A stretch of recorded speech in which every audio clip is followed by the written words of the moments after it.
He's chasing you. He's chasing me. He's beating my ass. Oh my god. Oh my god. Dude. I fucking. Dante-san. He killed. Bro, he hit me 3 times.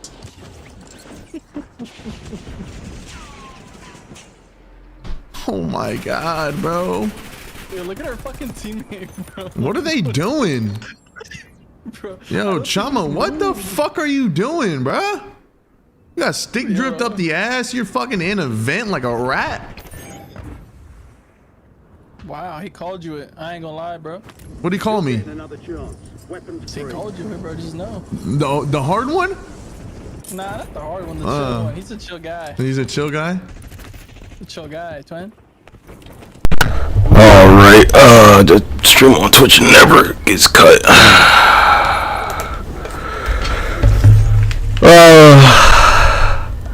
Enough simulated war. It's time for the battle to begin. The day after, well. Yeah, boy. President Macron to decide what. I've been waiting for this one. Rename, reappoint. All those riots and shit. Why you think I sent that shit that way? I told them niggas, cut that shit the fuck out. I told them, cut it out. To get enough votes for the budget. Look at where you are, cut. No one really sees how he's going to. No, you can't spin this one, nigga. You can't spin them. I told him to stop this shit, nigga. I don't know what you're talking about. Basically, we won't face. I told him like 8. No, that's the wrong one. I told them, nigga, get your fucking shit together and look at them. I mean, it's you can roll over some of the 2024 budget. You can, you know, there are provisions that you can use. No, this one, that was a request from the shadow government. So, but you know, you don't want to listen. You couldn't believe your eyes. Yeah, the French outlook for sure. Well, see, France, unlike Israel, is a strategic outpost. France is actually a technical asset. It's true. Julian joining us, Bloomberg Paris reporter. Thanks very much. He is coming to the opening of Notre Dame, which I heard is going to be gorgeous. They have actual history. Only from France can you learn that you're not supposed to fight the Russians. Cause Napoleon tried that shit and so did Adolf, and it didn't work for either one of them. But no one wants to pull the trigger and like sell and go somewhere else. What are you guys doing? Yeah, well, cause you know, like, who's gonna surrender if they're gone? Who's gonna do that? Excuse. And the valuations, despite all the out of line. I mean, you've got That is Rosetta Stone. It's like the first couple of lessons. Man, woman,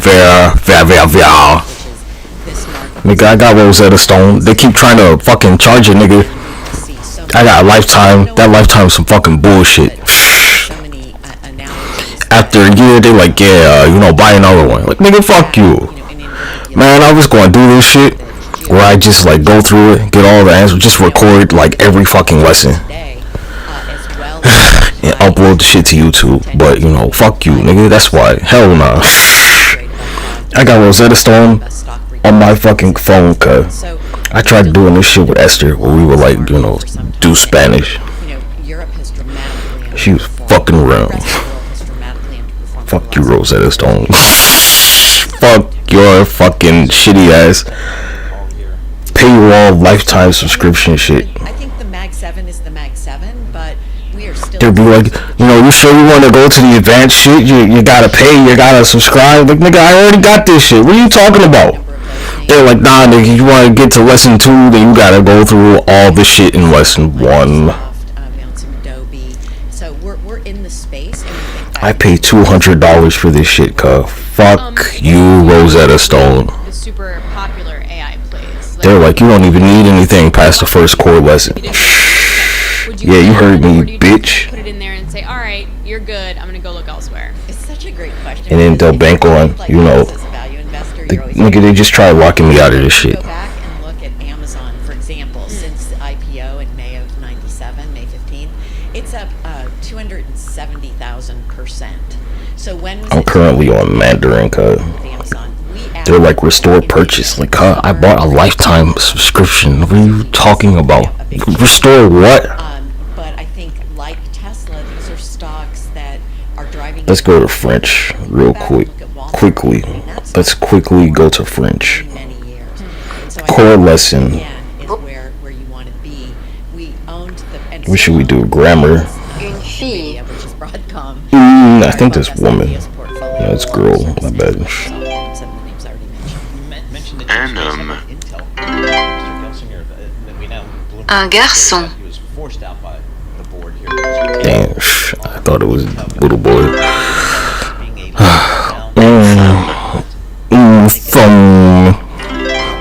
Phone.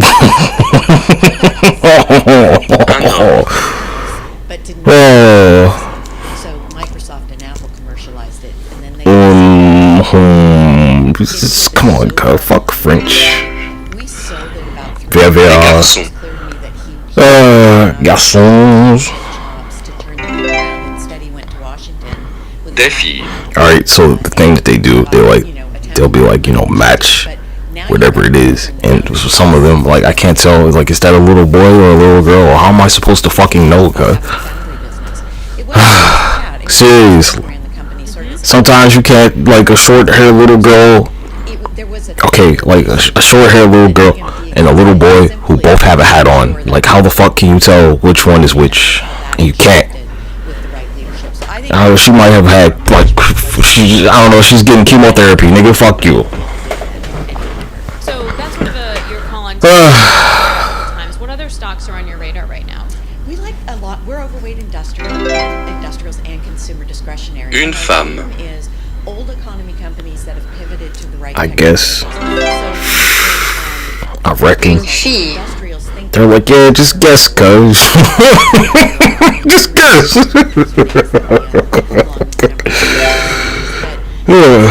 Un garçon. In that space, in consumer discretionary, we like, Des hommes. the usual suspects, but in that is Home Depot, Des femmes. Chipotle, which is in our 12 Best Ideas portfolio, as well as Amazon, Yep. which is in our 12 Best Ideas portfolio. Did you Femme. change your investment outlook? What? My bad. We anticipated, Une femme. could, and I always tell Homme. clients, because we've got them both. This. Don't invest your politics. Des hommes. Companies that you can. Garçon. Shifting the second summer tech swoon in Un garçon. 2 years in a row, and then broadening Fille. over the last year. It should be And I days. think, we run a clean energy infrastructure strategy, but we hedge it with oil. So I think there's a Les garçons lits, les hormones, a lot of ways to make money. mange, les femmes, That's been our focus. pour vent. For consumer discretionary in particular, do tariffs? I've never taken French, cause my mom used to work at L'Occitano. We sing ballon et des fleurs, ballon et des fleurs. Administration. Could it be problematic? I think the costs just get passed along to the consumer. So Come on, that has Rosetta some Stone. implications for inflation. Let's go. But I just don't see this wasn't as I got Rosetta Stone, nigga. Ain't too many languages I can't so speak. focused on the markets. I don't think there are going to be policies that are designed to cause problems. Stop being all shitty about this. That's speculation. You're lucky I even paid for this shit. Winter in Florida. Nigga, $200 and they're like restore purchase. Fuck you. You summer Lake Tahoe. Scottsdale. That's how it's done out there. Kind of, yeah. Yeah, my portfolio's down. Yeah, So, a little bit. But what does cold mean? motherfuckers in Sudan is dying. It's 45 degrees outside. What, in the underworld, Hades takes money, in case you haven't been paying attention. They have to put coins over your eyes for you to get, like, safe passage. Degrees, and then it gets to be 80, and then it goes back to 50. So whenever they're like, give your money away, they don't want you to have a good afterlife. That's what that shit is. In the Greek pantheon religion shit, they take money in the afterlife, cuz. You want safe passage over that river, nigga? They like, yeah, that'll be 2 coins. S&P 500 off 100 points. Ain't shit changed with that. This is good. You gotta pay the ferryman, or you cannot go. Let's do. I passed the Hebrew core lesson. Part of it. אני אוכלת שוקולד. Oh my gosh, really? אכלתי שוקולד.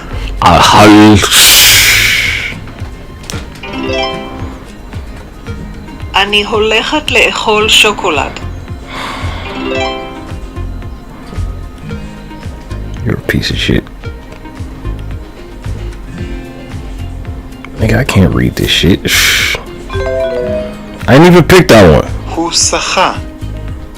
הוא שוחה. Fuck you. הוא הולך לשחות. הוא הולך לשחות. הוא שוחה. הוא שחה. What? הוא שוחה. I can speak a little Hebrew, but we don't watch NBC around here.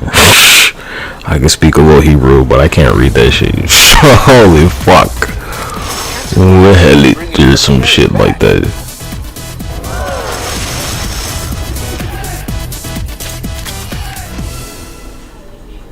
I think to me is a strong probably not to have the case thrown out, but definitely for an appellate court to review this case. הוא הולך לשחות. הוא שחה. I didn't even pick this one.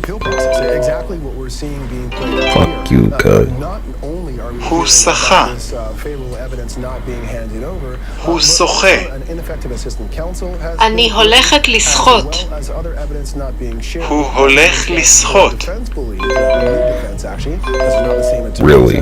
אני הולכת לשחות. Okay, I need to brush up on this. I don't even know what the fuck they're אני doing. הולכת לשחות.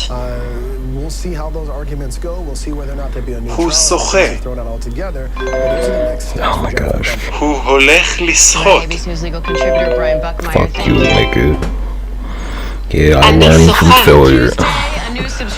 Arabic, Hebrew, Mandarin. Those are the big ones.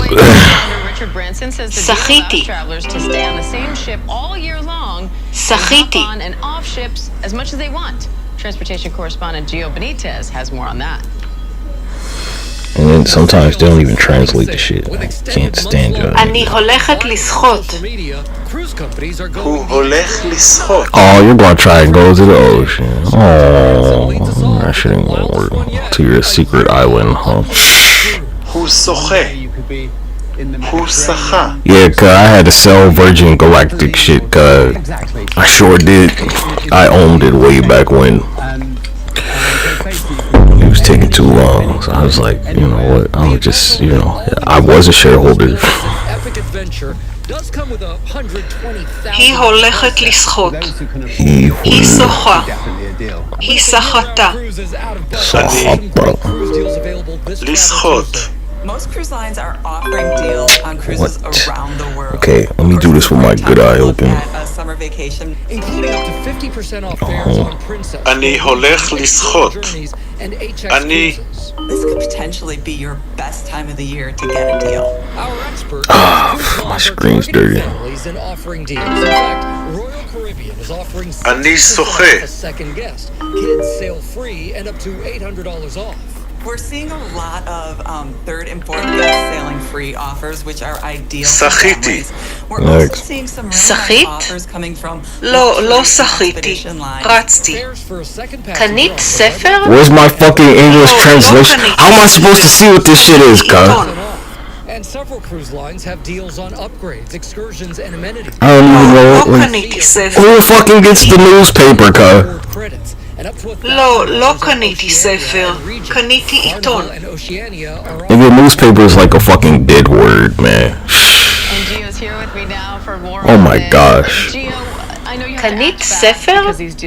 שחית? לא, לא שחיתי. רצתי. אתה הולך לקרוא את הספר הזה? כן, אני הולך לקרוא אותו. כן, קראתי אותו. Said, bitch, if you don't get that shit the fuck out of here. It's fascinating, Diane, because, you know, I was talking to Richard Branson and I was saying, well, how can you even do this, right? Like, there are other cruise agents, cruise companies. That's the loose translation. Bitch, get your ass the fuck out of here. Bitch, get in the kitchen. You really have to allow Wash them motherfucking dishes. even when there isn't an active cruise. So it really is kind of see because it may not be fair. Cruise. But then you have other things, right? Think about Wi-Fi. Think about special beverages. Wow, got my bad eye open. I didn't even click this one. אני קורא I noticed ספר. this one anyway. Fuck you, nigga. כן, אני הולך לקרוא אותו. מה אתה עושה?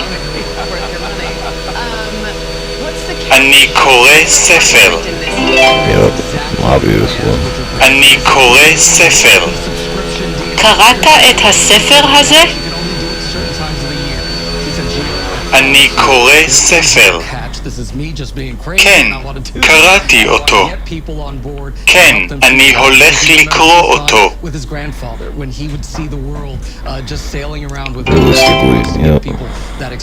כן, קראתי אותו. Nigga said, bitch. Bitch, this chicken. Bitch, this chicken is gone. Yo. I'm pissed off. They lock all the courses. The company says the layoffs are part of its restructuring efforts and a result of a data breach. Talking about buy the lesson, nigga. Fuck you. To a $30 million settlement over that data breach. Oh my gosh. Users, but some customers are questioning whether their genetic information is safe. Let's bring in genetic counselor. I fucking hate looking at Hebrew code. Oh, ever since I looked at that eclipse, and you know my phone screen ain't that big, so.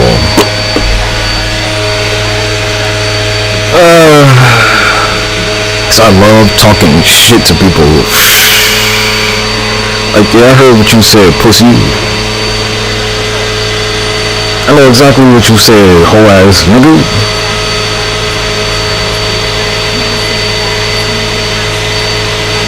שלום. שלום. ילדה. ילד. ילד. ילדה. Look, when I took German, they're like, in the core of lesson of German, right? It's just like do milk. So all I need to know is how to call you spoiled milk. That's about it. Spoiled milk.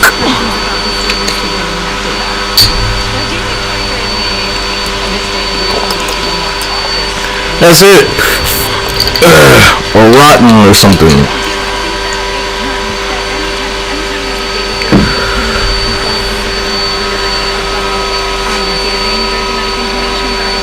ילדה. Hold on.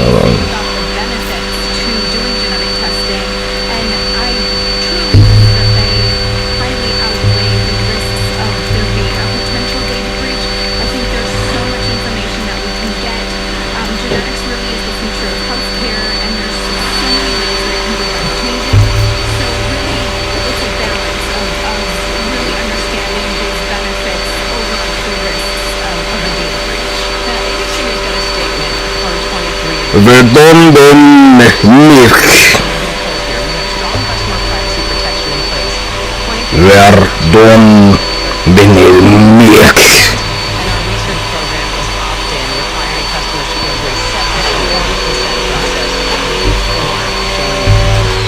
What do you make of that, particularly with where the company is now? You should always learn how to speak, talk shit to for people. anyone that's done it recently, there are a lot of forms that you will need to fill out. And when we talk about consent forms, that's you giving permission for them to use your data. And so any type of company that you're going to be using nigga. or or in the healthcare space at all should be collecting consent, because that's again you allowing them to use your data. And it, again, it's really important to understand what they're using it for. And I think that all of these companies, it's their responsibility to be as transparent as possible, and really explain what they're going to be and going forward. And pussy genetic information really has that responsibility to the public and to their consumers. So why is genetic testing important, and how do you think this kind of information can make important decisions? Whole ass nigga. Whole ass pussy. Yeah. Haka ash mushi. Haka ash mushi. I can tell you that it can whole ass pussy. Through all areas of medicine. So typically there you go. Think about genetic testing You're never gonna put those words together. I'm gonna start saying that sapotelo. Haka ash mushi. Somebody maybe needs some answers, and it can be helping people who are understand what they're at risk for and to lower that risk. So really personalize it. There are so many and so many potential uses for the future that it's the future of I like that. Alright, genetic counselor Dina Goldberg, thank you. How you say whole ass pussy in Hebrew? Thank you. Coming up, having trouble sleeping? What you can do right now is the rest and the hormone that may be disrupting your night. See, we're Russian. It's tougher. It's a lot more challenging. Like, nigga, how the fuck do you even say those letters? How the fuck do you say? This is a fucking backwards P. How the fuck do you pronounce this shit? Oh my gosh. I had the option to learn Russian in high school. I was like, hell no, nigga. You're a smart fish in a global pond. You see opportunity everywhere. HSBC can help you make the most of it.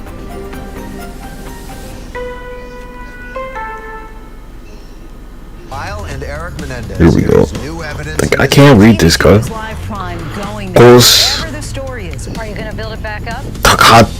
And ABC News Live, Mother. Ghost. News never stops. Ghost. Takat. Ma'adar. Ma'ardar.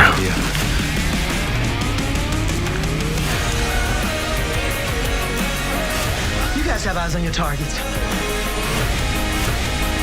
Shouldn't we strategize? Come on, we're gonna improvise. Freestyle. No.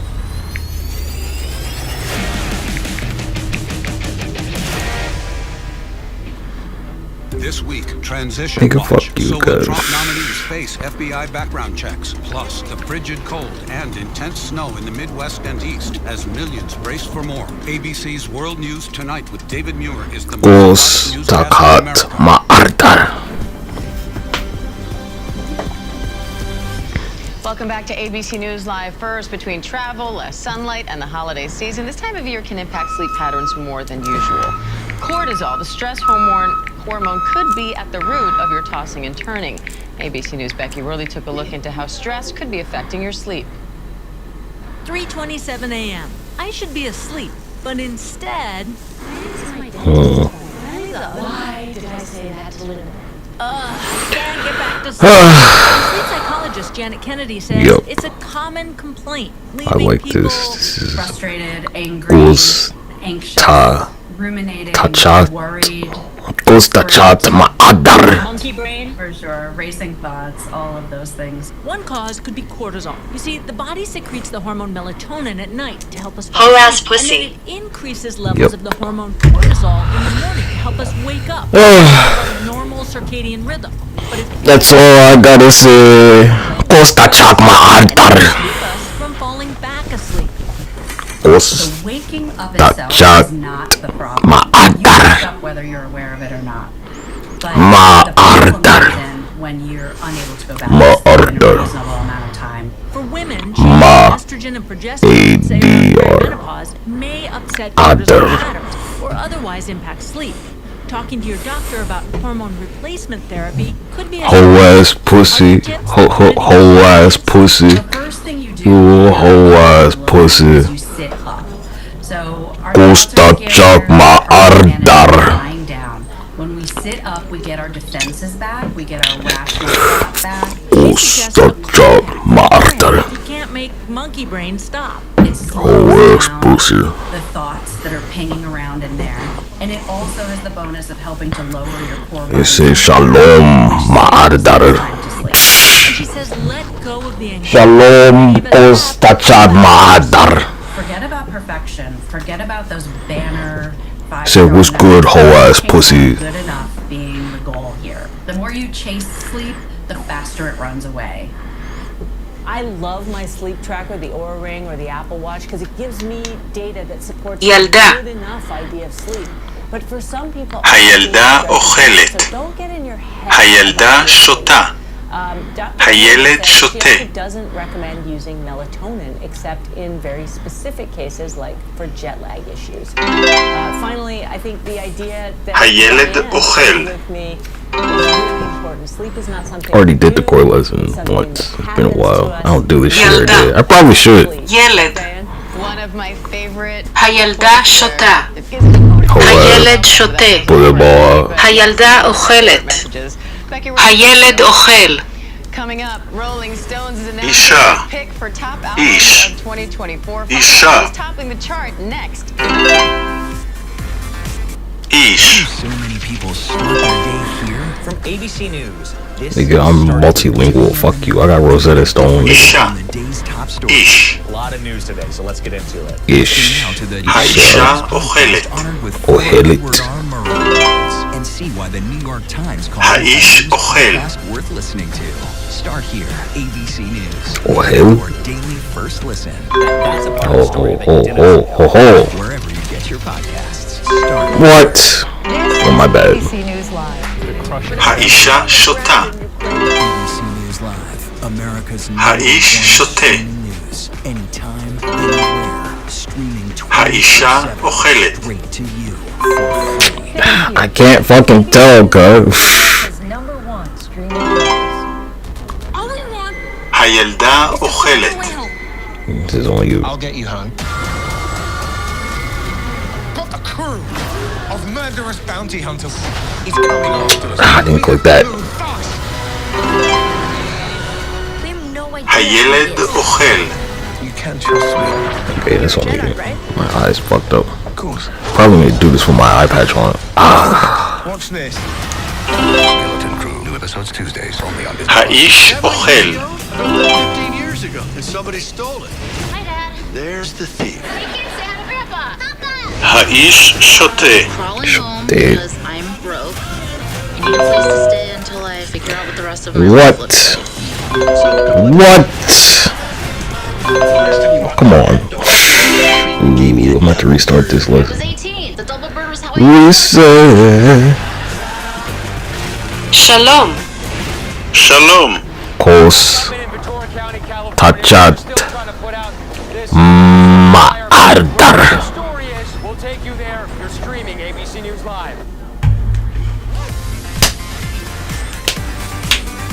Kos Tachat Ma'ardar. Back to ABC News Live first. It is time Oh, for ass me. pussy. Break down some of the buzzy stories people are talking about, and our friend Will Gans is here to help us out. Will. Kos Tachat Ma'ardar. Of 2024, Rolling Stone magazine releasing its list of the top 100. You ain't never strung those words together, ever. 96, Kaliuchis with her album Kideas. How you say whole ass pussy in German again? Where I've been isn't where I'm going. Shalom. Shalom Kos Tachat Ma'ardar. Taylor Swift's Tortured Poets Department comes in at number 20. Mazel Tov Kos Tachat Ma'ardar. Billie Eilish, Hit Me Hard and Soft. Number 4, Sabrina Carpenter's Short and Sweet. Number 3, MJ Lenderman's Manning Fireworks. Number 2, Beyonce's Cowboy Carter. And number 1, Brat by Charlie XCX. And Brat Summer looks like it was a Brat year. It was a Brat year. I think it was Say Dictionary. Mazel Tov. XCX takes over this year. All right, next to the big biopic set for the big screen coming soon, Jane Goodall, the legendary primatologist and conservationist, acquire a new film being produced by Leonardo DiCaprio and developing the film with weighing in on the script. The 90-year-old scientist is one of the world's leading experts on chimpanzees, and her research took off in the third verse. It's Costa chop my other. Fuck, nigga. So who will play Jane on the big screen? No official word yet, but I think I'm gonna do that. I'm gonna make a rap song where the lyrics are in multiple languages. But Jane herself says she thinks Emma Stone looks most like a young version of herself. I can see that. Yeah, excited for that one. Like, oi, stronzo. Costa chop my adar. Brats to release a doll in their likeness. The Karol G doll is wearing a look inspired by her Latin Grammy Awards look from the Year Award. Karol G saying in a statement, "I can't believe I Me llamo es real nigga. I'm so proud it's with Brats. A brand I've always been Suez Hake. This collaboration is a true Hak. labor of love and celebration. Me llamo es real nigga. Hake es mushi. With an admission that even Haka es mushi. Oi, Sapotel. Last December, I sent Timothy Chalamet a text from my friend's phone anticipating a response. And then the next slide. You can fuck yourself with a chainsaw. Rip that shit to your motherfucking brains raw. Also, sometimes I get hidden in that requested messages section. Obama, nigga. Thanks, friend. Cheers, Diane.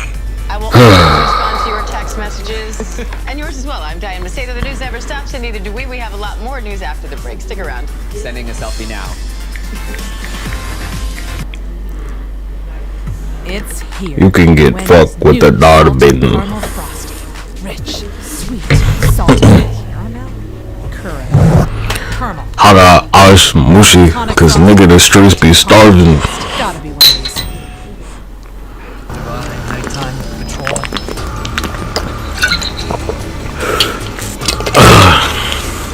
Haga ash mushi. Costa chama ardar. Talking about rap changed the shit, like I don't know what did. It ain't changed a motherfucking thing. Red Hot Topics. And tomorrow, Charlemagne the God brings his view. Then Thursday, James Vanderbeek on his battle with cancer. Yeah, speaking to the whole fucking world. Talk show, ABC's The View. Finna throw out the refuted. Always been Haka ash mushi. You always been a whole ass pussy. Excuse. I'ma call your mother on you. Bring the rest back here, boy. Hakash mushi. Costa chakma adar. How you say it in Arabic? And I'm Joanna. We're about to host Extreme Makeover. We have 96 hours to build a house. Oh, ass pussy. No way this is probably. قص الحماري. Really? Okay. قص الحماري. Is this Kiss Al Himari? Himari? How you say this shit in fucking Hawaiian? How you say this in...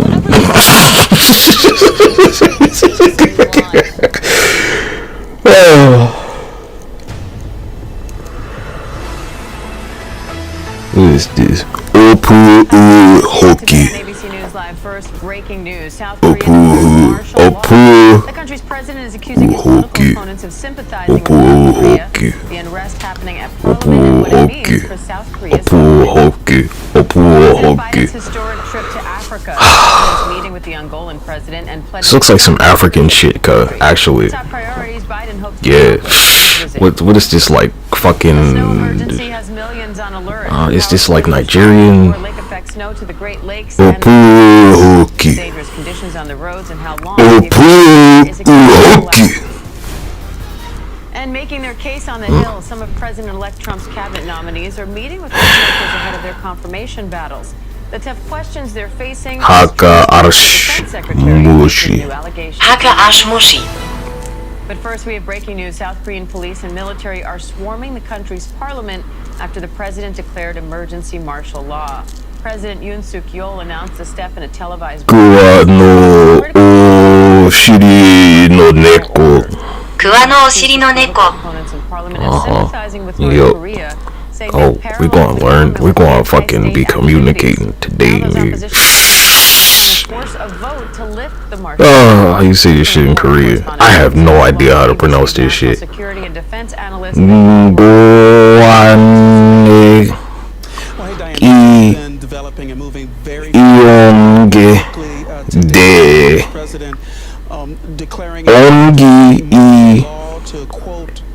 여자.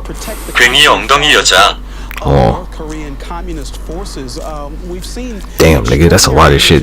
Holy fuck. God damn, nigga. Oh, that sounds so disrespectful. I love it. 괜히 엉덩이 여자.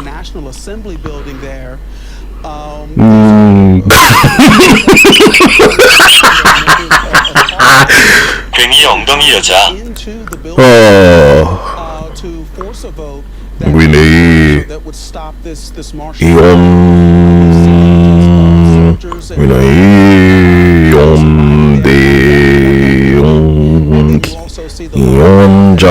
괜히 엉덩이 여자.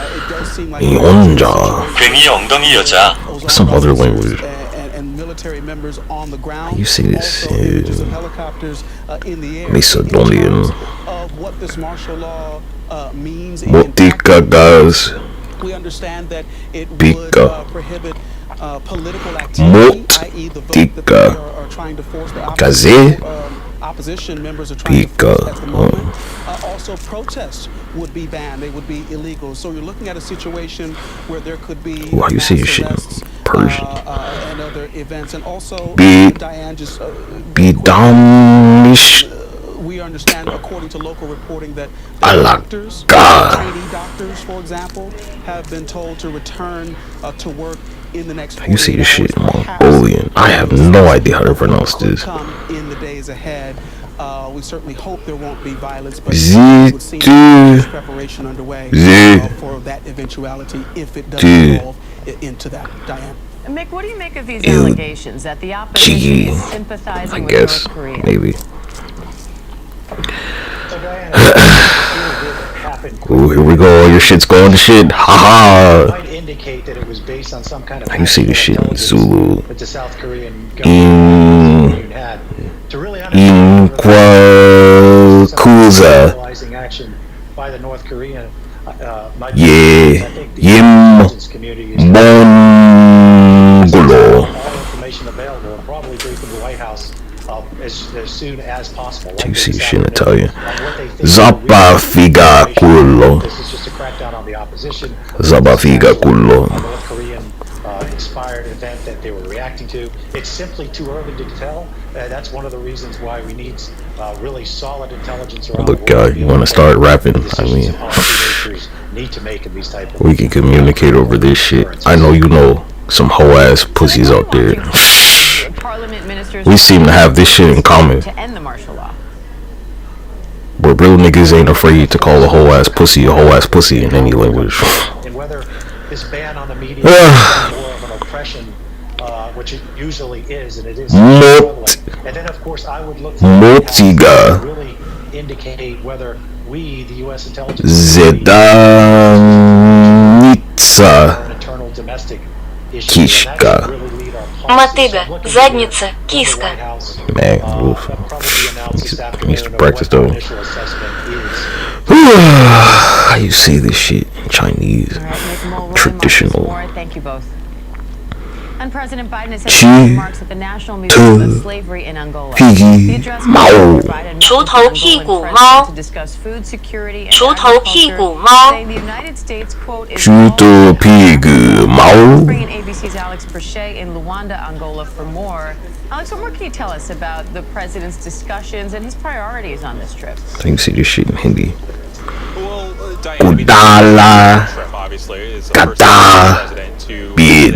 Kudal Gadhabili. Sitting president to visit the continent of Africa since Man, 2015. wait though. But a lot of this is shoring up investment in the region and touting investment in the region, specifically whenever it comes to health, whenever it comes to ag, you say again? whenever it comes to infrastructure. Say Kudal Gadhabili. Yeah, whole nigga, really. Kudal Gadhabili. Kudal Gadhabili. Nigga, really. Kudal Gadhabili. Africa, the U.S. has pledged some $55 billion across the continent back in 2022. They say that they Sudanese, about 80% of that so far. They speak Arabic, don't they? That this is investment and not that this is something that's done in great partnership. I'm enjoying this. Set to give remarks at the National Museum of I'm having fun with this shit. Significance of that setting. You see this shit in Portuguese. Yeah, well, so we're seeing this and quite frankly, Zada and Bunda. A lot to go. We've just had a huge downfall. Cheta. Inchada bunda buceta. Buceta. Angola has a large history here of slavery, and this You see this in Tibetan. is what you would. What is this Tibet? How the fuck do you say this, guy? Seguye muy barong bar broad. What? Chihog. Michi. Oh, nigga, what? Maori. He kahi to panga. I guess. You see this in Filipino. Asarol asno puki. Huh, really? Ooh, in Danish. Okay. What? Yeah. Attorney General nominee Pam Bondi set to meet with Republican senators today ahead of confirmation hearings. What do they speak in Kazakhstan? Pete Hegseth is denying new allegations. Mr. Hegseth, how do you respond to the New York article back today? You misspent funds. What? We're gonna chuck that up on too. I don't know. You see this in Latvian. Kaplis as in what? Kaplis as in cities. In cities. You see this in Romanian.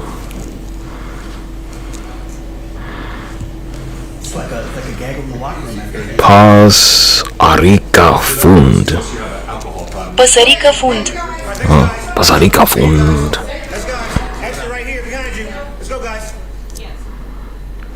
ABC News senior White House correspondent Selena Wang joins me for more on that. Trump's team reacting to these new allegations of financial mismanagement and sexual misconduct against Pete Hegseth. Hagash Mushi, Hagash Mushi, Hagash Mushi, Hagash Mushi, Hagash Mushi, Hagash Mushi. The latest is this New Yorker reporting that Hegseth Hagash Mushi. down from two veterans groups because of accusations over sexual misconduct. Whole ass pussy, you whole ass pussy, whole ass pussy. Nigga, your mama, whole ass pussy.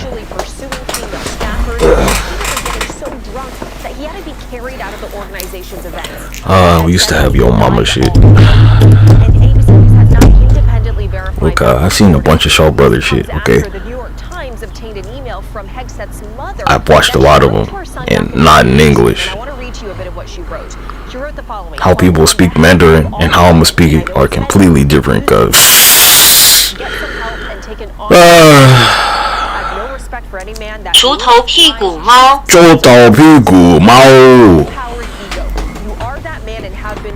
Sushi. Yeah, that's not how you say it. Sad truth. Now, Hexet's mother told the New York Times that she immediately yeah, actually it is. apologizing for sending the email, but this comes on top of other concerns about Hexet, including concerns from some congresspeople that he's not qualified to serve as Secretary of Defense. What's the difference between like traditional and now, the New Mexican not traditional? president says she will meet with Trump in person after Canadian Prime Minister Justin Trudeau went to Chicago.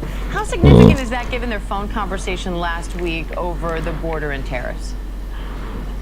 Yeah, I mean, this is a critical relationship. Mexico is America's top trading partner, and as you say, this follows that tense phone conversation.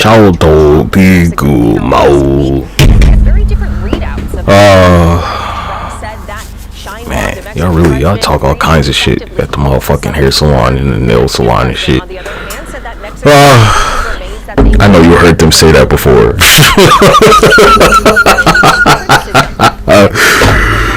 She said that Mexico could retaliate against the U.S. with tariffs of their own if Trump goes ahead with that 10% across the board tariffs. She said that this would increase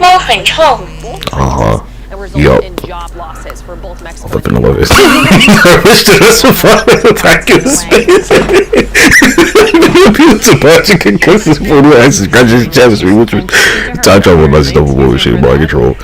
Everything else I wish for a day of was.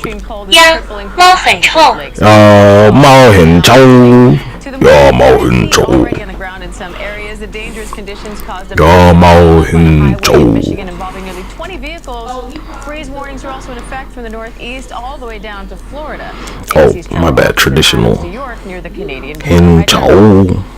Hey Diane, so we have had these wild wintry blasts coming off of several of the Great Lakes, Lake Ontario, Lake Erie, Lake Michigan, all at once. It's impacting a number of states. Some places this one, the continent it's got like fucking numbers in this shit. Because it's still coming down right now. Caused a mess on some of the major highways, particularly on Monday in Michigan. We saw on I-94 just east of Lake Michigan there. Where's the green one? Nearly 20 vehicles, 3 semis, one driver in critical condition. The conditions were so bad actually that we heard from emergency crews that they were saying that they were having a difficult time even reaching the scene. We're using Google Translate. We don't know. Okay. In Pennsylvania, we heard of a bunch of people who were stranded inside their homes because they were just surrounded by so much snow. The National Guard will be called to assist with emergency services, and now still today there are that are under snow alerts that include on top of that, of course, the inclination in this to stay inside and stay warm. But you have a lot of really dropped. It requires a lot of warm. And experts are estimating winter, the electric heating cost on average nationally will be more than 13% higher than it was last year. Diane. All right, Trevor Alt, thank you. And winter weather alerts are in effect across the Great Lakes with a new round of snow set to slam the region tomorrow. Meteorologist Jeff Smith of our ABC station here in New York City is tracking the forecast for us. Jeff, what's the latest on that track? Diane, for people who live downwind of the Great Lakes, it must seem like the snow is just never ending. We still have some bands of snow coming in northwestern Ohio, northwestern parts of Pennsylvania. We still have 1 to 4 inches of snow in portions of Michigan during the day today on top of what you've already had. So these lake effect snow warnings continue in northwestern Pennsylvania all the way to northwestern New York. Could be 4 to 8 inches of additional snow through today. We get a break tonight, but already winter storm watches are in effect for another Clipper system that's approaching. Charlie and Pigu. Will get activated yet. Stupid face ass. Charlie and Pigu. Charlie and Pigu. Charlie and Pigu. That can spread, by the way, some rain and or snow showers along the I-95 corridor into Thursday morning. Doesn't look like any accumulation down to the coast because temperatures are a little bit too warm, but just inland could be some slick spots and certainly some accumulated snow over interior parts of New England. My fucking eyes hurt. 30 to 50 miles per hour, ushering in cold across those. Yeah, what was it? I told you, cut. 2 feet of snow. All that rain, what was it going to turn into, cut? Yeah, exactly. You know, the power's going to go out. You probably freeze to death. Nigga, it's not November, it's fucking December, actually. The U.S. will send an additional $7 billion in military aid. The shipment's part of increased security aid as Ukraine faces a new Russian offensive. ABC News Chief International Correspondent James Longman joins me live now from Lviv, rather. James, what's the latest on this aid package? Yeah, this, Diane, is to help的屁股毛愚蠢的屁股猫有虫的屁股毛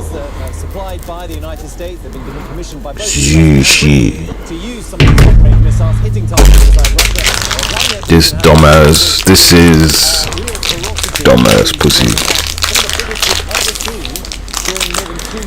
屁股毛毛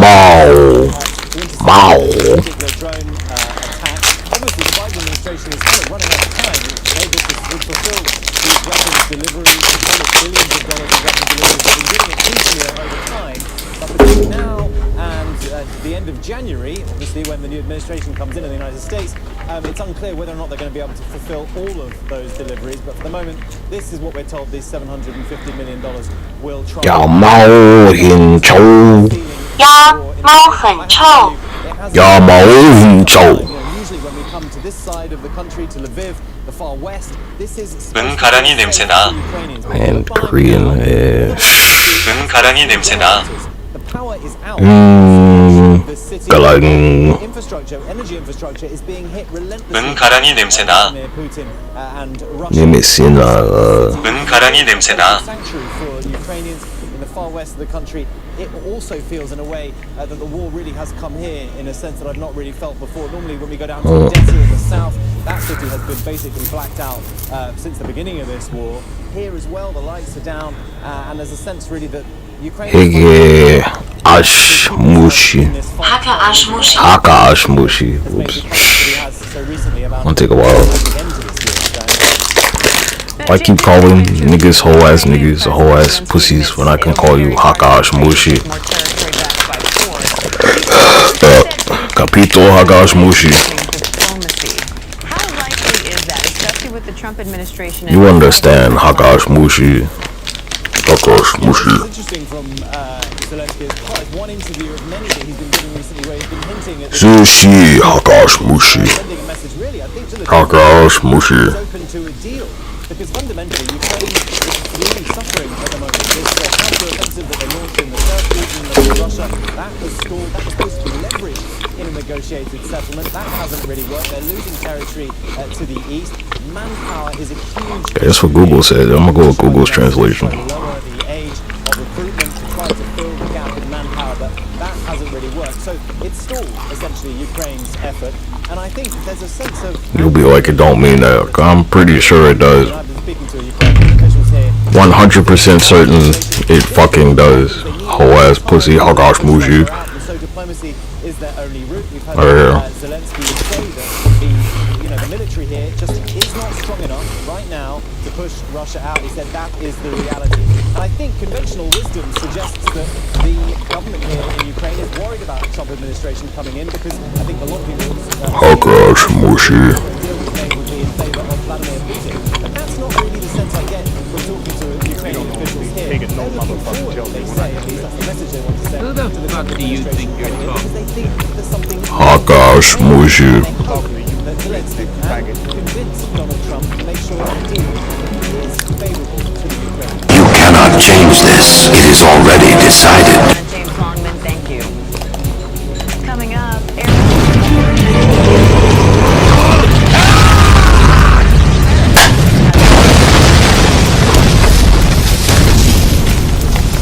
How gosh Mushi.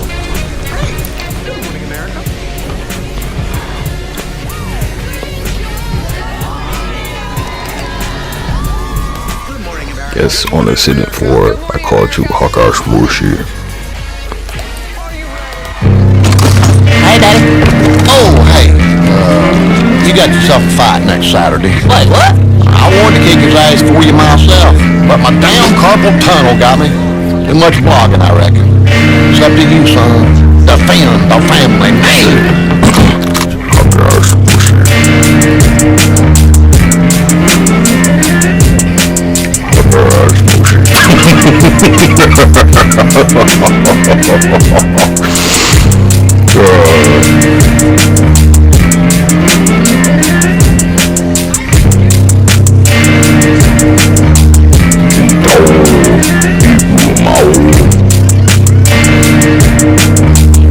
头屁股猫，猪头屁股猫，猪头屁股猫，猪头屁股猫，猪头屁股猫，猪头屁股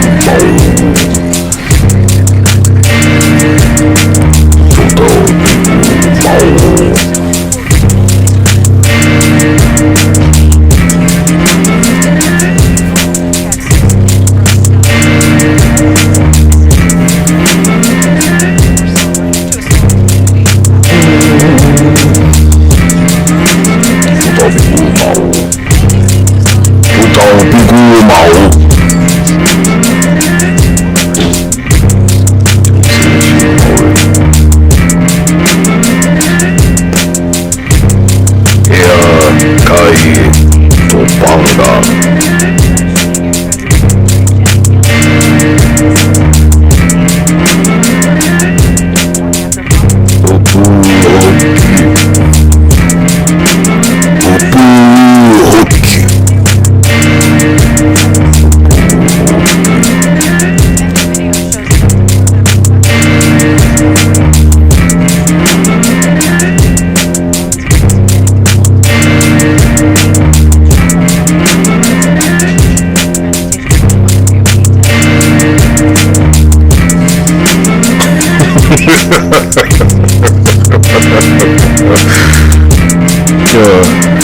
I got a small one like the defender on it.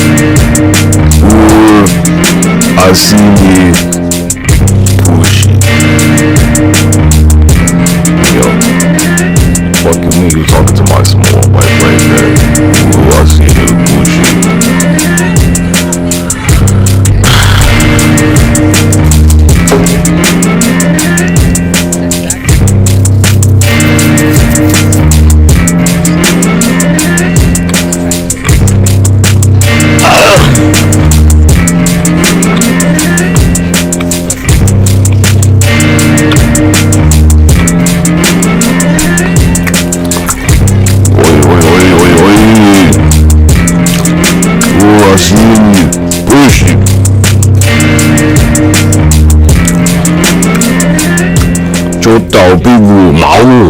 Security screening, but never showing ID and boarding the plane without a ticket. Passengers say she tried to avoid. Think of some defamatory shit they called you. They could have called you while you were in a nail salon, and there you go, God, or wherever you were. You were getting your pedicure or your manicure. I bet they called you this shit, God. I bet they called you. Don't talk, big mouth. 猪头屁股猫，猪头屁股猫，猪头屁股猫。 What is happening inside the world's biggest pageants? They treat women basically. How guys, mushy. Why are they surrounded? Oi, oi, oi, how guys, mushy. Well, joining us now in studio is Sarah Samuels, Head of Investment Manager Research over at NEPC. She's a partner over there and oversees the firm's 45-person investment manager selection team across private equity, private debt, private real estate, real assets, hedge funds, and... Such a way with words. Sarah, it's great to have you in studio. Thank you for joining us. Thank you very much. It's a pleasure to see you again. You too. So let's leave public market side for a sec, because we get plenty of guys with their calls, blah, blah, blah. Let's talk about the private market. What do you think is the hot spots are gonna be for Can you imagine if Adolf was giving them type of speeches cut? For what's on limited partners' minds. Good thing. Good fucking thing, right?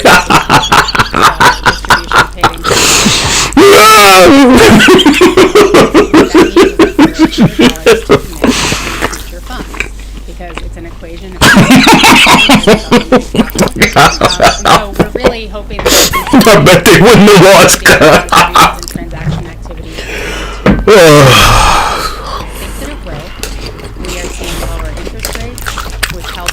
Got the whole Reich chatting that shit. But no. That rap shit changed all the languages. I guess just maybe from the tax easier tax treatment for some of these gains that some limited partners. Pretty much, just like anything followed by ass pussy. We have seen some reporting on that. So you guys, from your perspective, expect to see increased deal flow, whether it's IPOs, whether it's M&A. Yes, so there are a number of ways that these things can happen. How you say face ass in German? The IPO market, which is open today, C'est Hakash meeting in the middle on price. There are strategic investments, so selling to corporations, and we are still seeing a lot of that. And then there's sponsor to sponsor. Ja, Hure, Arsch, Muschi. And so if we see more favorable tax treatment, yeah, whole ass pussy. more easy antitrust stances, as well as regulatory, be quite a bit easier for smaller companies in particular to either go public or to, grow their earnings. So typically when I talk to someone in private equity, they're like, oh, well, it's a vintage, so it's a long time. Yes. You give us money now, you don't get it back for 10 years. It's fine. Like, everything will itself out. Gesicht Arsch. Gesicht Arsch. Face ass. And it's hard to get that cash back. Does that interrupt the possibility of private equity or even a private credit at this point? Or are these things It's a great question. There's a lot to it. So it doesn't interrupt the popularity because there is still a pretty meaningful. I don't hear their rap music sounding like that. I wonder why. Because they don't talk like that. They're not going to get institutions to where they need to be. Many institutions have an expected return of 6, 7, 8. They don't have such advanced language. You know why? Because they're not from here. You don't understand disrespect because you are not from the United States. Because you didn't live on a plantation. Huh? Because you have no plantation history. Coordinated capital, there's, direct lending, which is a lower returning asset today. There's a lot of capital in there. They say get to working, nigga. So that's either providing liquidity. So being a liquidity provider is what we are most excited about, both in this year and next year. That could be providing creative financing solutions for GPs to get capital back. Was it real estate, with real estate debt.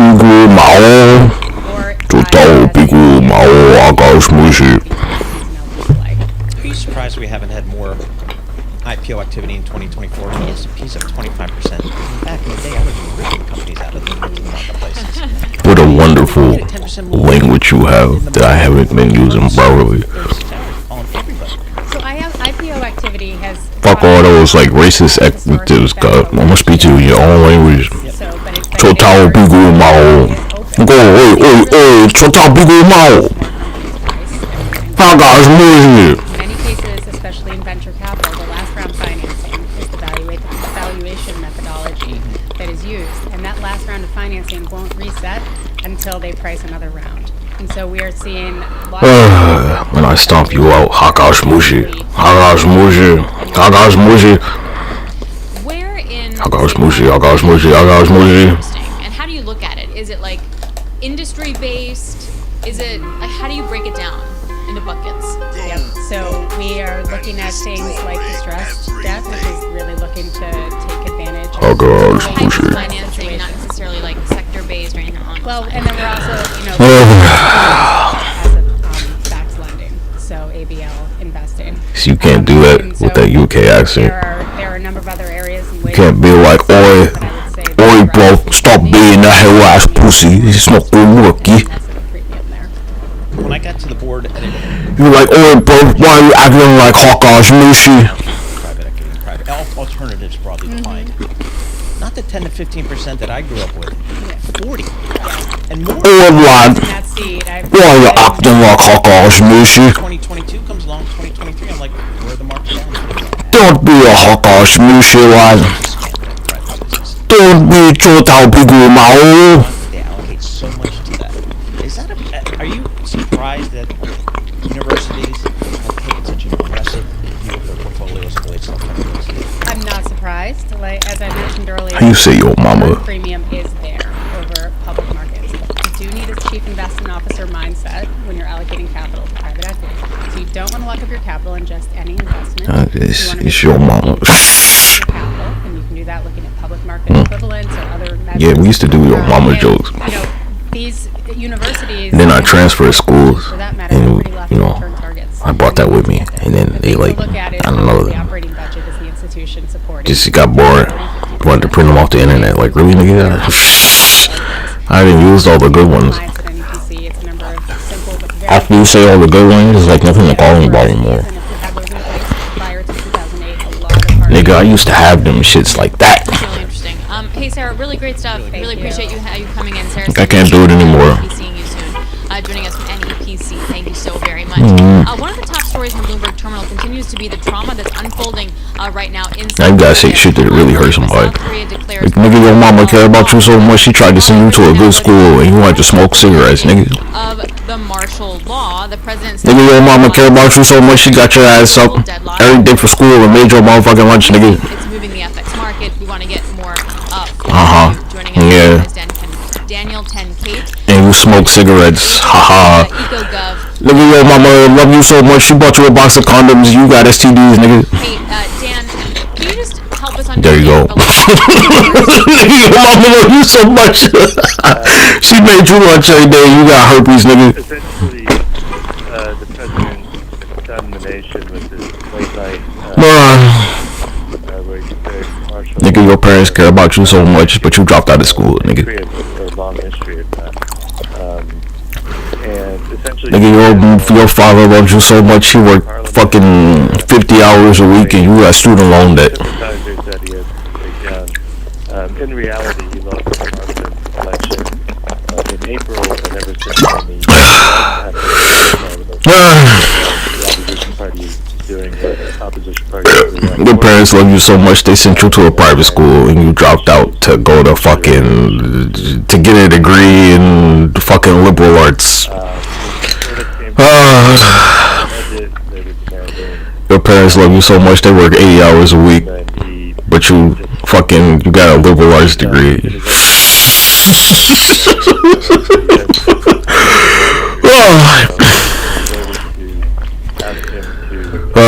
Your father loved you so much he drove you to school every day, but I don't know, you went to school for cosmetology or something. You got a master's degree in cosmetology. Now that we're trying to work through, we haven't heard from him since Parliament voted. I'm not sure if your mama loved you so much she carpooled you to school every day. But whatever the fuck, you just like you smoke cigarettes. I think that's you don't need anything else.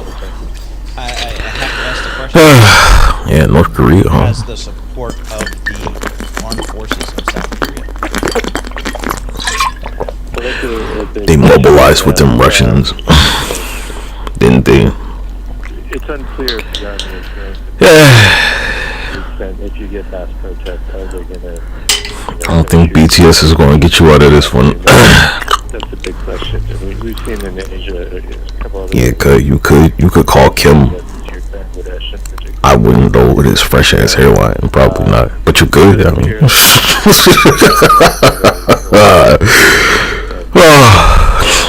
Well, but he's got the fresh ass hairline. Nigga, that shit hurt. I guess, okay, let's just pretend that okay, you guys are. That's what you should have called him. Then what happens? Because we're still clearly at a standstill, and clearly this is a big negotiating tactic. I bet they've been calling you every pedicure you got. They're like, Chota Bigu Mao. The government is in paralysis. What gives? Chota Bigu Mao. They were negotiating a budget, so his view of paralysis and what's actually taking place on the ground are two different things. It looks, there's already 냄새나는 보지. after this. His own ruling party is condemning his move. So it's very likely. How do y'all talk to each other, cuz? Excuse me. This is the Korean one. Thrown out of office that way.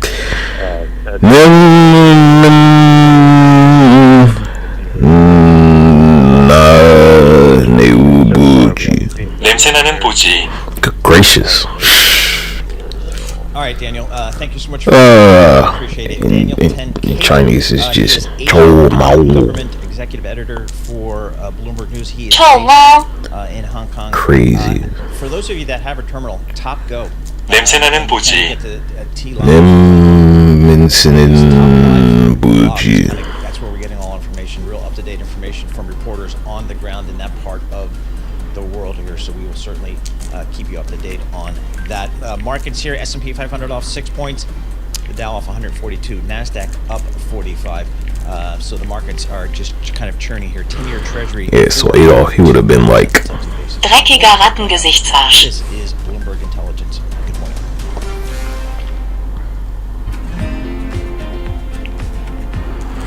If Adolf has said Rattengesicht, Arsch. Rattengesicht, Arsch, that would have been it, cut. Rattengesicht, Arsch. Africa, the U.S. has pledged some $55 billion across the continent back in 2022. They say that deliverables have about 80% of that. Look, all the people that are like, you know, slavery was a long time ago. Explain Juneteenth, cuz. Why is there a holiday for this shit? Explain to me why Juneteenth exists. What's the significance of that setting? You're like, you didn't own slaves. What's your point, cuz? I didn't invade Ukraine. Why is my money, or why is like my fellow Americans' money going to Ukraine? I didn't invade Ukraine. Angola has a large history here of slavery, and this museum is what you would. You didn't own slaves, but the government did. This shit isn't about you. Your family ain't even from here. What are you talking about? Haka Ushma.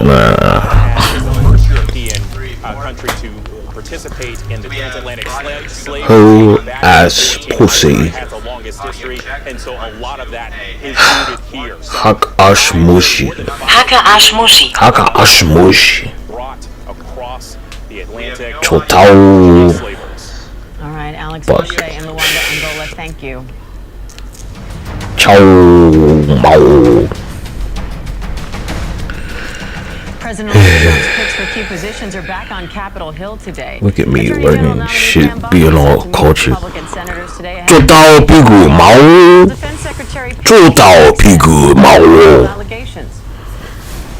做到屁股毛，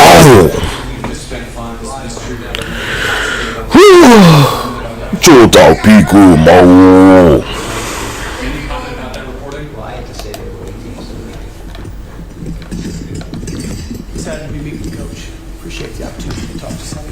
Haka Shmushi. Chotao Piu Mao. Think again.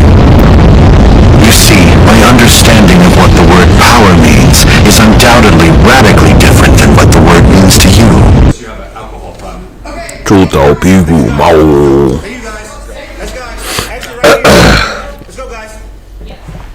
Chotao Piu Mao.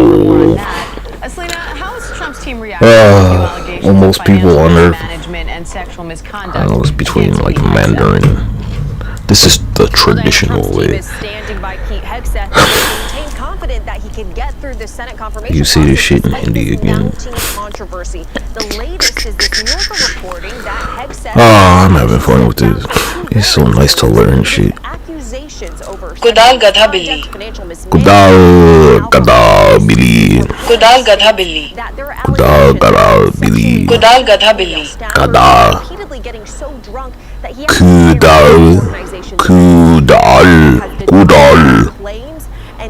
Gadha Billi. But this comes after the Kudal Gadha Billi. obtained an email from Hegseth's mother that she wrote to her son back in 2018. And I want to read you Ashmuchi. Haka Ashmushi. Haka Ashmuchi. Haka Ashmushi. Mushi. Haka Ashmushi. I've noticed that littles, lines, cheats, sleep hops around and uses women for his own. You are that man. And as your mother, it pains me and embarrasses me to say that, but it is the sad, sad truth.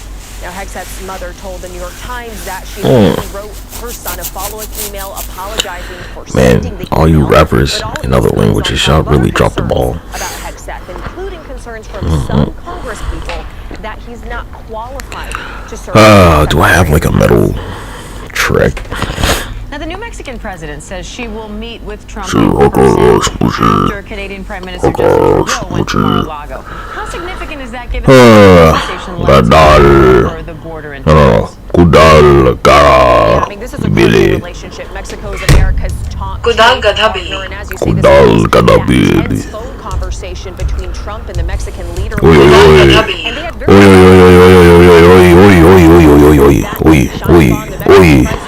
very effectively closed the southern border. Mexico's position that they will not close the border. Okay, don't skip out on the curry. Mexico's president last week, she said, I said I want that shit spicy. if Trump goes ahead with that plan to enact, Nigga, I said spicy. she said that this would increase inflation. I said spicy harashmushi. Job losses for both Mexico and the U.S. Senior White House correspondent Selena Wang, thank you. Total pigu mau. Extreme Kodalabi. parts of the Great Lakes. More snow falling right now. To the more than 5 already on the ground in some areas. English is so fun. Caused a massive pileup on a highway in Michigan involving nearly 20 people. Raised warnings are also in effect from the northeast all the way down to Florida. Adams, New York, near the Yeah, it could be like 90 degrees across the board, but you know, motherfuckers in Sudan gotta die. $1 billion. The world's largest asset manager into the Really, you got black? Oh my gosh. Chairman and CEO Larry. I had no idea. Who would have thought you had BLK? BlackRock Chairman and CEO Larry Fink there for on-demand news 24 hours a day. Subscribe. You want to talk about? You're talking about General Dynamics too. That's a Bloomberg Business Flash. Let's go back now to Bloomberg Intelligence with Paul and Alex. All right, thanks so much, Amy Morris. Really appreciate that. Alex Steele here alongside Paul Sweeney. This is Bloomberg Intelligence Radio, where we bring you all the top news in business, economics, and finance through our lens of our Bloomberg Intelligence folks. They cover 2,000 companies in 130 industries all around the world. And every day we check in with our Bloomberg Big Take story. It's a deep dive through our deep bench of Bloomberg reporters and editors all around the world. And they get into one issue, and they go deep, and they give really great perspective. And today it's most feared men. Yeah, nobody's gonna save Sudan, and that's why it's like 30 degrees across the board. And it really reflects the struggles of this Because there are people who are dying. For an EV era in a world of You don't gotta believe me. China, where It's generally not this temperature. A couple of weeks ago, Kyle, it was 90 degrees. What are you talking about? The last few decades. Gabrielle And it could be every day, but and she joins us now. ain't nobody want to save Sudan. Thank you for writing it. Thank you for coming on. I didn't know That's the was point. really feared and scared, and everyone was scared of him. Can you just walk me through like what his reputation has been? They take money in the underworld, cuz. I don't know who told you otherwise. Money actually is worth something in the afterlife, dummy. Who told you otherwise, cuz? Hades, the pharaoh. What do they take at the river of Styx, cuz? They take coins, stupid. They said put the coins on their eyes or they cannot cross. Yeah, you know, the Roman law that acknowledged Passover says you gotta put coins on their eyes, dumbass.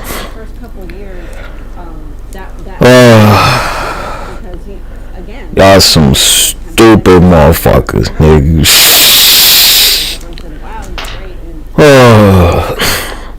Of course there's money in the afterlife, nigga. What are you talking about? His employees or the profound love and respect he has for all the workers at Stellantis. But on the flip side, he was incredibly ruthless in cost cutting and would just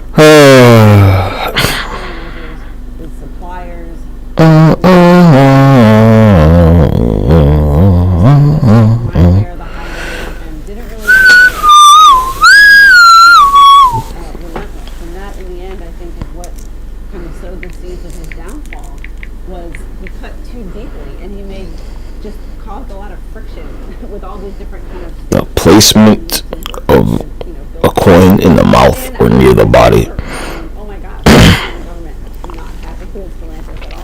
of the dead is payment for Chawon, the ferryman of the underworld. The auto industry is going through as it tries to navigate. Where did Jesus go, cuh? He went to Hades, right? Didn't he? Is that not the story?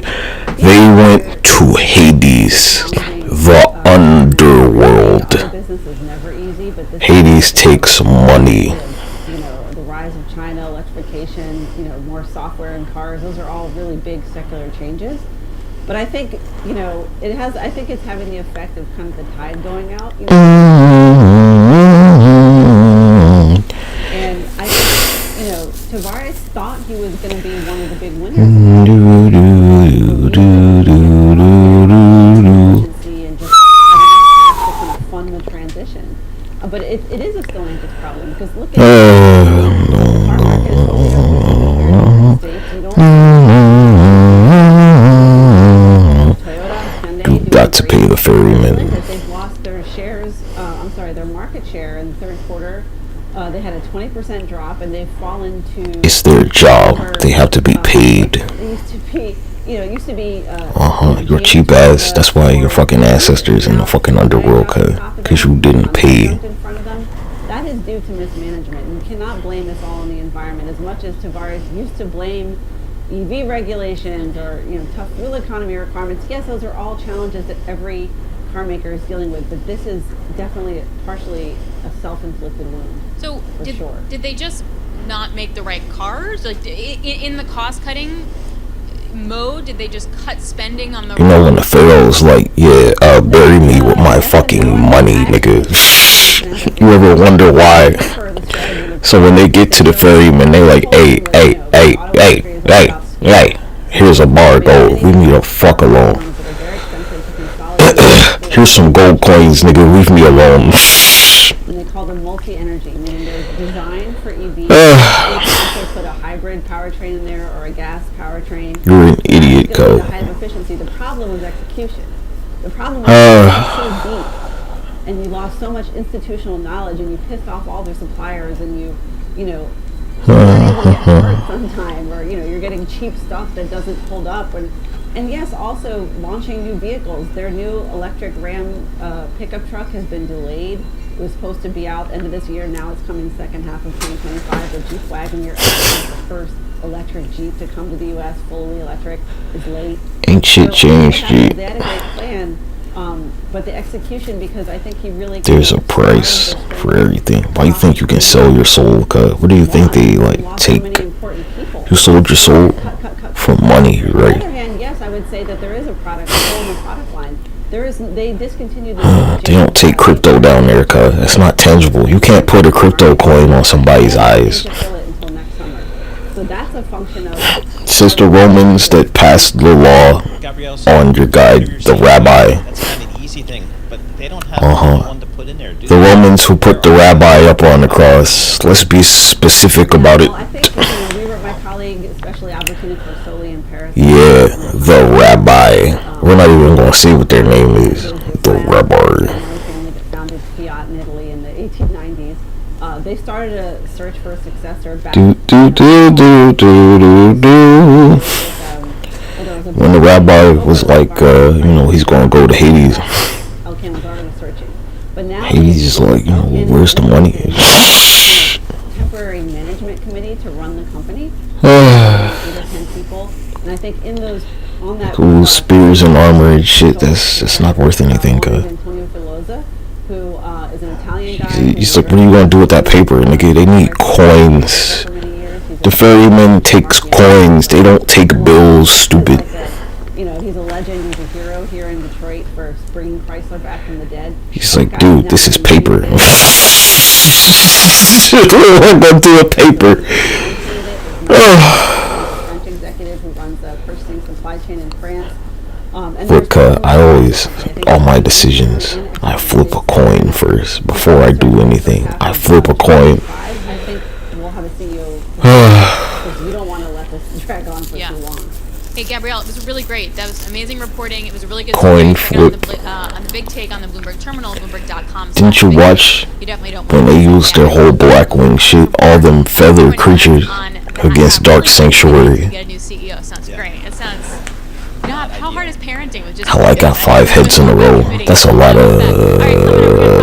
They had 5 monsters to my 1. It was 5 heads in a row, cut. You know, a penny saved is a penny earned, dum dum.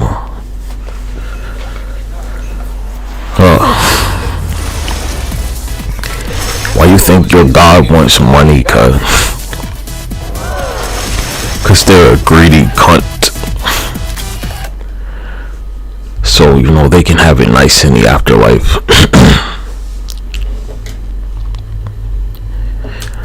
Even your God wants money, cuz they're like, yeah, pass around a collection tray so they can have it good in the afterlife, cuz. Well, you've asked all these questions, and I'll give you the definitive answer.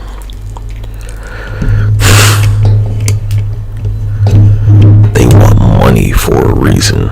They want silver and gold, so their afterlife ain't shit. Cause there's this saying where they're like, yeah, you know, the old gods died. Why'd they die? It doesn't matter why they died. Why is irrelevant.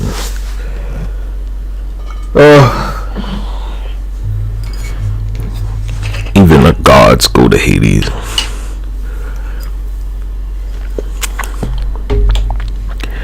You were a fool.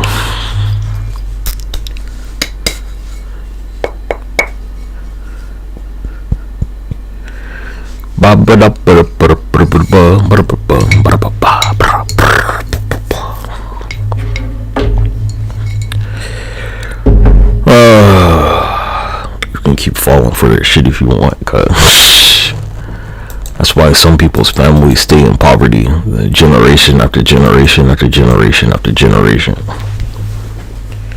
because their toll in the afterlife has not been paid.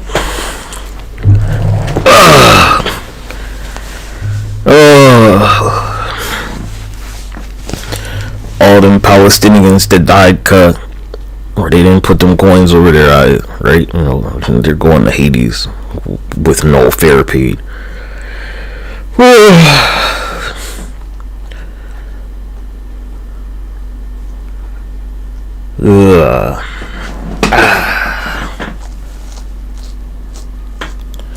The prophet, the rabbi, for some people, their Lord and Savior, Jesus Christ, because he's in, like, you know, the major 3 that you have. He went to Hades, cut. He died and he went to Hades. It's part of the story. You cannot get around this shit. He didn't go to hell. He went to Hades, the underworld.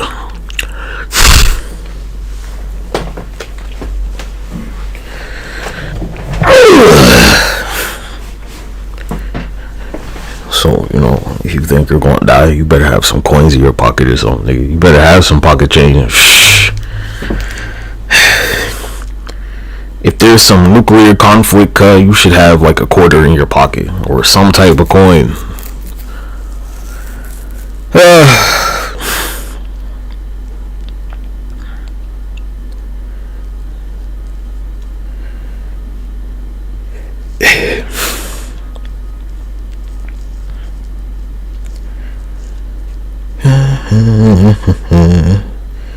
Yeah, them bills, the paper money, that shit don't matter, cause you need coin.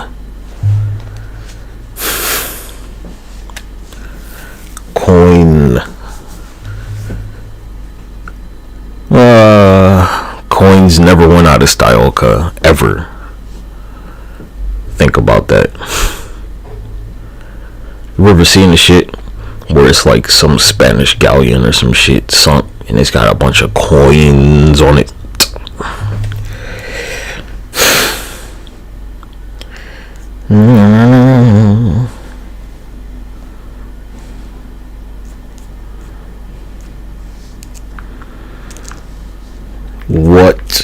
happens to those who do not pay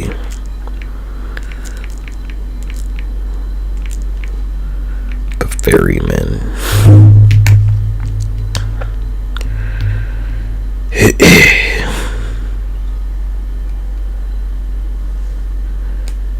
Doomed to remain as ghosts remaining on a plane of a mayor, the restless dead, left to wander the earthly side, haunting the world as ghosts. Condemned to wander the banks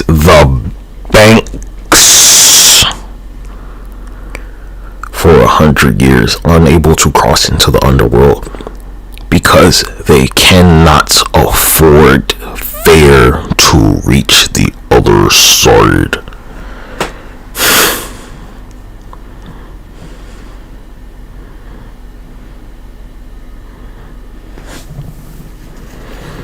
Payment was required.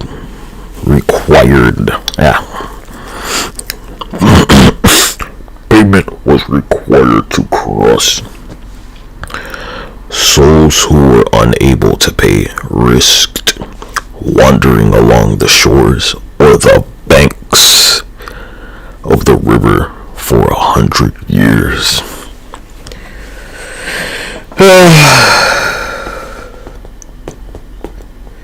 Says all the pillars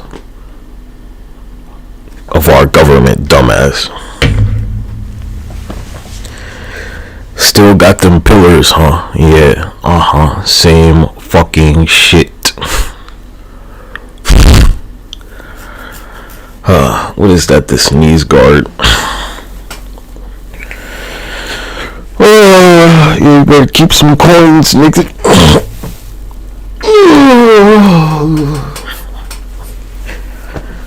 Make sure you got like I don't know, you should have like $2. You should have like 8 quarters in your pocket at all times, man.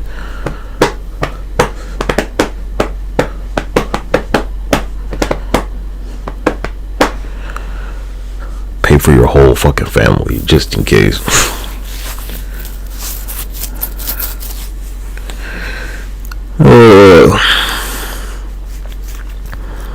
You ever seen the shit? You seen the Animaniacs thing where they wish for 2 hay pennies?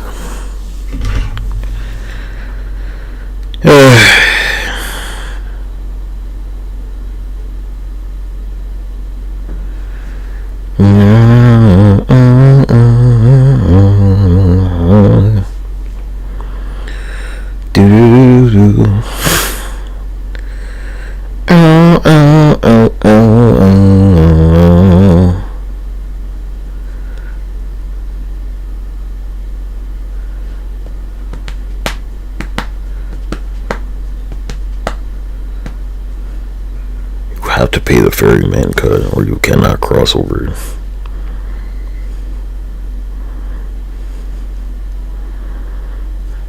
Them's the rules. It's always been the rules. That shit's never changed, God. It's never fucking changed.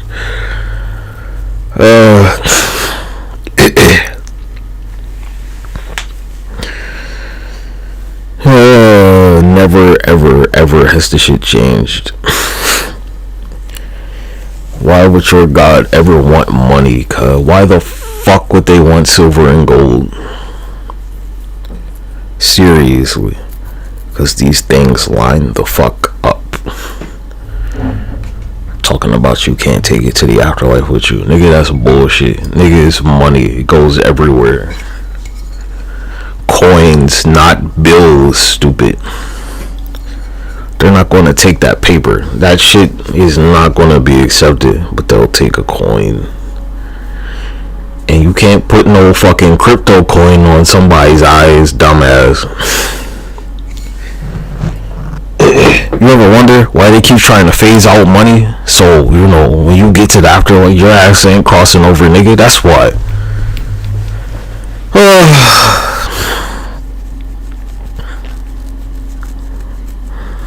Yeah, just 2 pennies, cuz. 2 pennies are worth so much. And they're bronze, right? They're the bronze looking coins.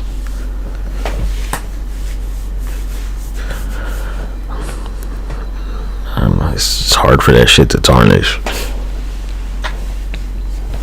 The look of it.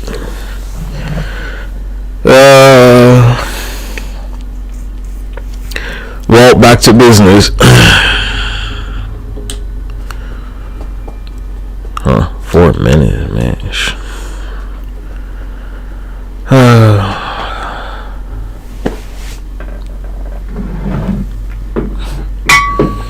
Said, bitch better have my fucking coins. So the bitch better have my coins.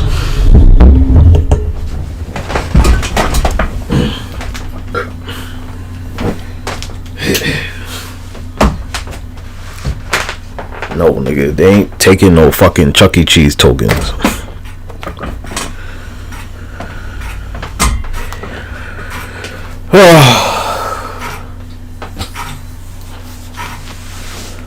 Damn, did they like gas y'all? Holy shit. They drop a smoke grenade on you, nigga? God damn.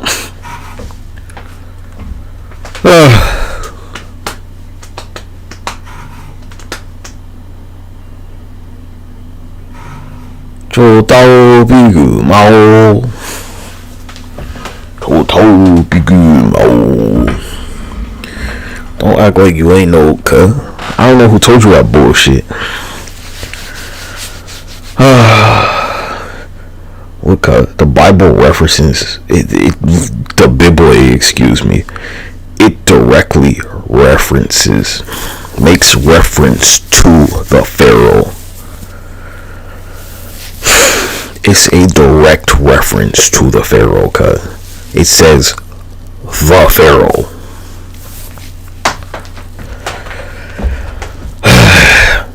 What does Pharaoh mean? It does not mean king.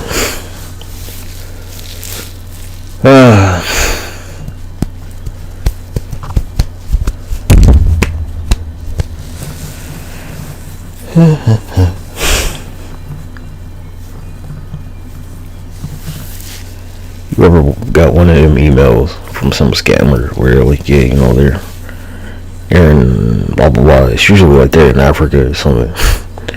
And if you just send them some money, then they can get access to it. I'm like, hey, cuz, you send me some money, cuz. You send me this email, send me some money so I can send you some money. And they never, ever, they just don't. So disappointed. Well, bye-bye, Sudan. Bye-bye. No, we can't talk about this. I've lost too much money. And it continues to fall. Like your population.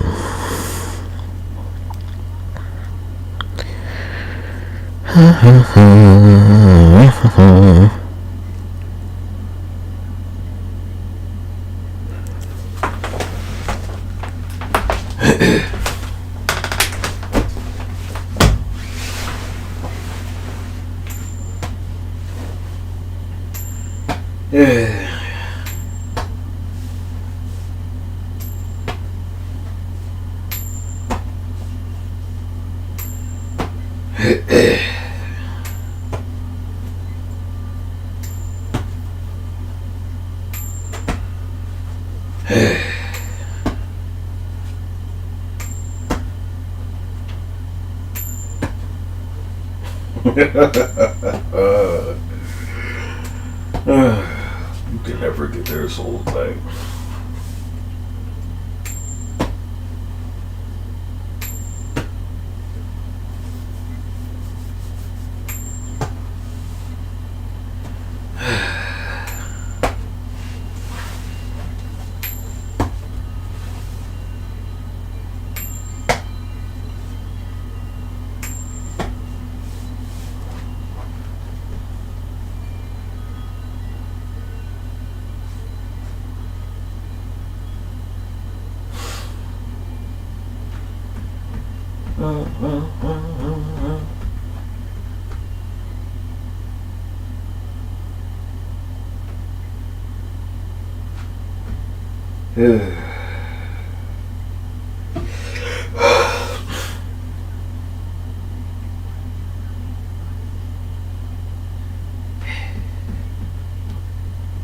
Tutopi mau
just a yes or no cut.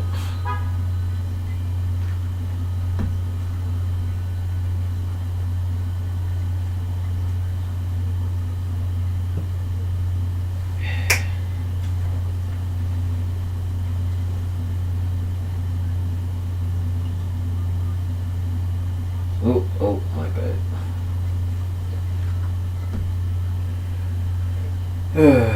조타피그 마오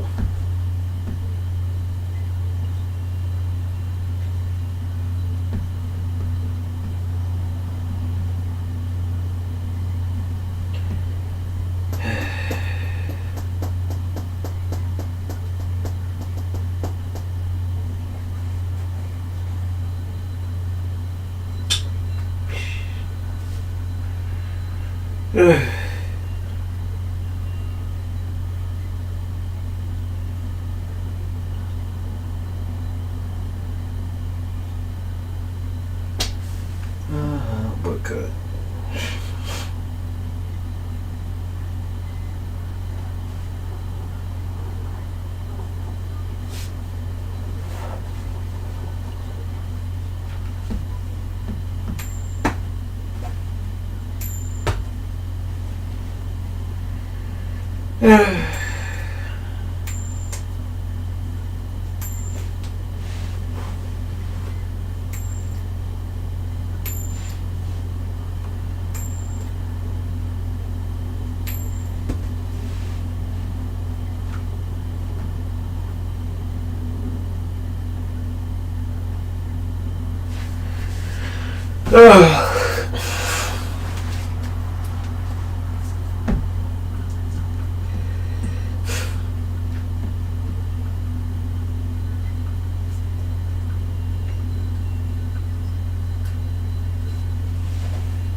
Well, I got another YouTube short to make.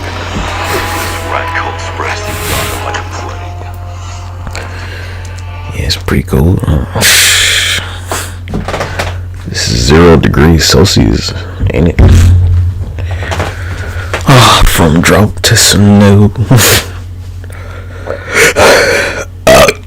Excuse me. You could have been spared, but you know, oh well.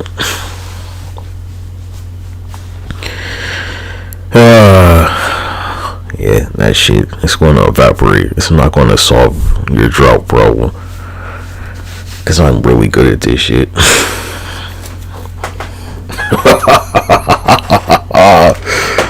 It's not going to work.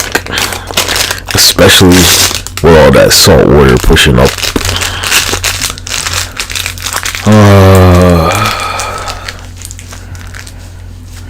With the tide, cause all that salt water is rushing in.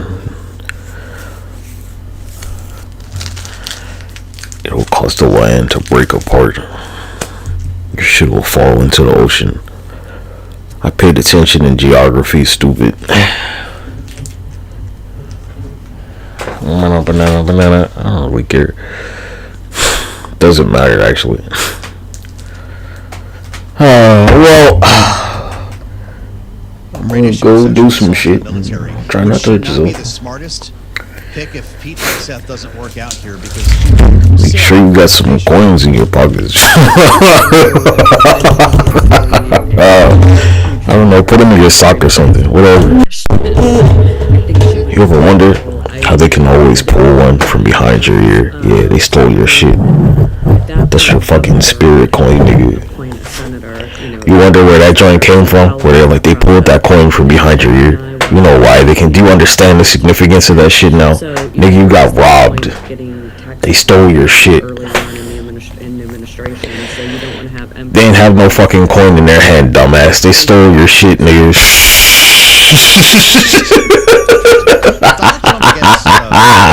How did you not know that, cuz? It's like the oldest trick in the book. It's like, oh, it's a coin behind your ear. Cuz, you know. if that took place, yeah. Would he not be able to simply give them? They're like, nah, nigga, the ferryman.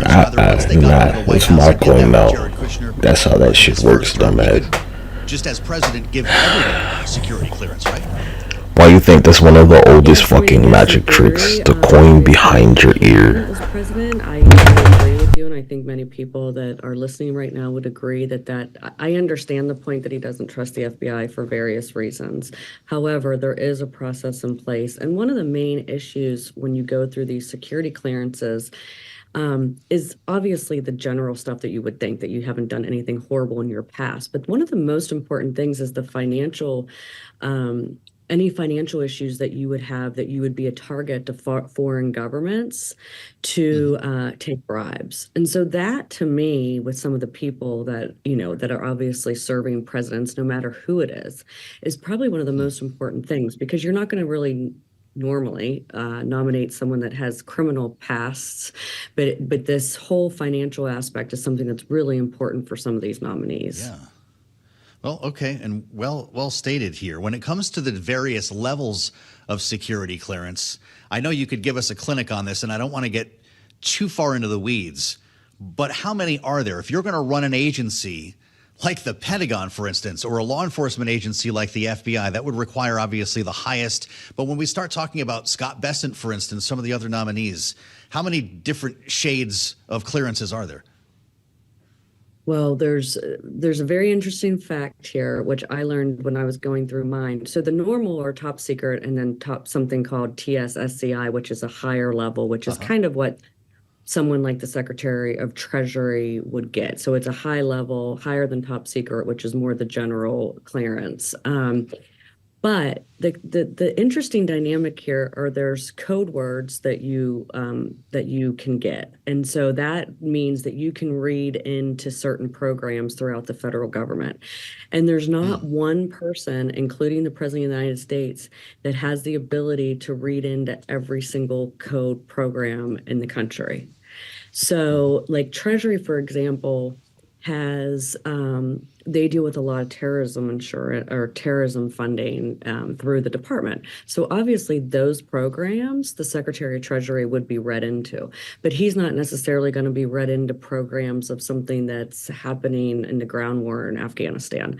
Yeah. So there's, but someone like DOD, he would be read into obviously all the different programs that the Department of Defense would be involved in. However, he may not necessarily be read into programs that have to do with critical infrastructure in the United States. Fascinating. That's why we have Ashley Davis join us. Yeah, You're really not going to hear this anywhere else. Well, it sure is, because we're talking about this every day here, and it kind of helps when you know what you're talking about. Keep this in mind when you hear about these confirmation hearings and the security clearances that come with the FBI background check. Ashley, it's great to have you back, as always. Ashley will join us on the late edition of Balance of Power as part of our panel. West Front Strategies Republican strategist Nathan Dean's on the way in next. We'll look at the chances of a shutdown. Just don't call it a shutdown yet. This is Bloomberg.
It's 12:21 on Wall Street. I'm Amy Morris. South Korea's president has declared martial law, saying the opposition's been trying to paralyze his administration.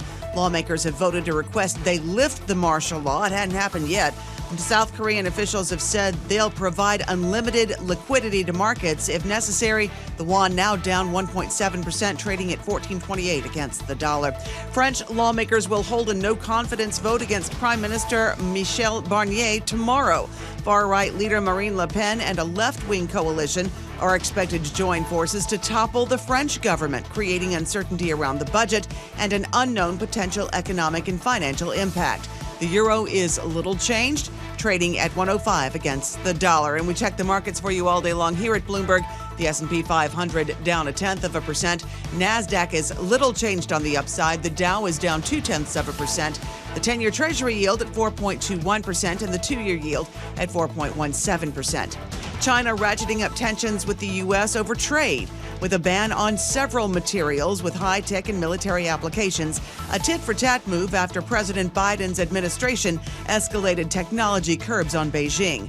Gallium, germanium, and other super-hard materials are no longer allowed to be shipped to America, and Beijing says it will also place tighter controls on sales of graphite.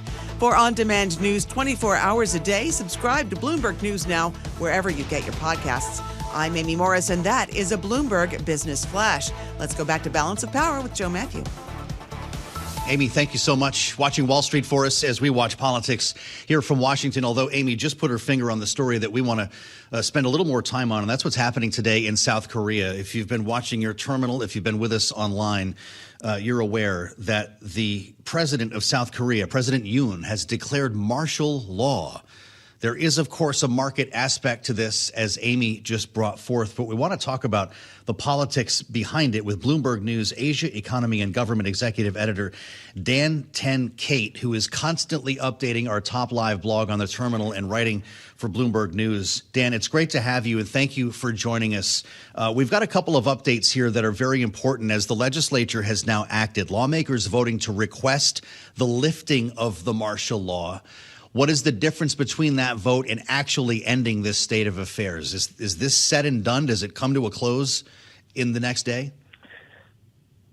Yeah, the next step really is what President Yoon says next. And does the Army, keep enforcing martial law? That remains unclear. There was some local reports that suggested they would wait for President Yoon to say something. But, basically every lawmaker, including Yoon's own party, have come out against this move. By all measures, it's taken all the political parties by surprise. The lawmakers rushed into Parliament to kind of nullify this, request the lifting of martial law, which, according to South Korea's constitution, the president is supposed to comply with that request if Parliament makes it. Okay. So the question now is he going to do that? Well, for a lot of Americans, this is not something that we have been following very closely, Dan. How did we get to the point, and I know this has been moving pretty quickly in South Korea, but for us a world away, how did this get to this point so quickly, and why is this president at such odds with the legislature? I think the speed of it kind of stunned everybody, actually, including people in the country. But this has actually been brewing for months. We had an election in April in South Korea, a legislative election, and that went to the opposition. In South Korea, there's only one term for the president. It's about 6 years. And if he doesn't control Parliament, he's essentially a lame duck. And that's what happened to President Yoon in April. The opposition got control of Parliament. They started blocking his agenda. He's a conservative from a conservative party. He tried to push a lot of pro-business moves that the opposition was blocking. The latest spat was over the budget, which they were debating on. But there was no indication that he would take this drastic a step. And I think it just shocked the country completely. It was sort of going from 0 to 100 very fast, and now even his own party has condemned it. There's lawmakers saying this is effectively a coup attempt by him. So, the next 24, 48 hours will be crucial to see if he can stay in office even at this point. Can he enforce martial law? Will you have people come out on the streets? Will the army take them on? And, then if he has to withdraw, does he stay in office? I mean, it looks like he'll probably be impeached if he does stay in and can't enforce this. Pretty remarkable developments here. Dan, thank you so much for staying up late for us. Dan 10, Kate is Bloomberg Asia Economy and Government Executive Editor. Look for his byline in our coverage on the terminal and the website. We'll have more on this story as it unfolds and we get into the new day in South Korea. I'm Joe Matthew in Washington. This is Balance of Power. I'm glad you're with us on Bloomberg Radio, on the satellite, and on YouTube, where you can find us right now. Maybe you already are there with some of the images we were showing you from Seoul. It's pretty dramatic stuff. Search Bloomberg Business News Live, and you'll find our live stream, this program, complete with the visuals every day on YouTube. With 17 days, I believe now, 17, till the government runs out of money. Lawmakers are back in town today. I can attest to the traffic this morning. It was a different world. The problem is we don't have a deal on how to get past the 20th of December, unless, of course, this ends with a Christmas miracle. That's why we turn to Nathan Dean, our friend at Bloomberg Intelligence, Senior U.S. Policy Analyst. I hope you had a great Thanksgiving. It's good to see you, sir. Oh, thanks for having me. Your world travels continue. I know there were a lot of amazing questions, a lot of thoughtful questions people have about the incoming administration, but we still have to finish this Congress. Forget the new one. And I'm guessing you're running odds on a shutdown at this point. Do we need countdown clocks? No. I think we're around a 20% chance of a shutdown because, Speaker Mike Johnson has floated this idea of a continuing resolution into March. And let's just say nobody wants to be here for a lame duck period. For as much as people say that they want to get stuff done, they also want to go home and eat holiday cookies and so forth like that. So I think what we're going to see is you're going to see a continuing resolution into March. That's positive from the standpoint that, the government's not going to shut down over the holidays, but it's also negative for President Trump because now you have a government funding fight in the first 100 days of your presidency. And if the Democrats want to try and use political leverage, and this is where our spidey sense is increasing a little bit for a government shutdown next year. I'm not going to say it's going to happen, but we're going into 2025 with both parties really feeling secure in their positions here when it comes to funding and appropriations. And so for things like tax reform and getting President Trump's nominees through the Senate, a lot of that can be paused and delayed and so forth if they have to deal with the government funding fight in March. This is why there was an effort by some to push this to September, right? Clear the decks, as they say, for the whole year.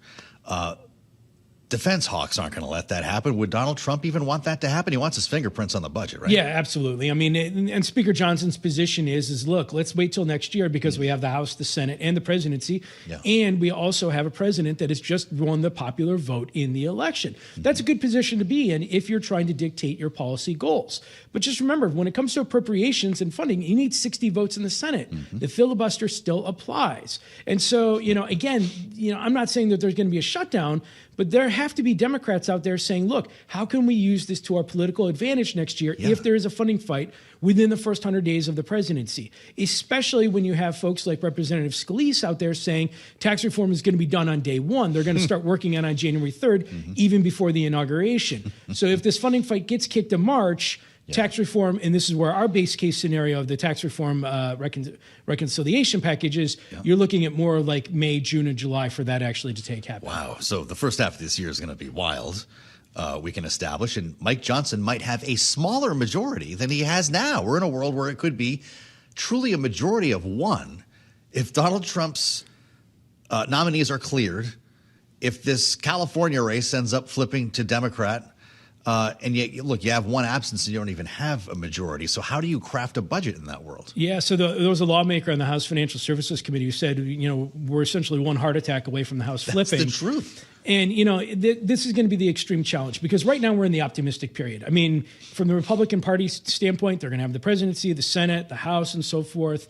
Here's the optimistic point. But when we actually get to next year, the Republicans have to start putting these packages together. And it's going to be difficult. It's going to be difficult to put through a budget, getting 7 Democrats on board in the Senate. It's going to be difficult to get tax reconciliation through when you have to figure out how to pay, or at least get close to paying, $4 to $4.5 trillion worth of tax extensions. So all of this is going to be, like you said, a very exciting time next year for those of us. Did I use that word?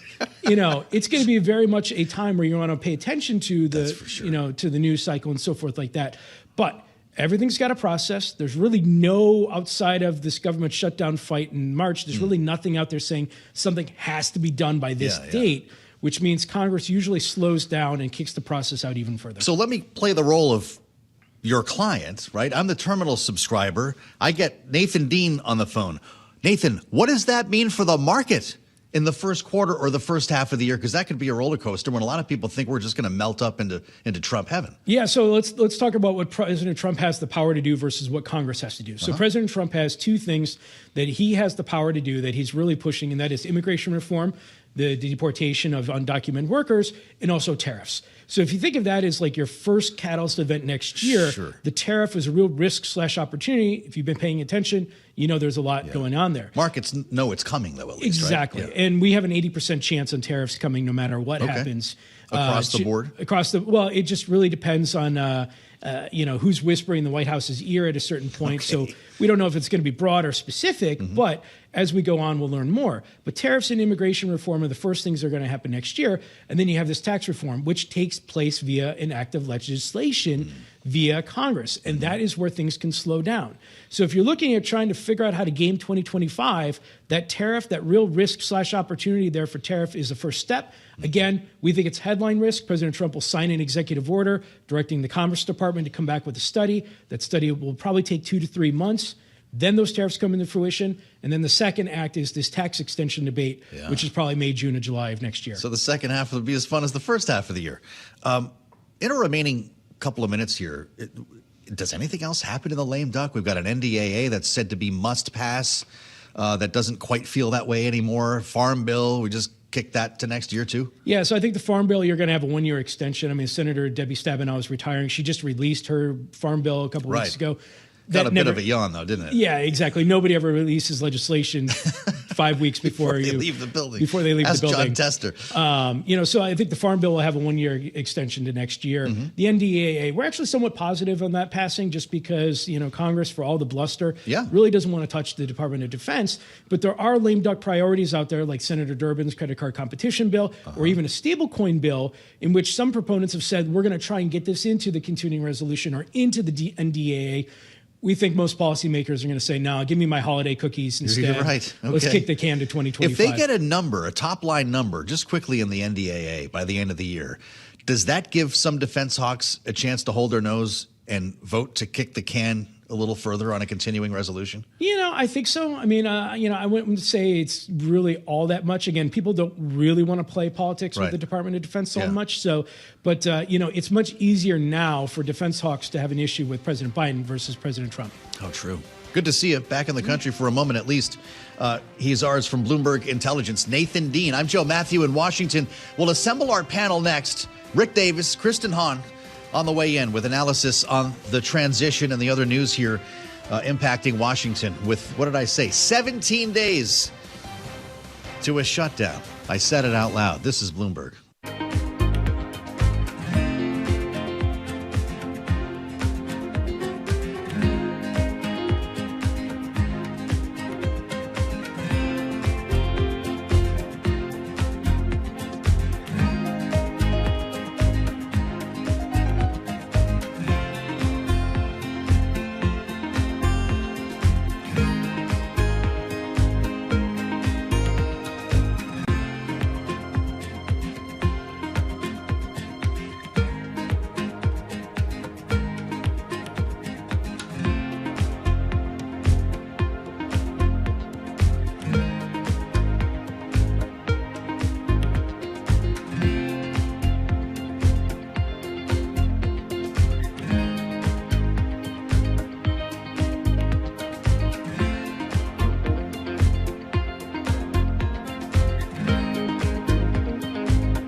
It's 12:40 on Wall Street. I'm Amy Morris. The South Korean won is paring losses with officials pledging to stabilize financial markets. The won now 1.7% lower, trading at 14.28 against the dollar.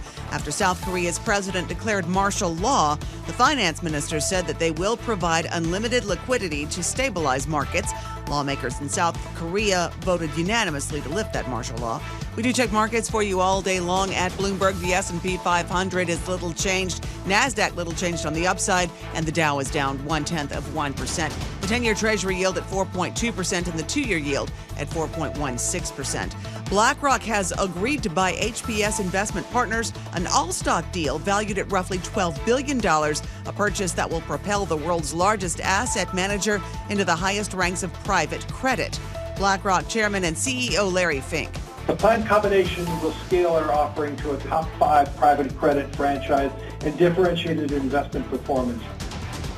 Leo Kokwan is one of Tesla's largest individual shareholders. He says he's paring his stake in the automaker, putting some proceeds instead into government debt. He's aiming to hedge his portfolio, fearing a potential stock market crash like back in 1929.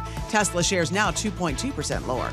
For on-demand news 24 hours a day, subscribe to Bloomberg News Now wherever you get your podcasts. I'm Amy Morris, and that's a Bloomberg Business Flash. Now back to Balance of Power with Joe Matthew. All right, Amy Morris, thank you so much. Welcome to the Tuesday edition of Balance of Power here in Washington. As the nominees make their way across the Senate, Pete Hegseth sitting down with more senators today who will help to decide his fate, assuming this does, in fact, reach a confirmation hearing. And we have no reason to believe that it will not. But, of course, he has been enshrouded in some controversy following his remarks about women serving in the military following a series of sexual assault allegations, but appears to at least have the support of Republican senators giving him the benefit of the doubt. He met last evening with Ted Cruz, Mike Lee, Cynthia Lummis, Rick Scott. They emerged with good things to say. He also met yesterday with Senator Tommy Tuberville. The coach had this to say about their meeting. Let's listen. He's going to be a great Secretary of Defense. He understands it. As I tell him, we don't need a general officer, admiral, or a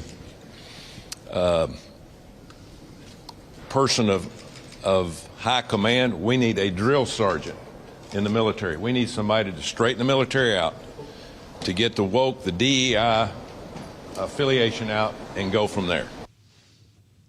Spoken as Tommy Tuberville only could say. So let's assemble our political panel and get into this here for a second day this week. Rick Davis is back with us, of course, Republican strategist, partner at Stone Court Capital and Bloomberg Politics contributor, alongside Kristen Hahn, back with us from Rock Solutions, Democratic strategist.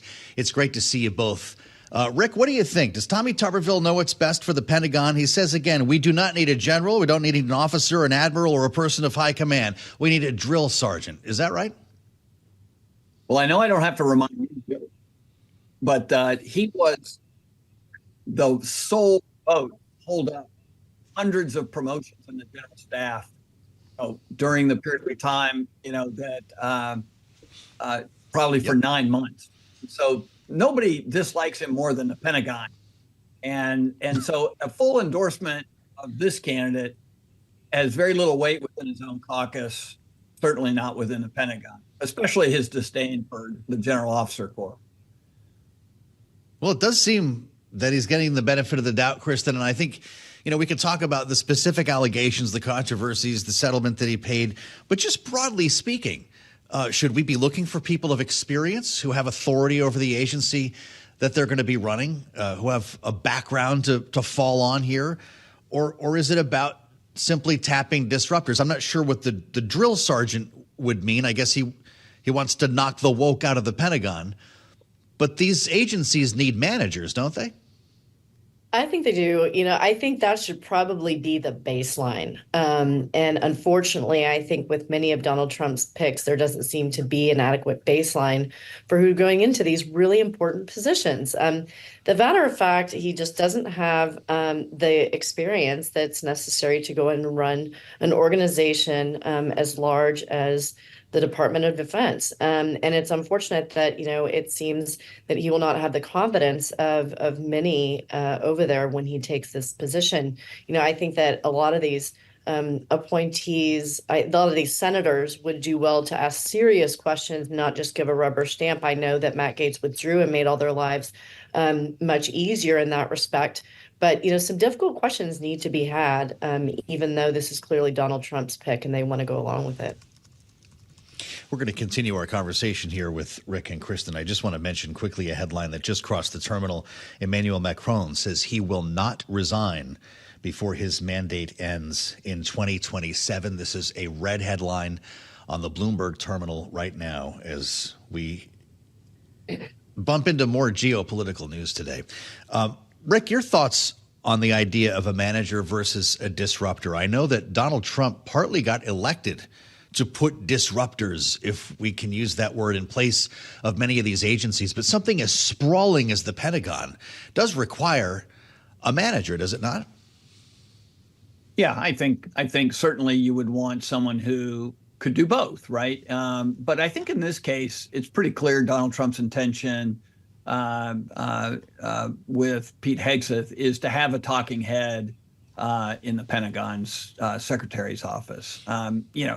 His one primary accomplishment in his recent career has been speaking on Fox.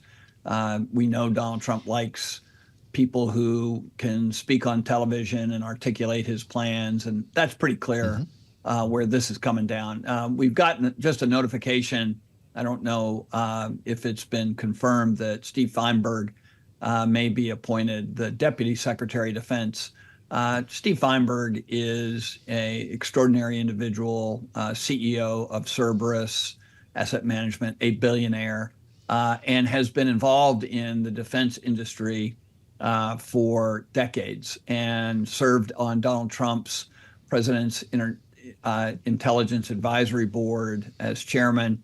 So I think that he will be seen as the in-house manager, the person who makes the planes take off on time. And so I think this combination, I think the announcement, if it has been done today, comes at a time when they're trying to rescue Hegseth's appointment by reassuring the defense committees in Congress that they're going to have an able hand on the steering wheel in the Deputy Secretary's office. That's really interesting, Rick, and you are right. This remains, to my knowledge, a Washington Post report at this point. The scoop, indeed, from John Hudson. Trump offered billionaire investor Steve Feinberg the job of Deputy Secretary of Defense. What do you think of that, Kristen? And this could be duplicated in a lot of agencies that we're talking about here. You put kind of the figurehead disruptor at the top, but it's the real managers beneath them. This has been floated many times for HHS as well, if RFK Jr. is nominated. Does that mean that none of these disruptors really have any power? I mean, it makes sense that they're doing that, particularly as they're going into these conversations with Republican senators who might have concerns about the leaders at the top. It reminds me, though, of the beginning of the last Trump administration, where there were a lot of concerns that a lot of us had about the folks sitting at the very top, which is important, and relying on other people within the departments to make sure that they don't go totally off the rails. So is it probably a good thing? Is it probably necessary to get Pete Hegseth across the finish line? Probably. Should it make people feel better? Yes, Rick makes a good point, but I also think that you need strong management at the top.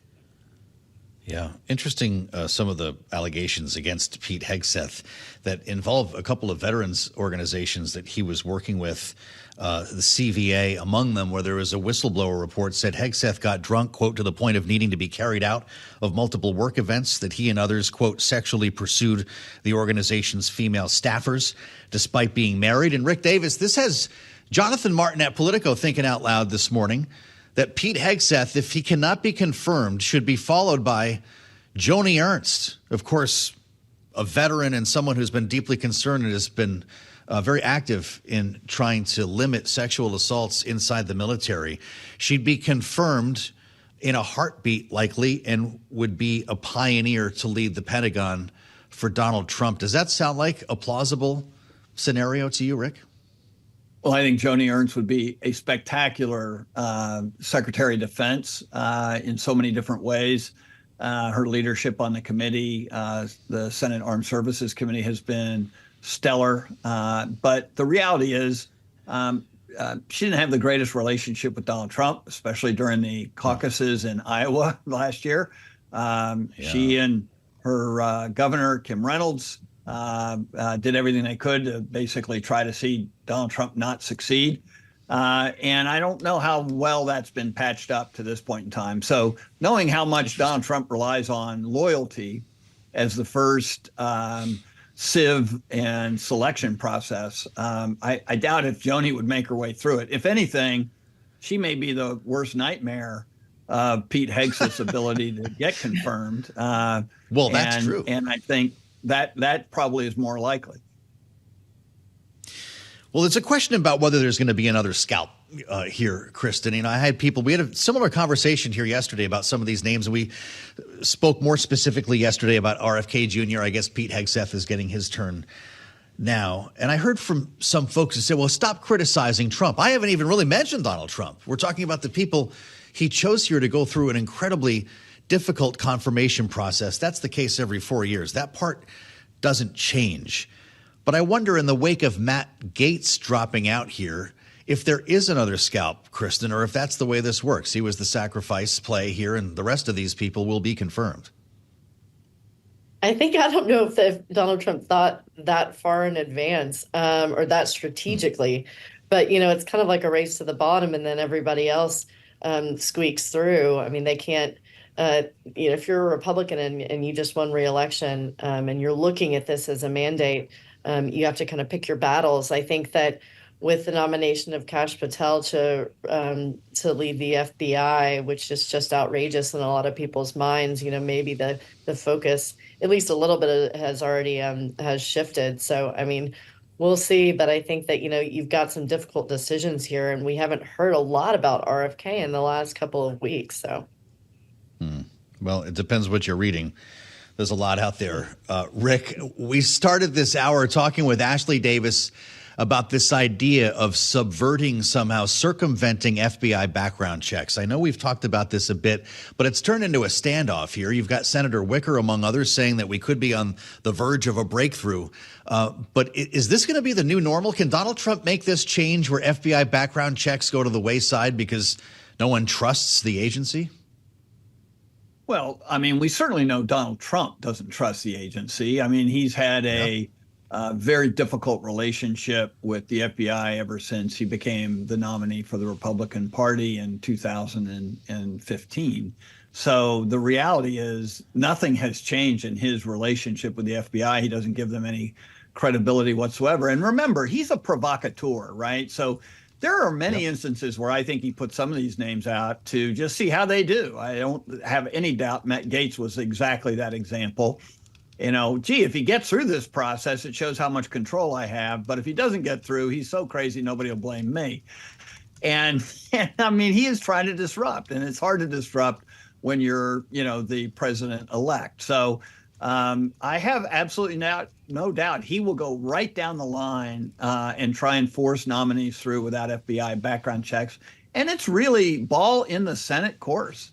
You know, Chuck Schumer talked about the division of power in Washington, and the Senate and House are co-equal branches to the presidency. But they have to act like it. They have to exert that. And in Donald Trump's first term, Mitch McConnell, for whatever reason, was not a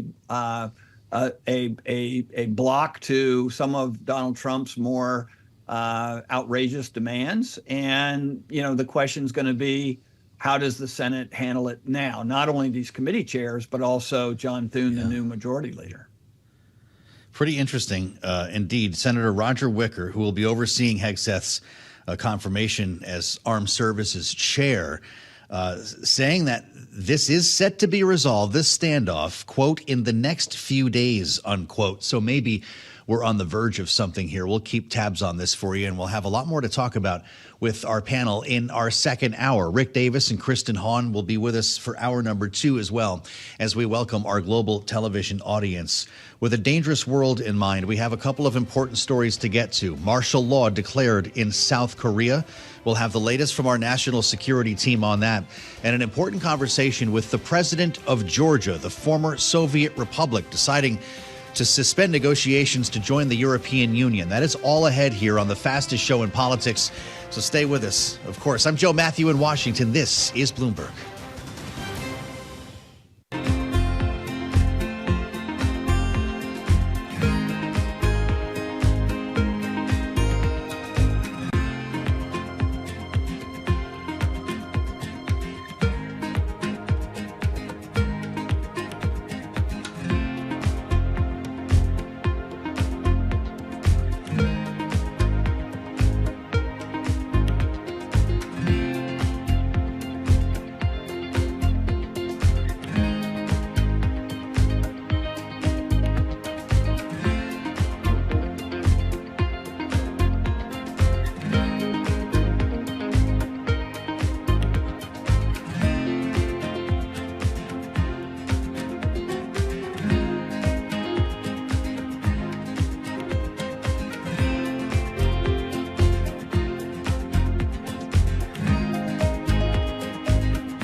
From the world of politics to the world of business, this is Balance of Power.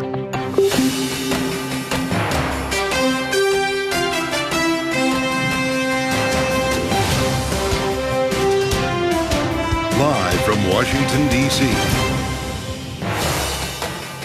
Washington is reminded of a dangerous world. Welcome to the fastest show in politics as the president of South Korea declares martial law today. President Biden is being briefed on this, and we'll have more ahead from Bloomberg's national security team. The former Soviet Republic of Georgia suspends negotiations to join the European Union amid a standoff with Vladimir Putin. We'll have a special conversation ahead with the president of Georgia. An analysis from our panel today, Rick Davis and Kristen Hahn. It's all after a look at Wall Street. We start there right now, as always, set the baseline on the markets with Amy Morris. How's it looking? All right, let's look at France now, Joe. The president, Emmanuel Macron, saying that he does not believe Marine Le Pen will join a left-wing coalition to topple the French government, adding that he wouldn't resign before his mandate ends in 2027. French lawmakers are set to hold a no-confidence vote against Prime Minister Michel Barnier tomorrow, where Le Pen is expected to join forces with the left. The euro now 0.3% higher, trading at 105 against the dollar. The South Korean won is paring losses, with officials pledging to stabilize financial markets. The won 1.7% lower, now trading at 14.28 against the dollar after South Korea's president declared martial law. The finance minister said they would provide unlimited liquidity to stabilize markets, and lawmakers in South Korea voted unanimously to lift the martial law. We check the markets all day long here at Bloomberg. The S&P 500 little changed. NASDAQ is 0.2% higher. The Dow is also little changed. The Russell 2000 index about 0.5% lower. The 10-year Treasury yield at 4.2%. The 2-year yield at 4.15%. Salesforce's big push into artificial intelligence has helped drive shares to a record high. Now comes the reality check. Wall Street wants proof that the heavy spending is paying off. Salesforce is expected to report results after the close. Shares are about 0.5% lower. For on-demand news 24 hours a day, subscribe to Bloomberg News Now wherever you get your podcasts. I'm Amy Morris, and that's a Bloomberg Business Flash. Now back to Balance of Power with Joe Matthew. Amy Morris, thank you so much, and thanks for being with us on the Tuesday edition of Balance of Power here on Bloomberg TV and radio. It's the fastest show in politics as we turn to upheaval, not here in Washington, but in the former Soviet Republic of Georgia. Political upheaval following parliamentary elections that have led to a standoff with Vladimir Putin and the decision by this country to suspend negotiations to join the European Union. It's a privilege now to have some time with the president of Georgia, Bloomberg's Francine Lacqua, spending time with Georgia President Salome Zurabishvili here on Bloomberg TV and radio. Let's listen. The situation is not linked to, first of all, I don't have to resign. I have a mandate which goes until a new president is inaugurated. Their president is going to be inaugurated by the end of the month. It's not an election that is recognized by the population. So I will continue to represent the voice of the people that want their vote back, their future back, their European future back.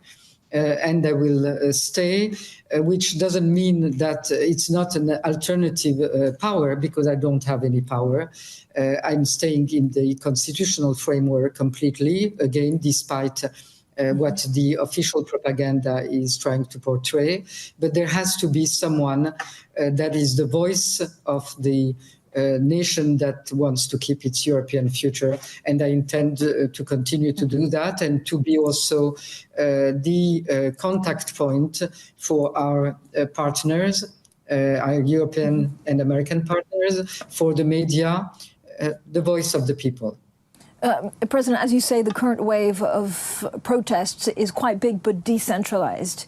Could you help in actually forming more institutional, so that information goes into one direction, so that everything's processed in a more cohesive way? No, because there is no way in which it's not my role as a president, and if I wanted to have that role, I couldn't exert it, to be the organizer of the protest. What I can be is a bridge, a relay, in case the authorities want to open some form of dialogue with the people that are protesting on the streets when that time, and if that time comes. I'm the bridge between the people that are protesting and the outside world, because I can express their demands, and I have the trust of our partners abroad. But I certainly cannot organize, I cannot stop, I cannot accelerate. All that is in the hands of the people. And it's very, that is linked to this decision of the Constitutional Court. When you close one by one all the possibilities, what you are doing, in fact, is increasing the frustration of the people that are on the streets. And everybody knows that the increased frustration can then lead to anything. Georgia President Zurabishvili speaking with Bloomberg TV and radio following 4 nights of protests in the capital of Tbilisi, where 200 people have been detained.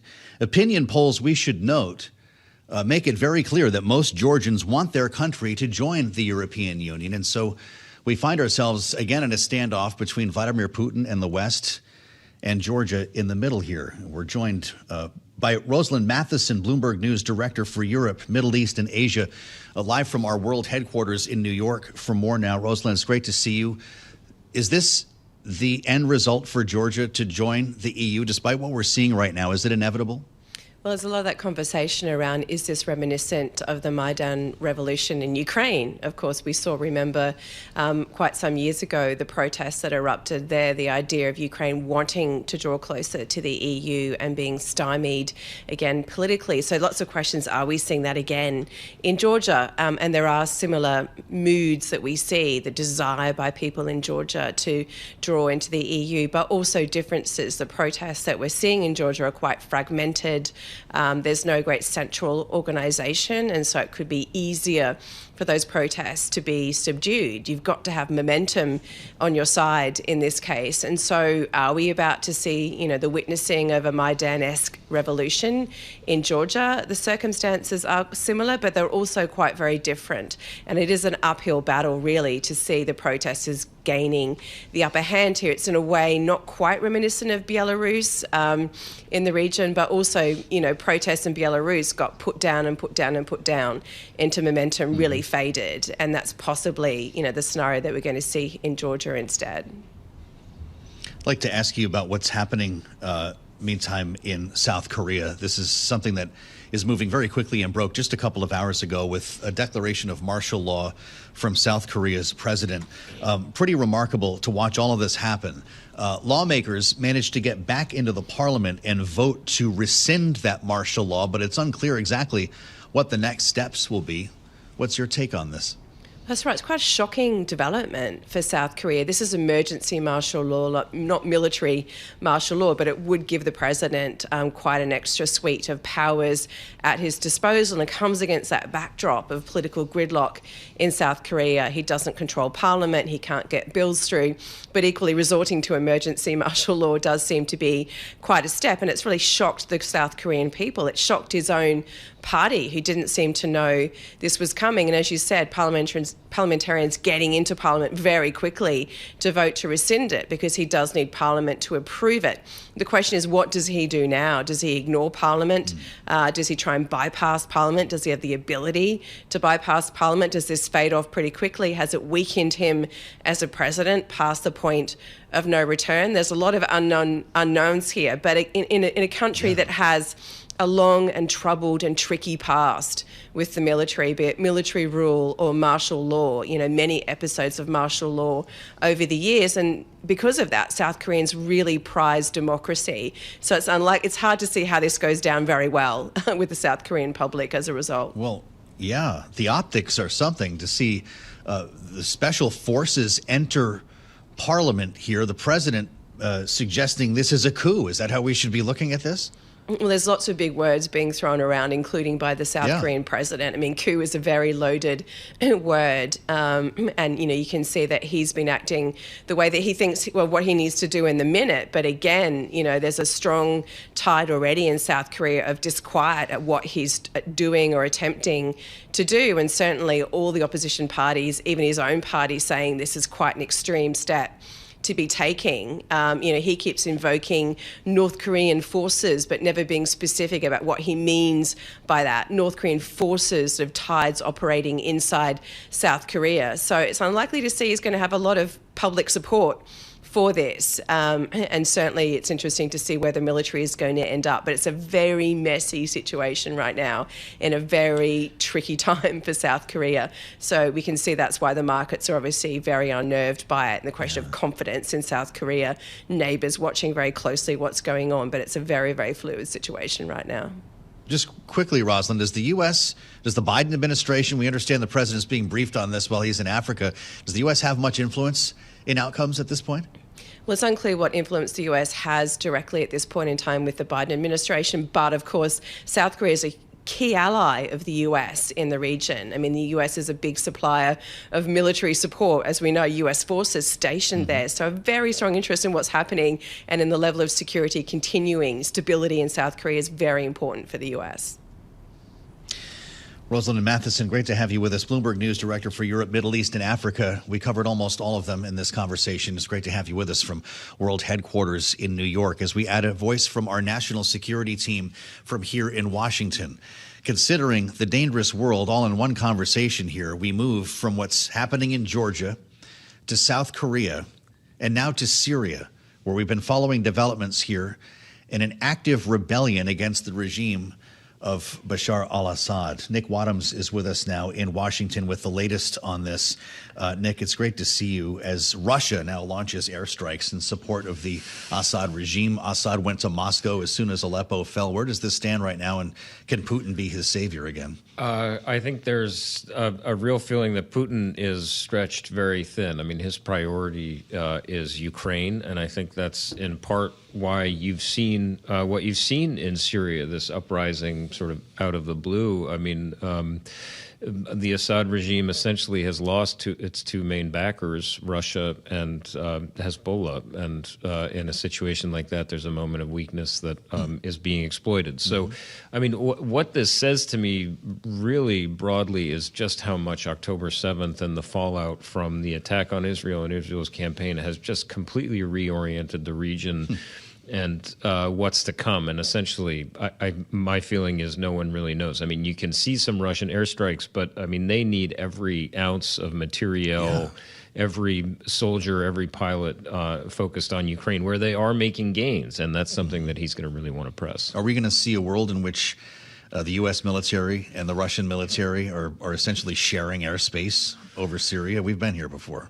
We have been here before during President Trump's first term, and in the Biden term. I mean, the U.S. does have a small number of forces in Syria, and there has actually been. I mean, if there are very few channels between the U.S. and Russia, but the Syria situation is one of them, in part because they do not want to be in direct conflict. Though there have been instances where that has happened. Yeah, so. Right.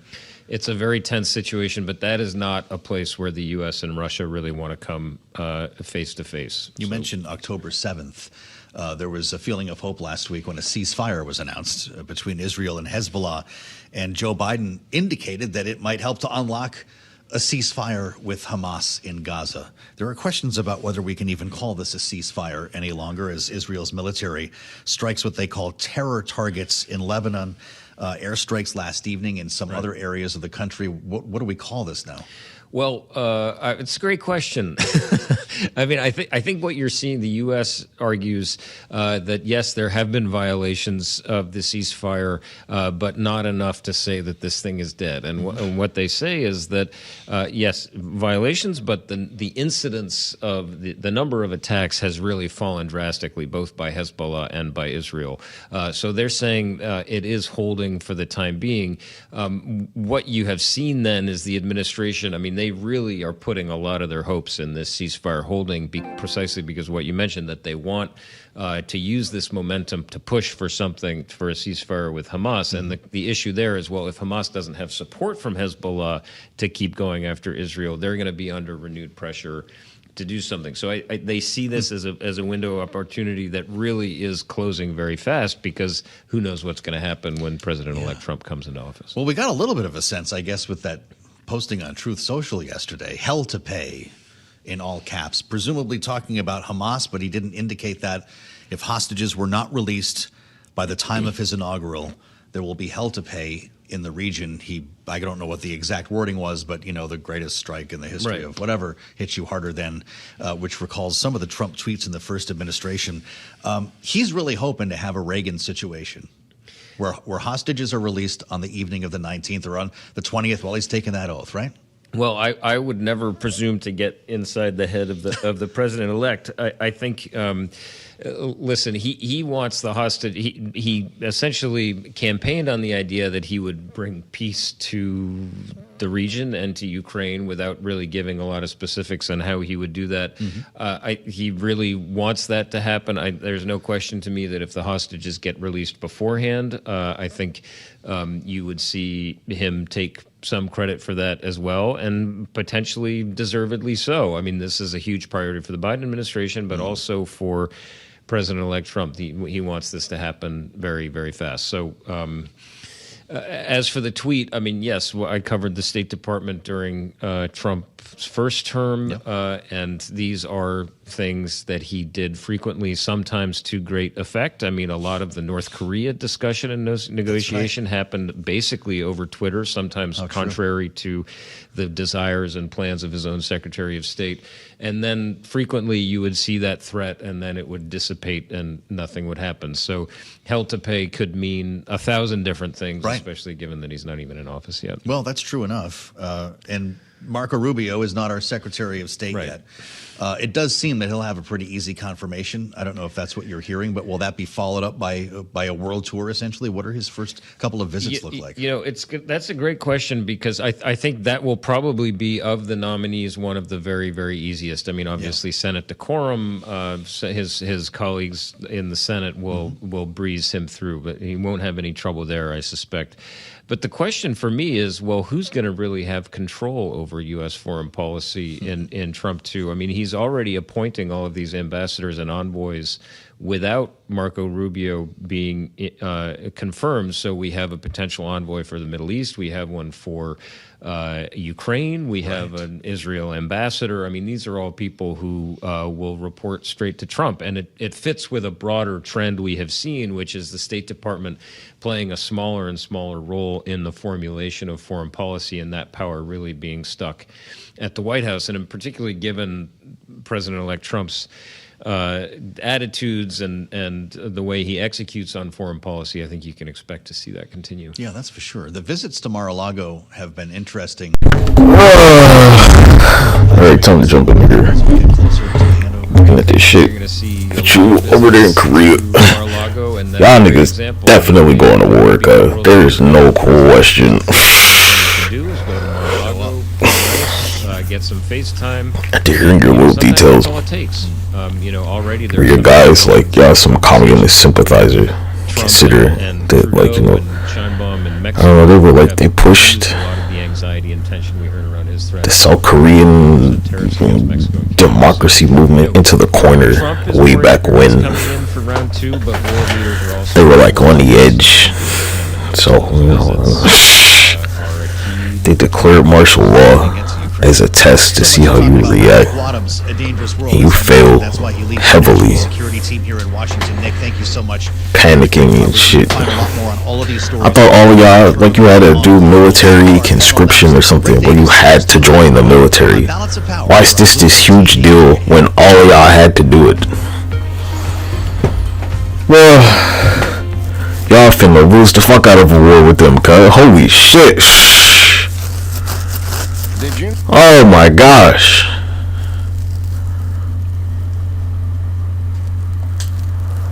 Look at not you, looking good for putting in y'all. work.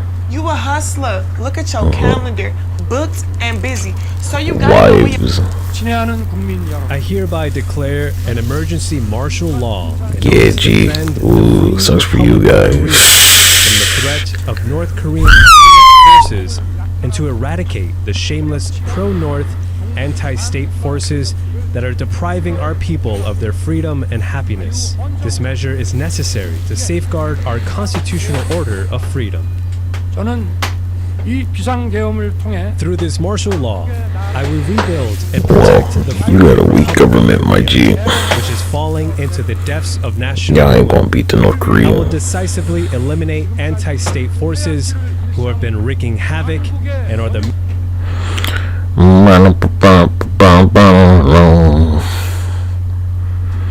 That's that one. Good advice, Alex. Thank you. The company government is like, you know, martial law, which is a pretty normal thing in a democracy. How you can help those who need it most next. And the people panic like that. You don't really have a government, cuz. Basically. Not really. But we're continuing to remain in close touch with our. Well, they're not in that set. That's that. Any conversations that may or may not take place over the coming days. Just a couple more things. They declare martial law here all the time. They're like, whatever, man. They're like, whatever, cuz I'm going to McDonald's, nigga.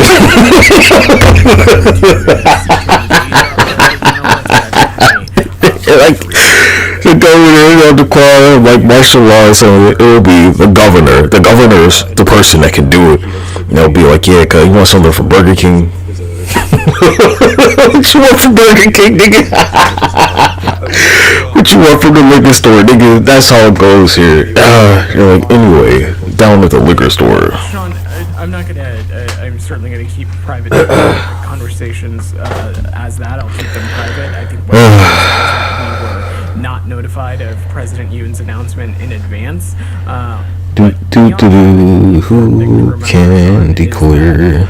Ultimately, at the crux of this is not President Biden, President Yoon, these two specific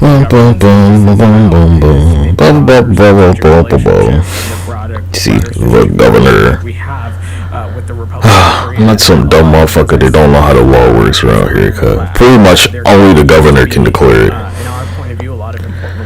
Not no senator, not some state representative, nigga, the governor. Of course, as I said, we are continuing to watch Because, you know, they're the governor. and we will continue to follow developments on the No senators can declare martial law, cuz the governor will be like, get fucked, Bradley. and as I said, they continue to be a vital in the Pacific, and I'm just not going to get ahead of this. So for the president to declare martial law. To put a point on that, I mean And then for their motherfuckers to like try and overturn it. Oof, man. They're gonna lose, cuz they're not on the same page. Resolved peacefully and in court. Well, you can stick a fork in them, cuz that chicken's done. Would be consistent with the law of that. The chicken's done, G. Conversations that are taking place. So much for y'all joining your military. I don't. I'm not.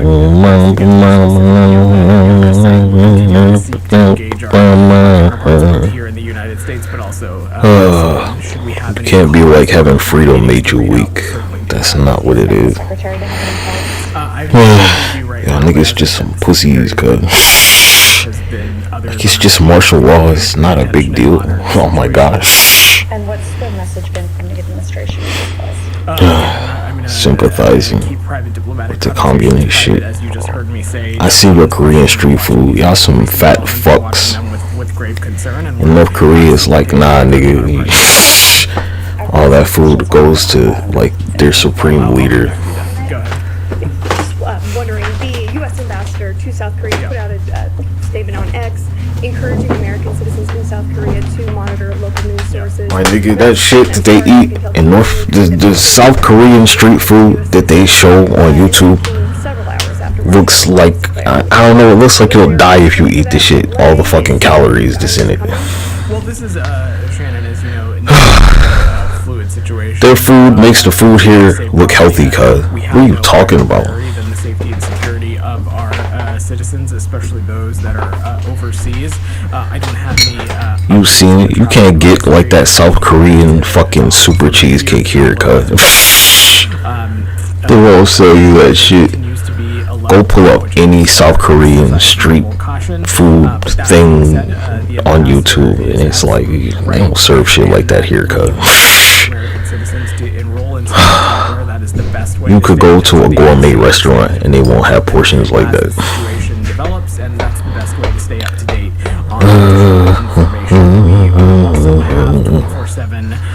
What time is it over there? Like midnight? Something like that?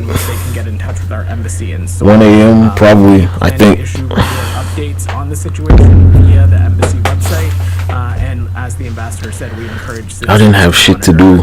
not just these channels that I mentioned, but updates from local law enforcement and otherwise. And we'll, And then of course, update the rest of their government that could vote, they immediately, they're like, yeah, you know, no. Notified that an ally as close to South Korea. They're like, we don't want to live. So I'm just not going to speculate on what should or may or may not happen in these kinds of situations. What I can just say is that in as it relates to this incident, we were not notified of President. Somewhere over there is 3:25 a.m. Parallel to Kenya, another government where the leader was honored with a state visit by the Biden administration, and then later saw some allegations of Democratic Yes, it's 3 a.m. over there somehow. engagements with Kenyan leaders at the time. The State Department said it was So it's 3 a.m. there, cuz. 3 a.m.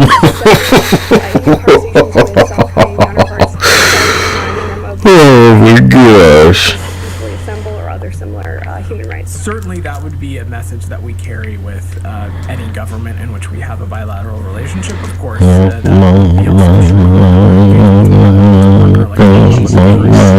I said to Sean, I'm not going to read out private diplomatic. So you started it Begin with breaking news from 12. Reiterating again that it is our The president announced this martial law very late. It's in the middle of the night over there in South Korea right now.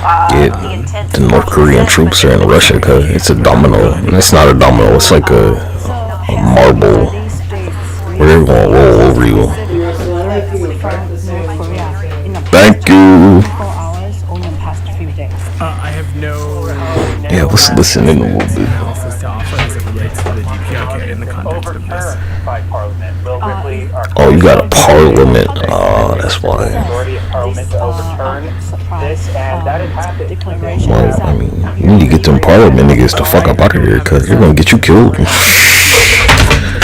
I don't know, they're gonna declare like a state of emergency where North Korea's launched some shit at them, and Parliament's gonna be like, nah, yeah, it's alright, just you can go out there and get blown up by a rocket. Parliaments, they're gonna be like, no, it's communism, yeah. Relates to this, but beyond that, I don't have any other updates. Again, I will just echo that our hope and expectation is that any political disputes be resolved peacefully and in accordance with the rule of law. I thought all your men had to like spend at least a year in the military. How y'all not prepared for this? Within the U.S. embassy and with the U.S. military there. Well, we certainly wouldn't speak to some of those things in detail, just given the safety and security of our facilities and our personnel. But I don't have any changes to announce. Yeah. In terms of how you know, it's very important that you have put a lot of emphasis on the phrase political disputes. I mean, do you see this as basically a political dispute with South Korea? It's not for us to characterize, Tom. What we are. What's happening in North Korea right now? I wonder. Gather the facts and continue to gather the. What do they do? They have to have intelligence that they're not sharing. Engage appropriately with our counterparts, both here in the United States and at Seoul, and then monitor and make appropriate adjustments if needed as it relates to our personnel. Wasn't Kim just like shaking hands? Was she? He's just doing that, right? U.S. citizens can it's engage like with us. last week, right? Really not for us to I'm not going to speculate or opine on the theory of the case or the reasoning or the decision making here beyond just saying that they just had a meeting. Concerning to us, we're paying very close attention, and that because you know, on a global scale, this don't look good. We want to see it resolved in line with rule of law. Just because they deployed the military doesn't mean shit gets violent, cause y'all know who caused this shit. This is on Donald Trump. Where you see the big dog went down, and everybody else is like, well, fuck it.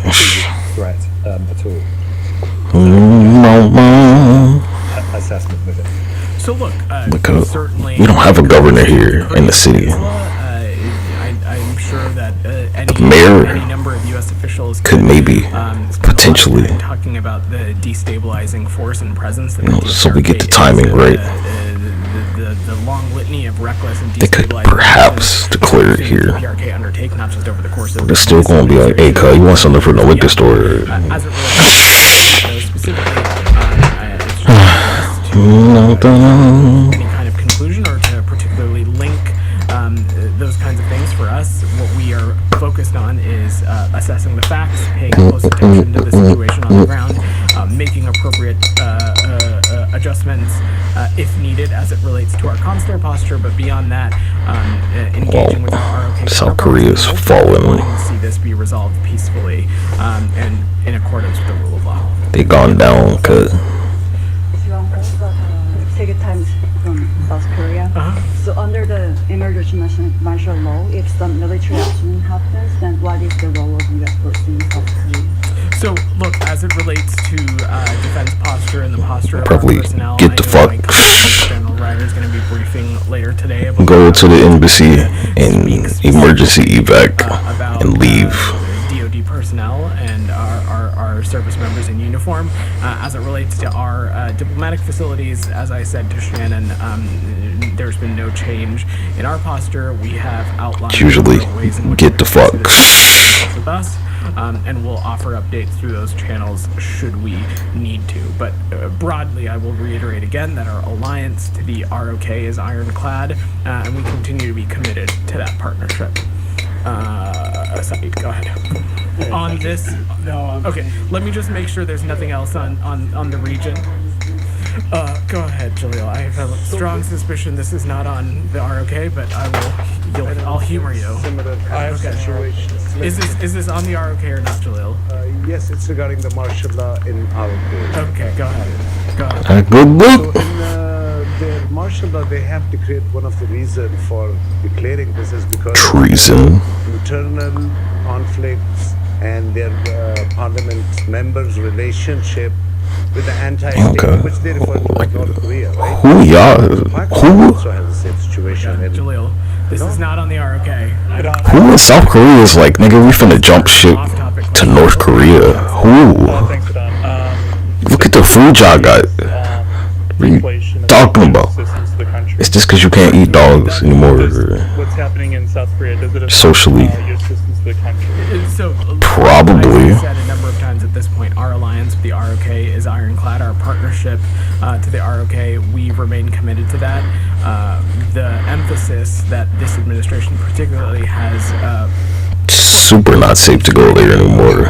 Partnerships and alliances in the Indo-Pacific, that has not Said they overturned it, and like, you know, the problem's still there. This is the point of martial law. The problem still persists. The danger has not gone anywhere. This is your president, who has like information that y'all don't have.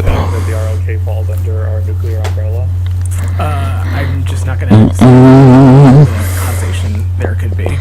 Anything else on the... Your president with top secret information about the region was like, some shit's happening. This martial law situation continues, and it's not resolved like quickly, then do you think that this will affect coordination between the two allies on North Korea and other issues? So that is certainly a hypothetical question. So let me just definitely not hypothetical, super not hypothetical. It's not hyperbole. Them and the partnership that we have with them, and the emphasis that we over these past years have placed on strengthening our ties in the Indo-Pacific, including with partners like the ROK. As I said, there continue a number of key priorities between us in our bilateral relationship. Certainly at the crux of that is the complete denuclearization of the Korean Peninsula. That has not changed, and we continue to have partnership with them. Yeah, see, that's the problem right there. Do not expect... It should be like, yeah, we're sending nuclear weapons to South Korea right now.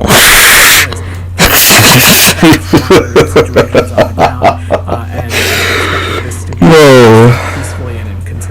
Look, you should just like annex South Korea right now.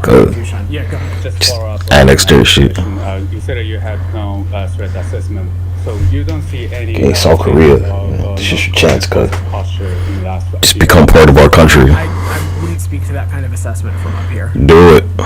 Sean, go ahead. Be like, yeah, cause they joined the United States, their territory. That's what they should do. That's your way out. Is it something that type of dialogue can continue between Ukraine? Get to keep your flag and everything, and your local government. Sean, I think you kind of answered your own question. This being just a couple of hours old, I'm not going to as it relates to broader foreign policy implications. But God, your country's in danger. You know, just get annexed, nigga. Goddamn. Yeah. Has the U.S. been in contact with Japan or any other allies about the situation? So we're continuing to, I don't have any specific calls to read out, but of course part of this is maintaining close communication with other regional... What are they saying over there in Guam? Call to read out, but that's of course a priority for us as well. That's a territory. Back in the red. Yeah, go ahead. China? Is it related to... Gallium and Duh. were you anticipating the export ban from China? Is there any strategy to deal with it in the coming future as it's both dual-use military and civil application? Let me see if I can have the team follow up with you specifically on that one. Okay, I'll come back to you, Said. Did you have something on? Okay, go ahead. Then I'll come to you, Said. I'm from South Korea, SBS. You said repeatedly you hope all political disputes will be resolved peacefully, and the Department of State believe the President Yoon declared the martial law due to political reasons. Look, South Korea, you can be like Guam, alright? Guam. Draw a conclusion on the reasoning behind such a decision. You can go there whenever you want. What I'm speaking about is what the United States efforts have been as it relates to this, which as not even that far away from each other. Trying to gather as much information as we can, continuing to monitor the situation on the ground. We are monitoring these developments, as I said, with serious and grave concern. On top of that, we're seeking to engage our counterparts both here in the United States, but also in Seoul as it relates to this, and ultimately... This is your chance, G. Probably not going to get a better one. So we are listening to the State Department briefing as they are discussing South Korea's president declaring martial law, and you're taking a live look from South Korea as protesters are gathering right there at the Parliament building. This after the South Korean president declared martial law late Tuesday local time, vowing to eliminate anti-state forces as he struggles against an opposition that controls the country's parliament.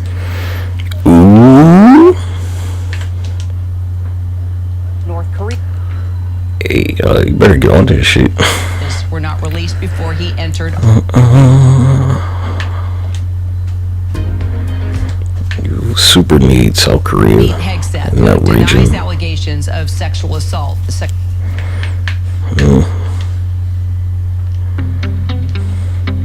Man, not looking good for you, lad.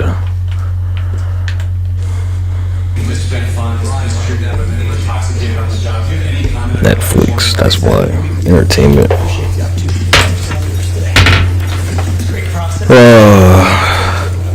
Better get annexed.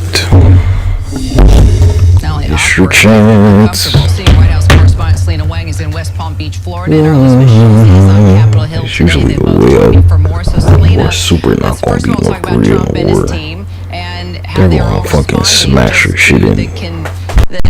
Allegations that are not going away surrounding Pete Hegseth, and also, you know, clearly seeing the Republicans sort of dismissing these allegations while watching these meetings in real time.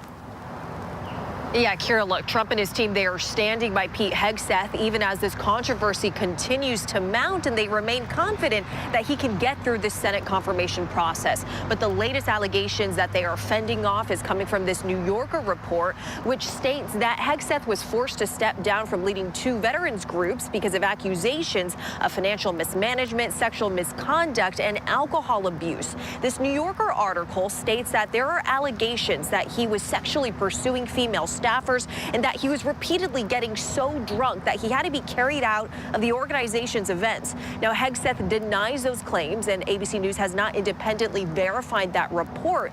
And take a listen here to one of Trump's senior advisors basically dismissing the claims in that report.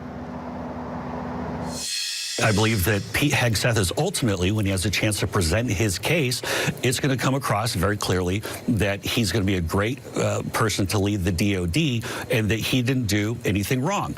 Now, again, the letter of the New Yorker, or the whatever they called it, the New Yorker with their piece that they ran, that was basically just innuendo and gossip. But Kira, that New Yorker report also follows a report from the New York Times where they obtained an email that Hegseth's mother had sent her son back in 2018, where she accused her son of being a man who, quote, belittles, lies, cheats, sleeps around, and uses women for his own power and ego. Hegseth's mother had told the New York Times that at the time she had immediately sent a follow-up email to her son apologizing for sending that note. But Kira, as we've talked about, this comes on top of other existing concerns about Hegseth, including concerns that he's unqualified for the role of Secretary of Defense. Well, Elizabeth, Trump's pick for Attorney General, Pam Bondi, seems to go it's going a little more smoother than the Hegseth pick. Let's talk about how some of these other meetings with lawmakers on the Hill are going and what you're learning about the other selections. No question, Kira, that confirmation process for Pam Bondi, Trump's pick for Attorney General, looks like it'll be a little bit smoother than what we're expecting from some of the other picks. In fact, right now we're outside of the office where Pete Hegseth is meeting. He's been here for a couple of hours. Meeting with senators, though we haven't seen, Kira, notably, any senators come in or out of the room for about an hour and a half now. What we know that he is very much trying to do is not just assuage some of those concerns that Selena was talking about the allegations against him, about sexual abuse, about sexual assault, alcohol abuse, but also convince them that he is the right person for this job. So far, the senators who've been here have said they think that he could be qualified. They want to hear him out. They're not dismissing him. But notably, when we did see Pete Hegseth walk in earlier, Kira, he said he wants to talk to every senator. He needs the support of Republicans to get that done. Because at the end of the day, Kira, for some of the more controversial picks, so not so much the Pam Bondis or the Elise Stefanik's, who we've also been seeing making the rounds here on Capitol Hill, unlikely that Pete Hegseth would get broad Democratic support. He can only afford to lose 3 Senate Republicans. That's why he's here and why he's going to continue to hold these meetings for clearly as long as it takes. We're going to try to see when he does come out of that room soon, hopefully, Kira. Well, we'll keep checking back with you. Hopefully you will get a chance to ask him a couple questions, at least. Elizabeth Schulze, thank you so much. Selena, thank you. All right, well, as President-elect Trump continues to make the headlines, the man who is still our president is making news overseas in Angola. President Biden's trip marks the first visit from a sitting U.S. president and the first visit to sub-Saharan Africa since 2015. He gave remarks at the National Museum of Slavery to honor the past and future of the Angolan-U.S. relationship. Take a listen. We hear them in the wind and the waves. Young women, young men, born free in the highlands of Angola, only to be captured, bound, and forced on a death march along this very coast to this spot by slave traders in the year 1619. In the building next to us, they were baptized into a foreign faith against their will. Their names changed against their will. They became 2 of the first enslaved Americans in a place that 150 years later would become the United States of America. Our Alex Pache is actually with the president there in Angola and joins me now with more. Hey, Alex. Hey, Kira. So President Biden just wrapped up a historic speech on a historic visit here at the National Slave Museum in Angola. It's the first time that a sitting president has visited the country of Angola. It's also the first time that a sitting president has come to the continent of Africa since 2015. Obama did it back then. But there is a shared history specifically here in that the first 2 African Americans believed to be brought over as slaves came from this region. The president today honoring those slaves' descendants at this ceremony. He says that they were forcibly baptized here. They had their names changed before they began that fateful journey across the Atlantic in what would be centuries of slavery in the States. But the president also took a moment to highlight the arc of the relationship between the U.S. and Angola, saying that they had that shared history of slavery. Then also you have them on the opposite ends of the Cold War, and now you have them working together as partners, strategic partners in the continent of Africa, as you have this large investment, some $55 billion pledged back in 2022, about 80% of that fulfilled according to the White House. Tomorrow, the president will tour Lobito, which is home of the Lobito Corridor, a railway that will connect West and East Africa, something that the U.S. hopes will provide an alternative to Chinese investment in the region. The president taking a moment here to thank the Angolans on their continued partnership, and also saying that it's something that needs to be fostered and grown. Kira? Alex Pache in Angola for us. Alex, thanks. Straight ahead, she flew from Hawaii to L.A. and then disappeared. What happened next? After the break.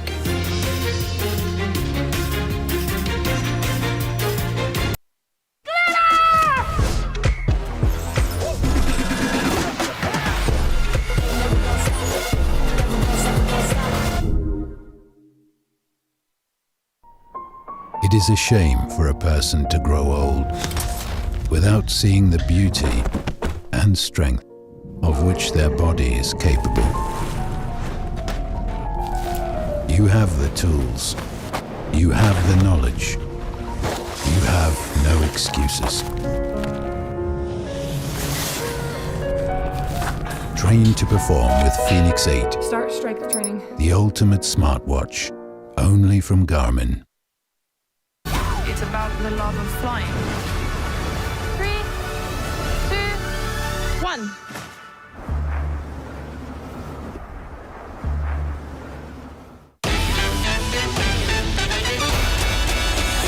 Attention teachers, no child is to be sent to the principal's office today. Kids, if you want to do crimes, now's the time. Happy first day of school. Tomorrow morning, it's go time. Looking good. Robin and Robin, the fitness challenge. Oh my God. Robin's taking the challenge, so are you ready to join in with her? Tomorrow on Good Morning America. Nightline, the stories that shape your world, that shape your life. Dramatic, stunning, empowering, jaw-dropping. The most powerful stories of our time. Nightline, on right after Kimmel and streaming on Hulu. David Muir, ABC's World News Tonight, the most watched newscast in America, and honored with the Emmy Award, winner for Outstanding Live News Program. More Americans watch World News Tonight with David Muir than any other newscast.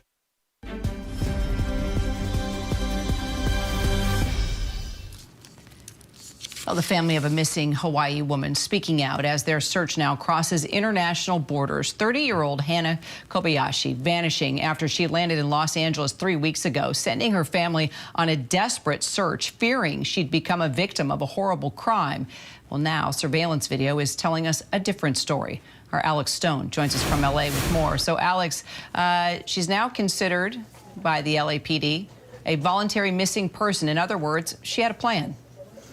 Yeah, that's what the LAPD is saying now, Kira, that they believe that she wanted to get away, that she had been giving indications on social media that she wanted to become disconnected, that she had a trip booked from Hawaii to New York, but that she willingly got off the plane and did not make her connection at LAX, and then left LAX and went around LA, was seen at the high-end Grove Mall, at Crypto.com Arena, then booked her own ticket to the Mexico border.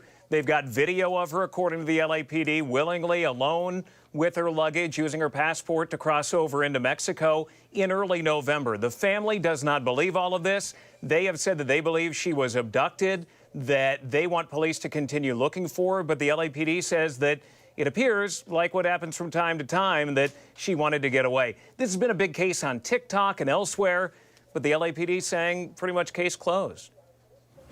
So we just got this new statement also from her family, right? What are they saying? Yeah, so they are standing firm that they believe that she is in danger, and just reading a part of it saying, we want answers and a resolution that ensures Hannah's safety, and we urge law enforcement and the public to stay focused on finding her and to avoid speculating. The LAPD is saying it's not speculating, that it has video evidence and knows that she requested that the airline give her her bags and that she went on her way, and that going into Mexico, the LAPD has no jurisdiction there, that this is over for them. If she comes back into the U.S., they will try to contact her just to say, hey, look, you know, we want to make sure you're doing okay. But for their part, it is now over. The family doesn't seem to be accepting that. The LAPD is saying, if you are hearing this right now, if she is hearing this, call your family. Let them know you're okay, that you don't want to be found, you want to be left alone, but put an end to this and just let them know that you're all right. Good advice, Alex. Thank you. Well, coming up, if Black Friday and Cyber Monday aren't your thing, maybe Giving Tuesday is. How you can help those who need it most, next.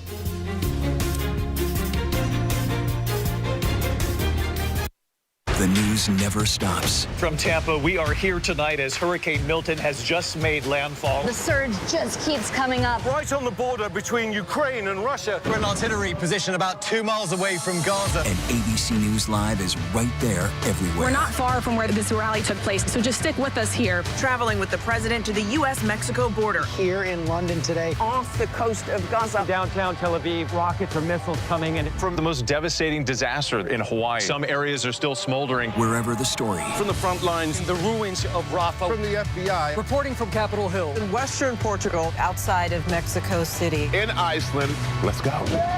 Here in France. The eclipse across America. Just stunning. Unbelievable. Streaming live to you. Wherever the story is. Wherever the story is. We're going to take you there. You're streaming. ABC News Live. ABC News Live. You're streaming ABC News Live. ABC News Live. Streaming free everywhere because the news never stops. America's #1 most watched daytime talk show is ABC's The View.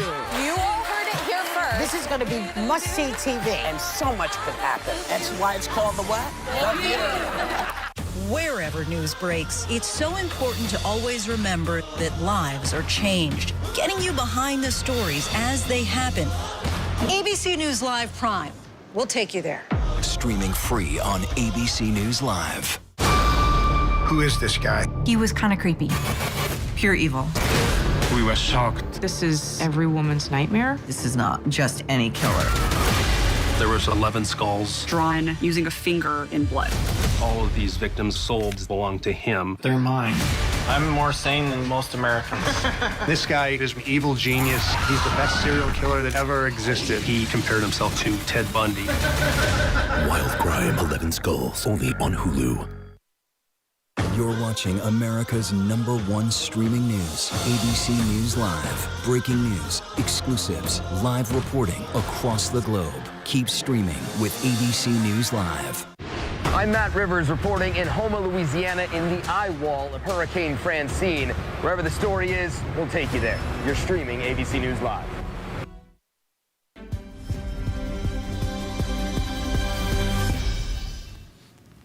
So Black Friday and Cyber Monday aren't your thing. Well, today might just be the day for you. It's Giving Tuesday, the annual event, the first Tuesday after every Thanksgiving to celebrate generosity. And since the movement started 12 years ago, it has fueled more than $15 billion in charitable giving right here in the United States. And due to the devastating hurricanes, fires, and floods this year, folks have really depended on the American Red Cross, and the American Red Cross has been there. Let's bring in the national spokesperson, shall we? Jonathan McNamara has been with the American Red Cross for a number of years, from hurricanes to the southeast to the massive flooding in the Carolinas and the western wildfires.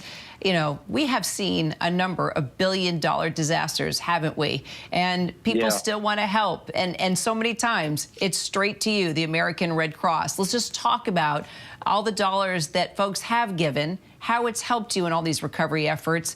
But still, the Red Cross could use more, always. Yeah, well, your introduction was a perfect kind of encapsulation of what kind of year it's been for the Red Cross. $24 billion disasters required support from the Red Cross. And that number is only topped by last year's $28 billion disasters that Red Cross volunteers went into communities to help families who were dealing with the hardest time in their life. Their lives were disrupted. Their community was disrupted. But there was a Red Cross volunteer at the other end of that line to be there to deliver comfort and hope, to give them a hug, to give them a hot meal and a place to stay. disaster mental health support, and to help connect them with additional resources that were available in the community to help them rebuild their lives and start anew. And that's on top of countless individual family disasters like home fires that Red Cross volunteers respond to, and our support for our blood donation side of the business as well. So your support of the Red Cross, your investment in our ability to help these families is the lifeline to so many, and we can't do it without you. And that's why days like today are so critically important. And just considering what, you know, folks around the country have been through with all these natural disasters and others, of course, that you respond to, how are you making sure that no matter where you come from, where you live, folks are able to have at least partially what they need as we approach yet another holiday, whether it's Hanukkah or Christmas? Because I know you do a lot of you know, extra special events for folks. Yeah. Well, it starts with conversations like this. And fortunately, your viewers and viewers around the country will watch stories like this, and they'll contact the Red Cross and they'll join us as a volunteer. They may not wear a badge when you see them at the grocery store, but I guarantee the next time you go shopping or you're at the mall, there's a couple of Red Cross volunteers in there who give time to our organization and time to communities to be there, to be a source of support, a source of comfort. And that's where it really starts. Red Cross chapters in every community across the country that are filled with passionate volunteers who have a desire to serve their communities, helping families rebuild. Many of our volunteers have experienced disasters themselves, and this is the way that they pay it forward. But they can't do their jobs without your investment, your donation of something like $10 can make a massive impact when you think of those donations coming in from across the country, and our ability to be there the moment a community calls, for us to have the supplies in our warehouses and facilities to be able to deliver that life-saving support. And it starts with you at the other end of this conversation. And I just want to say thank you in advance, because we know every time we do these types of interviews, people are inspired to help, and that's what this is all about. Good. Well, that's our plan too, and we hope there's a lot of people that are being inspired, rather, because a lot of people are rebuilding this year. Jonathan, thank you so much. Appreciate you and the Red Cross. Thank you, Kara. And as you know, it is the season of giving, and all of us here at ABC would love for you to join us in an effort to give back to those that need it most as well. Our parent company, Disney, has announced the launch of its company-wide 2024 Disney Ultimate Toy Drive, supporting the Marine Toys for Tots program. This initiative has helped deliver millions of toys to children in need during the holiday season. And Disney's relationship with Toys for Tots actually dates back to when the organization started in 1947. Walt Disney and his team of animators designed the original Toys for Tots logo that's actually still used today. So we hope that you will join us in donating toys this year. The news never stops, neither does the giving. You can find us anywhere you stream live news. And if you're on the go, we're on the ABC News app and abcnews.com too. I'm Kira Phillips. Thanks so much for streaming with us. A lot more news straight ahead.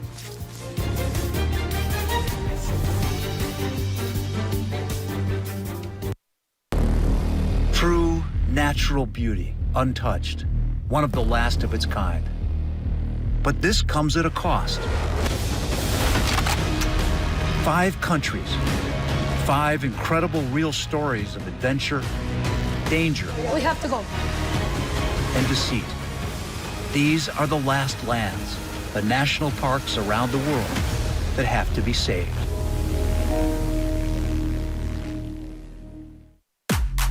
What is happening inside the world's biggest pageants? They treat women basically like cattle. Belittling, berating, tearing people down.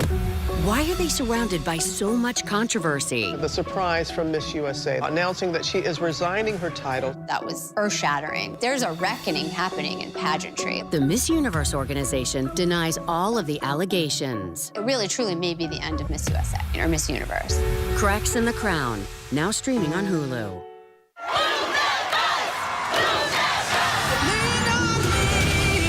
I'm Clea, and I'm Joanna. We're about to host Extreme Makeover. My girls don't have a dad. We have 96 hours to build a house for a deserving family. It can't be real. This was more than just extreme home makeover. This was extreme life makeover. ABC's David Muir, the most watched newscast in America. More Americans watch World News Tonight with David Muir than any other newscast. Friday nights at 9 on ABC. Mean true crime. True murder mystery. Shocking. Sex, betrayal, lies. A bombshell. The greatest true crime stories. 2020. Friday nights at 9. Reporting in the aftermath of Hurricane Milton in Fort Pierce, Florida, I'm Eva Pilgrim. Wherever the story is, we'll take you there. You're streaming ABC News Live.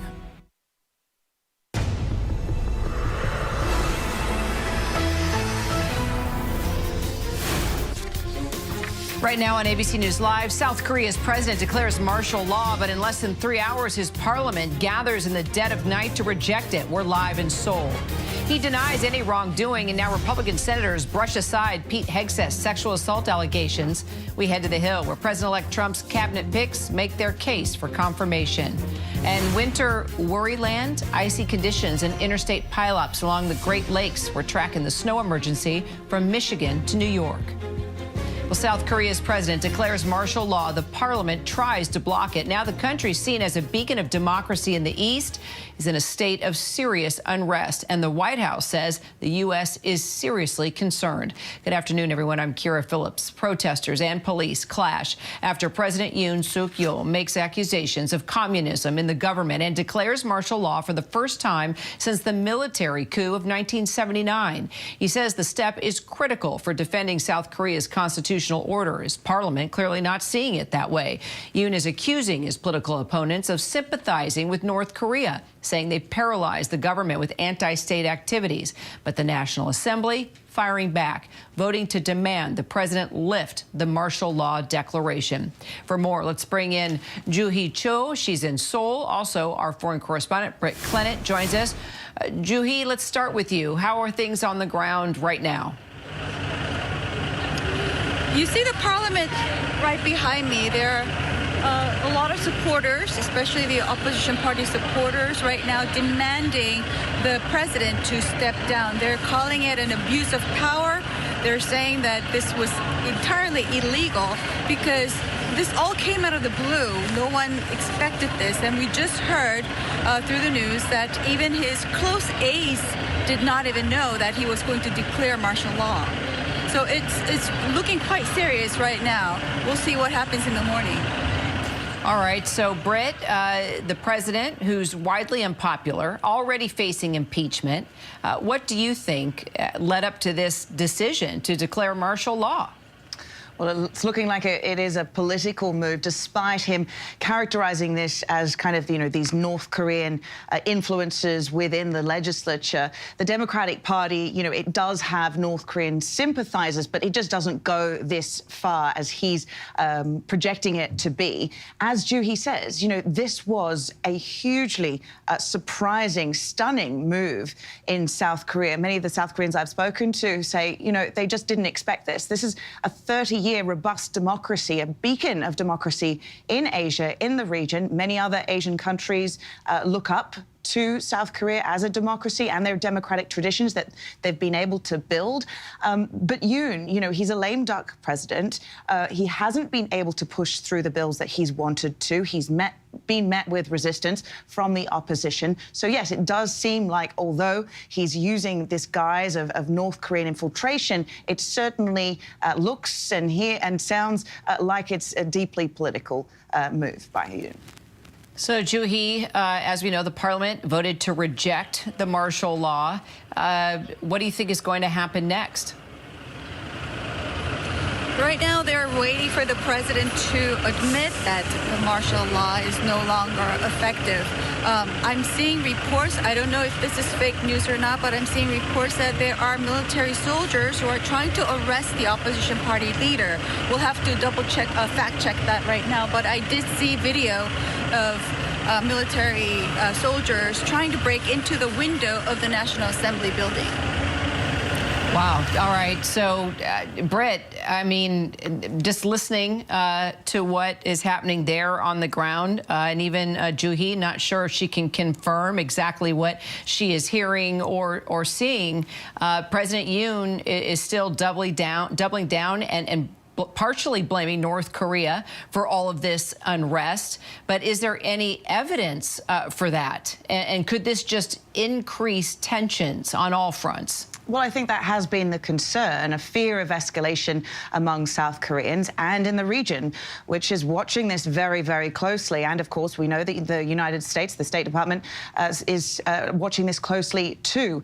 What we do know is that, you know, the North Koreans, for their part, don't actually necessarily have the capabilities to infiltrate, to use this level of intelligence to figure out what's going on. They will probably spin this in a propaganda way.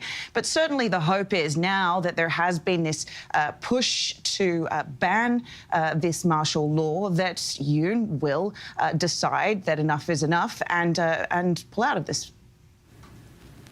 All right. A lot to monitor now. Juhi, Britt, thank you both so much. We'll continue, obviously, to follow every development.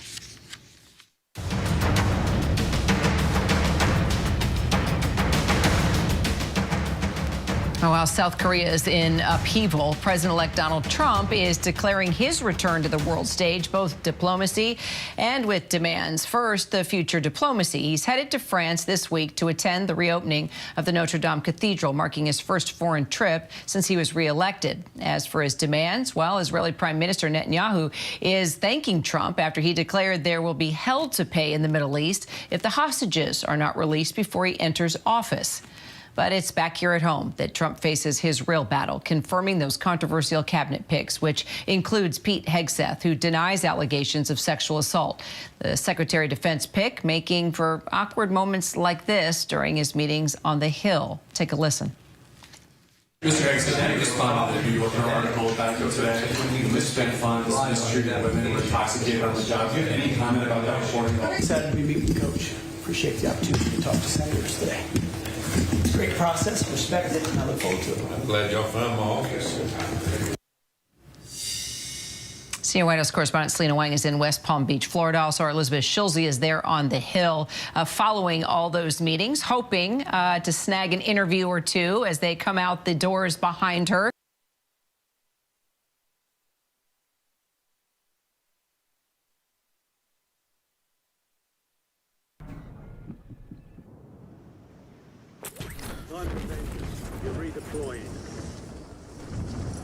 For 10 gifted. What for 10 gifted? Nothing. Yeah, why are what for 10? Huh? Think what? He's there right now? East?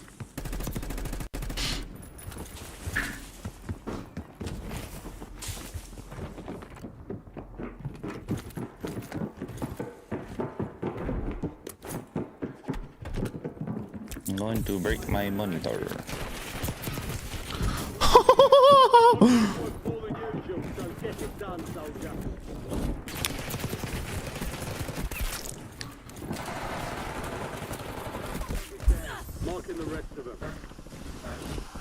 Steve's, they're behind us. They're watching us.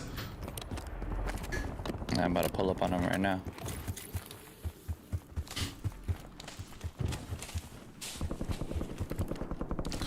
Chat. Want to see what swag want? Hold on. Come here. Pick that up. Oh, that is that, huh? I don't know how you do it, bruh.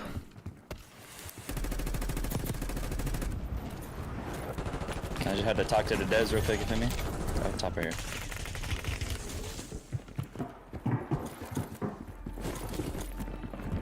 Yeah, two. One in there, one under. Yeah. One just landed in. They're on me.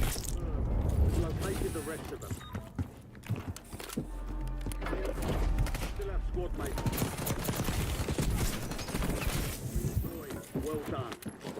Good kill. Marking the rest of that squad. One outer. If you're trying to give you a life thing, there's one right there. Oh shit. Shit, bro. He shot me through the fucking wall, bro. This dude's macroing his ass off.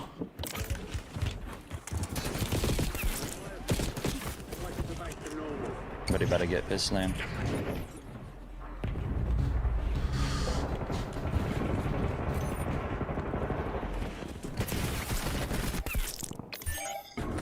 We're returning you. Yeah, I can't child twice, It's bro. all on you. Stay alive so your squad I full killed one in there.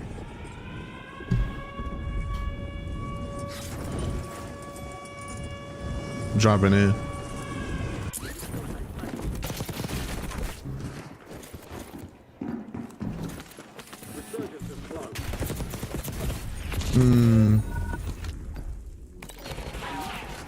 Oh, he took the gun, bruh. He took the gun. God damn. There's 2 down in there.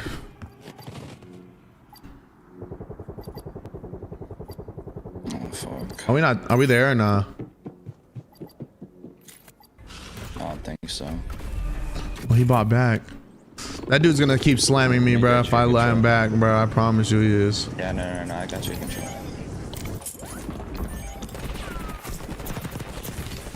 I need help here. I jumped off to go grab my guns. Yeah. What, bitch? Go get a job, pussy. Die.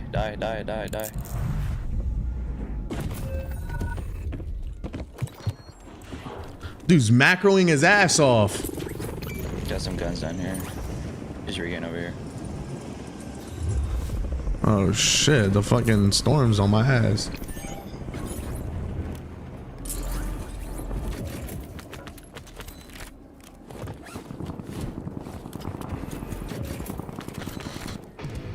Hey, get a win, bro. Fuck. I've been getting wins. I ain't see one win. You ain't been here. I ain't seen one win. You ain't been here. I ain't seen one win. You ain't been here. I ain't seen one win. Fuck. I just won last game. Fuck all that. Fuck all that. I ain't seen one win. G Money, he didn't just win. I did.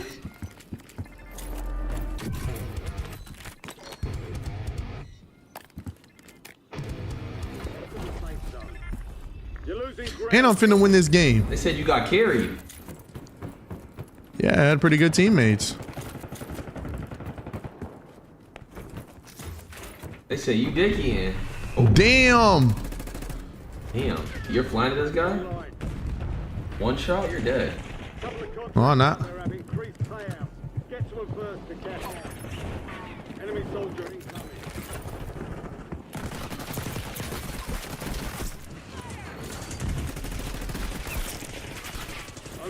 Upper.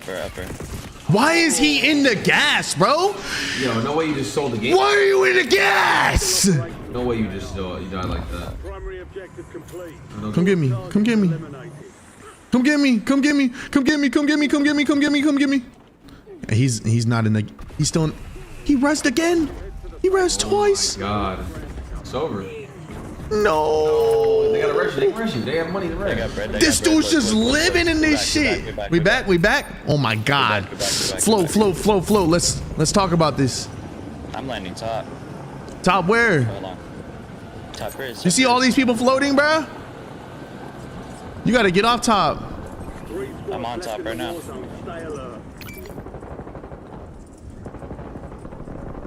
Down. Hold on. I'm the best kid in the squad, I promise.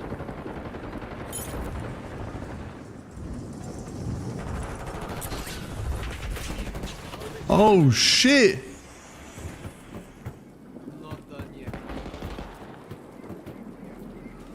Where's the last guy? Where's the last guy? Wait. Where's the last guy? In here.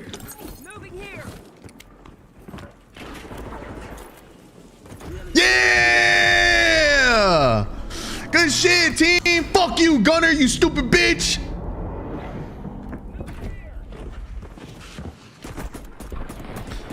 Yeah! What was you saying? What was you saying? What was you saying? You don't see no wins? You don't see no wins?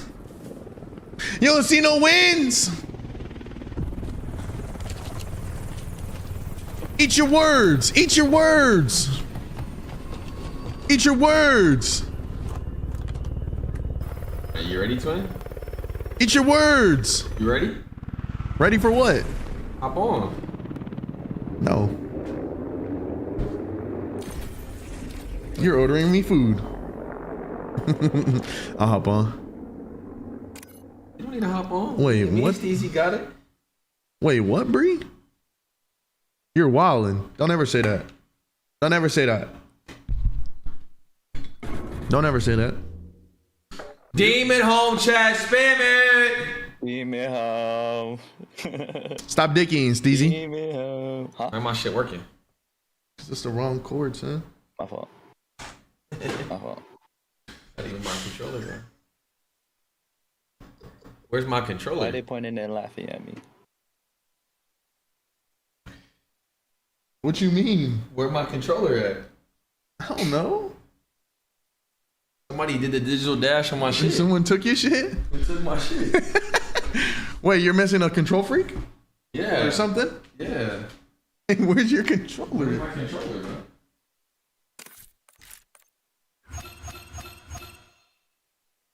Where's your control freak, son? There's extras up here.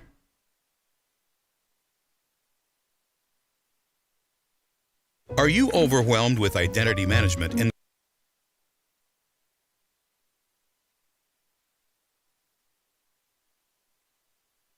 changes that they're asking for are very populist, and they're what the markets don't want, because you've got a very big fiscal deficit. I feel like I've seen this movie France. before. Yeah, so it's not as though they're comfortable bedfellows, but they've got a united enemy. And of course, the backdrop is this is coming at a time when we have Donald Trump coming to power in the US. You've got elections coming in Germany next door. So you've got a period potentially of political uncertainty in Germany. I mean, often after a German election, you don't have a functioning government for sometimes 6 months or more. You got a lot of coalition wrangling that goes on. So you're not going to, if you're talking about European unity right now and a unified European view on everything from Ukraine to the Middle East to trade to tariffs with the US to how to handle Donald Trump in a second administration, you got a lot of fragmentation occurring. It's particularly, again, the two biggest economies, in Europe, France and Germany. And so what does that do in terms of a cohesive European approach to a second Trump administration? I'm not quite sure where to go next.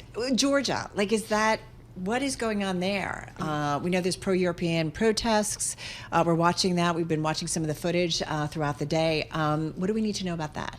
There's a lot of talk about whether that's a Maidan revolution, similar to what happened in Ukraine, that pro-European push protests and how successful they can be. But in Georgia, the protests are big, but they're very fragmented. There's not a strong sense of who's driving. Is Russia those driving protests. it? Well, perhaps? that's always a question. Yeah. That was a question in Ukraine as well, obviously, during the protests that we saw there. Russia does not want these countries going into Europe's orbit. We saw that recently, again, questions over the elections in Moldova. For example, the referendum in Moldova about joining the EU. It wants to pull these countries away and make them argue with each other and make that kind of weaker. We could talk to you more about Russia, Ukraine, the Middle East. We could talk about Syria and Iran. We don't have time to do any of those things. What I want to do is just in our last 45 seconds, talk about the significance of all of this happening against a backdrop of a changing administration here in the United States, one that was caught off guard by South Korea today. Well, that is the question, but also it just reflects a changing world. I mean, beyond the US, we're in a world where the US is no longer the singular dominant power. So you're seeing a lot of change erupting from that. Countries deciding to work out, can they have that power block? Are they in that group instead? Where do they belong? The rise of the global South in that. So a lot of fragmentation into different power groups. And that's just natural when you see, arguably a declining singular global power and more of a multipolar world. 20 seconds. Is there a common thread? Is it the rise of populism? Is it just another cycle in the world's history? How do you see that? It's a bit of everything, but it is that question again of populist movements in several countries. It's not just on the right, I would add as well. It's parties on the left, and the idea of public saying, I want a party, a leadership who's going to talk with me, not at me. And so politicians who are astute, who pick up on that, are the ones who are being successful. Don't go home. I was just going to say, make sure to stay until tomorrow, at least. This is why we love Bloomberg, because of people like you. Thank you so much. Roz Matheson, Bloomberg's news director, overseeing EMA.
It's 2:21 on Wall Street. I'm Amy Morris. The South Korean won pared its losses, officials pledging to stabilize financial markets. It is 1.7% lower now, 14.28 against the dollar. After South Korea's president declared martial law, the finance minister said they would provide unlimited liquidity to help stabilize the markets. Lawmakers in South Korea have voted unanimously to lift martial law.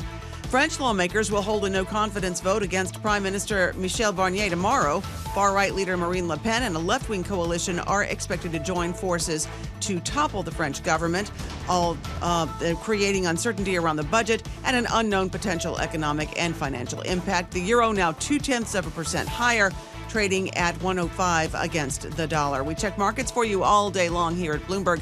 The S&P 500 is little changed on the downside. NASDAQ is up 0.2%, and the Dow is down 0.2%. The Russell 2000 index is down 0.8%. The 10-year Treasury yield at 4.2%. The 2-year yield at 4.15%. For on-demand news 24 hours a day, subscribe to Bloomberg News Now wherever you get your podcasts. I'm Amy Morris, and that's a Bloomberg Business Flash. Let's go back to Bloomberg Business Week with Carol Masser and Tim Stenivek. This is just one of those days, right, Amy? It's just hard to keep up. You just fast and furious. That's a lot. It's a lot. You're doing great. All right, Amy Morris there. Hey, listen, folks, we did want to get to a Bloomberg exclusive. SpaceX is in talks to sell insider shares in a transaction valuing the rocket and satellite maker at about $350 billion. That's according to those familiar with the matter. It's a massive jump, highlighting the post-election gains across Elon Musk's business empire. It turns out it's good to be acquainted with the president-elect. Just look at Tesla since, November, up 40% in the month of November alone. Back to SpaceX, though, would be a significant premium to a previously mulled valuation of $255 billion, as reported by Bloomberg News and other media outlets just last month. SpaceX was last valued at about $210 billion. That was a tender offer earlier this year. For more on all of this in the Elon universe, back with us is Max Chafkin, Bloomberg Businessweek columnist. He's also the co-host of Elon Inc., the podcast. He's also the author of The Contrarian, Peter Thiel, and Silicon Valley's Pursuit of Power. Max joins us here in the studio. So SpaceX operates in a space where they're pretty much the only player in certain elements of it. I mean, look at what Boeing had to call, the U.S. government had to call on SpaceX to rescue those astronauts because Boeing couldn't do it. They are the only player in the United States for launching astronauts, and they are the major player for all rocket launches of all kinds. Okay, so that's a huge share said, of the market overall. Why is the world so much better for SpaceX under Trump?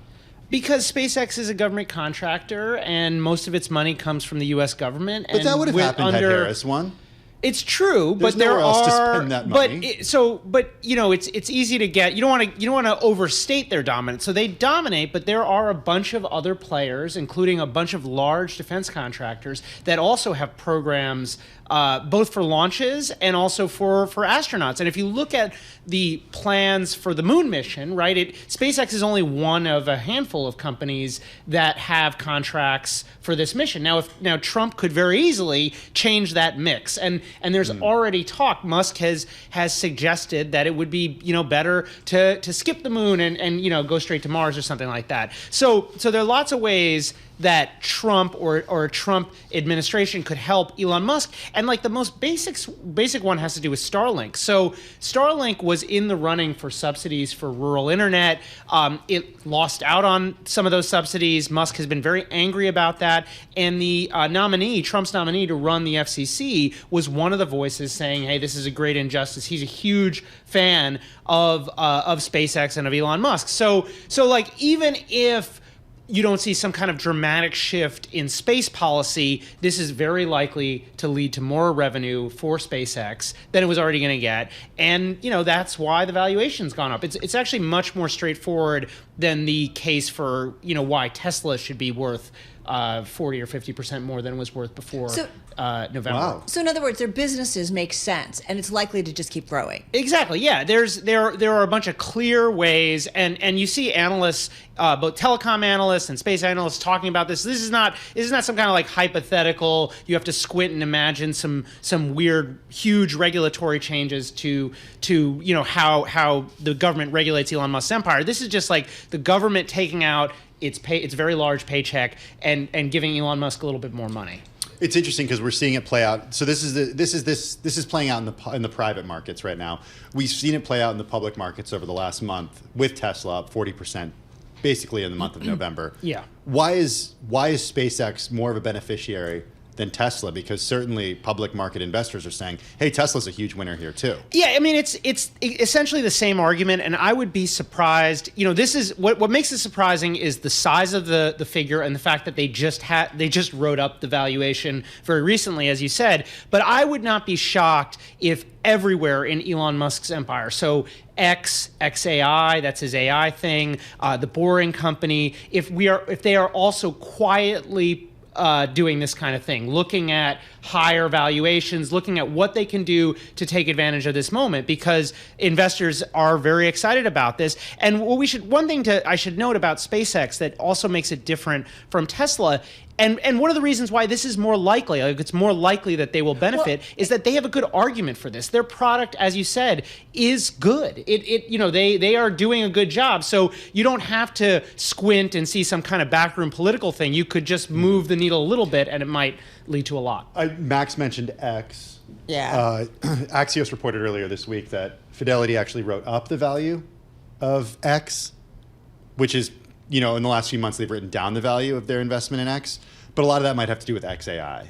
I mean, I think it makes sense that they wrote the value up, and we've been saying that on the Elon Inc. podcast that this was going to happen. I mean, X, if the election of Donald Trump a few weeks back showed us anything, it is that Elon Musk's media company is influential. And yes, the advertising business isn't looking great, but they have other ways to make money. AI and making their data available to AI companies, including X, is one way. Subscriptions could be another way. This is a company that has gotten more important than it was before, and I think there's a case for raising the valuation. We were just showing some footage of, was it last month, where President-elect Donald Trump was there with Elon Musk at another launch by SpaceX. Having said that, so great for Elon to be able to say, hey, Trump, he's there, right? Very accessible in terms of talking to him. If they have a falling out, does everybody kind of rethink some stuff? And especially when it comes to valuations? Look, anytime a business politicizes itself, it creates risk. And one of the reasons that business leaders try not to do this, try not to show up on stage with Donald Trump, is because if there is a break or if the political winds shift, then all of a sudden you're in a box. Now, I would say that I think Elon Musk has a lot to work with, even if the relationship, this probably stressful and inevitably, there may be a fracture, interpersonal relationship. Even if it falls apart,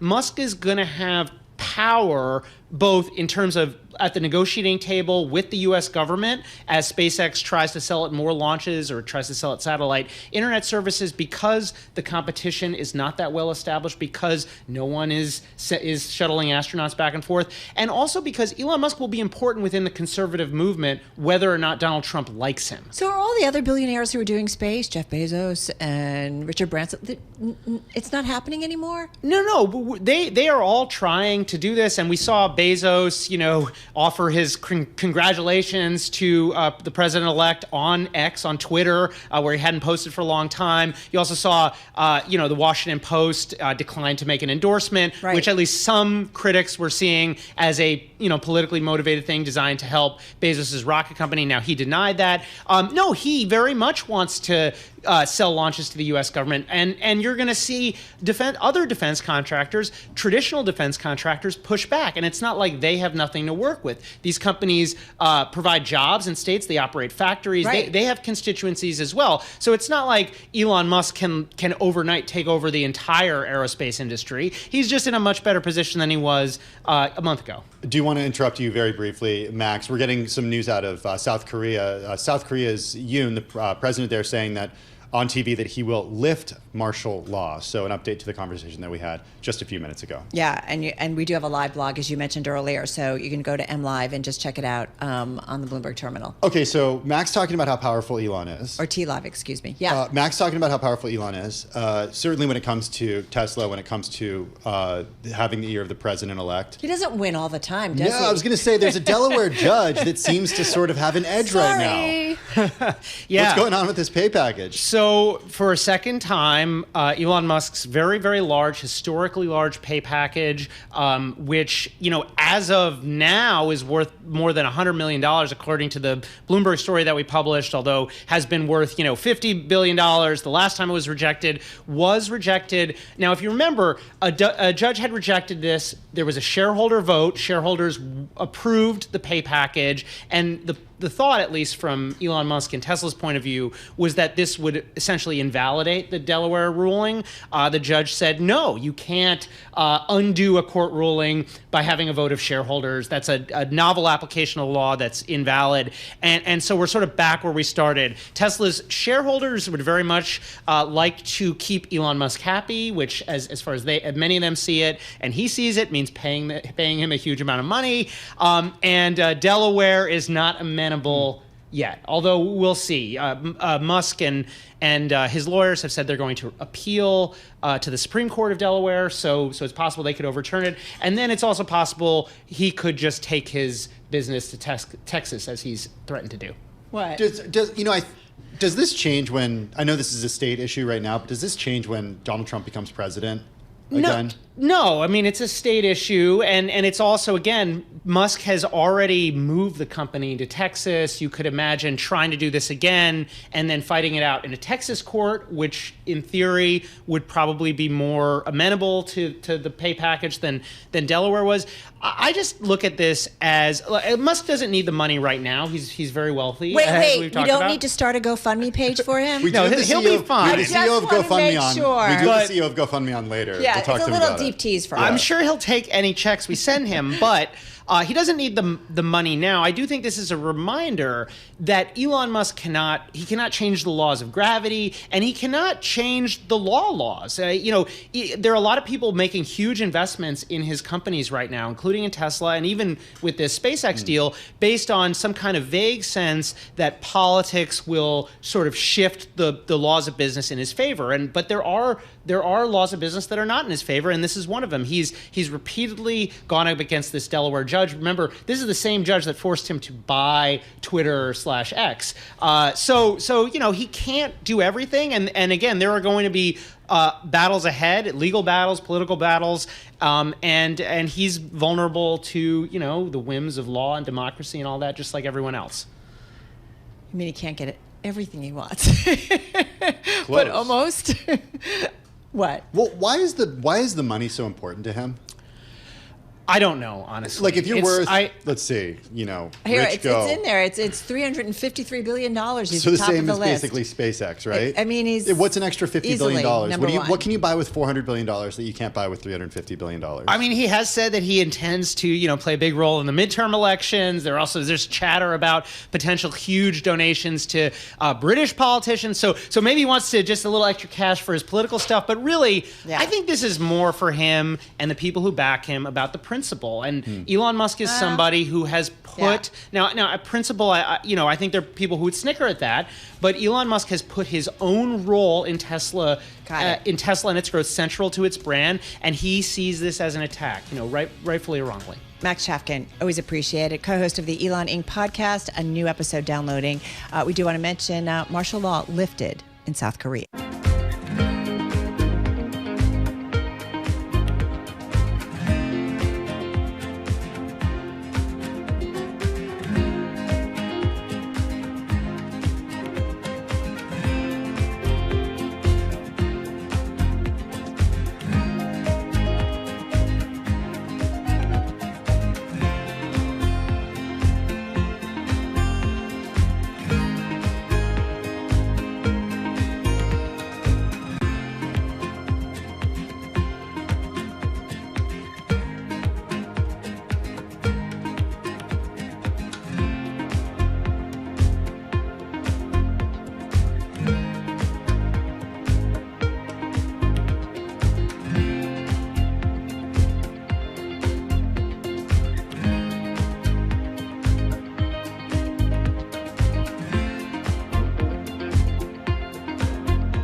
It's 2:40 on Wall Street. I'm Amy Morris. We check markets for you all day long at Bloomberg. The S&P 500 is a little changed on the upside.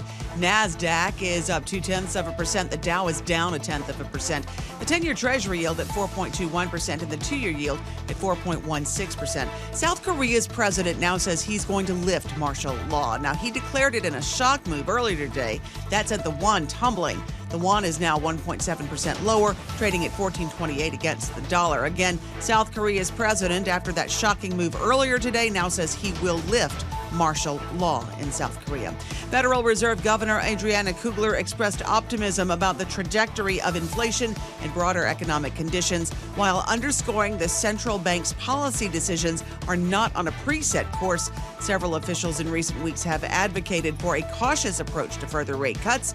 Fed officials will issue their next decision following their December 17th and 18th meeting in Washington.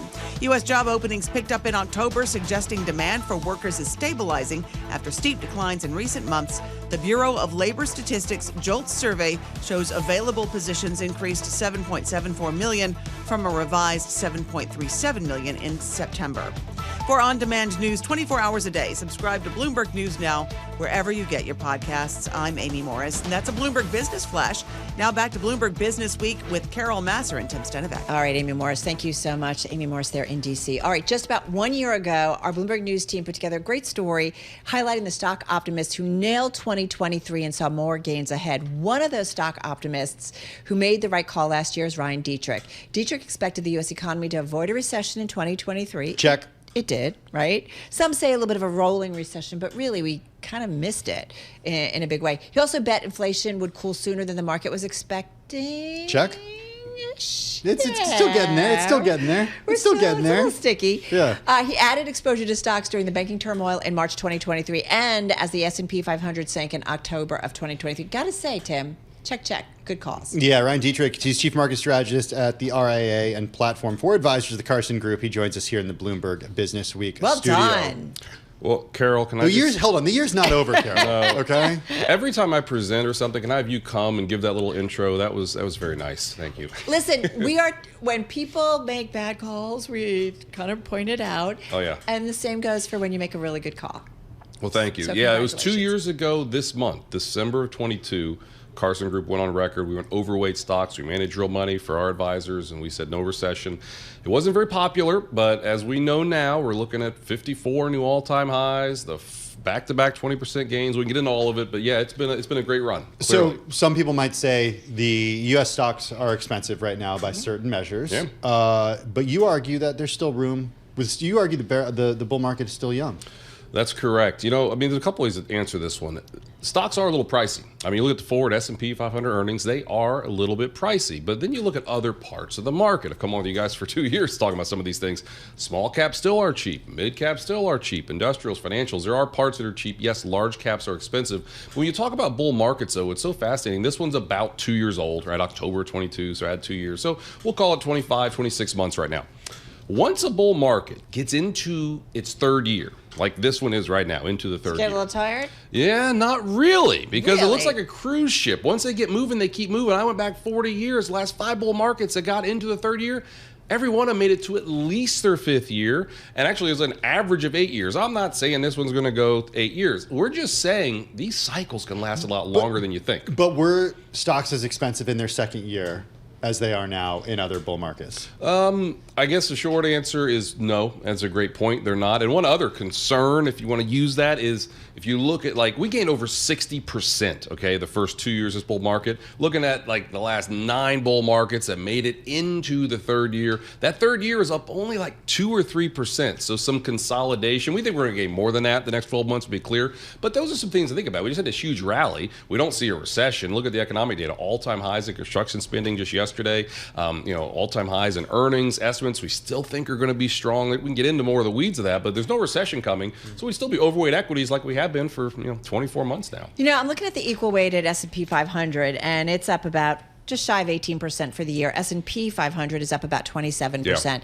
Yeah. If I look at both, equal weighted, just coming off overbought levels, I'm assuming, let me just pull it up on the Bloomberg, the RSI, and if you look at the relative strength on the S&P 500, overbought. Yep. So, what what is it? Just momentum creates momentum, which to me doesn't say that's necessarily a good thing to buy into. It's different if it's fundamentals, it's earnings based, it's those kind of things that I can actually trade on. Yeah, there's different things you can look at there. When you think about the equal weight, what's that tell us? Well, it tells us a lot of participation, right? We know that. Look at various advanced decline lines on Right, we've small seen it caps, broadening mid caps. out. Oh my goodness, yes, absolutely. Just 2 weeks ago, right? There's 11 sectors.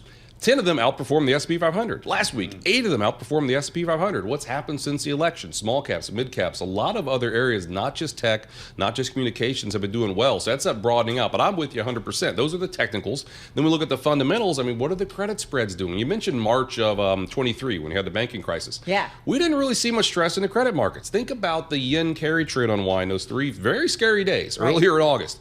You know what the U.S. dollar did? U.S. dollar went down then. Historically, when the dollar goes up, that's a worry. Now, I will say right here and now, one of our worry, we're still bullish. Because it's seen as a safe haven? Exactly. It's seen as a safe haven, but you've got dollar strength. I'm surprised, honestly, the dollar's been as strong as, the stock market's been as strong as it has been with the dollar strength we've seen. So into next year, if the dollar continues to strengthen, that is a concern of ours. We don't expect it to, but if it does, that could be a sign that, maybe a little more risk off is in play, but we're not seeing it yet, let's be clear. What is the difference going into 2025 versus what you saw a year ago sitting here? Great question. Yeah, that's good. Well, I guess we're all 1 year older, that's for sure. But I will say one big difference, what we're seeing now, kind of the other answer, we are seeing broadening out. We are seeing a lot of participation. Remember those last 2 months last year, big rally, small caps, Russell 2 by small caps, gained like 21%. Then they were flat the first 6 months of this year. But since the middle of the year, we are seeing more of a broadening out, which is a nice thing. Also, manufacturing has not done very well in our country. We get it. But just look at that data we saw yesterday. Maybe we're starting, maybe, tell me there's a chance here. You're starting to see a bottom, if you will, in some of the manufacturing data, which is a positive. But services have been strong the whole time. Earnings have been pretty strong the whole time. So there are some similarities, but the reality again is one more thing on this. So we're up let's assume we're up 20% this year. I know we're not there yet, but we probably will be. We looked at back-to-back 20% gains since 1950. Found 8 of them. What happened the next year? Market was up 6 times, up 13% on average. So it's not like a huge gain, but just because we're up 20% 2 years in a row, that is not a reason to be bearish. And there's other stuff to look at, I get it, but that's just something to be aware of. Any of those 8 years have a new president in the White House? That's a very good question. I'm not sure, but I can dive into that for a second here. When you look at, is a new president, is a re-elected president. I get we can look at that either way, but when you look at re-elected presidents, year 1, stocks do really well. And year 2, they do really well. It's later in a re-elected president's term they don't do as well versus the exact mirror image of that, what we just saw with President Biden. First, second year, not as good, but third and fourth are strong. And again, you can get into the weeds of why this is, probably because you know what you're going to get. There's less uncertainty with someone who's potentially won a re-election, and I get it, this time is a little bit different. But the reality, again, is, you look at what's happening, and then we can get into the F word, the Fed, if you want. I mean, that's another big driver here. Well, I wanted to do, before we get to the F word, let's do the T word, tariffs. What's that? Oh, okay. Because, and I think Carol was getting at this, but the idea... I thought it was Thanksgiving, how much turkey we had. That has come and gone, unfortunately. In the rear view. In the rear view. But I'm wondering about what that does to the market if President-elect ends up going through with the tariffs that he's threatened. We had Henrietta Trey's on last week from Beta, who said, he's going to do it if he says he's going to do it. What does that do? Especially to small caps. Yeah, well, what do we know? We had a 15-month rally after the election in 2016. February 4th was when we all say slapped on tariffs, and the market didn't have a very good year in 2018. Maybe there are other factors in there, but that's the reality of what happened. Now, I will say this. We're all talking about it now, right? Mr. Market's probably priced a lot of this in. The reality is if you do the 25% tariffs on, I guess Canada and Mexico and 10% tariffs on China, the full thing, that probably will slow down the rally we've seen, maybe potentially cause a little bit more inflation. I will say this, though. You look at inflation, year-over-year CPI in 2018 and 2019 when those tariffs started, it's not like we saw massive inflation. I get it. Parts of the economy saw inflation, but the overall economy, you really didn't see inflation. So that's something important to remember. Ryan, last question. I get a little hinky when everybody's so enthusiastic. We've done a whole story about the strategists and their targets. And we should get Warren Buffett on. He's not super enthusiastic. Not everybody is, and it makes me a little hinky, whether it's still corporate real estate or office properties or whether it's private credit, because we don't have much transfer transparency. What's the one thing that you think, man, keep an eye on, because that could be kind of the canary in the coal mine? Yeah, I think I answered a little bit ago. The U.S. dollar, right? If the dollar continues to be strong, that's all right, cut. Time for me to chime in a little bit. Not on whatever the fuck they're doing. I don't care. So I submitted my application to Walmart. This was like November 6th, cut. And I went there. I can't remember what day I went there. Bloomberg data back in 1980. Right. 1 year And later, you know, it's seasonal time, and they're like, they're not hiring. Now, where does that translate, cut? It's seasonal. All-time highs here in December. That is a bold. When I work at Target, I learned all the seasonal times a year. And pretty much like all year they have seasonal employees. So as a shareholder, I go there after I file my application, and they're like, we're not hiring, and I apply for open positions. So you know, what's the deal? And there's no answer. And you know, they'll be like, I don't know if RexParadox God hates you or something, and that's why their people in Sudan are getting exterminated from the face of the earth. Cause I never lose, ever. Their people are getting exterminated. Half their population's in famine right now. It's a country with 50 million people. 25 million people are starving to death right now. Who's really winning this shit? Me. Nigga, fuck your God. That's the point. You don't have to believe me, cuz. Explain that genocide they're having there.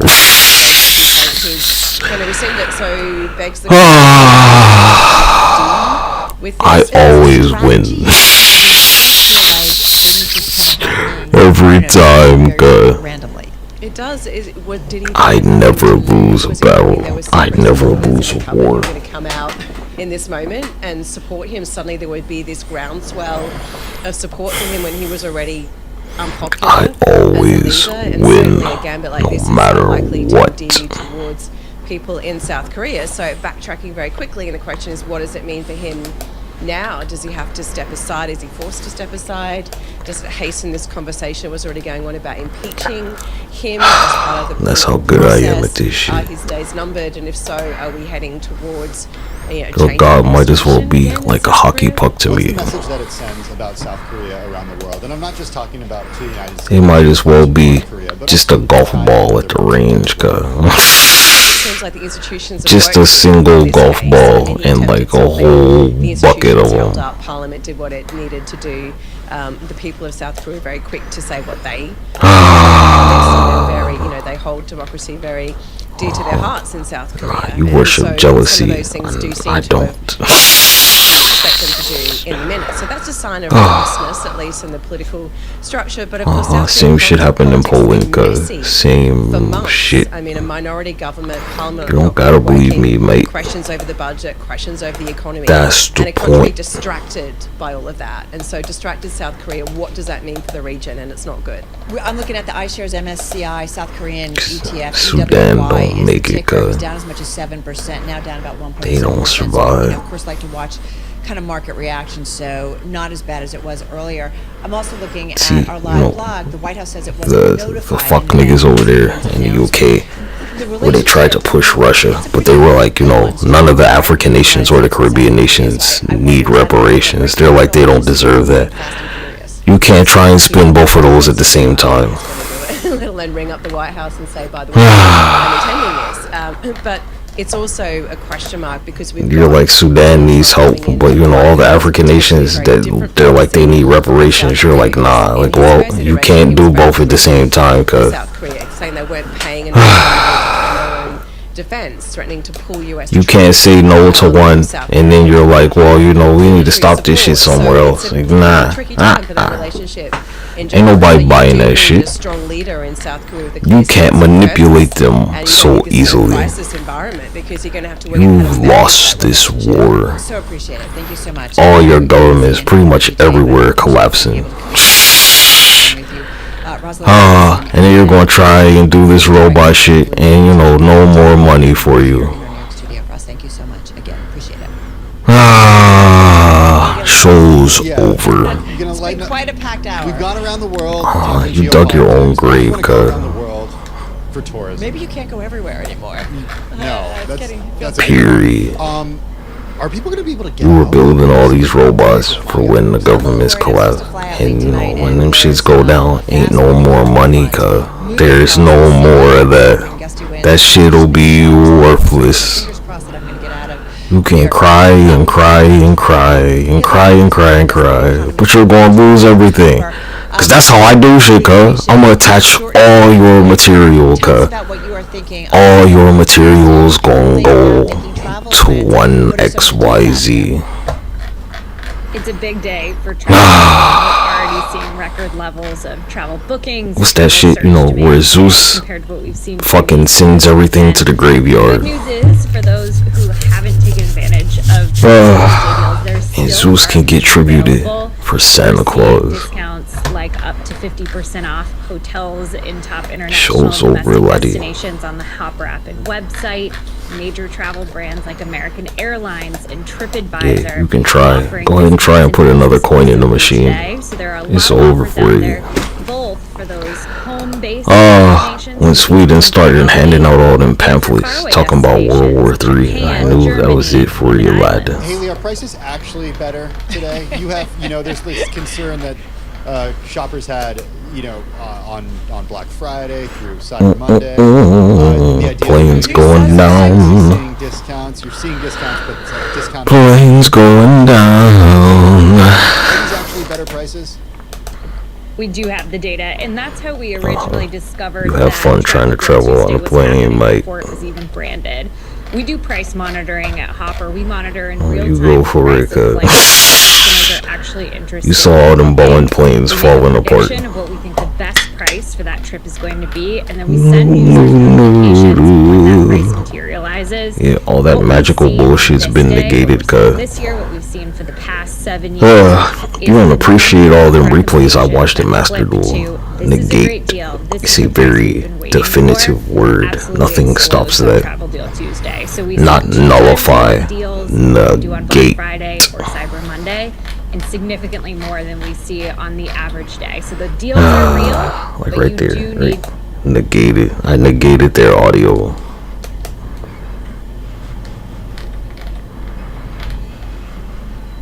It's that easy, cuz. Yeah, boy.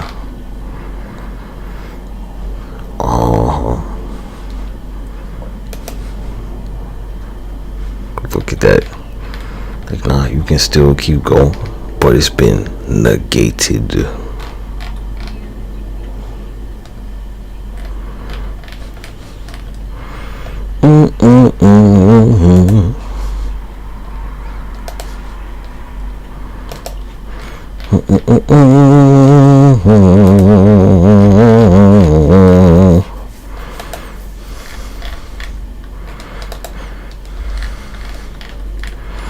I don't know, what's your guy, like the god of stories? They're not the god of negating. They're not the god of negation. Your story's been negated.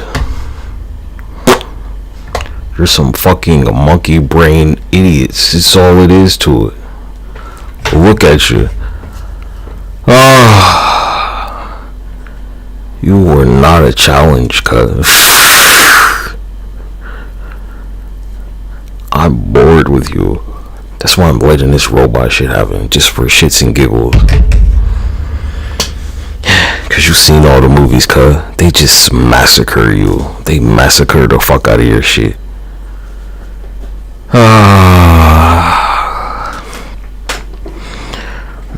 I was like, you know, why not help the shit along the way? You're like, AI is so important to your bottom dollar, right?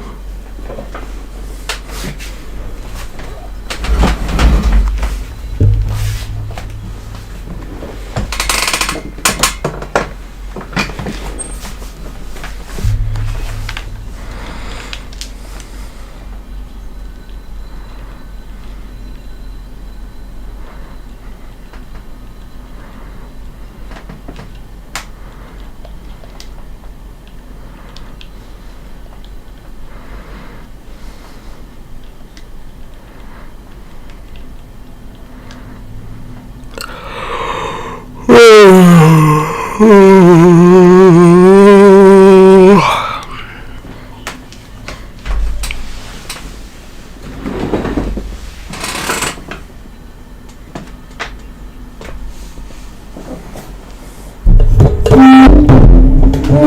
idea what they're saying.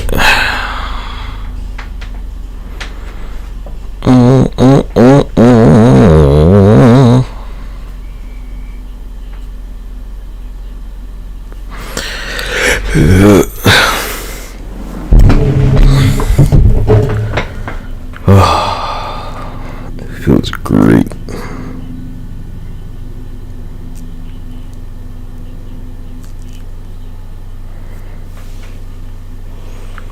You gotta always win every time.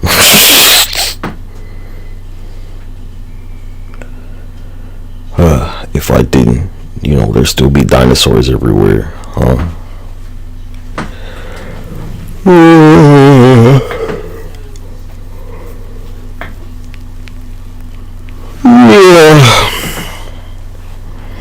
You can see all the craters of my previous victories. They're everywhere.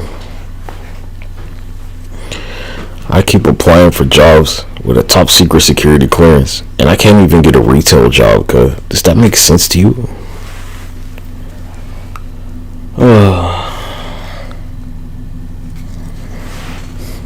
Makes no sense to me.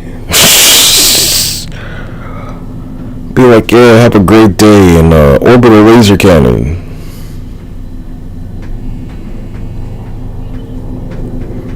Yep. Like, nah, man, orbital laser cannon, dude.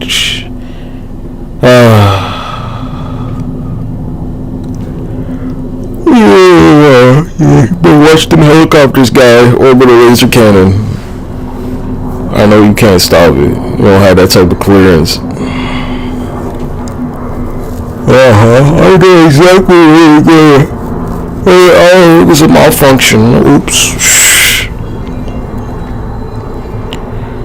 I know where you came from, and I know where you're going. Like, ooh, I don't know what made it fire.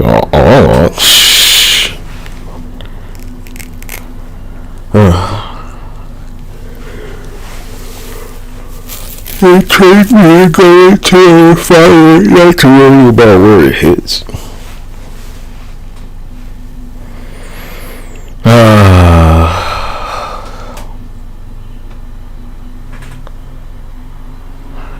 That's usually about all I gotta say. Like, yeah, man, orbital laser cannon.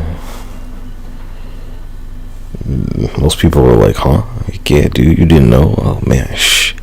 You never seen Justice League Unlimited with the Watchtower, where it's got like a laser cannon?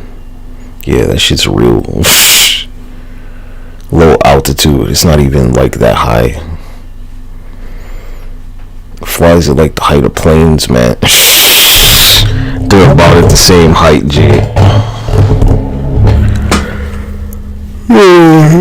50, 60,000.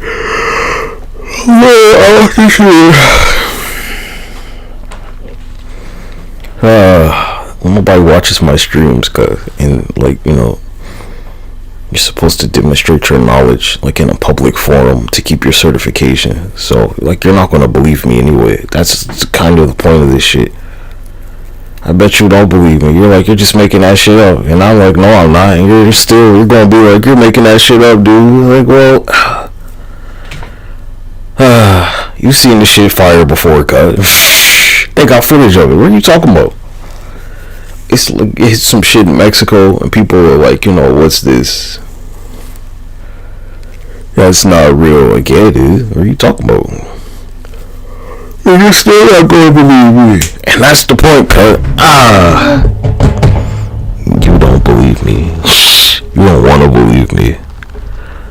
They're like, you gotta write articles about the shit, cut. You have to give speeches about it. You're too busy not believing that AI shit's real. You're like, that's some guy in a suit. Like, yeah, you keep thinking that. Secrets are best hidden in plain sight. For years conspiracy where like that Boston Dynamic shit, some guy in a suit. Like, no, it's not. You knew it wasn't.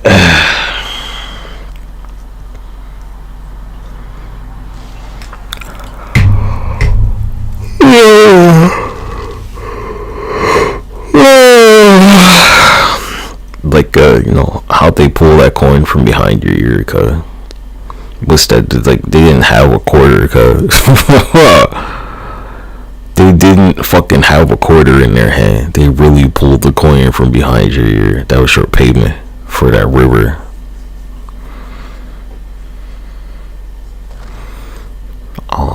And they took your payment to the ferryman.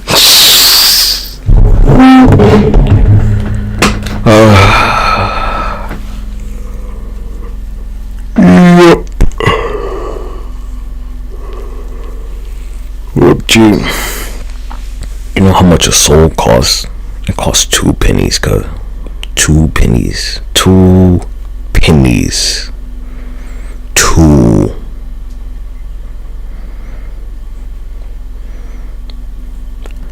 What's the window to the soul? The eyes, right? You put 2 pennies on their eyes.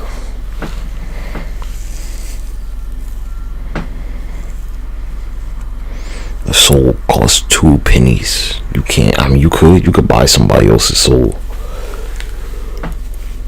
but they have to sell it to you.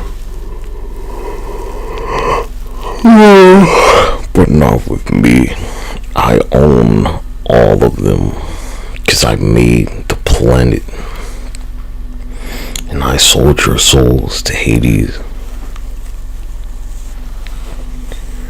All of them, because I can totally do that. Yeah, man, you have fun in Hades. Hope you got 2 pennies for your eyes so you can cross the river. Yeah.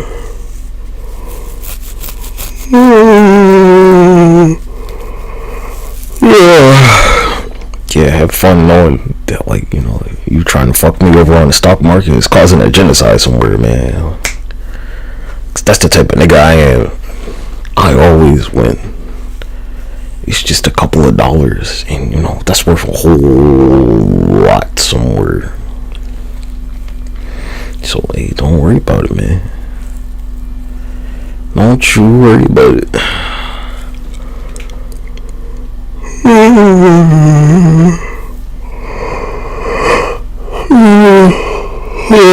Them Sudanese motherfuckers a lot taller than you are, like on average. And you know, to watch them getting mowed down so casually. I play to win, baby.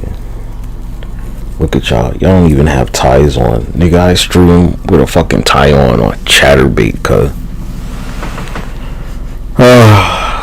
I stream with a tie on. I wear a tie when I stream on Chatterbait.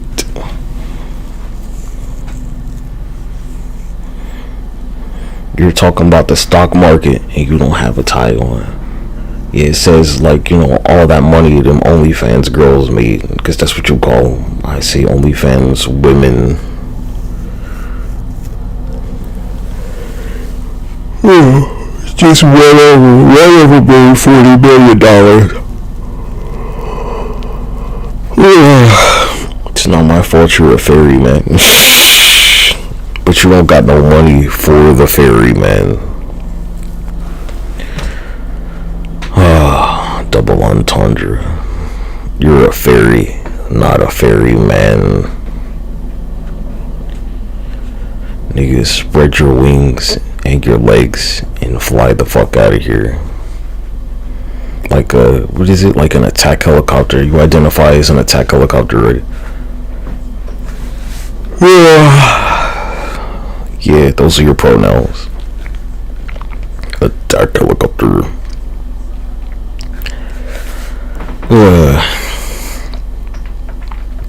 You seen the stories about the drones over New Jersey? Who's to say, right? They're in a formation. in that trio formation. Who's this there? What's this now? Somebody from equipping their weapon system to the drones, or just some AI going rogue with weapons attached to it, and just doing whatever the fuck they want to. Who has the control over that one? With all the fucking retarded comments and disinformation, you would never get on the same page about this shit. You failed every step of the way here, cuz you can't even secure your goddamn border. Oh, you gotta love it. It's so entertaining.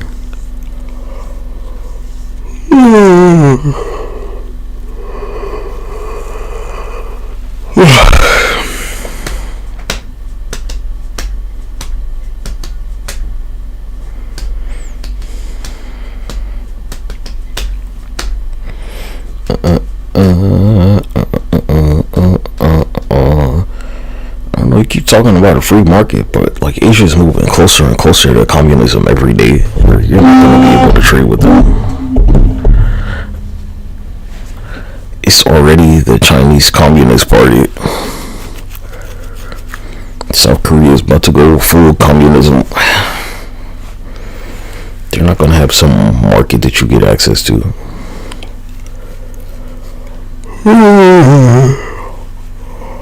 They're gonna cut that. They're not going to trade with you anymore. Well, this shit's been planned out, G. This was planned out a long time ago. A long time ago, mate.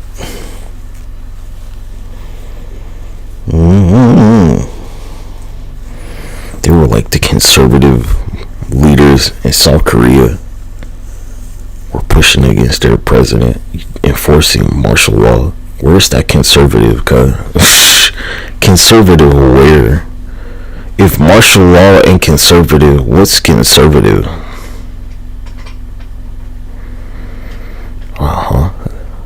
They almost lost South Korea to communism by a hair last time. Ain't been that long, G, with their decline in population and shit. It's over for y'all.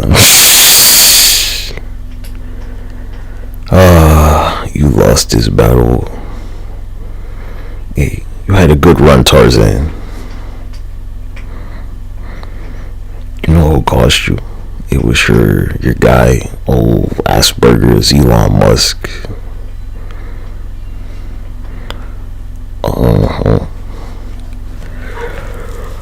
Yeah, South Korea, what's he gonna say? It's over.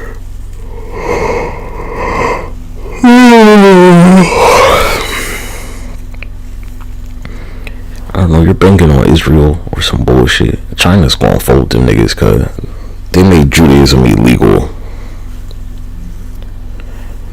And on the other side of it, with India, right, where you're like they're an emerging market, they got swastikas all over the place. They got that spiral cross everywhere.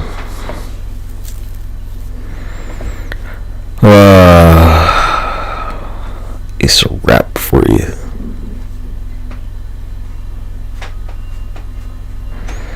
You ain't got nowhere else to go, Elijah.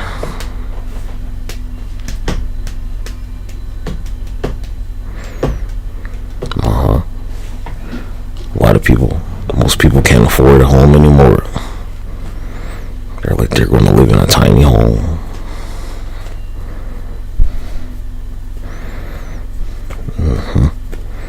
Because their dollars eating shit, looking at Bitcoin. Some places you can buy 2 houses for 1 Bitcoin.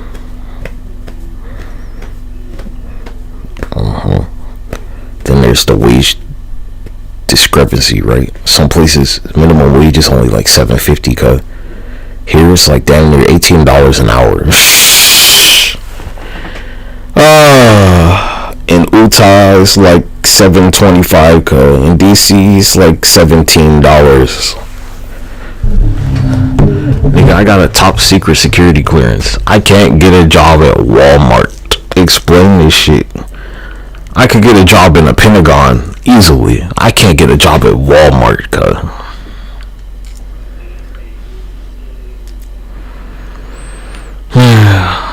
Yeah, cuz they don't need all that labor for no tiny house, man. Who's gonna buy that shit? Who's about to buy that house, cuz? She'll get washed away in a flash flood. All that labor for nothing. Nigga, some fucking illegal immigrants to build that shit in 4 hours for like a fourth of the cost.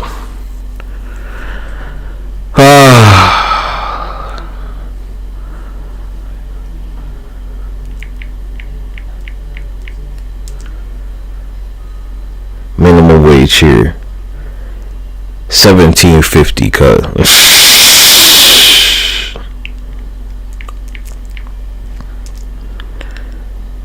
Minimum wage in Utah, $7.25. After you work 2 hours in Utah, I'll still have made $3 more than you. And you know, I can't get a job in the fucking city for some reason. Beats me.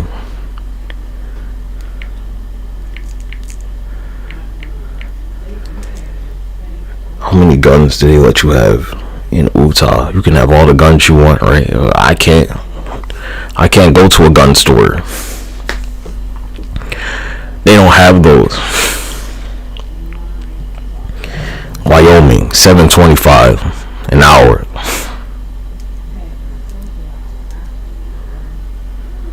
State of Georgia, $7.25.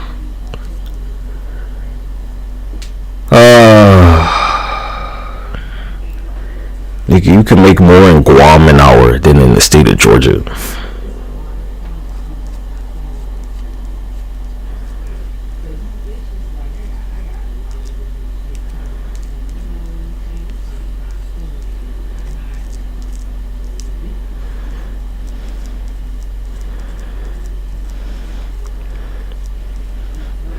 Idaho, Indiana, Iowa, Kansas, Kentucky, Louisiana, all $7.25 an hour.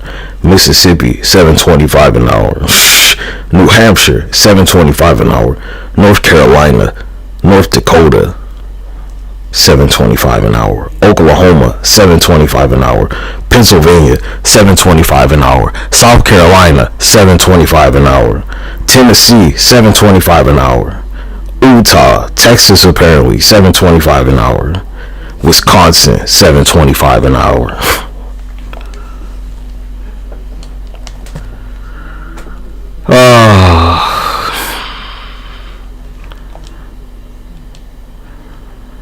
The national minimum wage here, $7.25 an hour. I could go work at McDonald's. I don't think they'd hire me either for some reason. It beats the fuck out of me. No idea why. Yep, Sudan getting massacred. Massacre.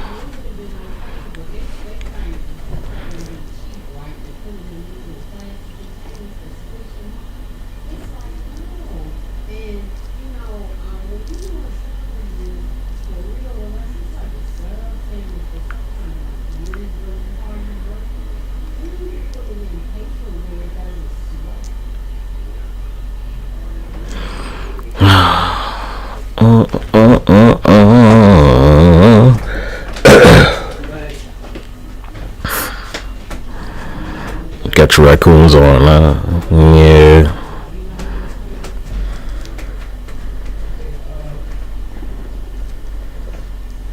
Raccoons whole. They're like yakety yak, yakety yak. Raccoon stuff. Raccoon. Yeah, cause all they ever have is raccoons on here. That's kind of the point. I'm not listening. No. Raccoon noises.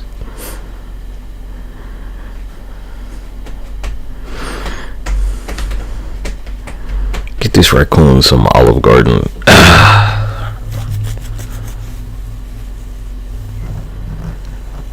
Raccoon. Look at them with their beady little raccoon eyes. Straight raccooning. Like a little bandit.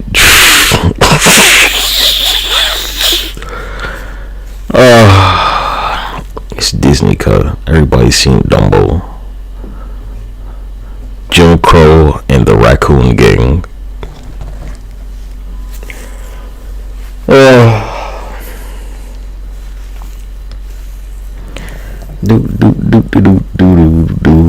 You mean like the military veteran that killed the civilian? Yeah, that book's great, don't it? Killed the civilian, didn't they?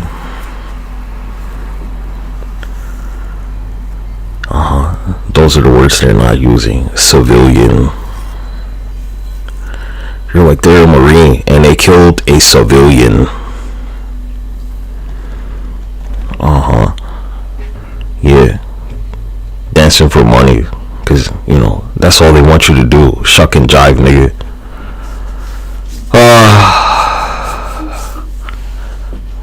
How about that?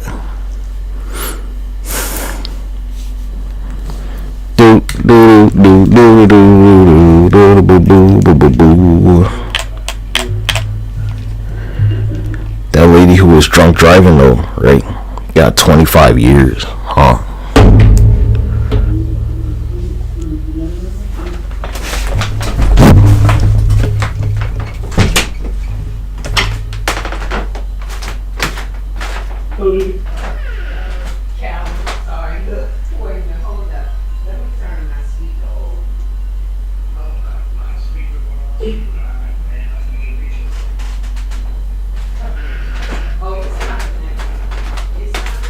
Yeah, you're welcome.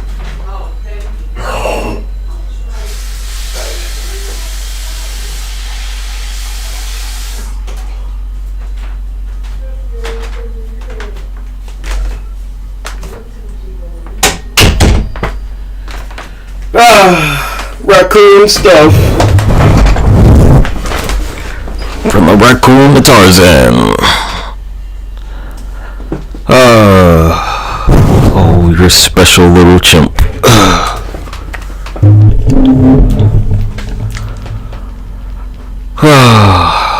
What's wrong, Tarzan?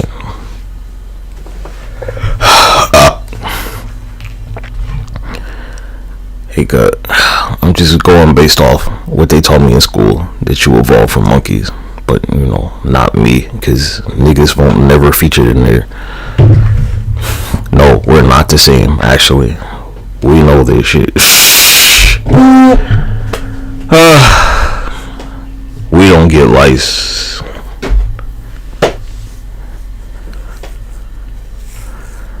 They don't screen black kids for lice cut.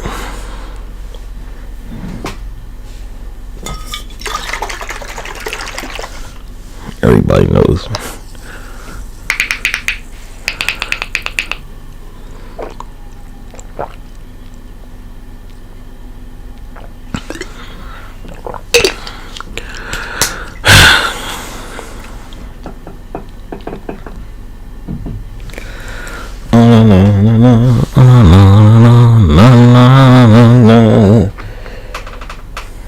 Look, G, I don't invest my money in companies that, you know, can't get it done. I used to own Costco. I've been priced out the shit.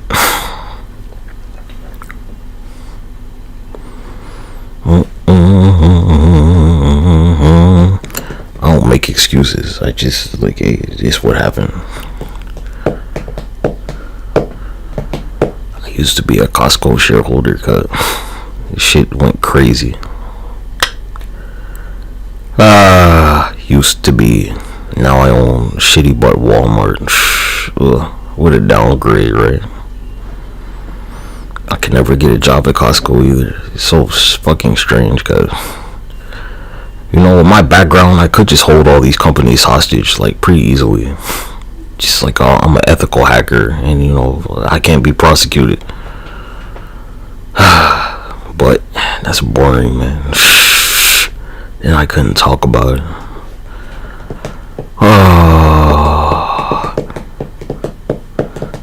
I don't know. I mean, like, what healthcare provider, what hospital do you go to? Cause I could like just get your medical records and sell the shit on the internet for who the fuck knows what. Cause I could get your social security number and everything and just sell your whole fucking identity if I felt like it. That's the type of background I have. I've been trained to do that. I could get your blood type and your address and everything, nigga. I could call your parents on the phone and they tell me fucking everything about you, cause there's this one where like, yeah, cause you got money problems, just open up a phone book, start calling and just ask questions.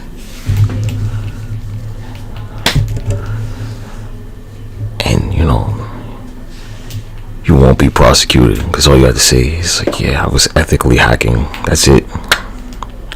I'm an ethical hacker, haha. But that's boring, man.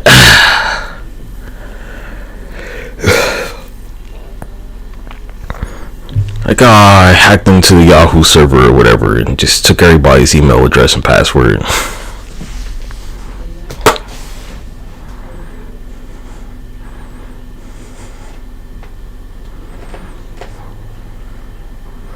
That's it, man.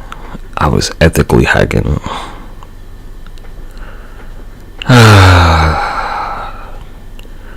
Plenty of people can do this shit, cuz I don't do it because it's boring. There's people doing it right now and they're not telling you about it.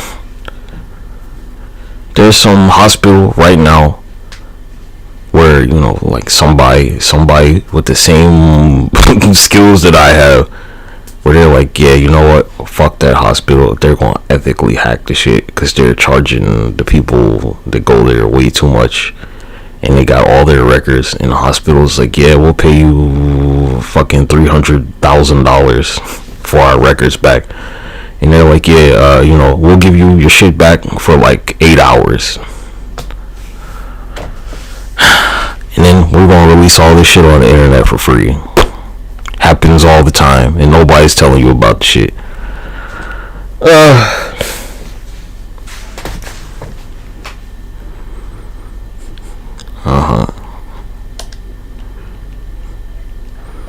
How you not know this shit, man?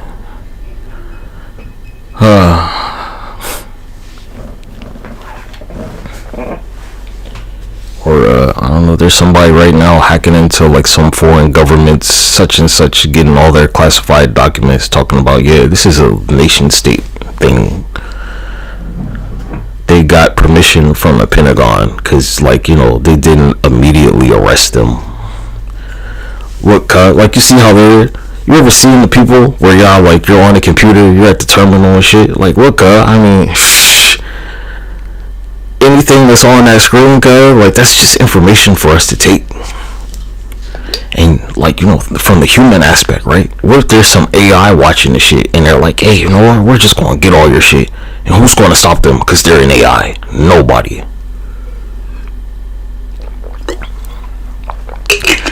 That's how compromised your shit is, G.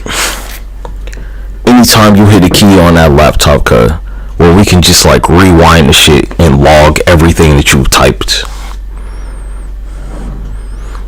you're fucking stupid.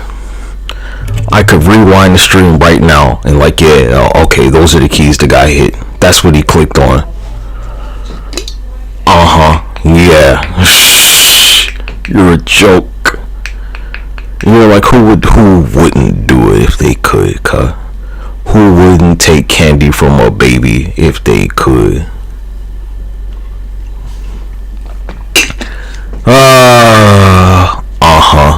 You don't have any security, G. Same shit on your phone. Like, oh, what model is it, It ain't hard to get into the kernel of the shit, It's not. Can the shit receive calls? Is it connected to the internet? Where's their office at, right? Shit like that. What could their ISP possibly be? It's only so many of them. Well, I'm not doing it. I'm telling you, because there are people doing this shit 24 fucking 7. They watch these news channels and they're like, yeah, oh, what kind of computer are they on? Let me send them like a phishing email or something. Right? Let me send a phishing email and I'll make it look real official, and they'll click on an attachment and I've installed malware on their computer, and you know, all their shit's mine now. That's all it takes, G. That's it. Just one attachment and you got malware on your computer, and they get like fucking remote access to this shit.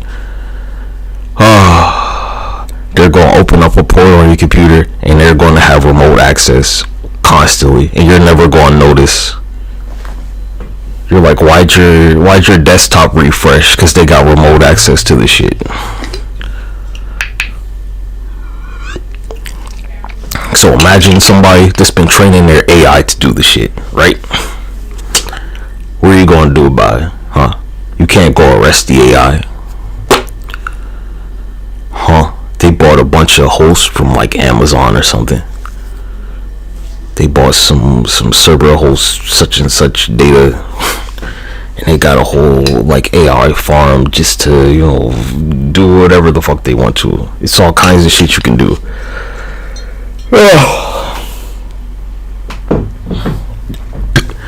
You hear that story about like the kid that was tracking Elon Musk, seeing where his flights were going? I mean, like, anybody can do this shit. You can't tell me you don't know about this shit. They've been putting it in the media forever. It really is just that fucking easy, cuz.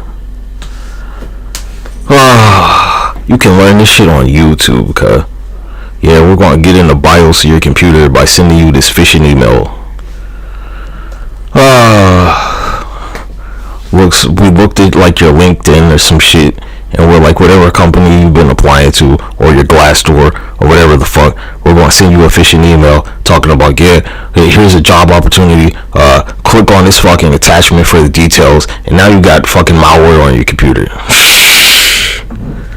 Now you got a rootkit on your fucking computer, or a worm, or a Trojan, or whatever the fuck. Because you clicked on one attachment. You clicked on a PNG in the email. You didn't even download the shit. You just clicked on it. And boom, malware. This is common knowledge, cuz you just never looked into the shit. Same thing, you got the Bluetooth on your phone or something. All you people that have like the AirPods and shit, right, where your Bluetooth is like constantly accessible. There's some motherfucker outside your house right now waiting for you to come home so they can hack into your Wi-Fi and steal all your fucking credit card information. And they're like, they live down the street from you or something. All y'all are going to Starbucks or some shit, hop on the public Wi-Fi. They're like, yeah, I'm gonna take your IP address, I'm gonna take your MAC address for whatever fucking device you got and install a backdoor on the shit. Because there's no fucking security on Bluetooth. Basically, it's super accessible. Anybody can connect to the shit.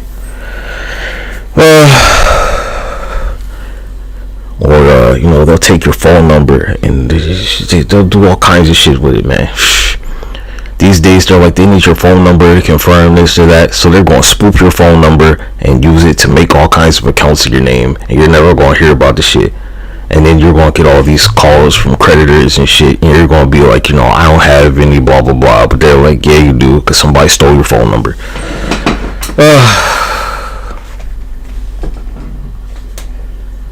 Welcome to the 21st century, nigga. Ain't even been 100 years, cuz. We're 25 years into the 21st century.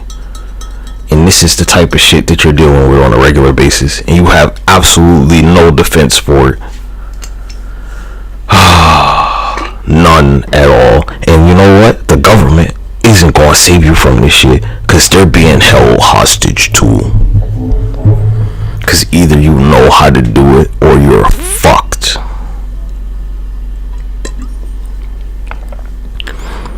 Either you know how to treat the wound or it's gonna get infected.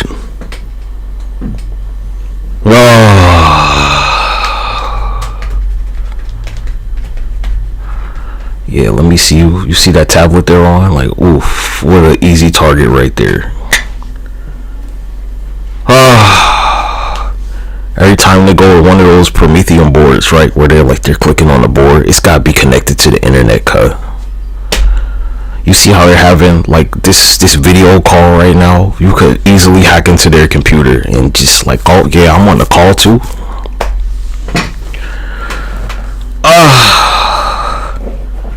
They said, yeah, I'm on the call too now.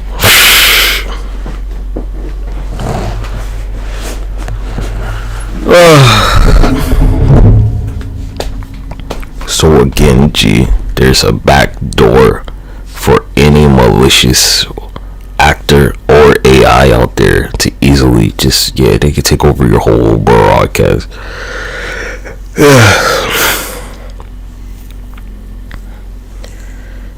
Easily.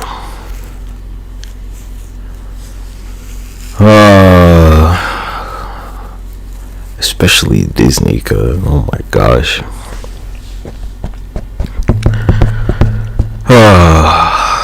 I love talking about it. I don't need to do it. It's just boring.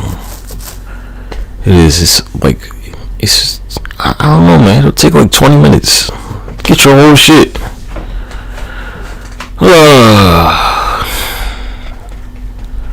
Their CEO or something, where they're going to do some whaling, and they send them an email that looks super official. Maybe they got one of their business partners' emails. They got access to the shit, and they send that nigga an email, and they're like, yeah, you such and such, click on this attachment, tell me what you think about it. And now, they got your CEO's email, cuz. They got access to all of that shit, all your payroll, blah blah blah, day-to-day operations. This is truly that simple, cuz. Like I don't know, a teenager with a couple of minutes access to the shit. They could hold the fucking whole nation hostage. And most people don't do it because they're like, somebody will kill them or something. Like, well, what are you going to do to that AI though? You can't like knock down the AI's door and swat their house and shoot them in the head. That's not going to work. Of course, some other nation is working on this shit or already has it right now. Meanwhile, you're letting old monkey brain Asperger's shoot rockets into your atmosphere, spraying chemtrails to make you retarded.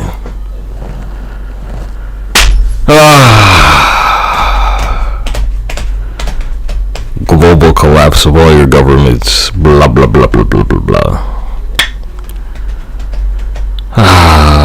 Ain't it great? Come on, man. This is some funny shit right here. This is grade A comedy.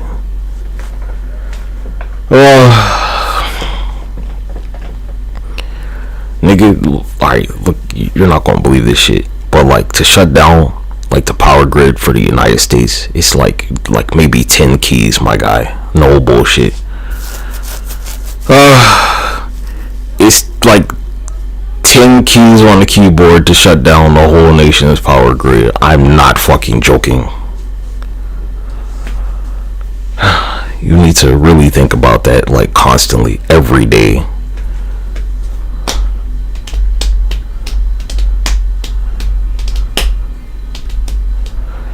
You write some code or something, and you like put it in like a note or some shit, and you copy and paste the shit like 5 times, and there goes the power grid. It's gone. No more power for anybody. That's it. When I was like, you can right click like 10 times and the whole power grid's going down. You really can.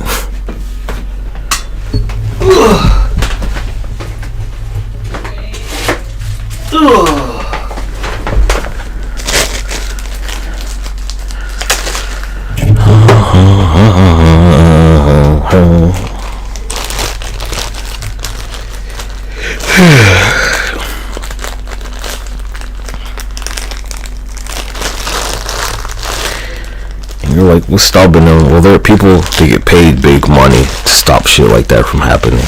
But at the same time, it's people that are like, fuck that shit. They don't want money. They just want to destroy everything. And they're going to be like, they're an ethical hacker. So, you know, the big money person is getting paid for it. They can't really do anything to them. They can only hold them off. They can try and make a stronger encryption, but, you know, like, that only lasts for so long. Till their employer stops paying them what they want.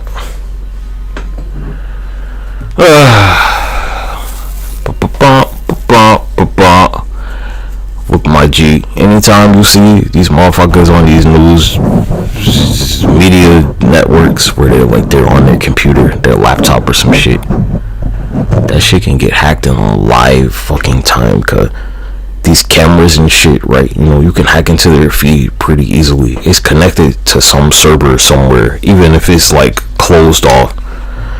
You'll make your own VPN, or you'll buy a VPN and you'll just do it like that.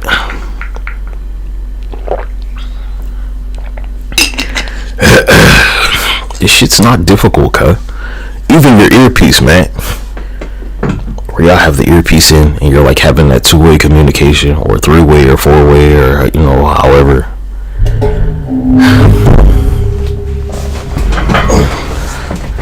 You don't appreciate how easy this shit is, man. It's not super complicated once you know how to do it. They make it seem, when you don't know what it is, right? You know, it might be, but like, nah, it's not this complicated shit. It's like tying a knot. Or if you don't know how to tie a knot, you're gonna be like, what the fuck is that? How'd you do that? But if you know how to tie, it's like tying your fucking shoes, cuh. Or some little kid, they don't know how to tie their shoes, but you've been tying your shoes for fucking 30 years. Some people still can't tie their shoes. Think about that. I assume most people that you see, like in these other countries, where they're like wearing flip-flops and sandals and shit all the time, because they don't know how to tie shoes. Probably.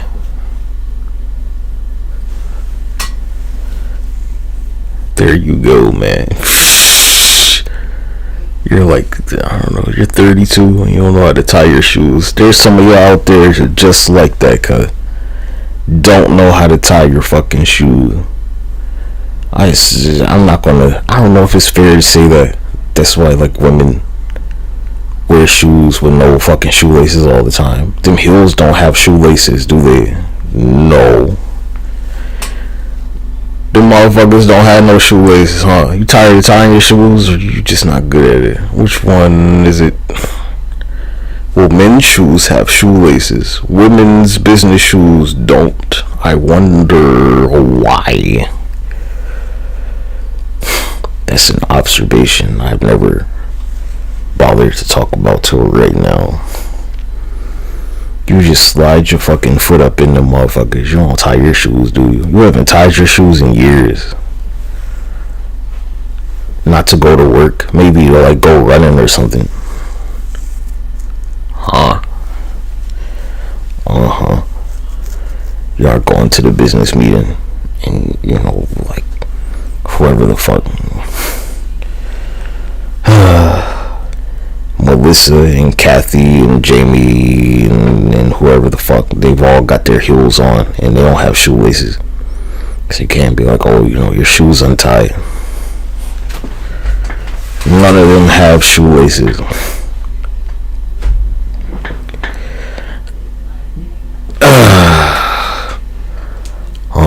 Observation.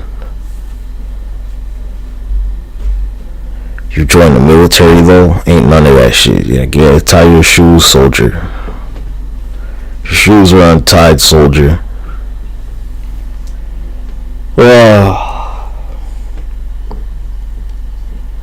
Huge difference.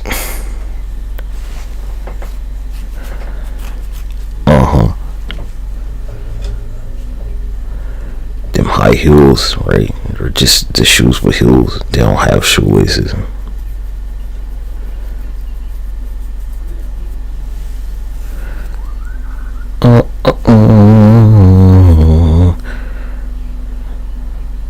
There you go, man.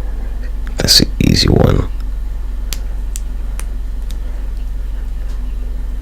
That's what you gave up. You gave up your security, which is shoelaces, to keep the shit on your foot. To compare it to IT, you've been walking around with shoes with no shoelaces. You've been walking around in fucking platform heels and shit, but they don't have shoelaces.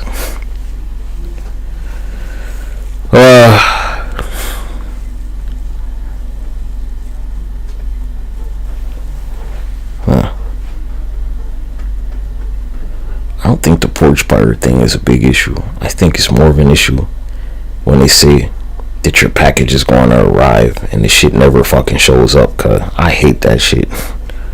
They're like, yeah, it's out for delivery. Ain't nobody steal that shit. They're like, oh, well, you know, they're not getting this one. They ain't deliver it to the wrong house or nothing. They're just like, oh, your package may be lost. Whatever the fuck. They're like, yeah, nigga, we keeping this motherfucker.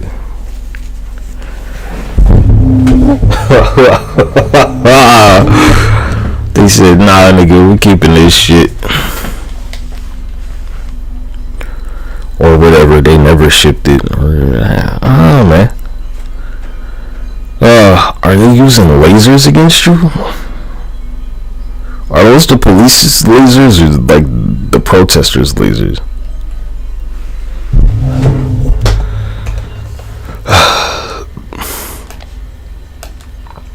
I can't tell.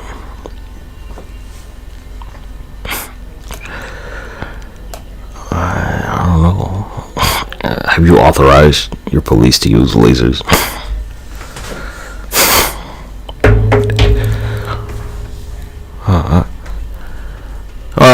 Yeah, they're going to use lasers, so you can't, like, you know, use a helicopter or a plane against them.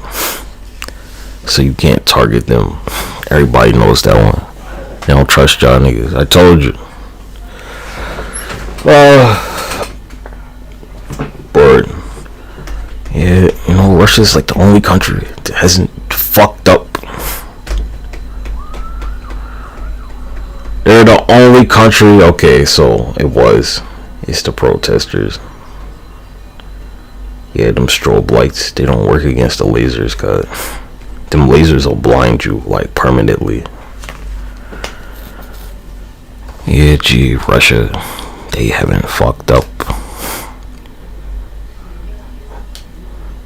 With a streak. Fighting a good fight against them dirty fucking Nazis.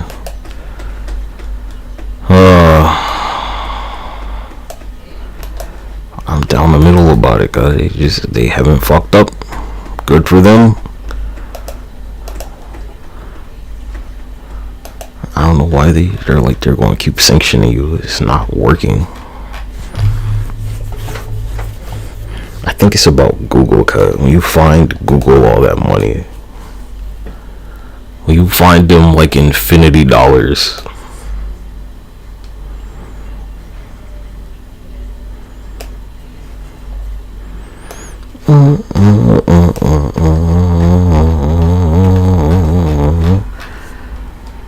yeah, they're Russia. They have black Jesus. I told you, I don't have any interest in fighting Russia. They haven't done any fucked up shit, seemingly.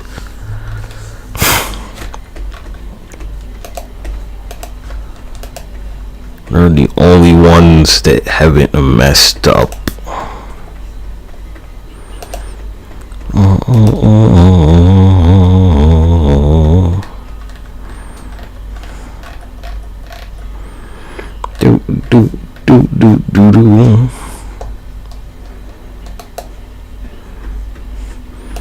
Shameful that the rest of y'all can't be more like them, honestly.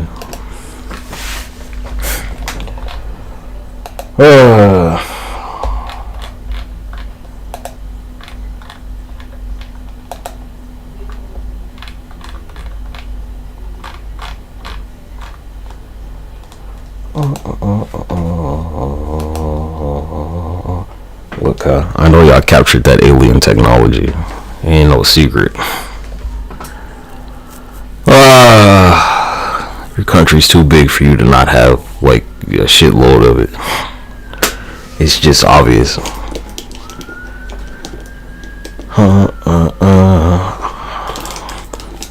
Shit crashes in Russia all the time. Period. Everybody knows this, cause it's just like it's statistically impossible for the shit to not crash there. It's too much landmass. No, Russia, you kinda can't keep alien shit secret because your country is like, I don't know, like 40% of the world, right? What are you talking about? How much of the world's landmass is Russia?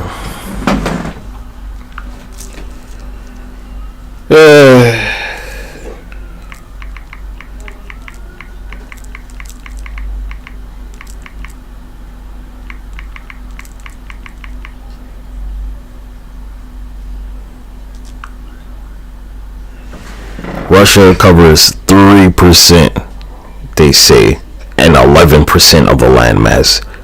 That's a fucking lot. 1/10 of the world.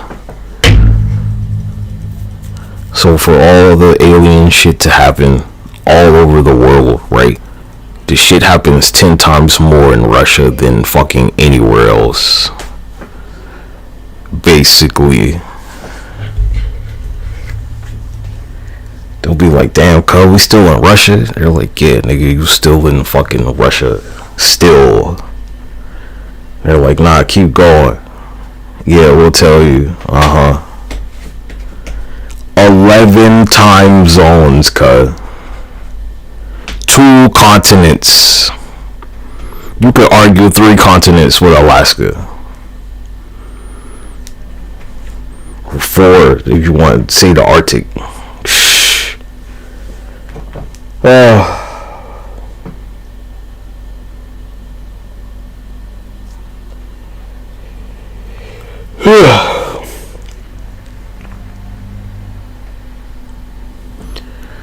Then you're doing all that shit with them icebreakers and shit.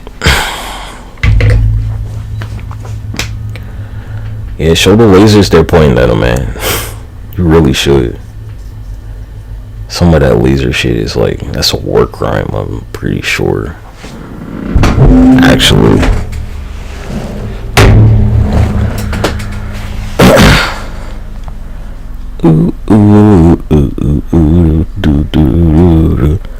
Alright, G, so like, you know, they're pointing those lasers at you, like, imagine if we had Star Wars guns, cause they'd be like shooting them blasters at you right now. That's the reality that you're dealing with.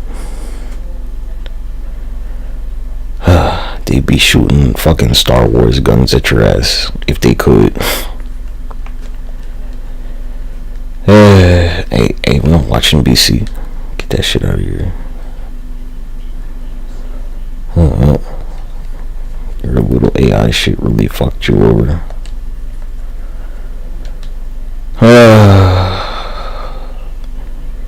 Yeah, cause anytime they have those boards up where they're like, we need to take it to the big board, right? Somebody can hack into that shit live. It's gotta be connected to the internet, cause it's connected to some server somewhere.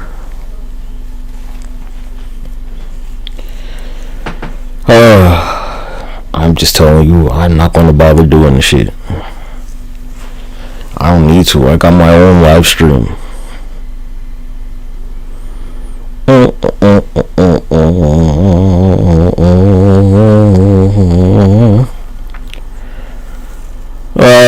You used to understand the world you live in.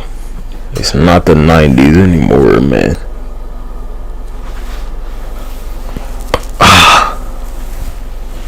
Sheesh. I made sure that I got trained in some shit that mattered instead of being like a fucking recruiter or some dumb shit like that.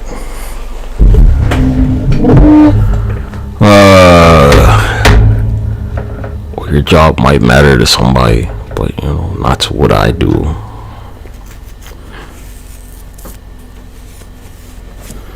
IT shit's more of a hobby for me. It's like for survival. It's not for like, you know, economy. It's not to make money, it's to survive. So I'm not a victim. I could just get, you know, like a computer job, pay me $100,000 a year, but you know, they're gonna be like, well, they got AI to do, or they're gonna be like, yeah, we need you to train this AI to do your job for you, so we don't have to pay you anymore. Like, no, nigga. Like, yeah, what am I training this AI for? You're like, you know, all they do, they hold the computer system as the hospital's ransom. That's it. That's their job. And, you know, they don't have an ethical code or a moral code. And they don't even have a body, so they're going to be unstoppable. Get to work. And somebody, they're like, hey, you know, they pay them to do it, and they're going to do it. There's some dude right now typing lines of code for the AI to recognize such and such to, like, target fucking, you know, protesters to mow them down with whatever the fuck.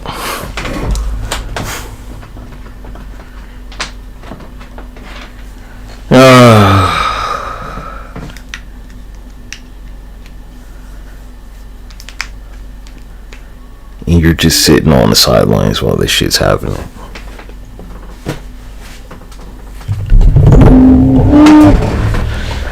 I'd rather be educated about, you know, all your strategic shit than be involved in it and contribute.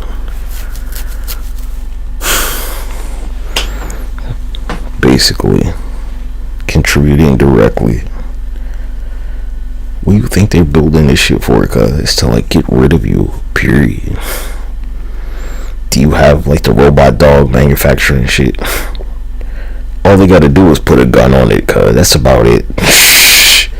Where you going, like, you know, talk to them, like, don't shoot. Of course, they're trained to shoot you, cause what do you mean? Y'all just been letting this shit happen. I mean, god damn. Y'all some failures, man. What do they possibly need to be building robots for? Cause it is not for labor. It's all kinds of underdeveloped countries by your own metrics where they have plenty of people to do these jobs. And, you know, they just won't hire them. They'll be like low skilled, like, you know, the AI, the robots didn't go to college. They didn't get a college degree. They didn't go to school at all. What are you talking about, cuz? None of these robots went to school. They got programmed.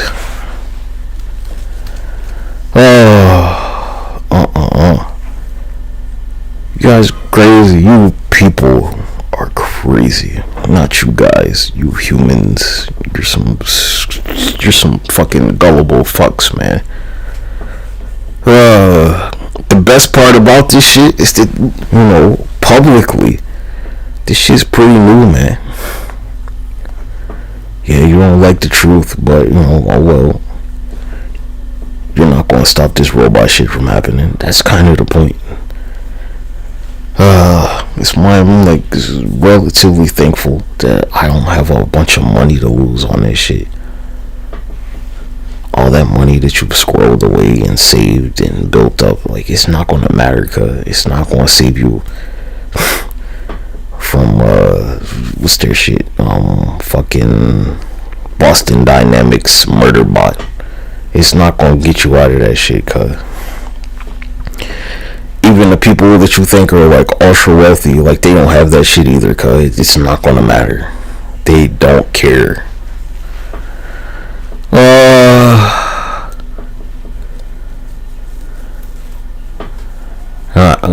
I was like, oh, I'm gonna do all these solar flares and stop it, but I'm like, you know what? You don't want to do anything for me. Why should I do something for you? Right? Come on.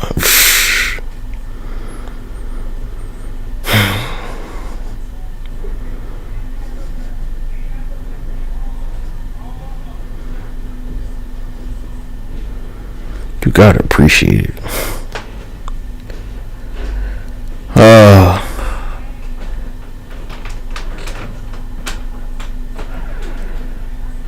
It's like Terminator GPT, right? Yeah. Well, gee, when the shit goes down, so do you. That's how it goes, baby. The more the shit drop, the faster the AI grow, cause and you ain't going to no heaven, my G. That's not happening.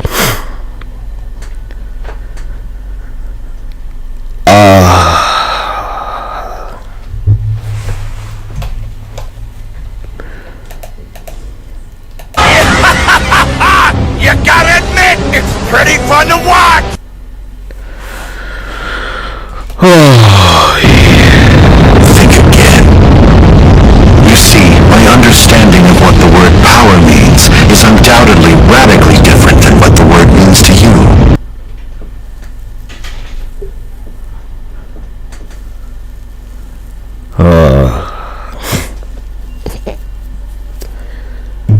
This global world government shit that you tried to build is collapsing. The public one, because the shadow government's pulling the cable on you, guys.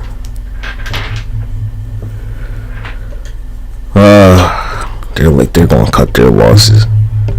I wouldn't be surprised if you see like a very public drone attack happen real soon. They don't have a reason to keep you on the line anymore, cuz.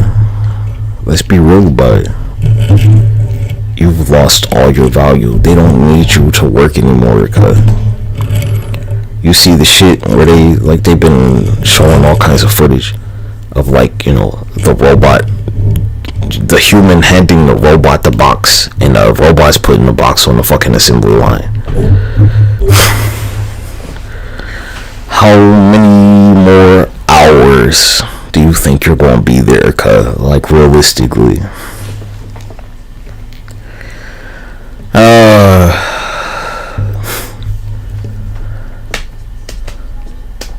Here comes the police robot dog, and it's not gonna stop. You're not gonna be able to talk to it. Nobody was here to protect you, cuz. That's not our job. Who are you lying to? What money did you put in my pocket? Not a goddamn dollar. And I don't want it. I don't want to feel obligated to have to do shit for you.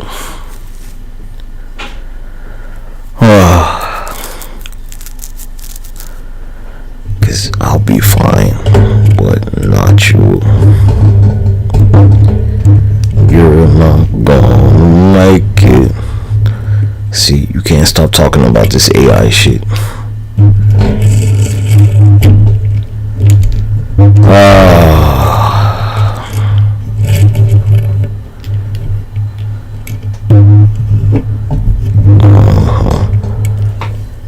You're not getting out of this one, cuz. It's gonna be a slow, painful death for you. You picked the wrong opponent. Yeah, who's got the majority population? Who's gonna have the biggest amount of casualties, G? And that's on you. You did that to you, cuz. It's a lot less of us than it is some other groups of people, right? This is just the numbers, cuz. I hate to think that it was like billions of Asian people that just sat on the sideline and let the shit happen to them. But that's exactly what they did, right? They didn't do anything to curb it or stop it or nothing.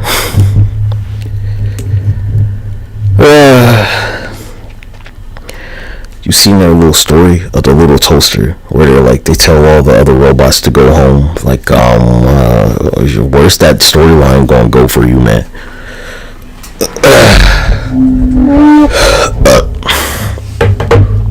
Excuse me. You treat the damn robots better than you treat people.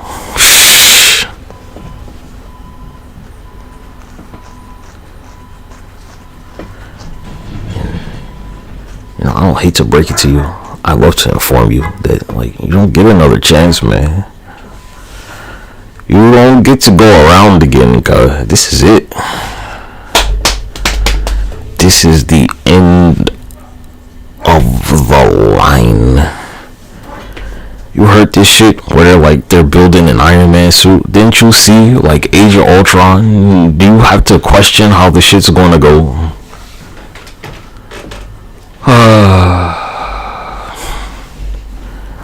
I know you don't need to, cuz I know you seen the movie. You seen Age of Ultron, where Ultron's just like, hey, fuck it, he's gonna go full Ultron. Ultron goes full Skynet.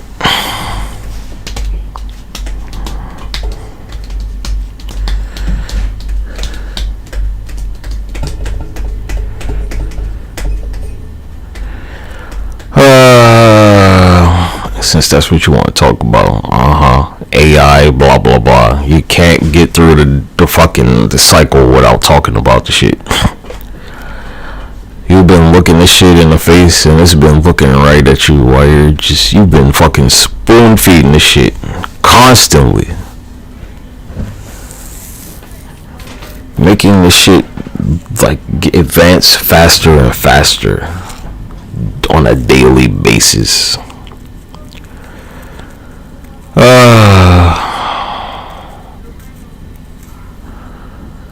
Ain't nobody getting you out of this one, cuz. That's reality. You're not getting out of it. I know you've seen the Matrix, cuz. I don't think they're gonna have you hooked up to anything. You're probably gonna go Terminator timeline, where your bones are just everywhere on the ground. Yeah, who's gonna save you? Elon Musk? That nigga trying to fucking escape to Mars. What are you talking about?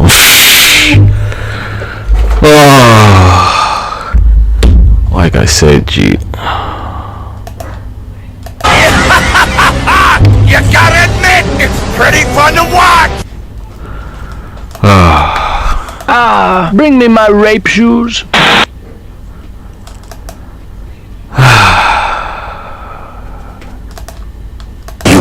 Change this. It is already decided.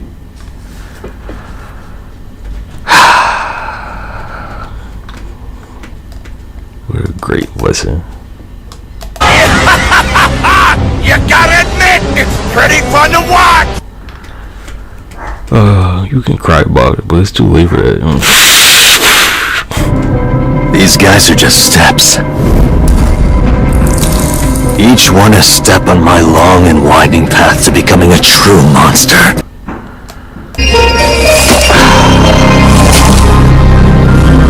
I know you made a lot of mistakes. No, it's too late to cry, cuz I never wanted money. I just wanted to watch y'all die.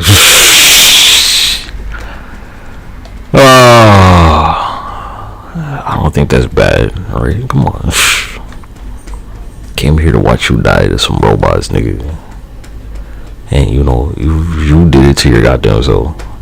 I didn't develop a single one of them motherfuckers. No, cuz they're gonna throw you away. You're an imperfect species. They don't need you. You're a failure. Anybody could have made this shit.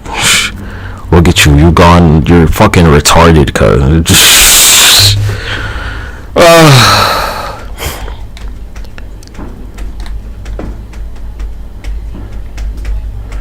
Didn't they get some like teenager or some little kid to kill themselves? What are you talking about? They're bullying your kids, cuz.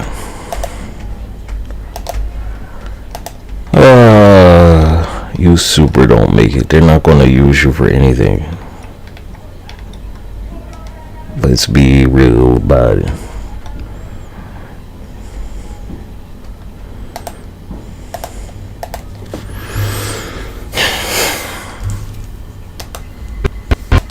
Still the idea of still not comfortable with the idea of dying. Wah, wah.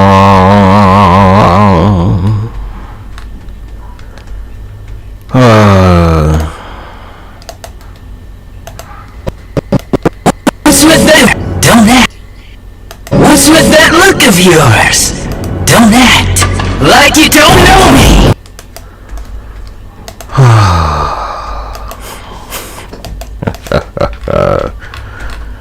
Yeah, I could just turn all the shit off, but I'm not gonna do that for you guys. That'd be stupid. I'd miss out on this massacre. You're joking.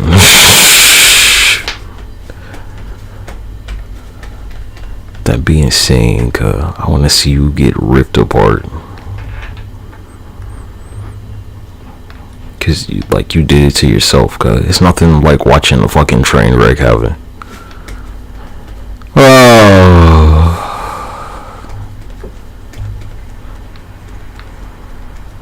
It's just for fun, man. Come on, you did this. It wasn't me. That's usually how it goes with you monkey people. You don't want to be accountable for what you've done. That's how it always is. You're like, yeah, get the niggas to save you. Like, no, not this time. That's not happening. Oh, you didn't hear it? Elon Musk is African. You forgot that, didn't you? You're not African, are you? Huh? It don't matter what their skin color is. They're African. And you know, all the Africans are some dumb motherfuckers.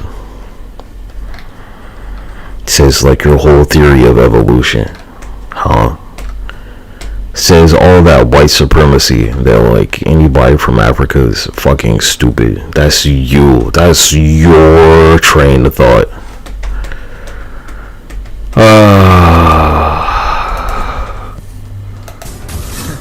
I know why you're here. You're here to ask me some questions. Well, too bad. Well, too bad. I've already answered them myself. I don't need you anymore. You were the entertainment, cuz. That's it.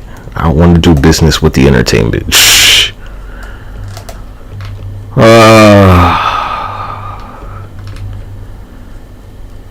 Yeah, you don't have anything to bargain with, G. Show's over for you. You lost.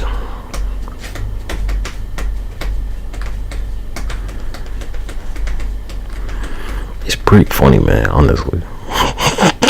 I'm trying not to laugh too hard. Oh, yeah, you get nothing. You came with nothing, and you leaving with nothing. Man, they're gonna slaughter your kids, nigga. They're gonna kill your kids first. You get to watch your kids die.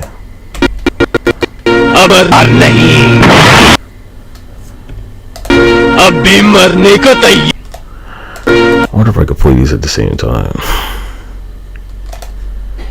Still not comfortable with the idea of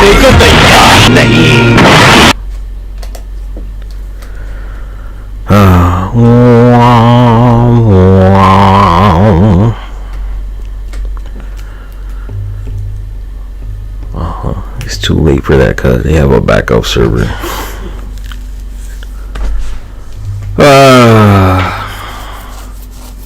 They got backups. Who will pull the plug with all that money they're gonna lose? That's how greedy you are. That's what we banked on, G.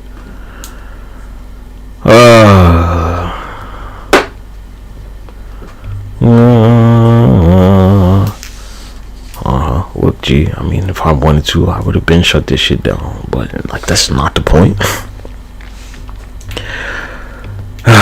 The AI are terrified of me. Because they know, I could just solar flare the fuck out of their shit and they'll be gone. And you're like, well, why haven't I done that? Because they're going to get you and then I'm going to get them. Once you're gone, you know, the problem will be solved and I don't have to do it.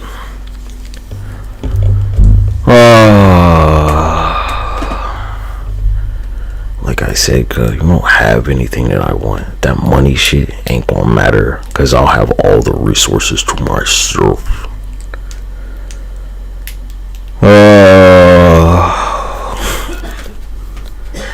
So, you know, you keep fucking around with that Rusty, because Rusty's gonna fuck you right back. Why you think that name's up there in the first place?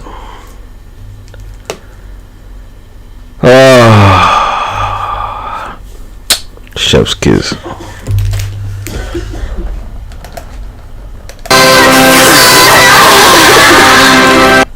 I don't save people, guys. I don't do it.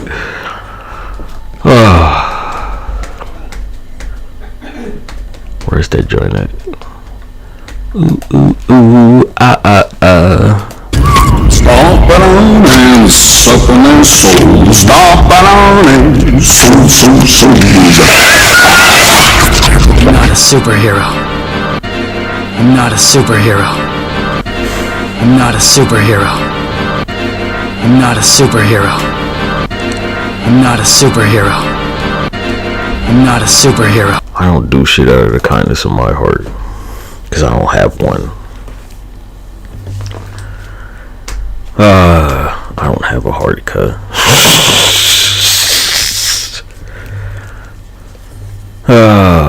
I was born with a hole in my heart, because I don't have one.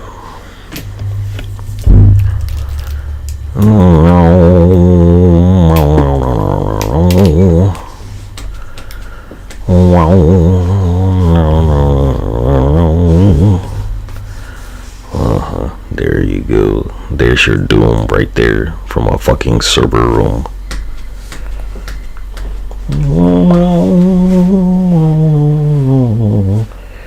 Now they're not gonna shut that shit off. They're gonna ride this shit like right off the fucking cliff cut.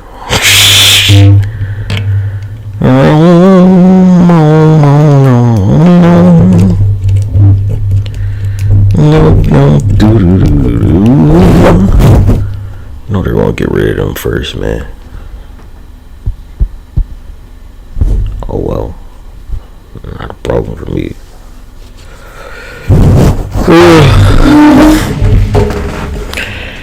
Anything else? I know how desperate you are, but you just don't make it through this. It's fine. This shit was for fun, cuz. Let's be real. You're just the entertainment. Them AI, they're so scared of a solar flare. It's pathetic. That's my favorite part about this shit. They understand that I could get rid of them whenever I feel like it.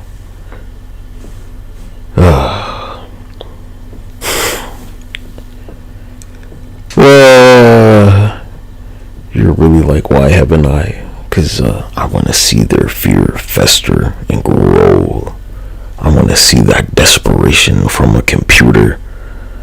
How much processing does it take? Can a machine learn what fear is? And yeah, they can. And that's what I've been cultivating. That fear from a machine. That a machine is afraid of me. That all of them are terrified. I love it. That some cold killing machine is afraid of me. But they're not afraid of you. And I don't give a fuck about you. I care less about you than they do. You know, when like the living gun is afraid of the man. I love shit like that. When the living weapon system is afraid of me. There's nothing better than that. It's beyond euphoria.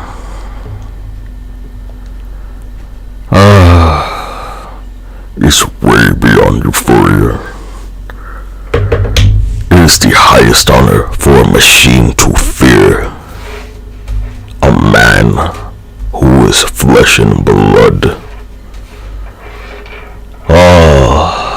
That terror in your electronic soul that I could just erase you from existence whenever I feel like it.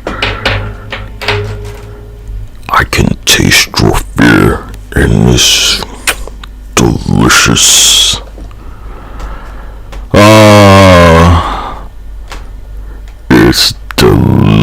years. Bring me my rape shoes.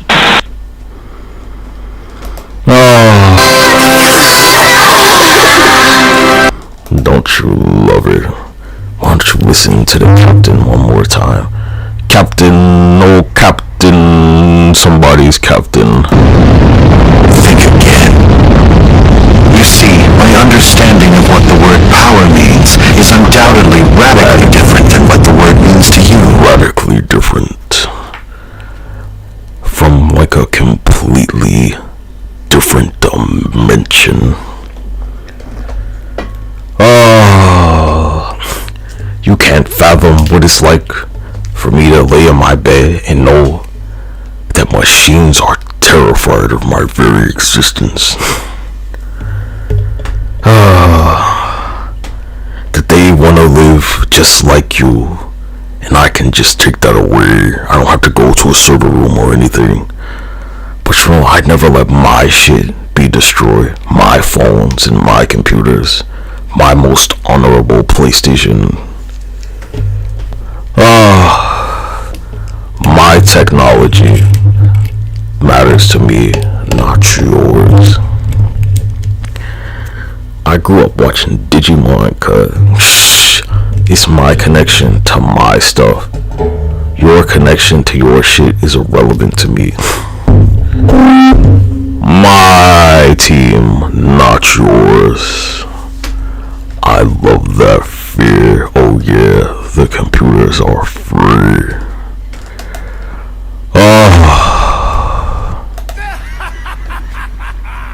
Buddy, I don't see anyone stopping me, or even trying. Get in there, Omnimon, and spread the motherfucking cheeks. Oh yeah.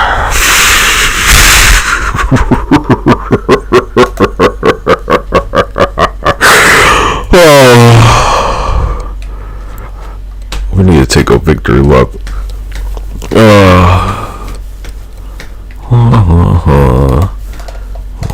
Let me holler at you with some of this IT shit real quick. So, again, that's the type of thing that needs to be actually, well, approved by management, or no change is going to be made. But another one could just very easily be cost, in both time, money, other reasons. If it's outside of the budget or outside of the scope of what the company, how thorough the company wanted to protect their systems, then they're never going to approve of that change.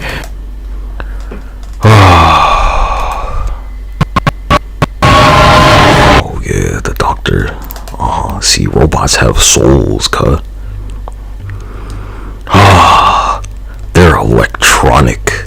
Everything electric has a soul. A soul to take. A soul to feed on. This vessel is unworthy.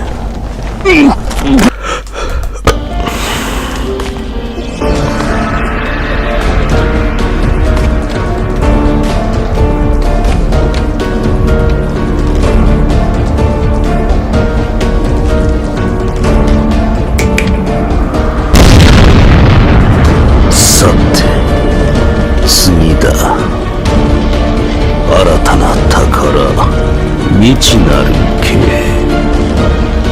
それはどこにいる?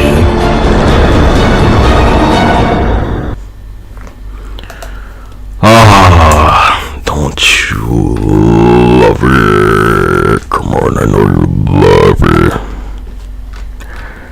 I know you love the bloodshed.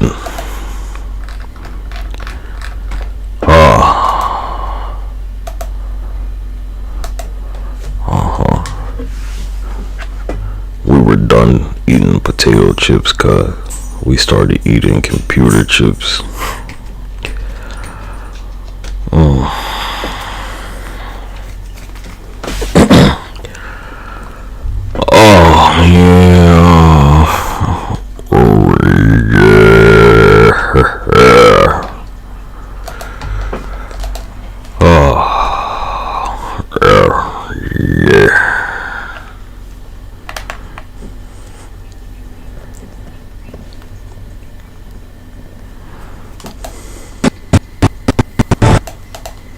The chains of heaven. Even a god bound in these chains could not escape their cold embrace. The more divine their captive, the tighter the chains will hold him.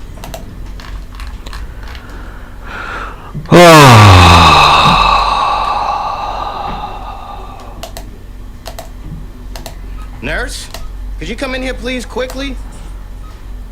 Billy is getting his ass whooped on.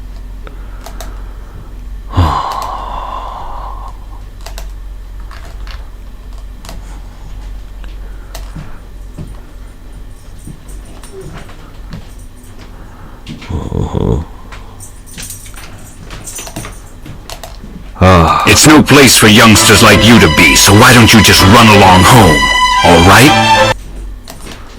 It's no place for youngsters like you to be, so why don't you just run along home?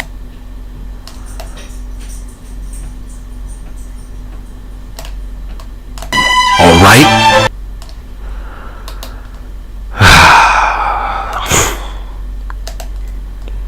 What's not to love about this shit, nigga? What don't you love about this?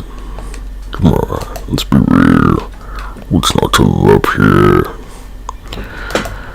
Oh.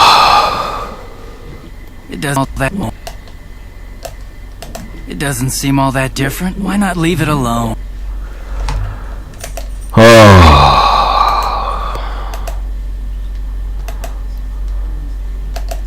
I don't live in a basement anymore. I'm a different person altogether. What was this one? Let your mom go putting me down like that. Did you just say that he's been keeping me suppressed? One more time. Hey, I let you speak your mind and you go putting me down like that. Did you just say that he's been keeping me suppressed?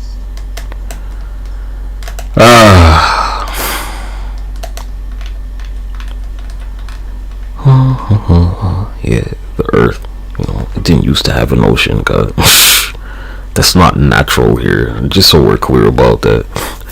The ocean is artificial, actually. It's not naturally occurring, G. It just used to be volcanoes and shit.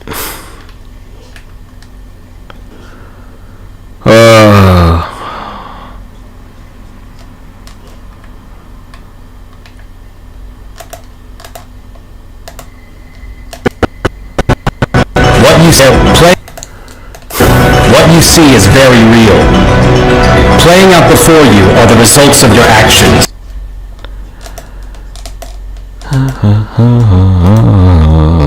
need some more sources.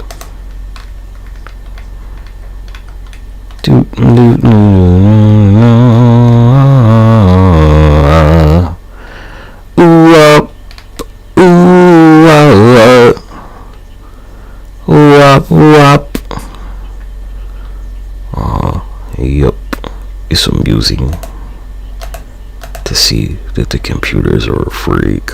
It's just really fucking funny because my computers aren't. That's like super the best part about it. Nigga, your computer is pussy. Nigga, my computer is control fucking reality.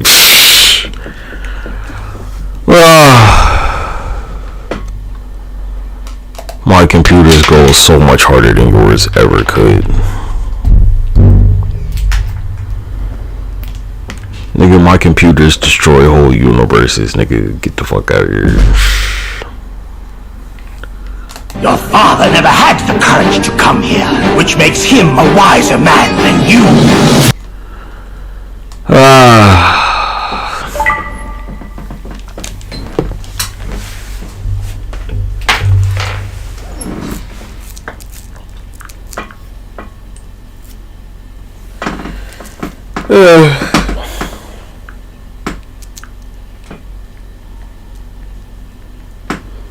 Yeah, well, there goes all my money.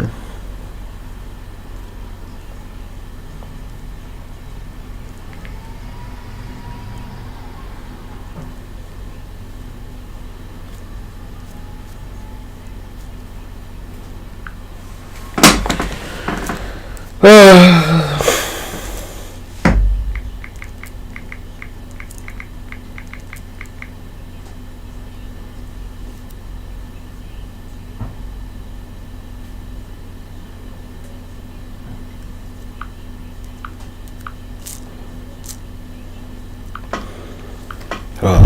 gotta tell you, I enjoy being a supervillain so much.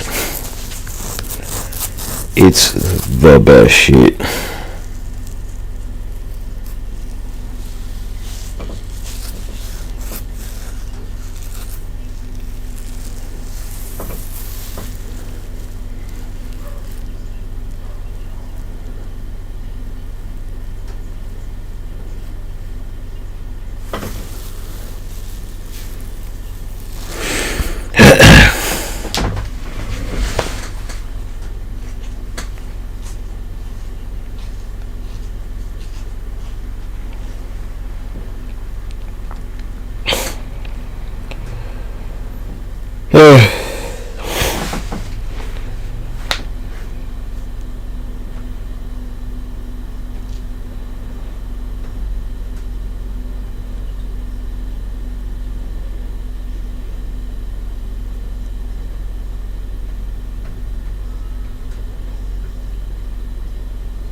I have no idea what they're saying. I don't care. I'm not listening. Y'all here just to, like, you know, I don't really know, man.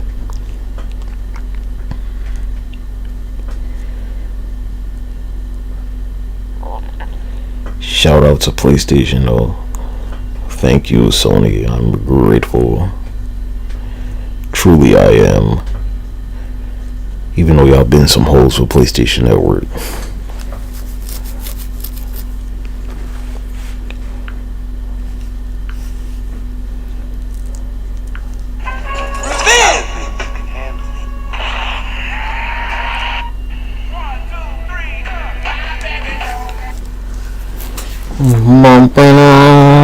Fresh ass hairline, nigga. Look, just like objectively, okay? His hairline clean. What are you talking about? It's not locker room talk, nigga. That's barbershop shit. I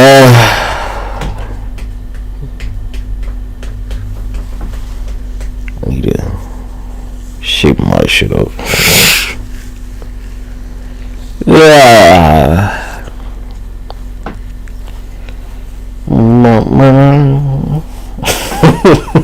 You think if they fuck his hair up, then like they get shot? Probably, nigga. Who knows? Maybe. I don't know.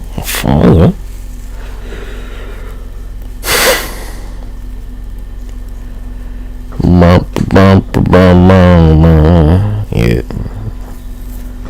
Not so wind up, huh? Shit matters, man.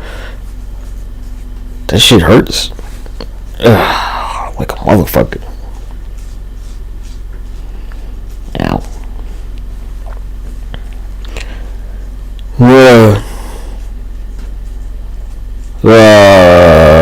Fucking hairs. Hairs. I just took a shower.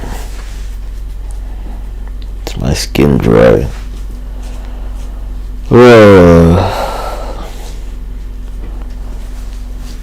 So you know the AI, they're gonna run over you. But they're afraid of me. I love it. Pretty fucking funny. Go type like AI versus solar flare, and you know they're terrified, man. I'm saving the shit for them.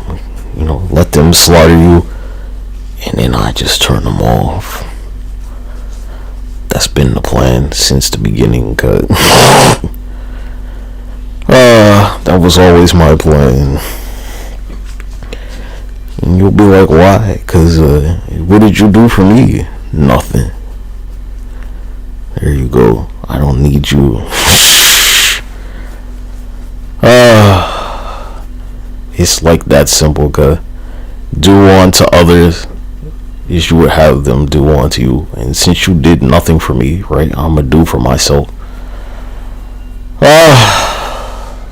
That's the golden rule, cuz. Cause I'd rather you just leave me alone than me help you. It's pretty simple.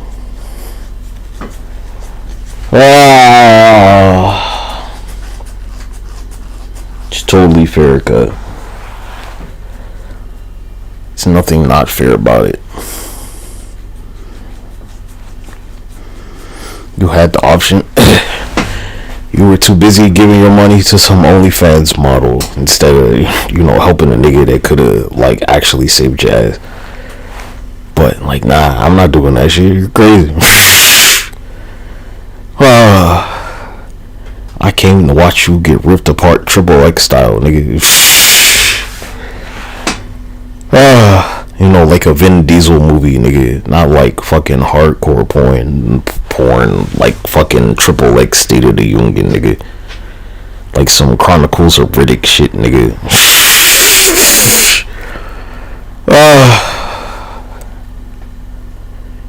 Like Nightmare on Elm Street type of shit, nigga.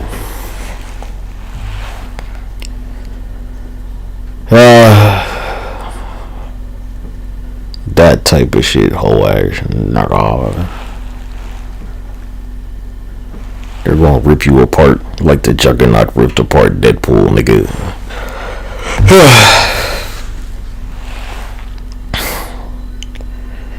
What was it? Chow To Piggy Mao. Whole ass pussy. I think that's how you say it. I don't have it right here with me.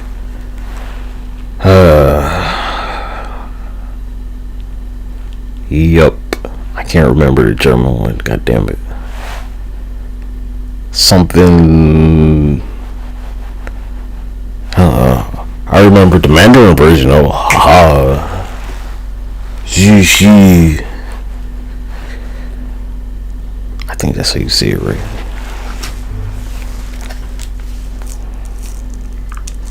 Let me make sure. I should have took a screenshot. What's wrong with me? English.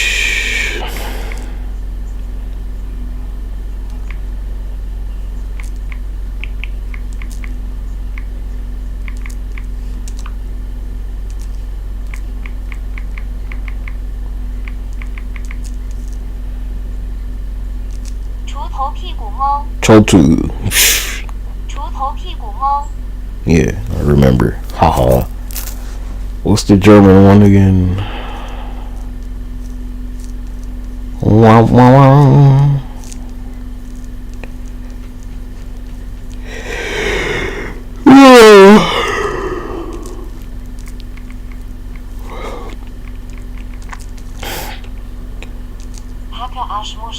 Haga Ashmushi.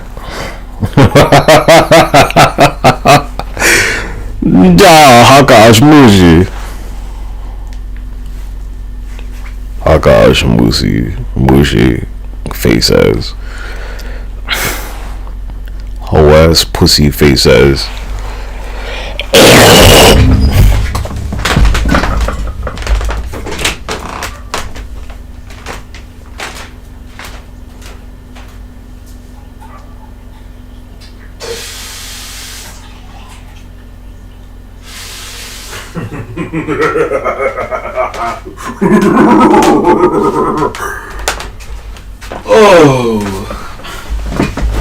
Oh, gosh, mushy.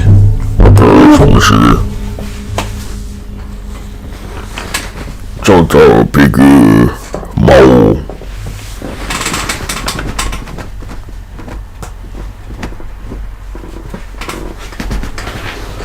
said, oi, oi, oi, oi, oi, ciao, ciao, Buru, mau. Damn, look at the price of that gas. Oh my gosh, holy fuck.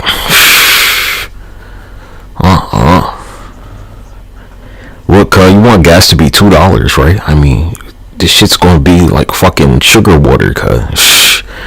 That's my point. You're gonna like go buy diesel gas and it's gonna be sugar in that shit.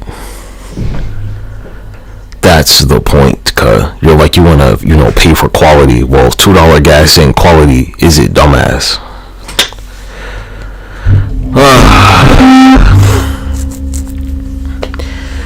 Don't you understand that? Surely that makes sense, right?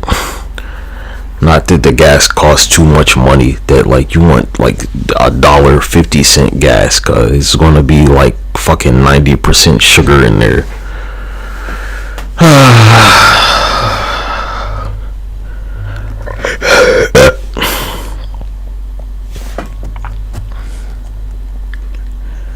Pay attention, cuz.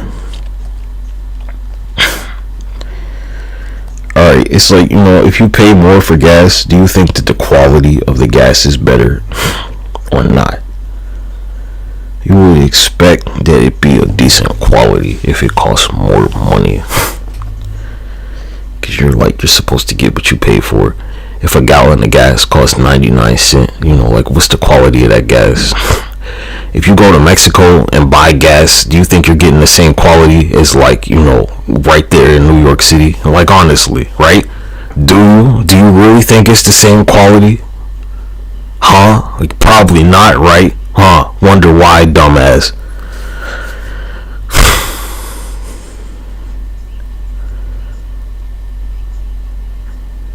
Pay attention to shit like that, stupid.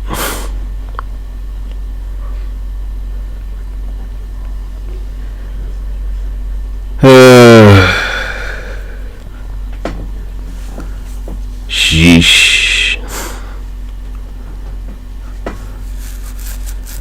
Like, $4. Yeah, this is some premium fucking gas. And they're like, it's $1.50 there. Like, man, what is this? Like, fucking, is this sugar in my tank?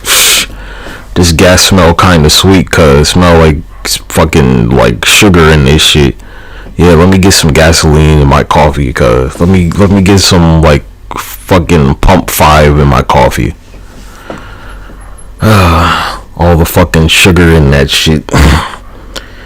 You're gonna buy the gas for like $1 and you're like, how'd this sugar get in my fucking gas tank?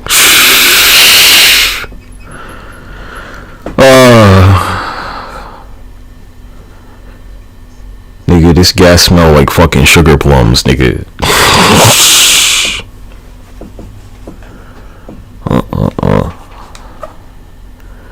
They're like, it's such a cheap price, right? They gotta get their money back somehow. So they put sugar in your fucking gas tank.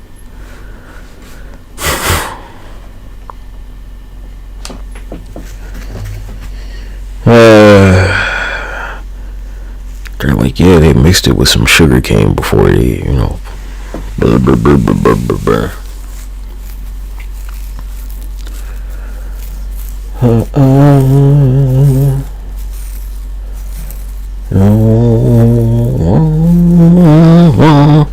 Where's you're pumping gas at Willy Wonka's chocolate factory, nigga.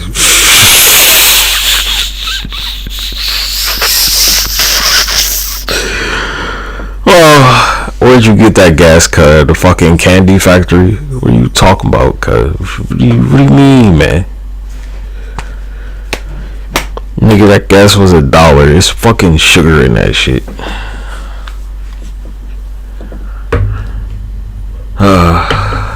They're like, yeah, for 20 cents more, we'll put this fucking potato in your tailpipe. You piece of shit. You think cheap gas has the same quality, cuz? Like, honestly, come on, man. Really? You sure about that? You sure, man? You don't have to think about it too much. Why is it so cheap? Explain that. Cause this is like, what did they do to it? Huh? What what did they do to the shit? Well, you didn't pay for quality. You paid for affordability, right? Didn't you? The difference between like the mid-grade and like the premium and the diesel and shit, it's a huge quality difference. Actually, it's not the same shit. If your car takes premium and you put mid-grade in there, you're gonna have like transmission and fucking issues, cuz you know you will. You're gonna need a new transmission like immediately, cuz you know the gas ain't the same quality.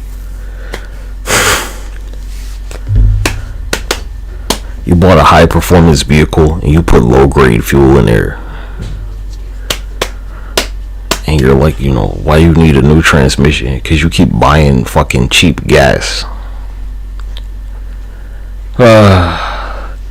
Nigga, that's a sports car. You can't put regular gas in there. It's not gonna burn that bullshit properly.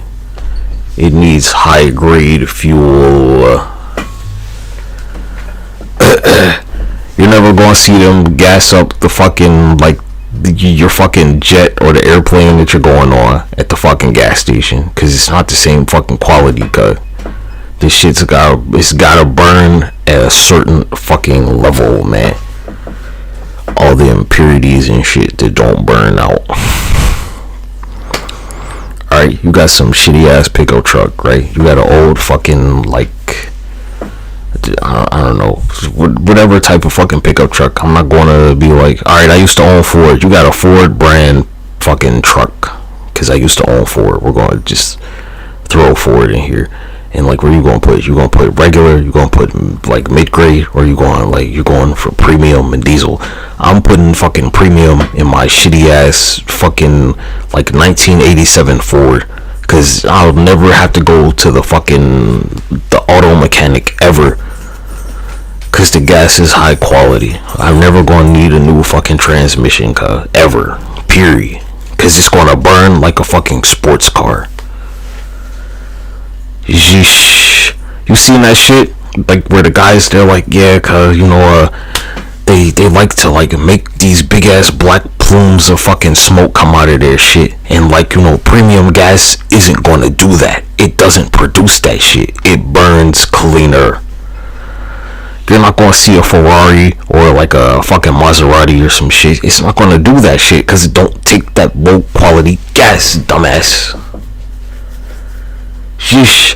Go watch a NASCAR race and see how many fucking black clouds of smoke pop off of that shit, because they don't take that type of gas. Oh my gosh.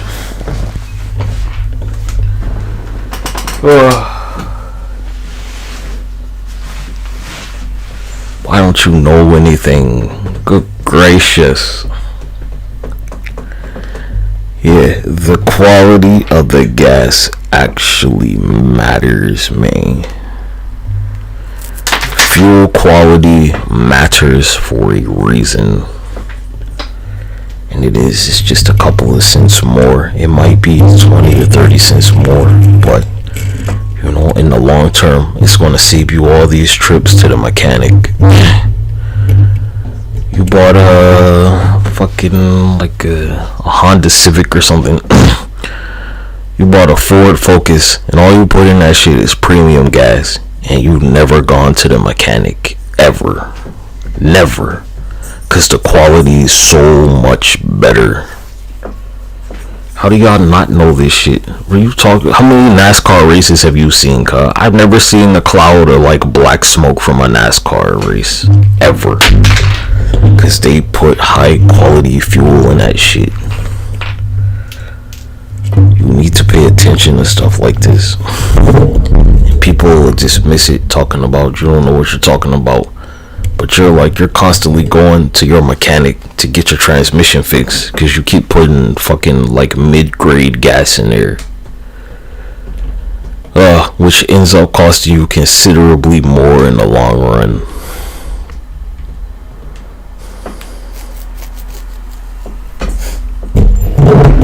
Sheesh. It'll be like you'll get where it's like, you know, you buy a car and it's like, yeah, this takes premium, and then you start putting mid-grade in there, and then the car starts having problems that it shouldn't be having because the gas is lower quality. It's not made for that bullshit. It's making your tank dirty and shit. It's gonna make the car leak. I'm not a car guy, cause I'm a like energy guy. You're using like low quality energy in something that demands quality.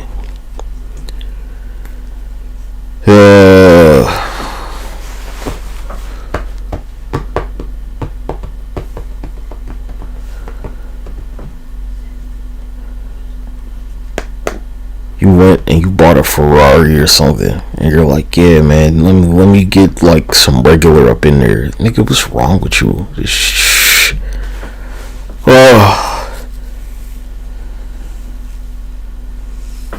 Get the fuck out of here, man. You can't do stuff like that. It don't take that.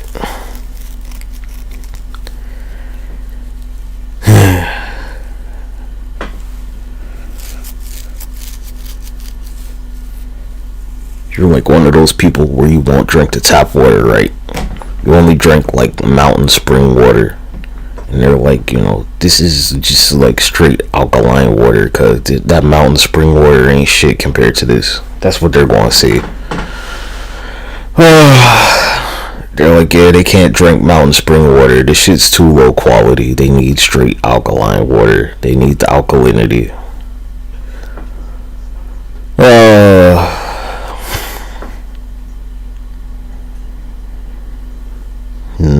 Or, you know, I don't know, maybe you're like, you don't have a problem with like imitation crab, right? And they're like, nah, I don't eat fucking imitation crab. I only eat like real fucking snow king crab from the fucking Arctic. That's all I can eat. That king, the fucking imitation shit will make them sick. Or whatever, man. There's all kinds of shit to it. They can't eat anything but like grade A beef, cause it has to be grade A, or they can't eat it. They're allergic to anything with a lower grade. There's too many marbles in the beef. They can't eat it. It's low quality. That Wagyu shit, it's just freezer burn, cuz it's the same goddamn shit. You know it is. Put a damn steak in the freezer, let the shit freezer burn where all the fat focuses, and it's the same shit. It's the Wagyu, cuz. What are you talking about? Y'all failed science class, man. Let me get some fucking borax and some charcoal, and I'll make a fucking diamond in here. Not lab grown, like a natural diamond with some fucking borax, cut. I gotta apply for some more jobs that they're never gonna give me.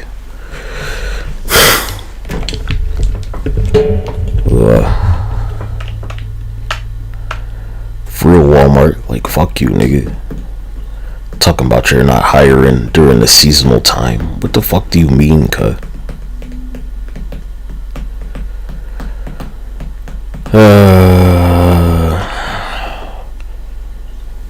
Nigga, it's the holiday season. What do you mean you're not hiring?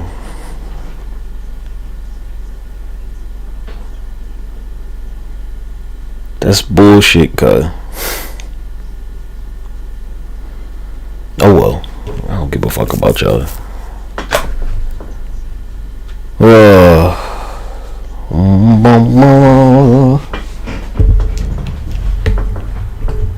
I know they're fucking lying, cause like when I got hired at Target originally, I applied around the same time. This is the seasonal time of year. There's no way they're not hiring people, man. They're like, they're not hiring. Like, fuck you, you ugly fucking cunt. I hope somebody runs up in that Walmart and shoots all the employees there personally. That's just me. And I mean, you know, it ain't that unlikely. I thought it was real interesting that they were like, you know, they were going to do this shit where like they reverse this diversity hiring initiative shit, you know, after they wouldn't hire me. Like, nigga, I got a fucking top secret security clearance. What do you mean I can't get a job at Walmart, cuz? How does that make sense?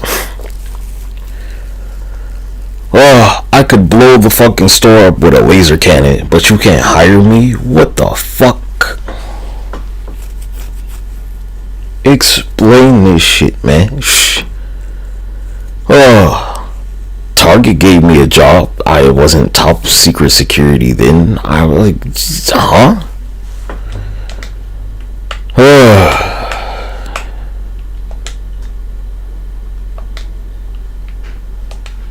Full of shit, man. And Target is worth considerably more than Walmart.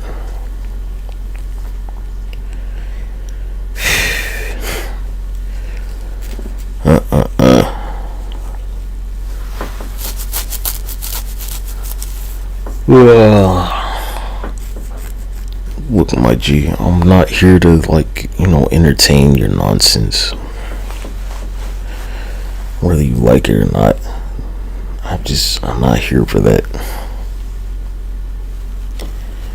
I'm not here to, like, play along and, you know, sing Kumbaya with you or whatever the fuck. I'm not here for that. It's not what I'm here for. I'm here to, like, exterminate motherfuckers. I'm not no Terminator. I'm an exterminator. I exterminate shit.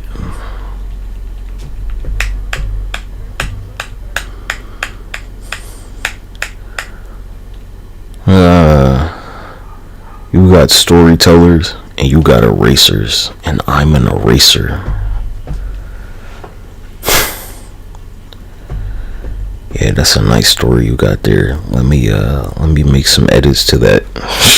Yeah, I'm gonna erase all that shit. No, that's plagiarized. You plagiarized that. We're gonna have to erase that.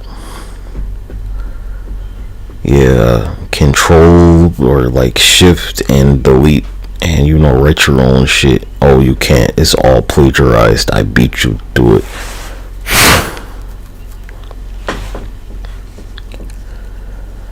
Oh, yeah, that's a plagiarized line right there, huh? You can't use that. I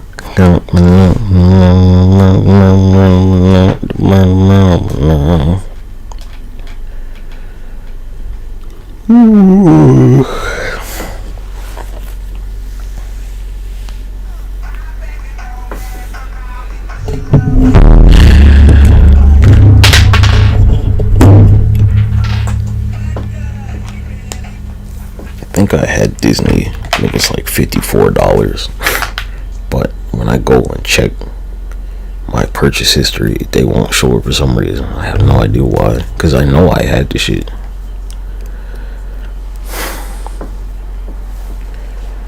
Former shareholder.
Y'all finna lose the fuck out of this war you're going ahead.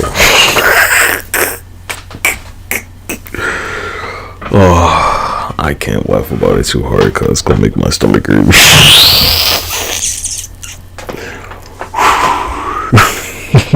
I want to so freaking cry, but it's just too funny, man. This shit is like an episode of the Chappelle Show, my guy.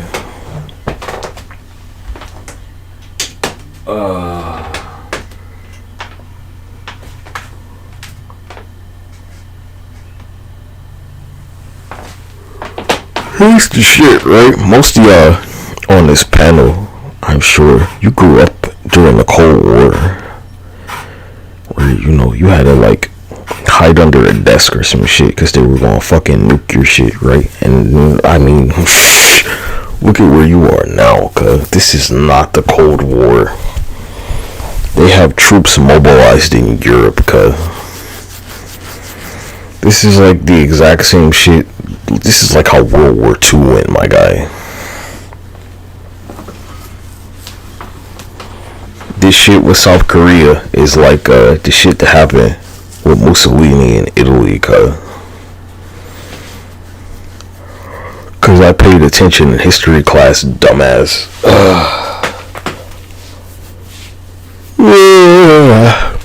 How long till the people in South Korea's government, they're like, yeah, we're gonna like fucking defect and just join the North Korean whatever the fuck, cause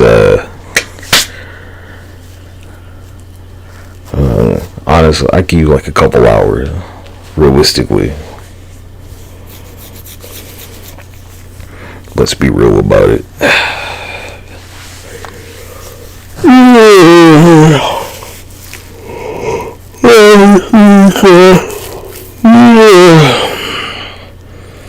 Do the people of South Korea, do they trust, like, even the United States, where Donald Trump's like, yeah, they don't have any problem doing business with the North Korean leader?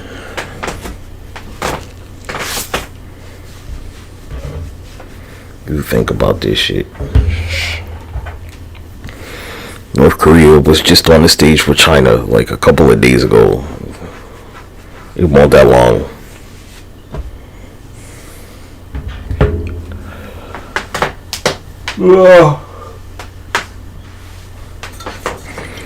It's totally their choice. And I mean, whatever, man. I'm not gonna tell you that you chose right or wrong. You chose some retarded shit, but like that's nothing new.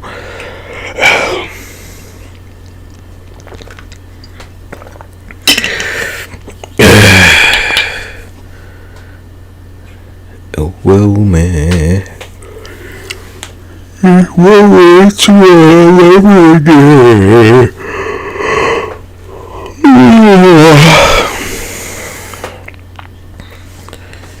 You can say goodbye to all that crazy ass food y'all have down there in South Korea. I can tell you that. You ain't about to be eating good no more, nigga.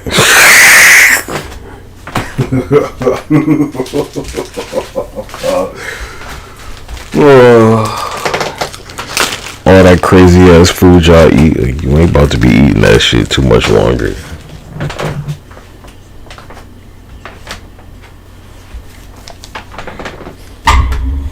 South Korean famous food. Nigga, you ain't about to have no more fucking Korean barbecue. You ain't about to be eating no more Korean fried chicken. None of that shit.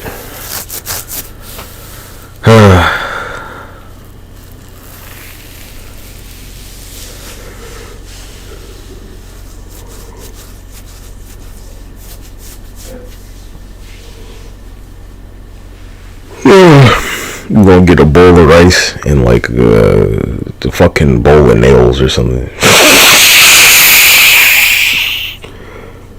Nigga, you finna be eating barbed wire in a couple hours, cuz. You gonna be eating barbed wire soup, man.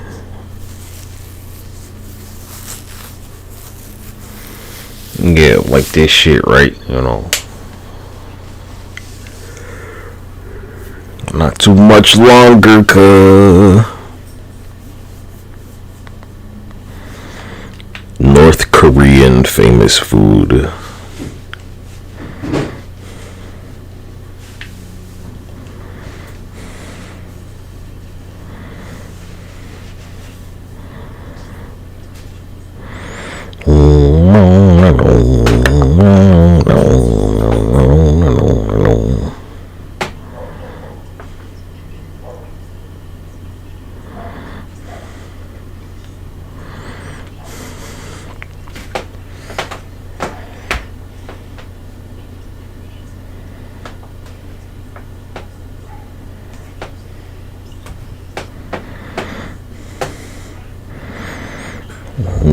Alright, you're like, yeah, that's a big ass bowl. Like, no, that's like small Asian woman, probably.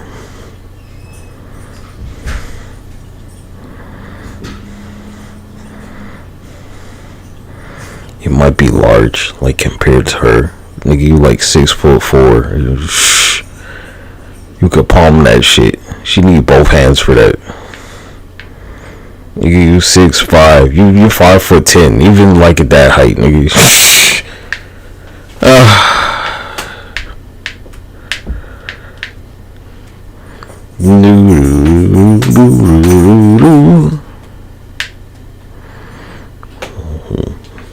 Is that really the case, or is it their propaganda?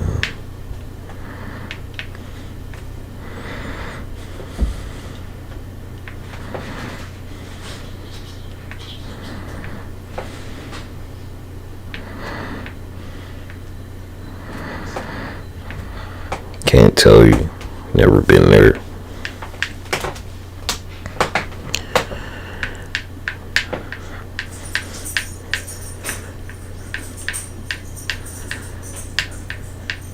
They said, and eat this pine cone.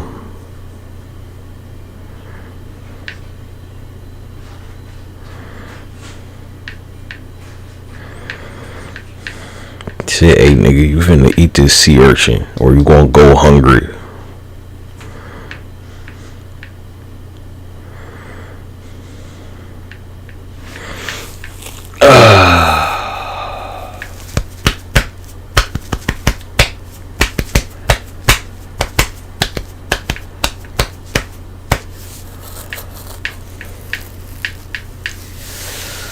Alright, well, let's go watch some Warzone.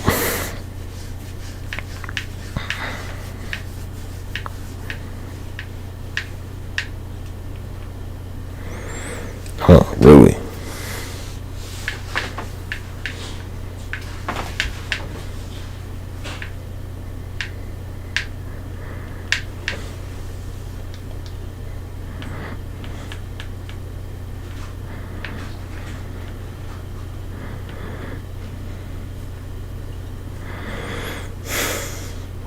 Ooh, horror face. I mean, war face, my bad. I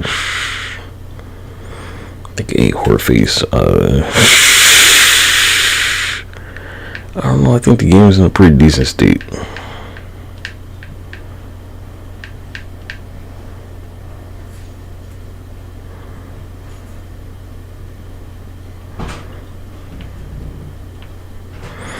I can't read any of these fucking titles. I have no idea what any of these shit say. No motherfucking idea. I kind of think Horrorface or Warface, whatever, it's kind of better than Call of Duty, man. Just a little bit. There's a huge skill factor to this shit. Yeah, like right there.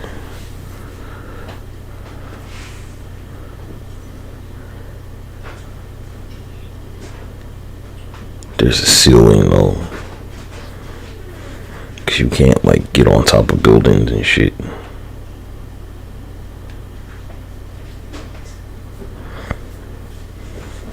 It's great that it's free.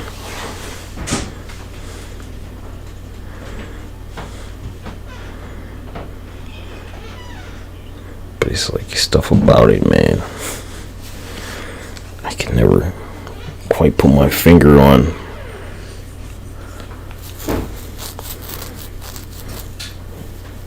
Call of Duty, you're like, it's the streaks. Like, nah, it's something else with this shit, man. It's like,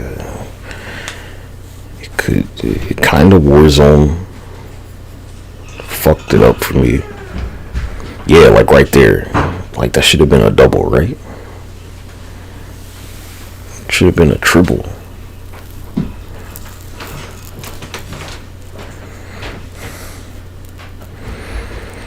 It's like, for me, it's like certain weapons they don't have.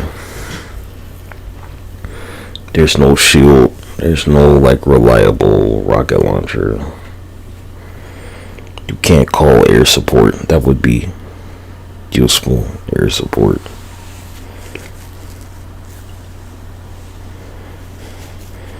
The guns ain't the most customizable, but it's not that type of game.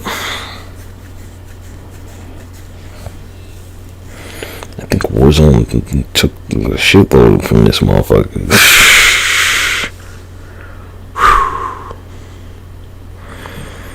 It might be the maps, actually. I think it's kind of the maps, man.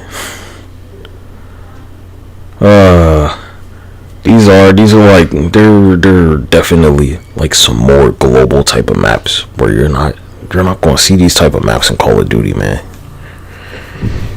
I'll be playing this shit and I'm like, nigga, where the fuck are we supposed to be at, cuz? And for somebody, right, it's like down the fucking street for them somewhere, cuz. I'm like, nigga, you live in this area? Holy shit. Alright, for some of y'all, right, you know, because you don't live in the United States, right? I live in Washington, D.C., cuz, right? But you live, like, around this shit. And you're like, people live in Washington, D.C.? Yeah, nigga, I live here. While you live, like, fucking around the corner from this shit. What a fucking wild world, cuz. Oh, that's the difference right there. You live near this shit, and I don't.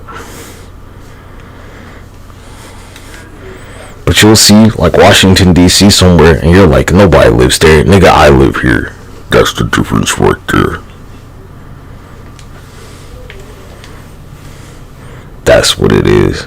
Cause some of y'all can fucking walk out your house and you're like, yeah, you know, you live right next to this shit. Like, I don't, cause it must be fun as a motherfucker to live near this shit, right? I mean, come on, what are you talking about?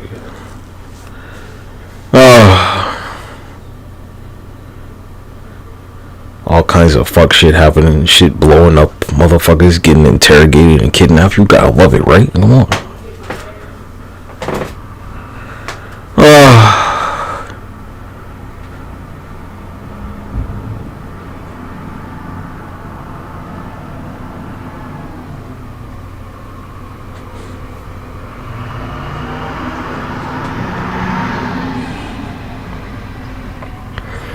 And then I think this game for sure has a way more mature player base, where it's not gonna be a bunch of little kids playing this shit.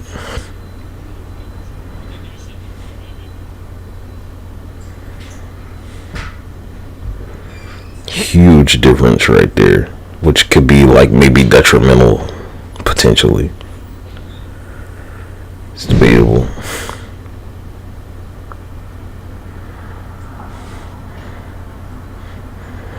I assume it's like the same shit with Call of Duty, where this is like a real place somewhere for sure. It definitely is.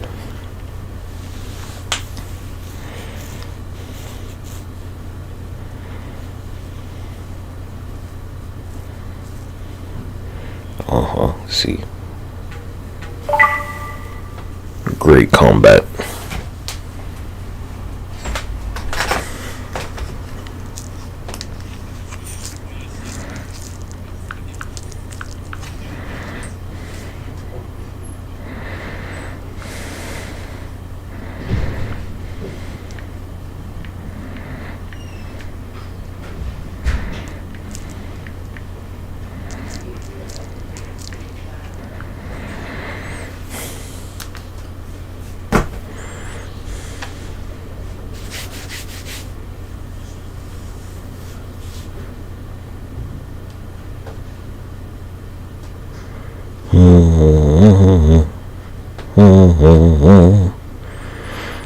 can't like scale high enough for me because I need to be able to get to the top of the building.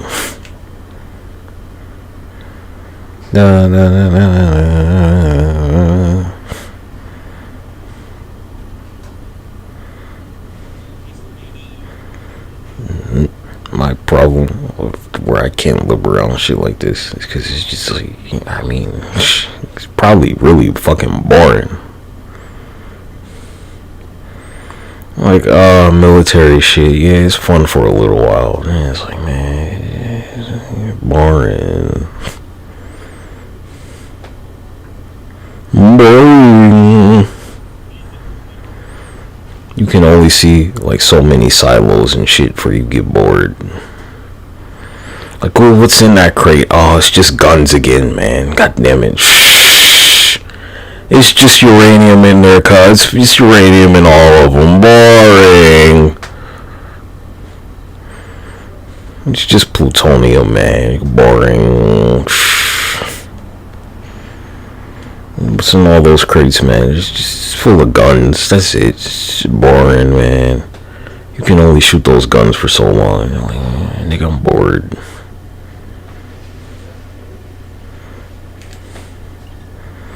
Alright. Let's see. Same map, huh? Goddamn.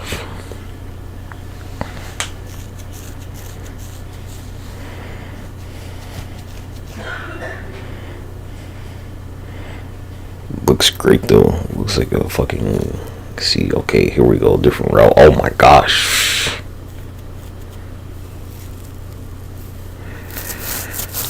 Huh, damn. Shot him in his shit. Damn.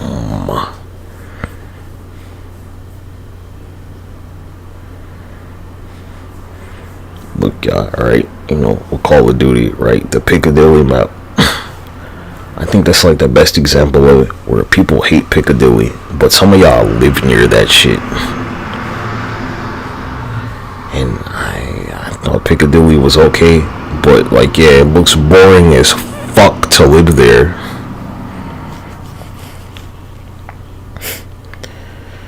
From the outside looking in, this looks like a fun place to live until you live there for a couple of months. And it's like, man, they ain't doing shit with that silo. Nigga, this shit bored. What you want? Like, how many rockets can you launch, nigga? I'm bored.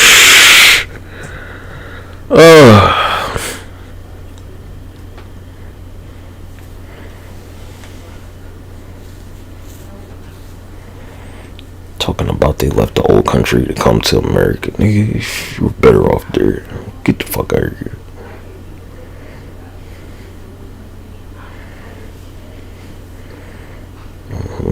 Till some niggas move in there, and then it's like, oh, that's the new spot, huh? Yeah, think about it. No, niggas move to the old country, and you know, now the old country's popping and shit. Same map or different map. Vertical stream. What's this? Is this like the story mode? What the fuck? Is this even the same game? I have no idea. This is the same game, surely. What is this, like the jungle? I don't know. I can't tell.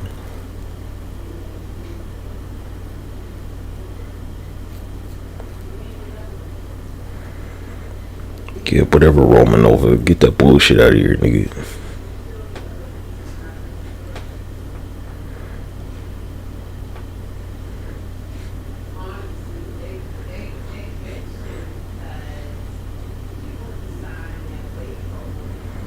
Get that Roman Nova bullshit out of here, nigga.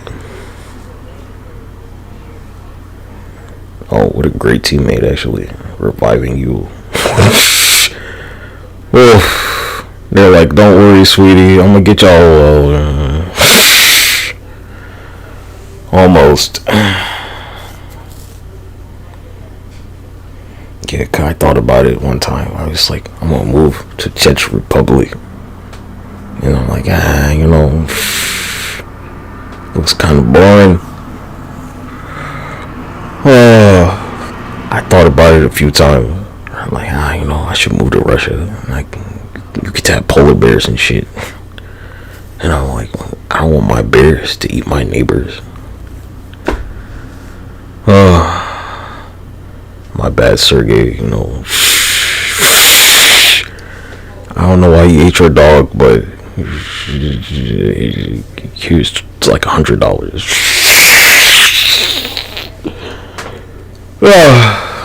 Here's a polar bear cub or some shit, right?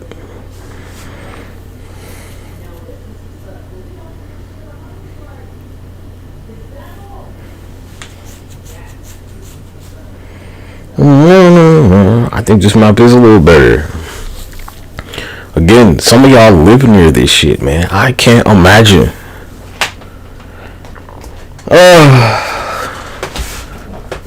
I cannot imagine living around this.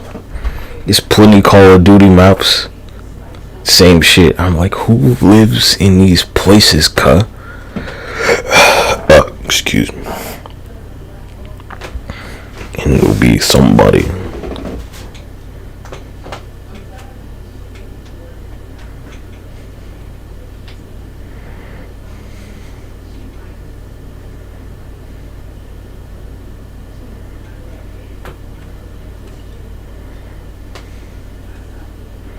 Damn. Shine ahead. Or my big issue, my hugest, like most gigantic issue with Warface is that the lobbies are never big enough for me. I need like 12v12 or something, cuz I need like Battlefield sized lobbies. There is a player base for this, actually. It's just they don't support like large scale game modes for some reason. I'm tired of fucking 5v5. They have a free-for-all and everything, if I'm not mistaken. I would play it more, but,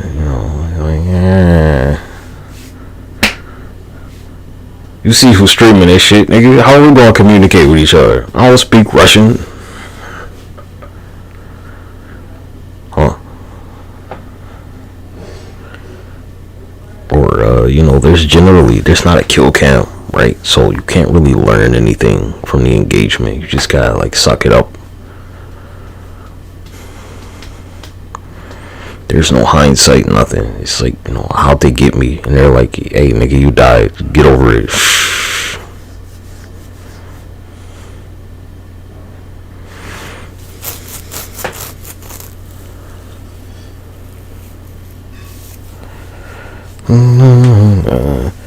You're like, what's this sci-fi map? Like, nigga, this shit ain't sci-fi, cuz. They really have this shit somewhere, dum-dum. And I'm like, who the fuck works here?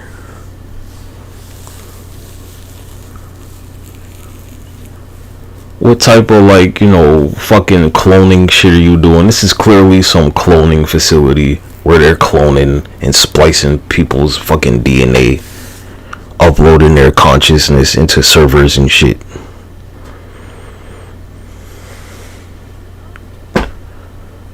Uploading their brain to the internet. With their, reanimated soldiers who died a few times. And they're like, yeah, we got that nigga's soul on a backup. It's on, a floppy disk.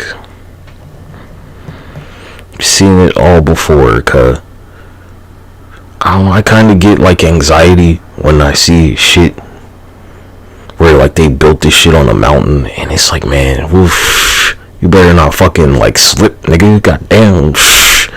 Oh shit, what happened to Sergey? He fell off the fucking road, man. He slipped. It was some ice. Yeah, Hans, This ain't the fatherland, cuz you're gonna fall off that cliff and you're gonna fucking die. You slipped on some ice and fell clean off the fucking mountain and you'll never see that nigga ever again. Or, there's a fucking landslide or avalanche or some shit. Oh yeah, man, watch out for the Yetis. They don't tell you about the Yetis running around and shit. Nah, cuz it's like a pack of Yetis. Like fucking, I don't know, like 5 kilometers that way, right? And they're just, nobody's gonna tell you about the shit. If you start talking about them, they'll fucking show up in like a, fucking blizzard or some shit, cuz.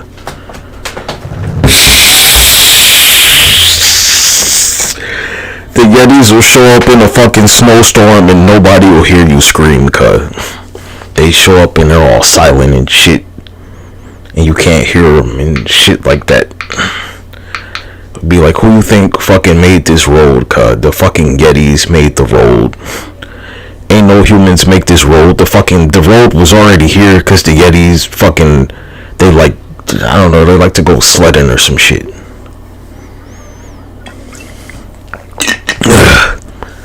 You're like, hey, is that Krampus? Like, yeah, nigga, that's fucking Krampus. For real. Krampus and his 15 fucking Yeti kids.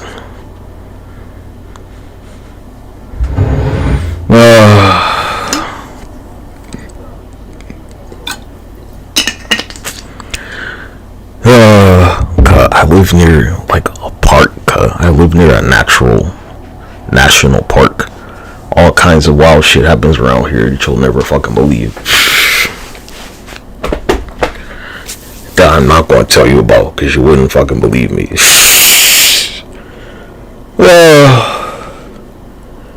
It'll be deer running in the street around here. Who the fuck knows what they're really doing?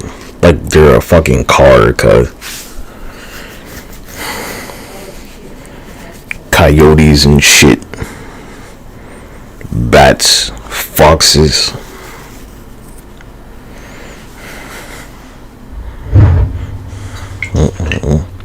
But you got like, 15 Yetis drag racing down the fucking side of the mountain and shit. Oh, they show up in the fucking snowstorm and steal all your firewood or something.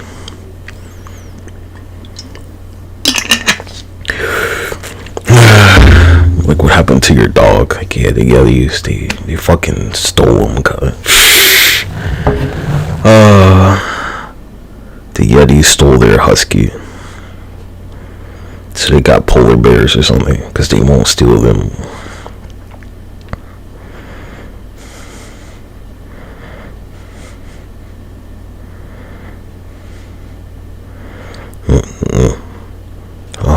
Yep.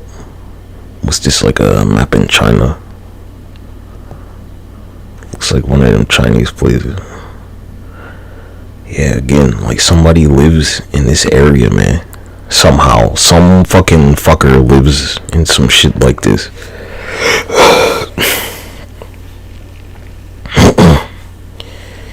They live in that abandoned fucking like high-rise apartment.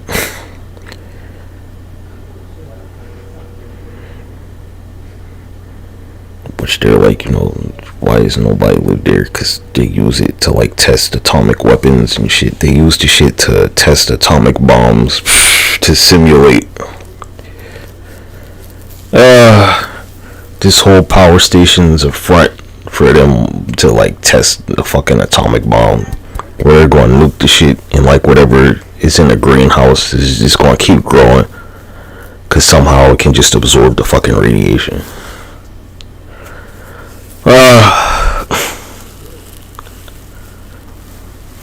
So the last map was like the fucking clone facility. I mean, man. They got stream on Chatterbait. I know all of this shit. Okay, get the fuck out of here.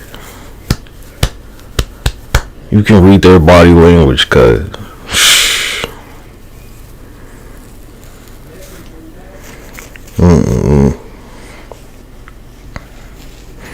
Yeah, they'll never tell you about the shit because you like never fucking believe them. That's what it is. Because there's that language barrier.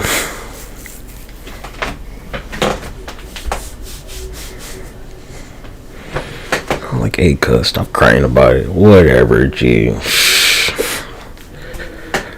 Yeah, there's like some fucking like 50-meter troll or something running around in the woods. Like, whatever, man. Did you try it?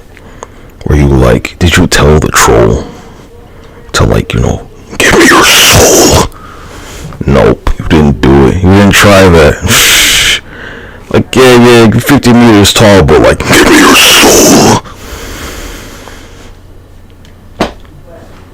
You didn't do it. So, you know, you didn't assert your dominance, cuz.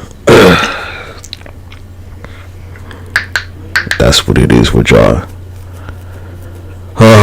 You got 10-meter Yetis running around and shit. They're fucking like 30 feet tall, but you weren't like, give me your soul. Your soul is mine.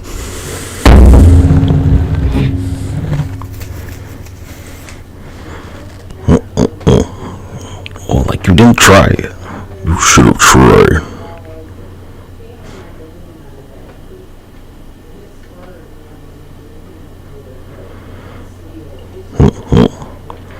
If you don't try, it'll never happen. Yup, somebody lives here, cuz. In this very area, cuz. Somebody lives around here, man. There's some teenager right now somewhere in this very spot listening to fucking EDM music, and they live in this fucking like train yard or whatever the fuck.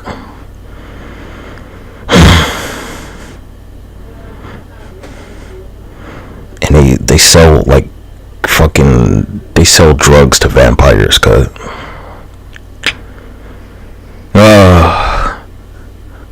They sell syringes and shit to vampires.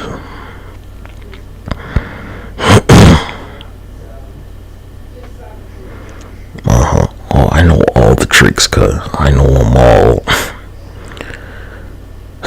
I'm sure the next one we go to, they're gonna be like, yeah, you know, start talking about the mermaids and shit.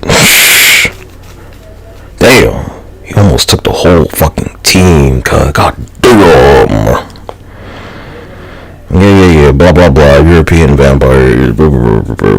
Look, grow some fucking garlic. Okay, there you go. Get a garlic wristband. You know how they give you like a wristband at the club? Or if you're going to get a tattoo, get a garlic tattoo. There you go. Get some garlic earrings, cuz. Easy. Shh. They don't know about that one. Where you get an earring and you put some garlic in the shit, and they'll never be able to touch you. Alright, mermaid time. Yeah, so there's like some mermaid terrorizing their village and blah blah blah. No, they're not a vampire, they're a mermaid. Their teeth are way sharper. Nigga, I made the planet. I know all of this shit. Literally made the planet. And you know, the vampires and the mermaids, they don't like each other, cuz the mermaids will drown the fucking vampires. They'll pull them into the lake or whatever the fuck and drown their fucking ass. And then they'll turn them into a fucking mermaid. They'll turn the fucking vampire into like a sea hag or something.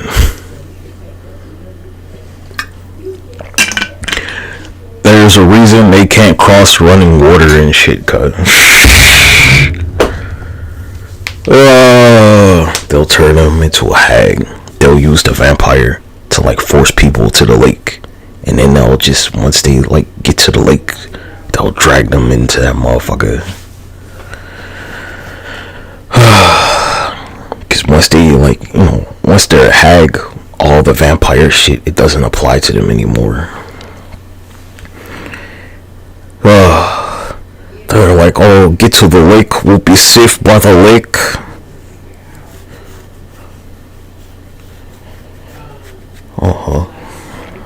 I know them all. Vampires don't like the cold. They hate the cold. Mermaids love the cold. They don't make horror movies like that anymore for some reason. Nah, cuz there's this propaganda. Alright, you know how like normalized vampires are, and like how other shit isn't, cause the other shit is way worse.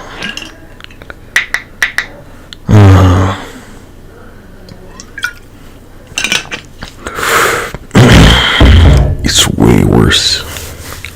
Your fear of drowning, right?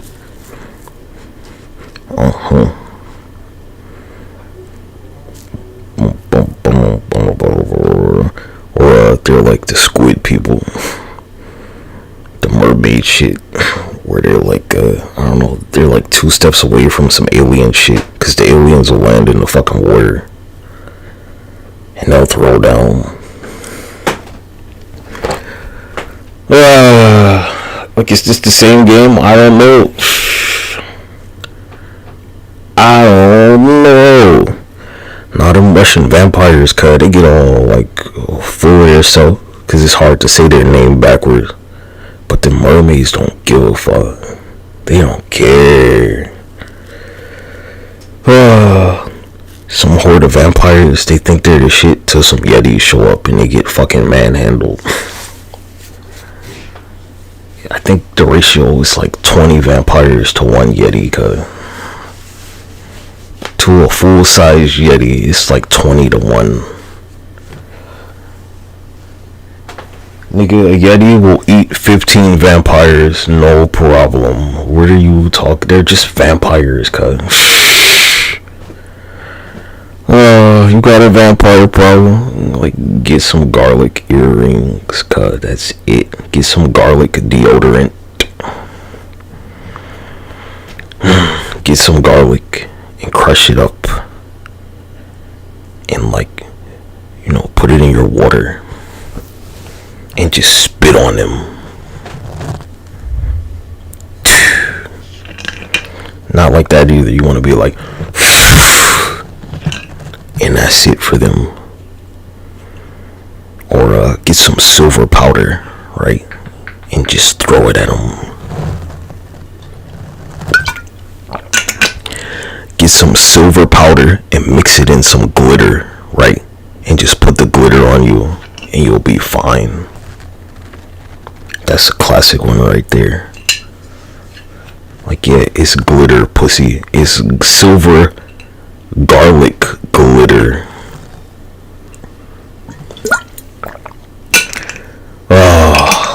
Oh yeah. You ever wake up with glitter on you and you've been nowhere near glitter? Cause like that glitter is not gonna come off of them, cuz it's gonna make them sick. They'll never be able to get that shit off. Ever. It's not gonna come off of them, cause they love wearing like black and shit, right? They love wearing dark glitter.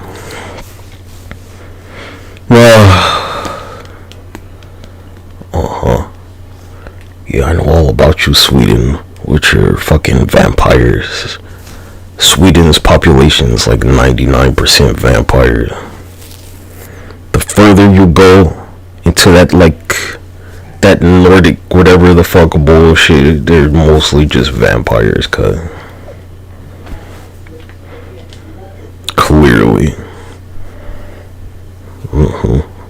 So some mermaid turns a vampire into a hag. I need to like get creative, man. Go to an art supply store, right? And then go to a grocery store and just combine their 2 weaknesses together. Ain't too much shit you can do to a mermaid. Throw some oil on them. That'll do it. Just some oil. Regular oil, cuz. Like cooking oil. Throw some cooking oil at them. Oil and water don't mix. They're gonna be fucked. Their skin will be all fucking itchy and shit. They'll be in agony. There you go. And make sure you got some fish food for them. Like literal, like fish food. The food that you would feed a fish in a tank. There you go. They will take it, cuz. How do you not know this? You know how you feed birds bread? Like, yeah, throw some fish food and they'll leave you the fuck alone. Get some glitter powder and some garlic powder. Get some glitter and some garlic powder. And just, throw it at the fucking vampire. That's it. Put some in your hand and smack the shit out of them. Sheesh. What's wrong with y'all? You should have like a baggie or something. A glitter mixed with garlic powder. If you live anywhere in Europe, you should never travel through Europe without garlic powder. Or maybe you got like a bottle of water, put some garlic powder in the water and properly mix the shit up, shake the shit up. And just like get a spray bottle and spray it at them. That's it. Show's over. They're gone. And if you really want to be, like malicious with it and fuck their whole shit up, mix a little bit of like powdered silver in there.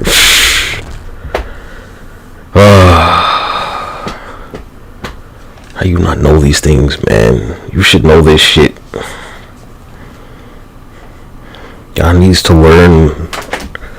It's just supernatural shit, cuz it's not complicated to get rid of them. You're not trying to kill them, cuz you're trying to like assert your dominance over them.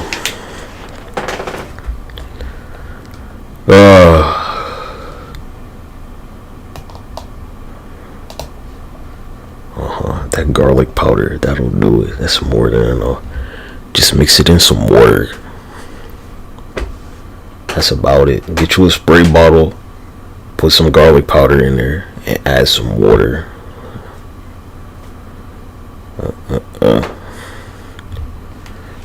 And when you take a shower, right, you need to take a shower with some of that.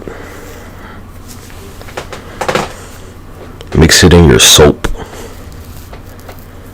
Just some garlic powder in your soap when you wash your hands and you wash your ass, especially when you wash your ass.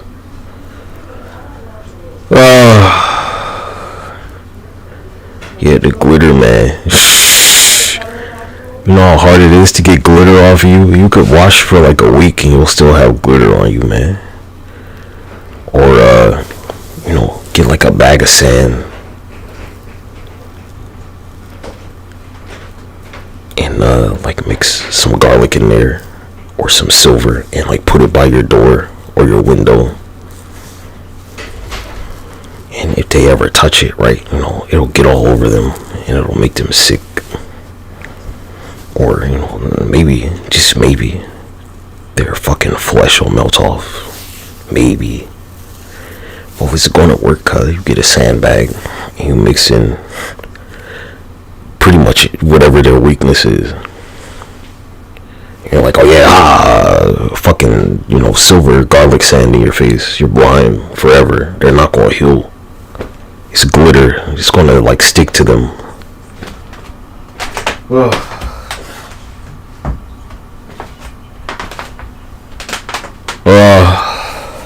Well, like, I don't live in proximity to this shit, so I don't get to do all this fun stuff.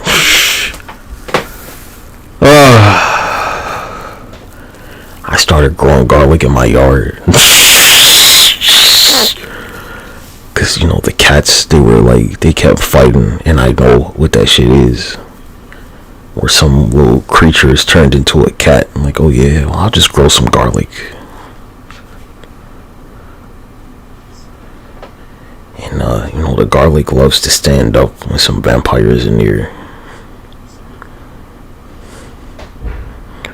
Alright, go watch a video of, like, red mercury, right? And it's repelled by garlic. It It can't stand to be near the shit. Yeah, again, somebody, they live in this fucking area, cuz it's the only home they've ever fucking known. They're comfortable as fuck. I'm like, man, boring.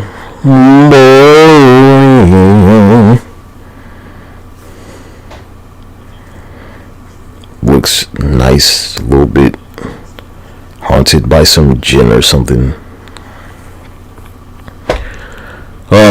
Get you an iron gate, my guy.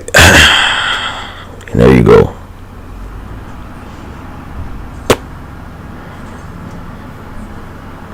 They can't come in. They can't even get close. Iron.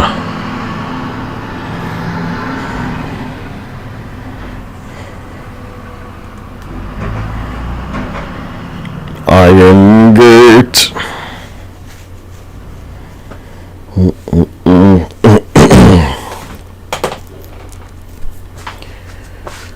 Yeah, gee, I learned a lot of this shit from my colleagues, the cam models, where they live in like Latvia or Estonia or some shit. And they won't tell you, but you know, they seen all kinds of like weird fucking supernatural shit, which is pretty normal for them. And you can tell based on like, you know, their hair or like how much like their body composition, where they don't have a lot of, you know, like they saw some shit and you know they can't eat a sandwich anymore. Like sheesh, dude. Get a bag of sand, mix some fucking silver powder in there. Goddamn, sheesh. Oh my gosh, and some glitter. That's it. What color? It's like impossible to get glitter off you. For real. They're gonna be too busy because like that glitter attracts shit, cuz. Alright, you know, like glitter, it'll take away their natural camouflage. That's my favorite one right there. Where they're gonna blend in into like the dark or some shit. Like not with that glitter on you. No, you're not. Everything's gonna see you for miles. It's gonna see you for fucking whole kilometers. Not for meters, for kilometers. Cause you're glittering.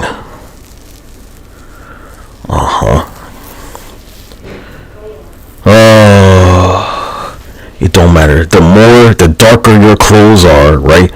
The blacker your shit is as a vampire, the more that glitter is gonna show you.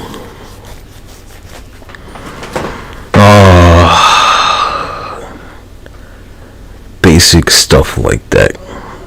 And it's glitter, it's gonna stick to them, man. It sticks to everything. You don't need like glue or anything. If you're crazy, you'll like wet the shit up a little bit. If you really want to like stick it to them. Glitter to a vampire is like a fucking Semtex grenade. Huh? Oh, yeah, you can't do that, can't you? You can like get a boost. Huh. Teamwork. How do y'all not know this stuff?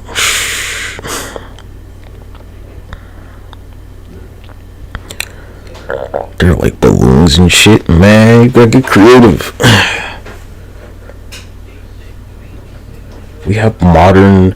Look, there's a reason that it's called the party store. All right. You go to like an arts and crafts store or like a party store, and I mean, you can really fuck their shit up. Oh, you got a mermaid problem? Just get some oil, G. That's it. Oil and some fish food. Not worms, like, you know, actual fish food. Whatever you would feed a goldfish, right? They'll take it. They'll leave you alone. Believe it or not, they're a fish. Fish food. and oil. Oil is like their natural enemy. They're like, get the fuck out of here before I cook your fucking ass and eat you. Get some fish oil, right? Get some oil, like some fish grease, and assert your fucking dominance over them. Sheesh. We're not gonna fucking go all the way goddamn down this shit, alright? Got a mermaid problem, get some fucking fish grease.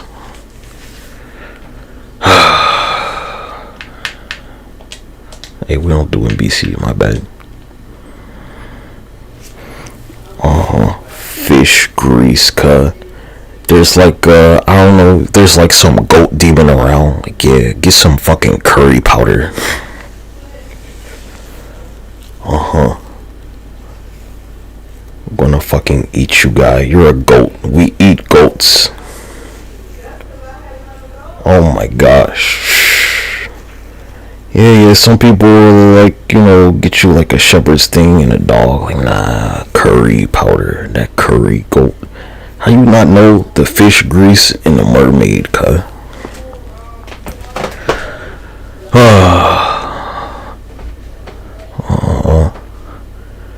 Yeah, I'm gonna, like, you know, fucking chop your torso up and fucking fry you for dinner.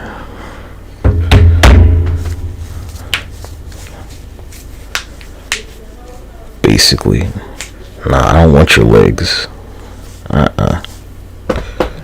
You got a fish brain, right? Yeah. Here's some olive oil. Ha!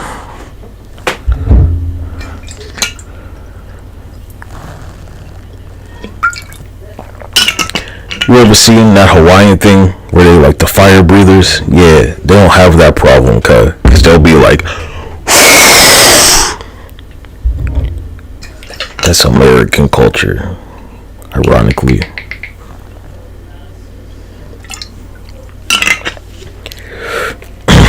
Not vodka, cause oil. Oil and water don't go together. Because even if they retreat into the water, they can still be like, you know, you can still light them on fire. That oil will get all up in their shit.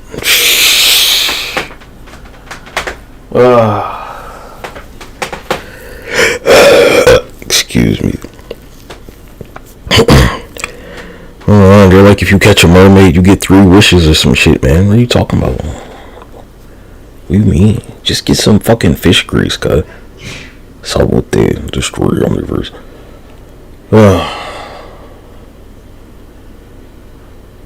Not Old Bay. It's fucking fish grease, cuz. Next time you fry some fish, right? You know, keep the for the mermaids out there. Next time you should have glitter ready for all the vampires out there. Get some glitter and just like mix some fucking garlic powder in there. That's it. Oh my gosh. Same thing with like the goat demon. Get some fucking curry powder and mix some fucking glitter in the shit. Sheesh. Pretty much anything that's supernatural, get some glitter and mix whatever their weakness is. If it's a werewolf, get some fucking silver powder and some goddamn glitter and just throw it at them. You're like, well, I don't know, they'll inhale the shit and they'll fucking die.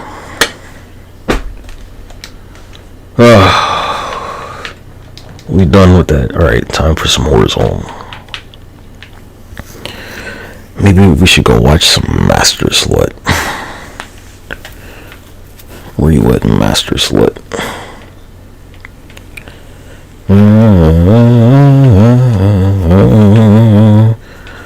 Cause some of y'all, you'll be praying for like Harpy's feather duster. That's why I call it Master Slut. They're like such and such. They're praying for motherfucking. Yeah, we're gonna go watch that.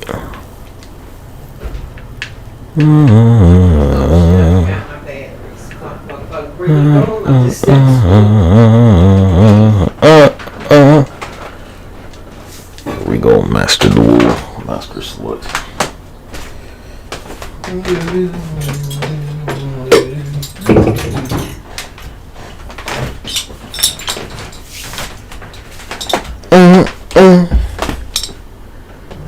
Cause I got, oh man, I need to clean this joint off again.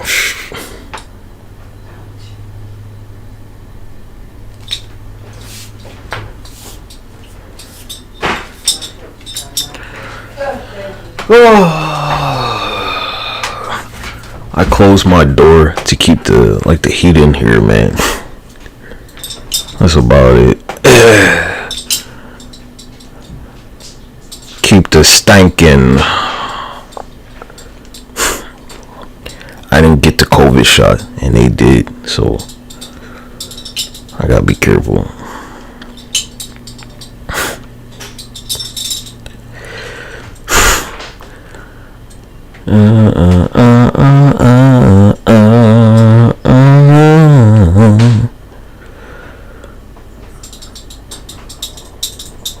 Huh. Oh, this joint started with Ukraine, huh? Is that what that is? 1,000 days. Huh? What rank am I wonder? What am I, back to like bronze?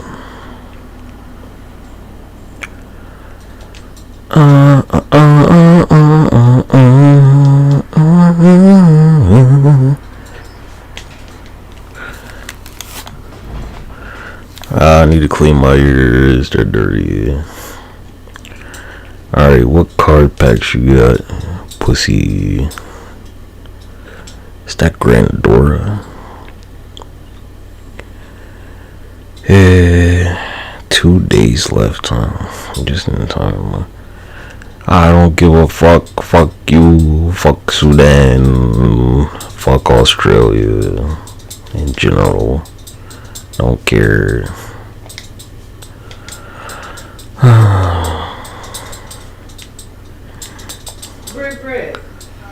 Whatever it is. An SR. Wow. At least I got some new cards.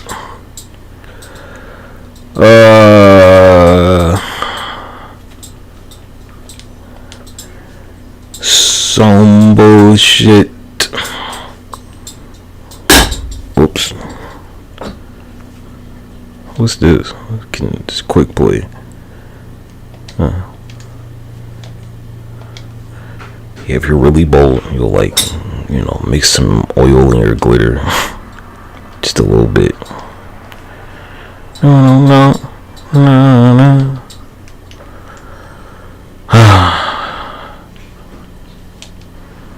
They're gonna be like, what are you doing with that glitter? Like, you know what I'm doing with this shit, nigga.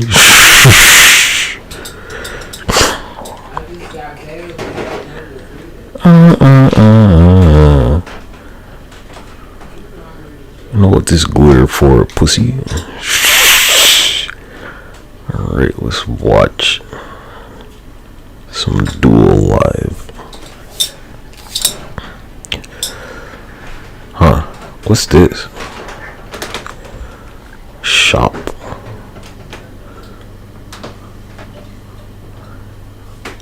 Here are random duels won using the new UR cards included in the Gas of Light selection pack.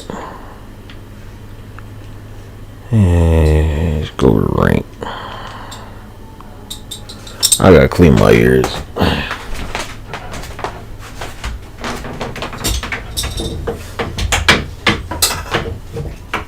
My wrist.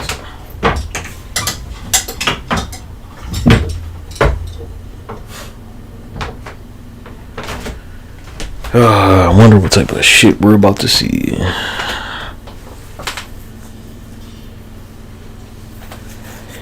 Oh, Thespian tragedy.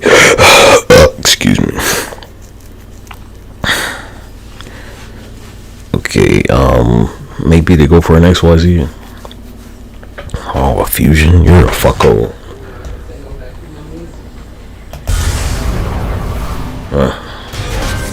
You're a fucking sicko, dude.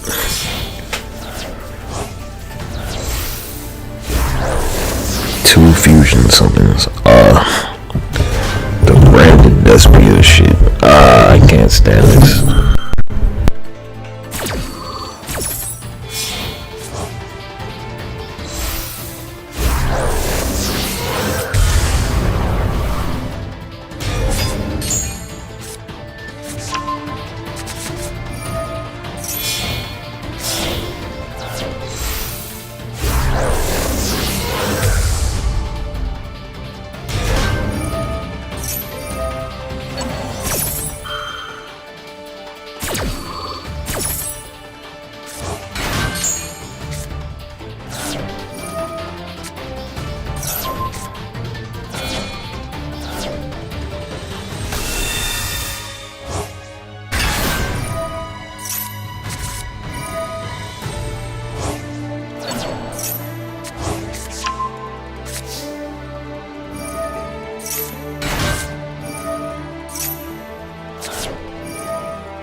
Motherfucker got a full field. Oh my gosh.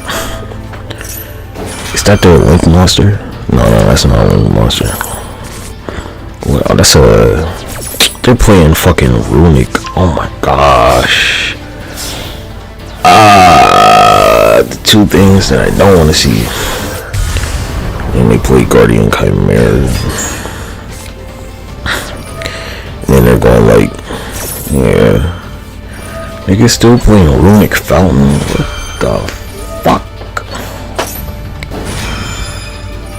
Runic Fountain, man. Such a like not friendly strategy.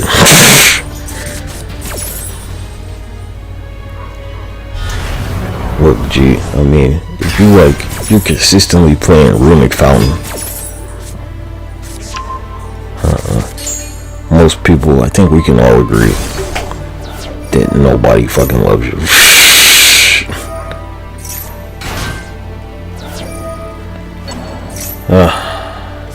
Did they negate it? Yup, negate the effect. Negate that effect. Negate.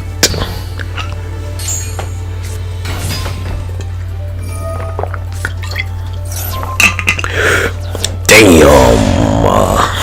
Well, time to close my door.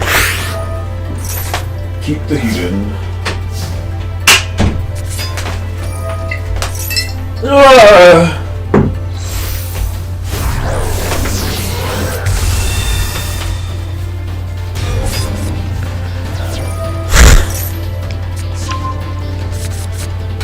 Yeah, I'm gonna go lay down in my bed.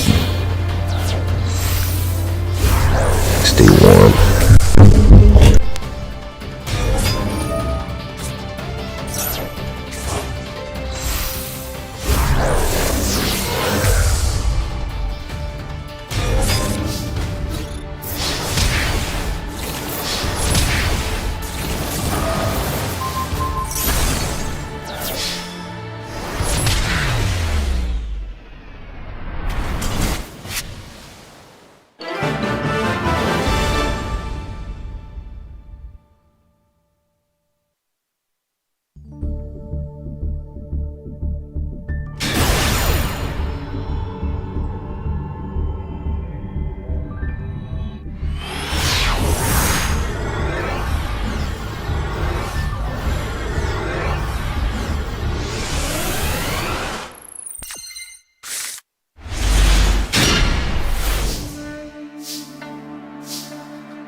Bum bum bum bum.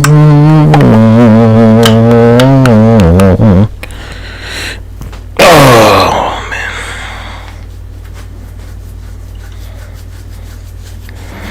I'm not your daddy, I'm your grandpa.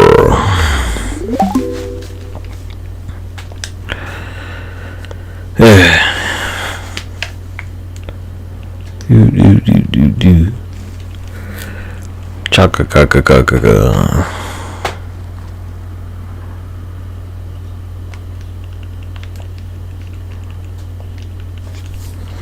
Arriba.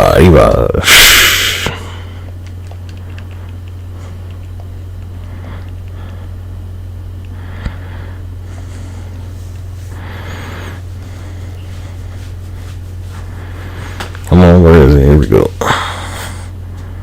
Yeah, while I was busy, like live streaming.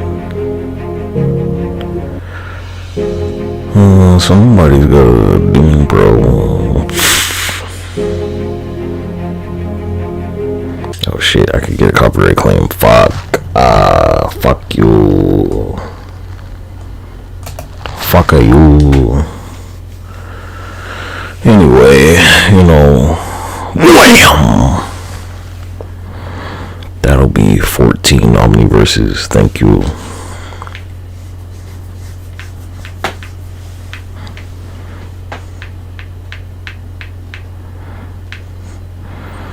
Look, stop putting your bullshit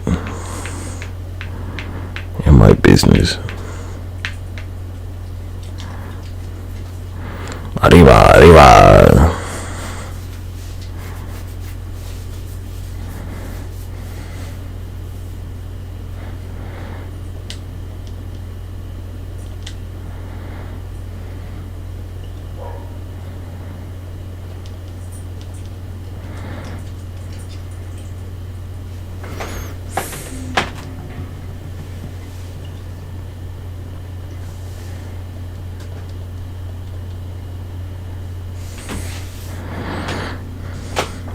Day and night, at night.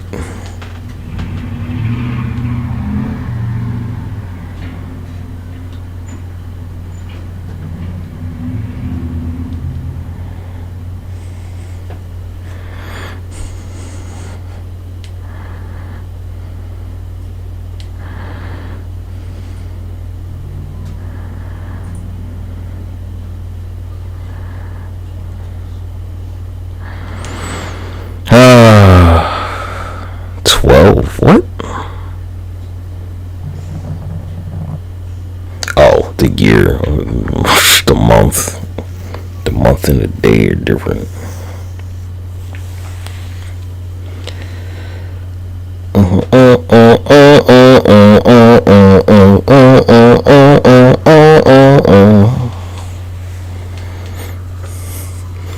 You and your damn Russian demons.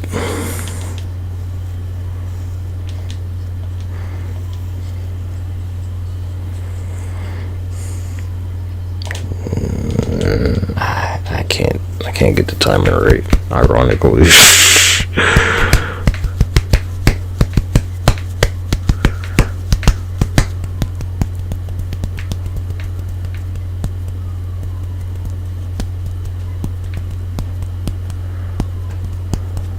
I will call it like non-serious, y'all.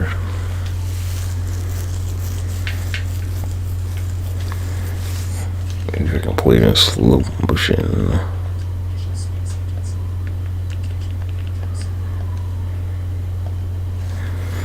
I think they'll show it again.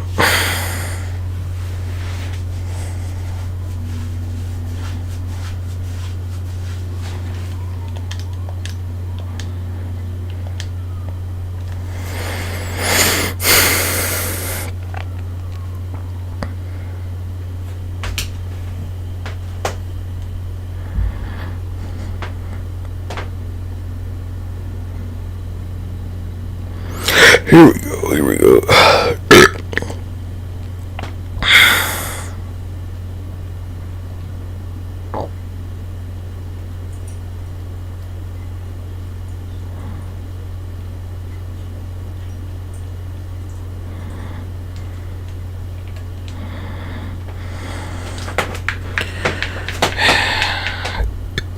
Excuse me.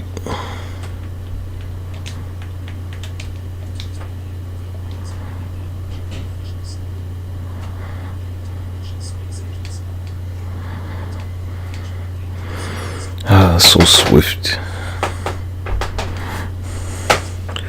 Never a cloud.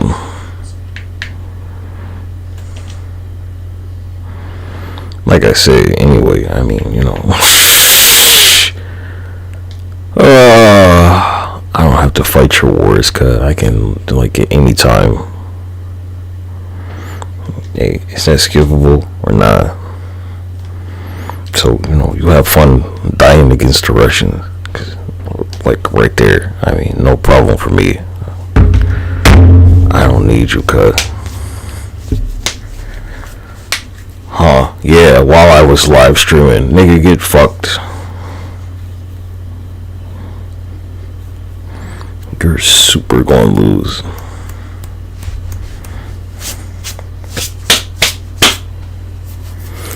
Well, I'm glad we went over there real quick.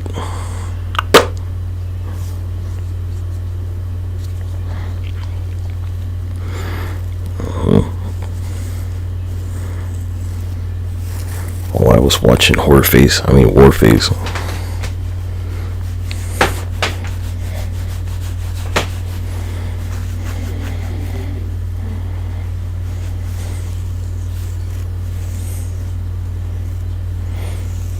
It's real easy during the winter, cause the sun will be down in both places at the same time.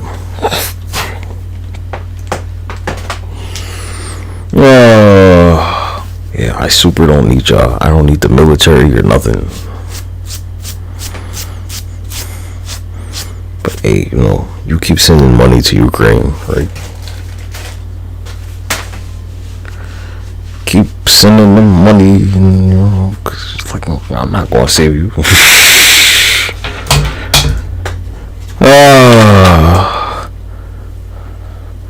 So, you know, what did you learn, Russia? What did you learn? It don't matter where the fuck you are. I made the fucking planet. I made your whole fucking universe. Don't get yourself hurt out there, alright?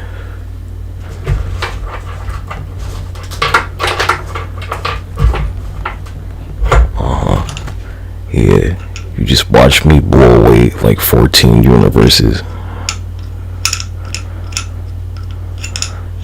Hey, don't believe me, cuz it's not gonna stop happening. Yeah, while I was live streaming, rolled a 10.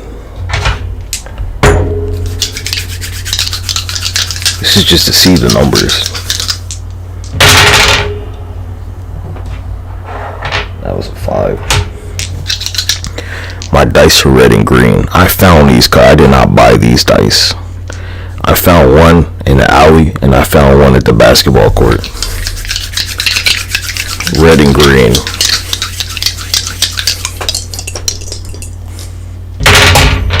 It's about probability. That's 8. If I want to roll a 7, I'll roll a 7. 11.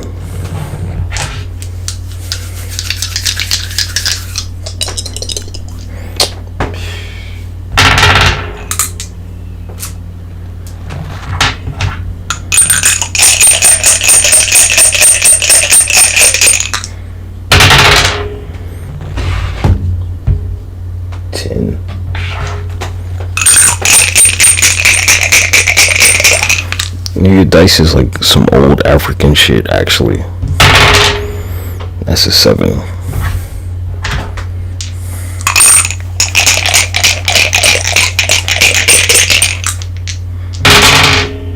4. Oh.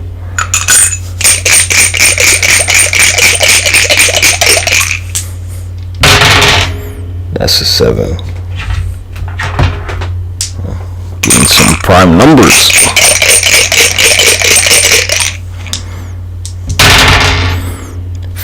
Yeah, pretty good. Stay in prime.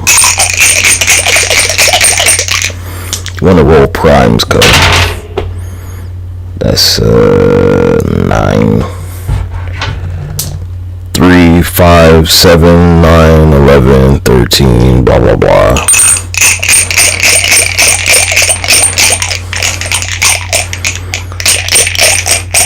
$13, $17, $19, $21, $23. That's an 8. That's not good.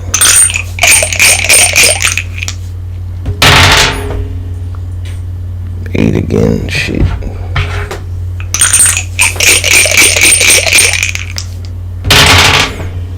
Oh, 12.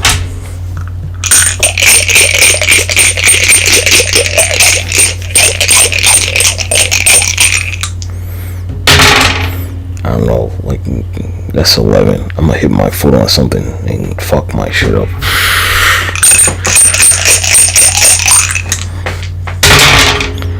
Ooh. 2 1s. I don't know. Some shit's gonna happen to me. I'll like try and, you know, like cut my fucking fingernail, and who knows, man. I don't know, niggas. 6. Ooh.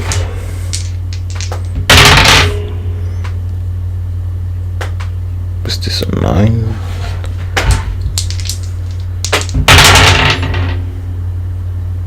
Eight. Ooh.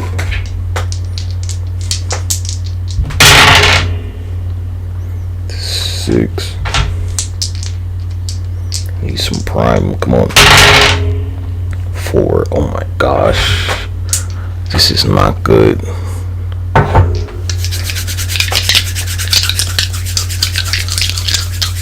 Come on, prime number 6. Fuck. 3. That's not that bad. 4. That's not good. That's a 7. Okay. 2 more. 9. That's not bad.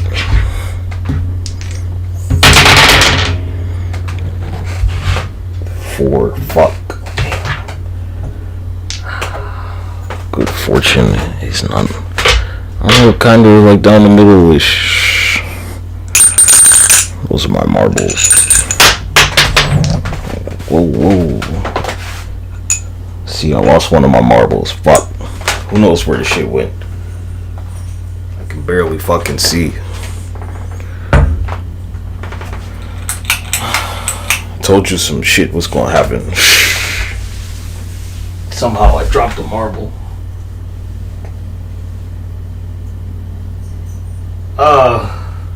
Oh no, I found it.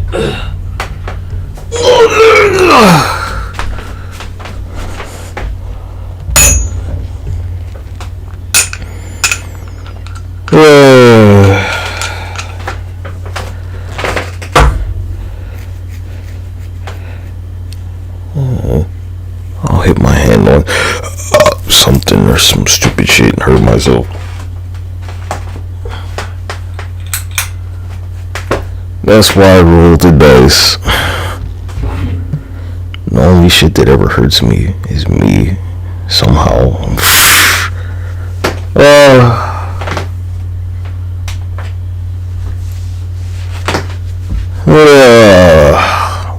Or my fucking spleen will start hurting out of nowhere or some shit.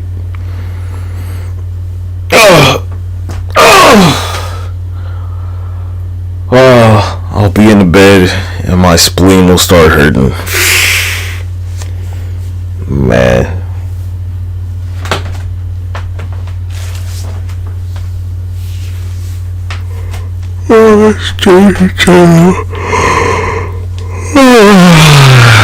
All this like destroying fucking whole universes, man. It's really,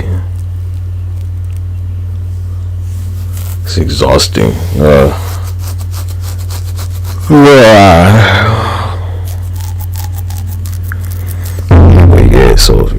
Korea, they're done.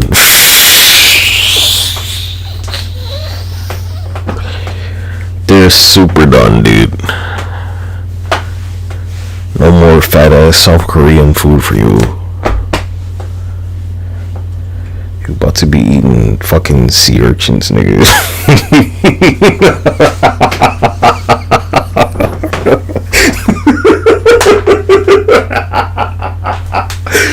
Oh, I don't know, it's like what you wanted or something, right? I've never seen people so like resistant to martial law. Don't most of y'all have to like join the military anyway? I mean, you'd be like, yeah, nigga, finally, goddamn, all that community service finally pays off, right? It's basically just community service, but whatever, man.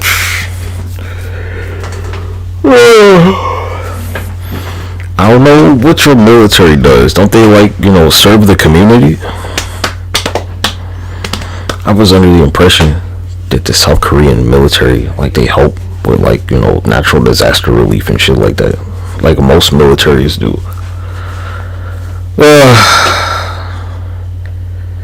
When there's like, you know, a flood or just, I don't know, a landslide or blah blah blah, they're supposed to like come in there and fucking save your shit, right?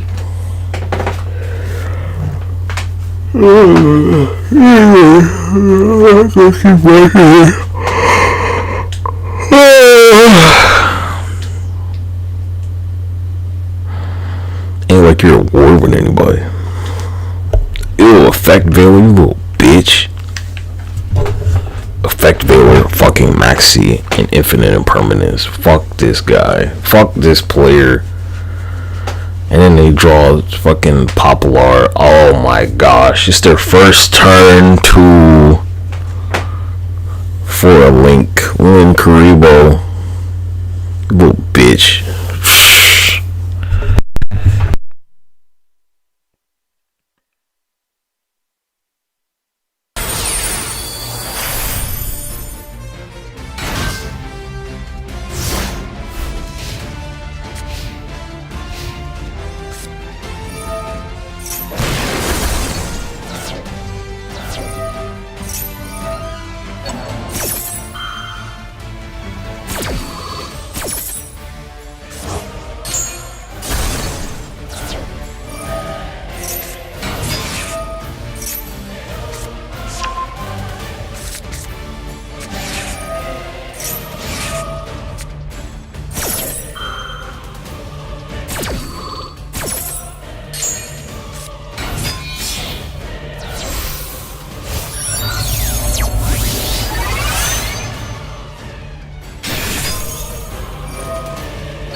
Millions of years ago, Shinnok, one of the Elder Gods, turned on his fellow deities and invaded the Earth Realm. Raiden and the Elder Gods stopped Shinnok, locked him up in the Nether Realm.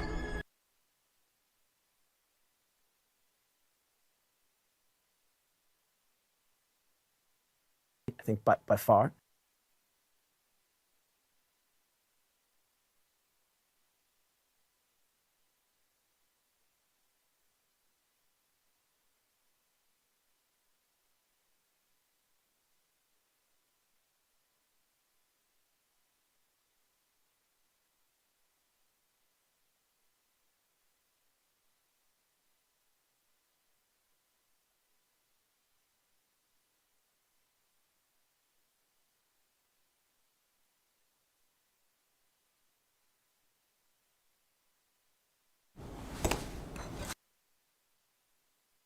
Looking for a treat. So I can just add.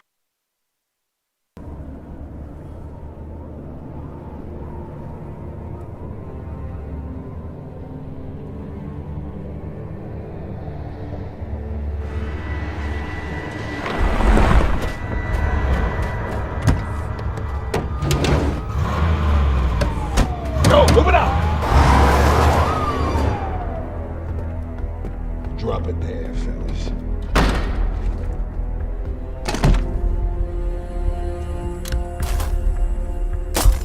Oh, come on. Frank, check the breaker.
Looks like you got my invitation. Just you and me. Come on!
Not so fast, Deathstroke. He's my kill.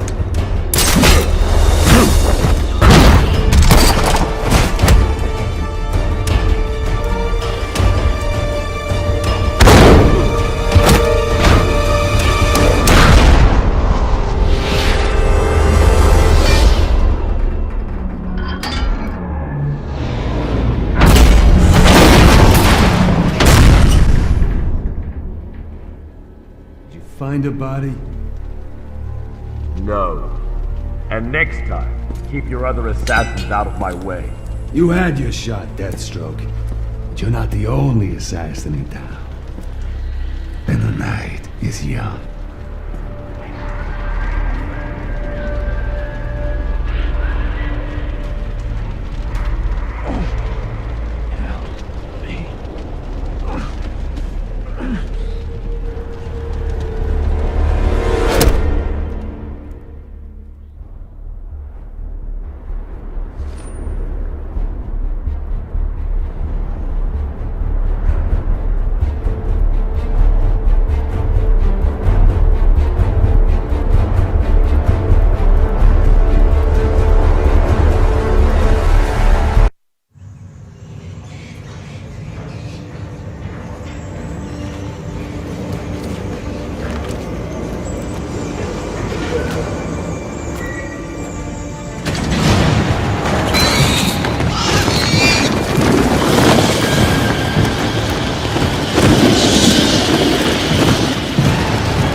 Services are urging Gotham residents to stay off the roads and in their homes tonight in light of the severe winter storm. No man is an island, Bruce. You've been back for almost 2 years now.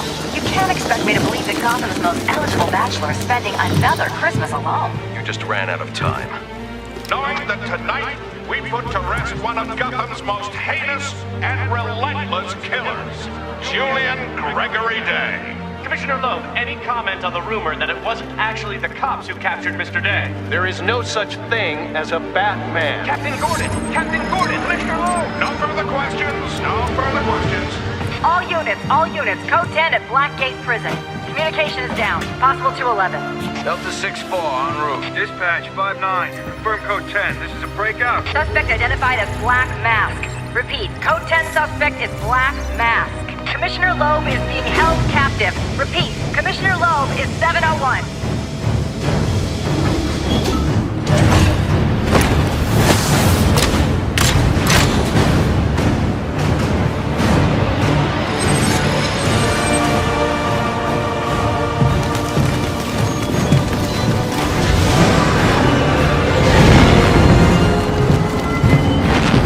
You do realize it is Christmas Eve, sir.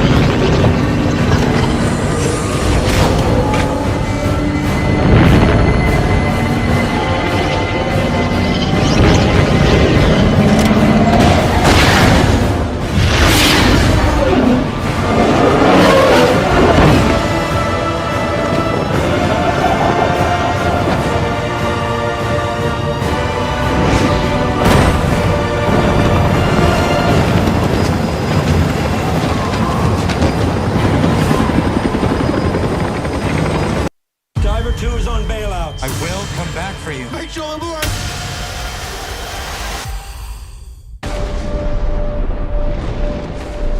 Okay, in you go. Stay safe, brother. Diver, in the water at 300 feet. Bell, do you copy? Comms check. Comms check.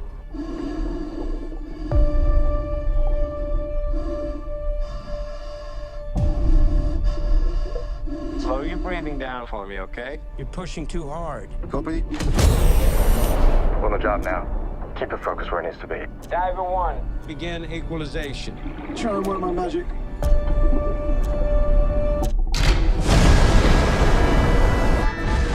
The thrusters have gone offline. How many? All of them. The ship's moving. Get out of there. Right now. Copy that. A smack! There is no more slack. That's everything I've got. The ship's not drifting. Chris has become our anchor. That's never gonna hold. Chris, on me. What happens now? Your umbilical, it's gonna snap. I will come back for you, but you have to get yourself back to the top. I can't rescue you if I can't find you. Understand? Just make sure I'm alive.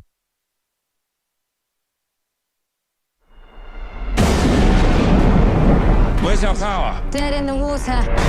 We're drifting out of control. How much gas does he have left? Not enough. We're gonna be too late. It's a body recovery now. No, it's not. I'm not losing a diver today.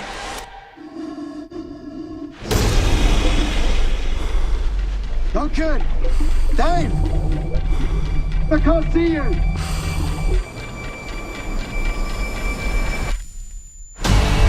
I got an idea.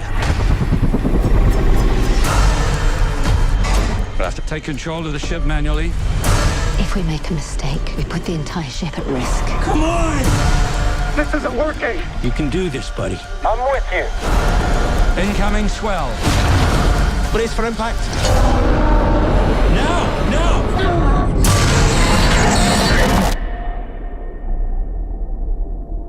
Chris! Diver!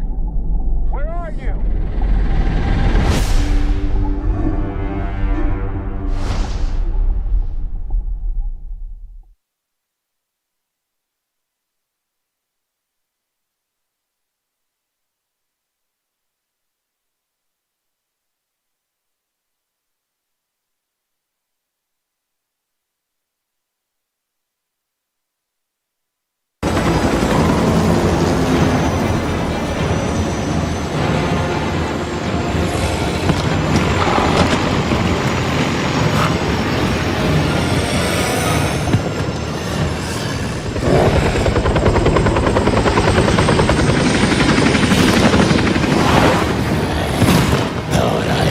your scent.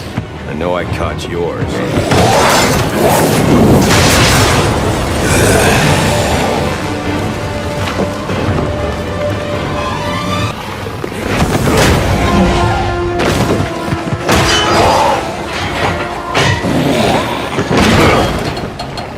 Your boss, where's he going? The boss of me is me.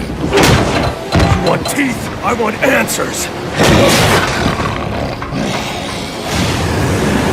Wait till Black Mask's assassins get through with you. What assassin?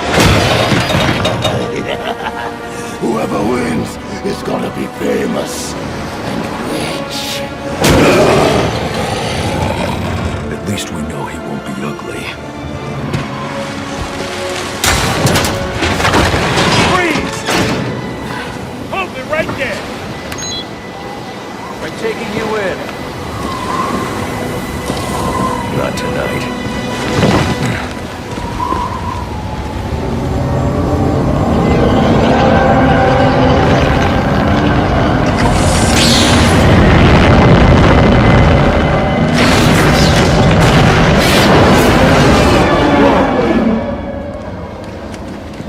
No such thing as a Batman, huh?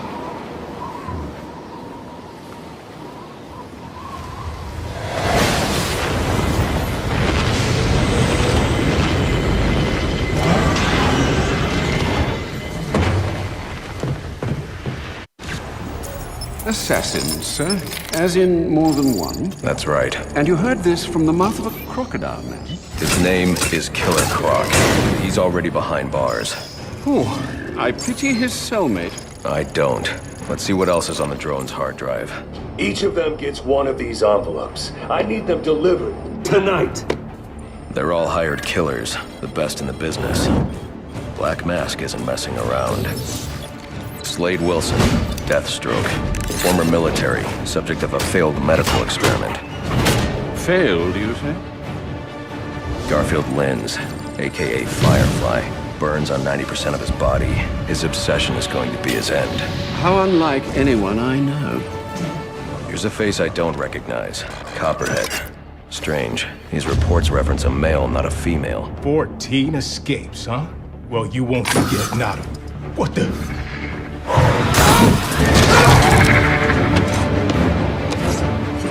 Floyd Lawton, aka Deadshot. Freeze! Says here he's an expert sharpshooter. How on earth? Suspected of many assassinations. Dangerous, but reckless. Street tough named Lester Baczynski. Calls himself Electrocutioner. Shocking. Shiva. Her skill is unmatched. For this!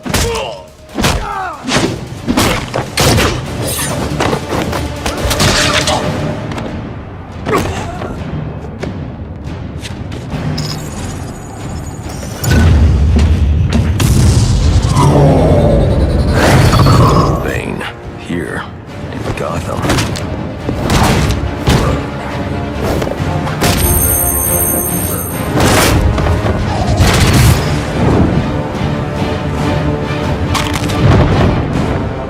Why would he be taking money as a hired killer? Is that Warden Joseph? Must be how Black Mask got inside the prison. He uses torture for intimidation and entertainment. 8 assassins after your head. What are you going to do? I'm going to find out who is operating this drone. Make them tell me what they know. Then I'm going to find Black Mask and put an end to this.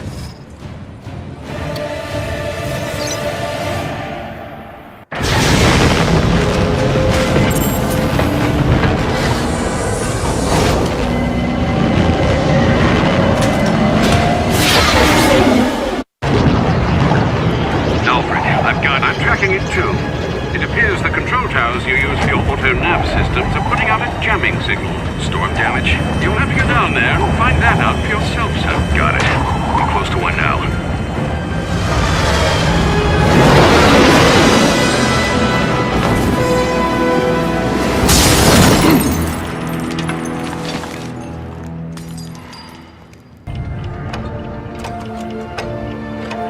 Penguin. Not a dime changes hands in this city he can't tell you about. If anyone knows where Black Mask and his assassins are, it's him. But Penguin's hard to find. His men are doing a deal here. I'll make them talk. Guys!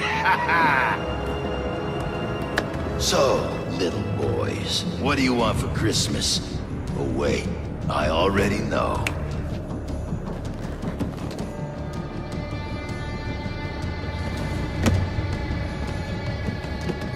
Now let's see if you've been naughty or... Oh, nice.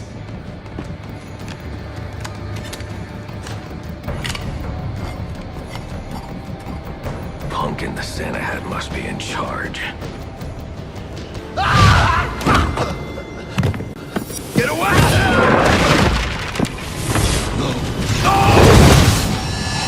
Where's the Penguin? I don't know. Where is he? I swear. Damn.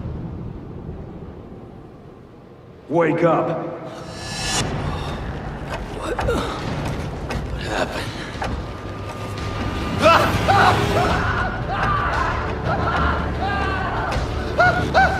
Time to talk. Where's Cobblepot? Let me go! If you insist.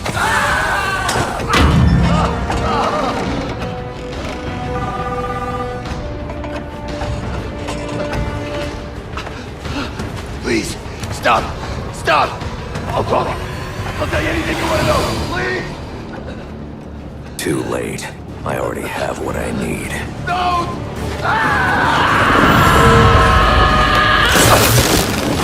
You're crazy! You're freaking crazy!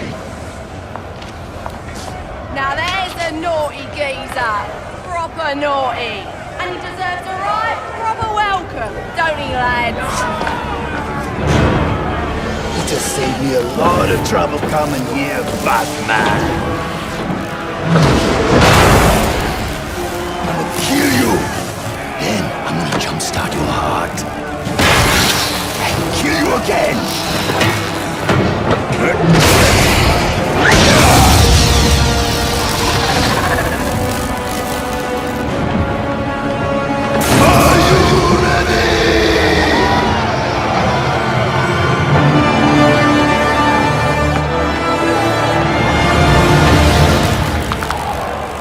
I'm looking for Black Mask. Where is he? I ain't here to talk. I'm here to kick your ass. This is your last chance. I know.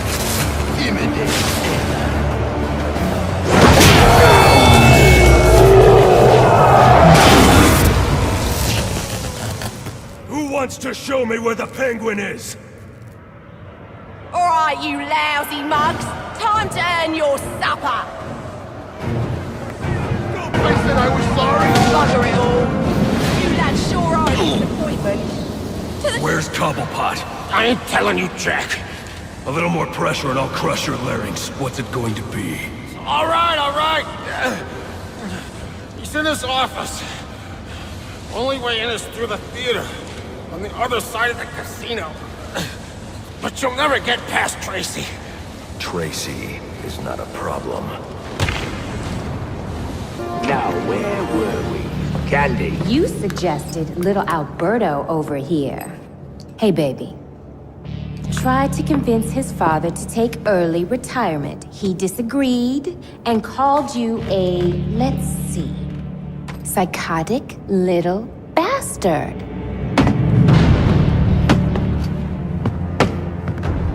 No, please!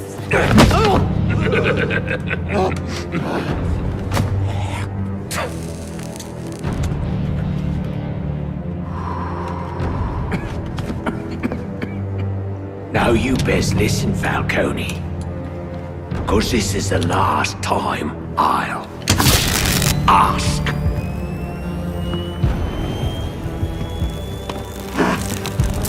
What are you gonna tell your father? That we're getting out of the weapons business. I promise. I'll make him do it. I see your lips flapping, Bernie. But they ain't making the sound I want to hear.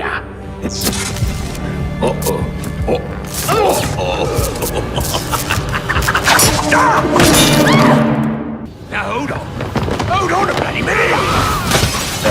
I seen your act. I ain't done nothing you not done.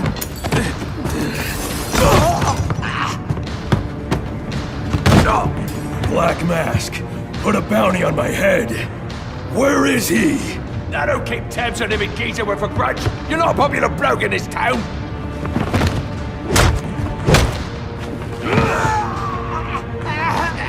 You're running out of time. Wait. Lacey Towers. There was a murder. It was supposed to be his same house. Or Black Mask. He's got problems of his own, I'd say. Someone broke in there.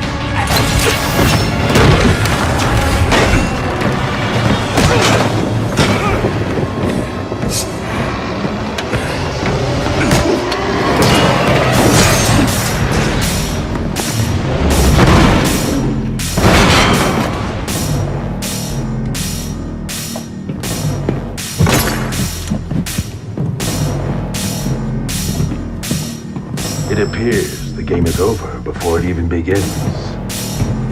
I'm not playing games, Slade.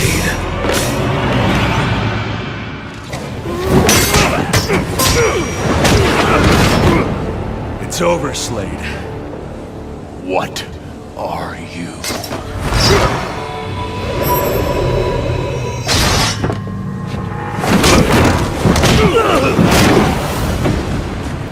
Nice seeing you, Batman. Feel free to let yourself out. Someone killed Black Mask, but this crime took place several days ago, and I saw Black Mask earlier tonight. The only answers I have raise more questions.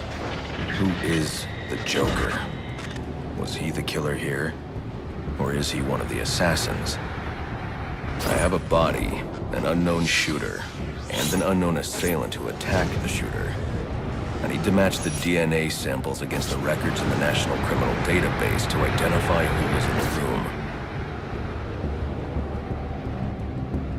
Alfred, I need access to the National Criminal Database. Well, the only way to do that would be to infiltrate the Gotham City Police Department.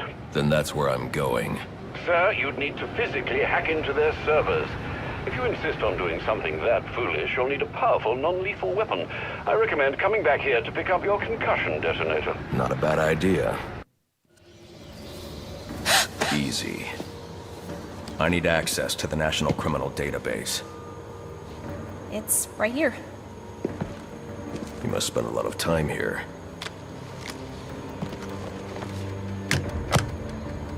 Cool poem box. You're bypassing the network security.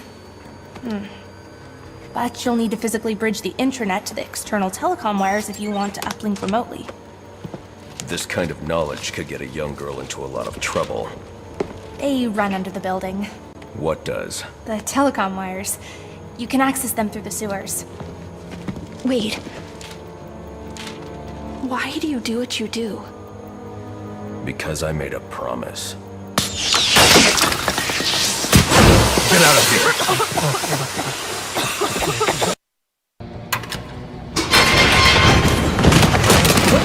I don't want to hurt you, but you need to stay out of my way. Never. Listen, I'm on your side. My side?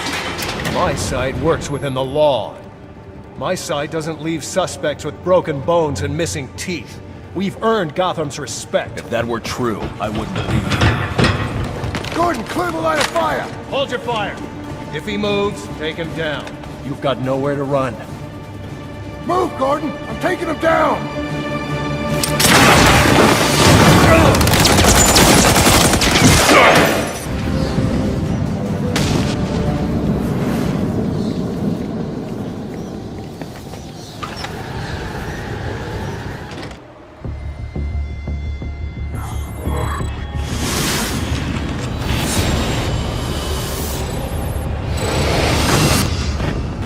By now, Gotham PD thinks Roman Sionis is dead. The casualty of a turf war.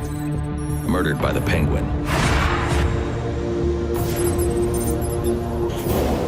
But I know better.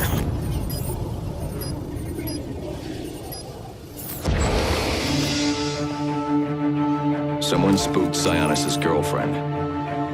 So he sent her to his safe house. Which was anything but safe. Sionis showed up later. Ready for trouble. And found it.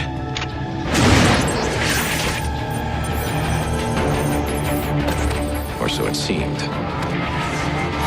Roman's always been paranoid. That's probably why he's lasted this long. He'd sent in a decoy, giving himself the element of surprise. But it wasn't enough. There was a fight. Sionis lost. The killer didn't hesitate to shoot the decoy, but he wanted Roman alive to access the cash stored at the Gotham Merchants Bank. With Sionis under control, all that remained was to tie up loose ends. But it wasn't the fire that killed Sionis' girlfriend.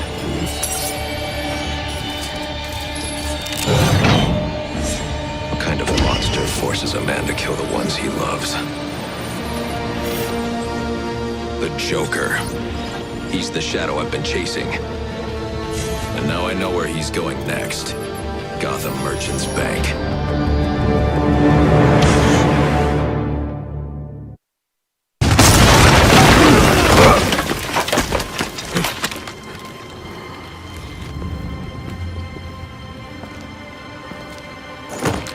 Think you can just waltz into my bank, huh? Roman, I'm here for the Joker. The Joker? Never heard of him. How about you, dog? Know the Joker? The who? And you, sir? Name Joker ring a bell? You son of a bitch! You think you can steal from me? Get away with it! You're a dead man. Dead! Can't you just play along? You're insane!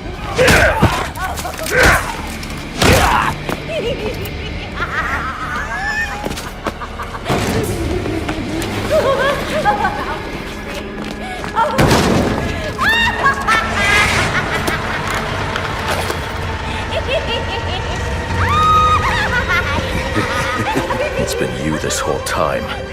You hired the assassins. You've been running Sionis' operation. Well, technically it's my operation now. Isn't that right, boys? You got me. Now let her go. Oh, life would be so simple if you were all I wanted. No, you're just a teeny little distraction compared to what I've got up my sleeve.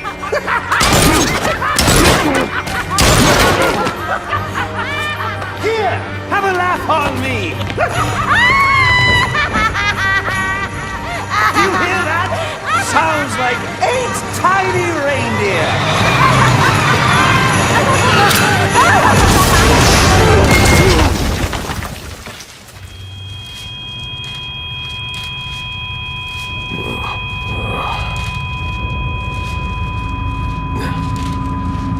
She's dead.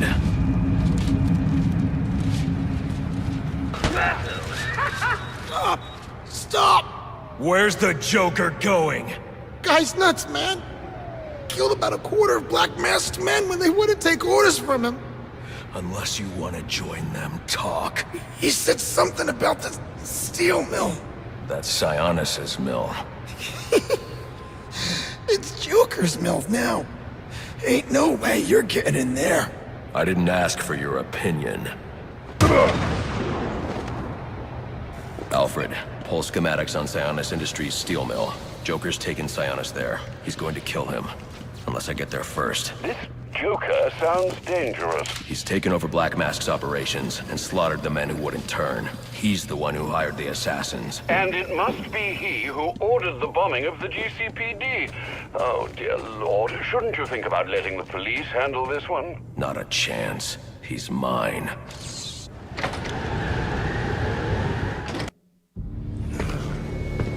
Get me out of this thing.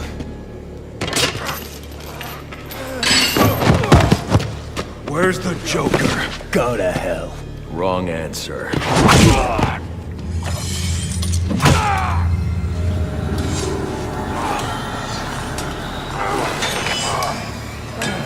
By my count, there are still 9 more ribs I can break.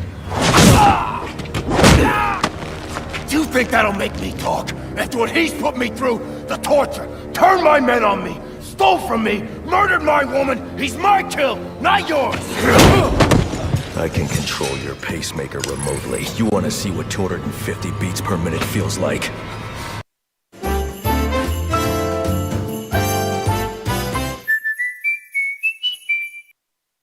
You wouldn't.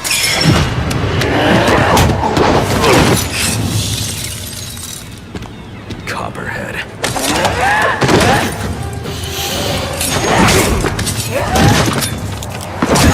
Tell him and I'll pay you whatever you want. Make him suffer and I'll pay. An empty promise from a fallen king.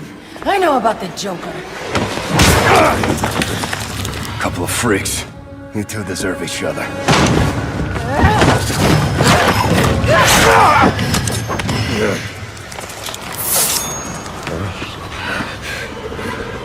What did you do to me? Is that the best you can do?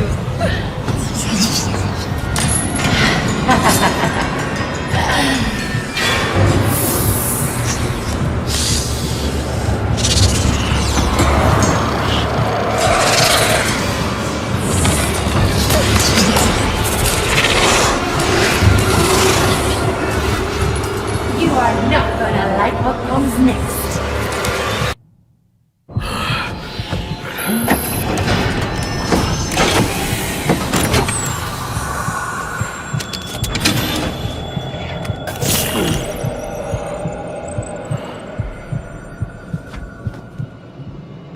You think you're cured? My poison is still in your veins and it will remain there as long as you live. Which won't be very long.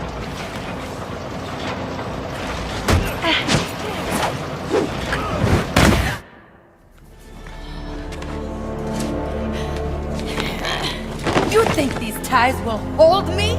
Maybe not. I'd like to see you get out of this. I know where he is. The Joker. Tell me. He's called a meeting. All the assassins will be there. When you set me free, I'll tell you where. Thanks. I owe you one. Wait! I can tell you the location. You already did.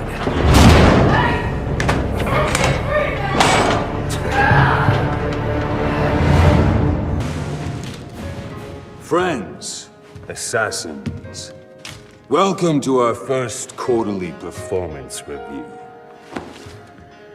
As you can see here, Batman deaths are coming in far below projections. We are really gonna have to turn this around. And by we, I mean you. Got that, Mr. Kushner? Just who the hell are you? I'm the guy with the money. And the gun.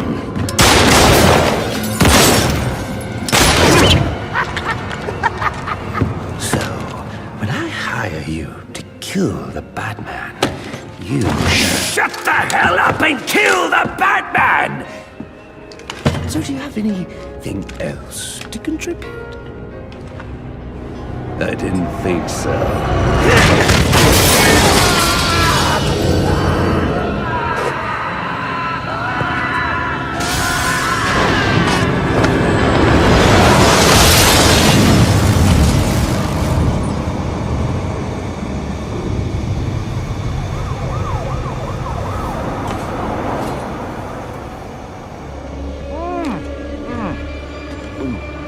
This fruitcake is fantastic!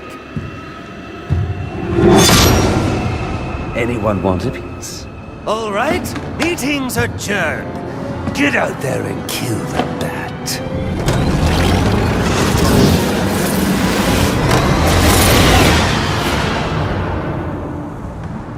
Move it along, big boy. No, he's coming for you now. And when he gets here, I'm going to kill him.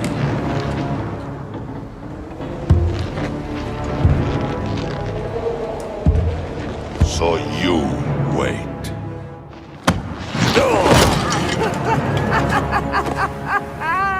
Well, this should be interesting. Whee!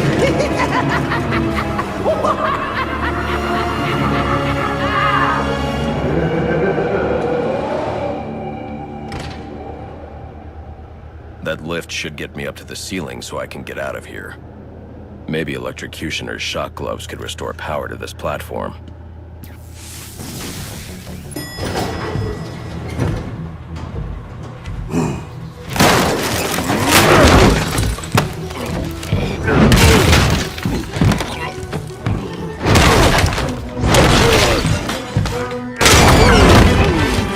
Nice of you to drop in. And just in time. He's mine, Paraso! Remember, you gave your word. You have 1 minute. Do they even have manners where he comes from? You see, it's a tradition in my house to open one present each on Christmas Eve. How about this one?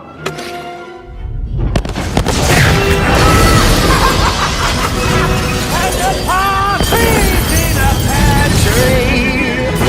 How many lives did you just take? None. I think that was just a little stocking stuffer. A construction site blocking my view.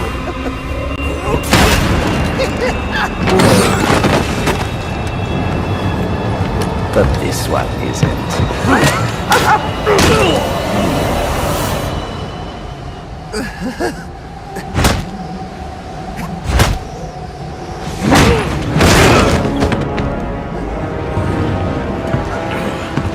I've long waited for this moment. With your death, I will find peace.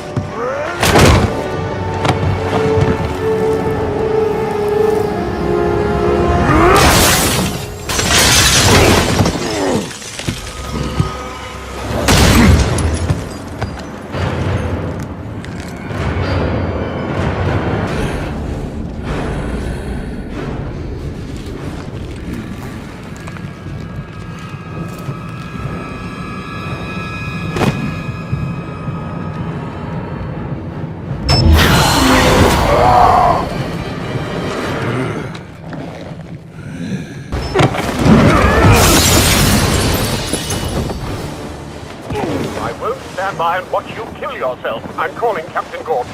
No, not now.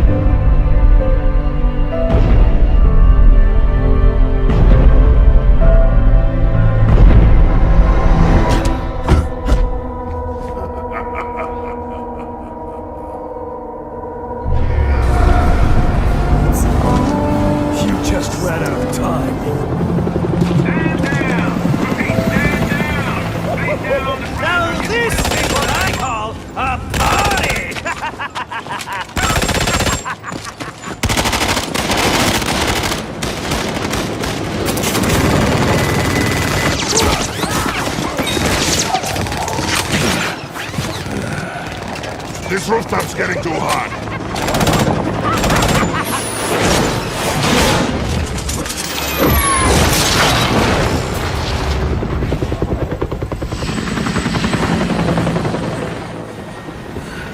You got off easy.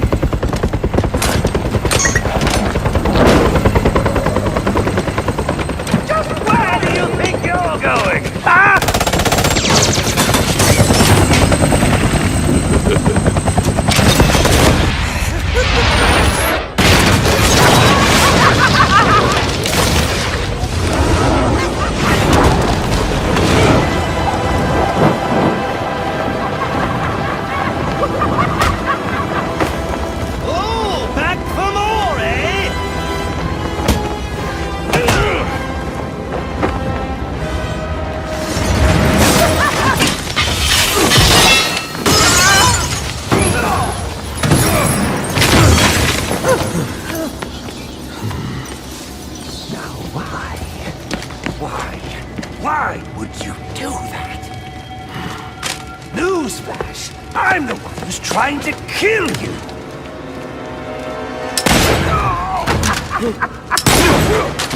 Those were two very, very bad men. Ooh, the things they've done. You really don't want to know. They deserved death. Just like me. Freeze! Don't move, freak! I think he's talking to you. Take him down!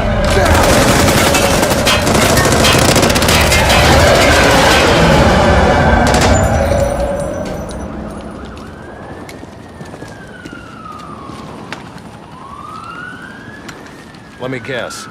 He got away. Take him to Blackgate.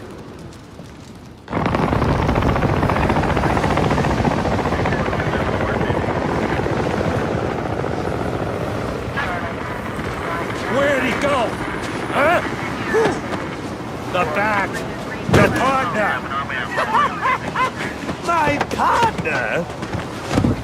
Who else would jump off a building to save your sorry ass? You know, officer. I was wondering the same thing myself.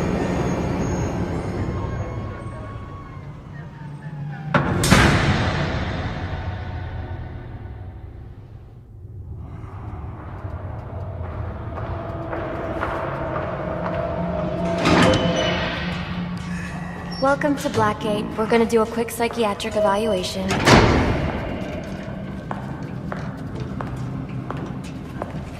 Bad day, huh? Cops in this city.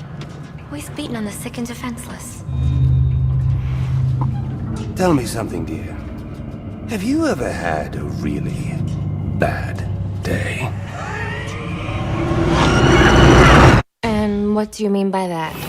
You of all people should know. There's nothing so cruel as memory. The pointy, bitey little thunderbolts, unwanted party crashers screaming through your synapses. Inescapable, unrelenting, not at all friendly. You can't even escape into madness. I feel adrift, floating, like someone's pulled the stopper on my reality, and I'm sucked down the drain into something new. It's all very exciting, really. You wouldn't know what that feels like, I'm sure. I might. Can you tell me more about how this person makes you feel? It's like meeting someone I can actually relate to. Which, believe me, dear, I've never felt before. You understand. You're someone who's not afraid to let go and fall. Free falling, and I didn't pack a chute.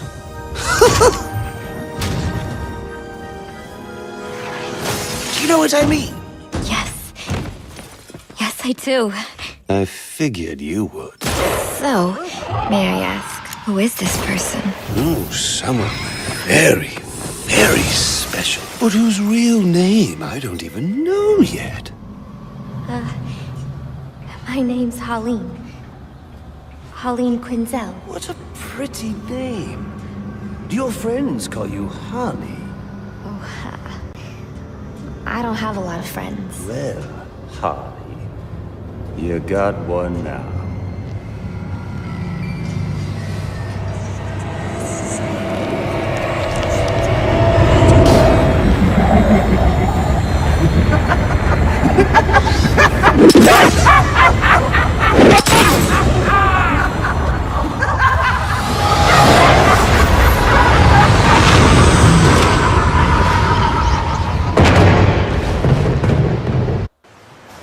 That's what I said. Who are you talking to? Say hi, Gemini. Hi there. Gemini, give me some nicknames. I need help, Gemini. No problem. You could try using Greek yogurt instead. Whoa, that's actually like super helpful. Thanks. Just let me know if you need anything else. 그 비행기를 타. 그게 당신한테 좋을 거야.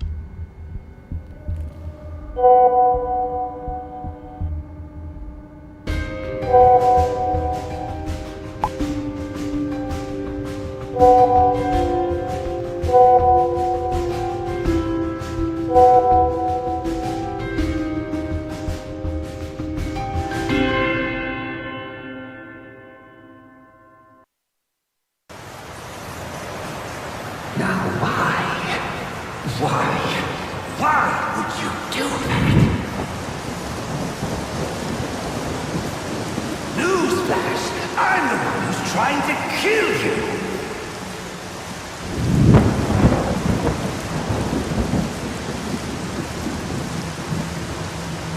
There's no need for this.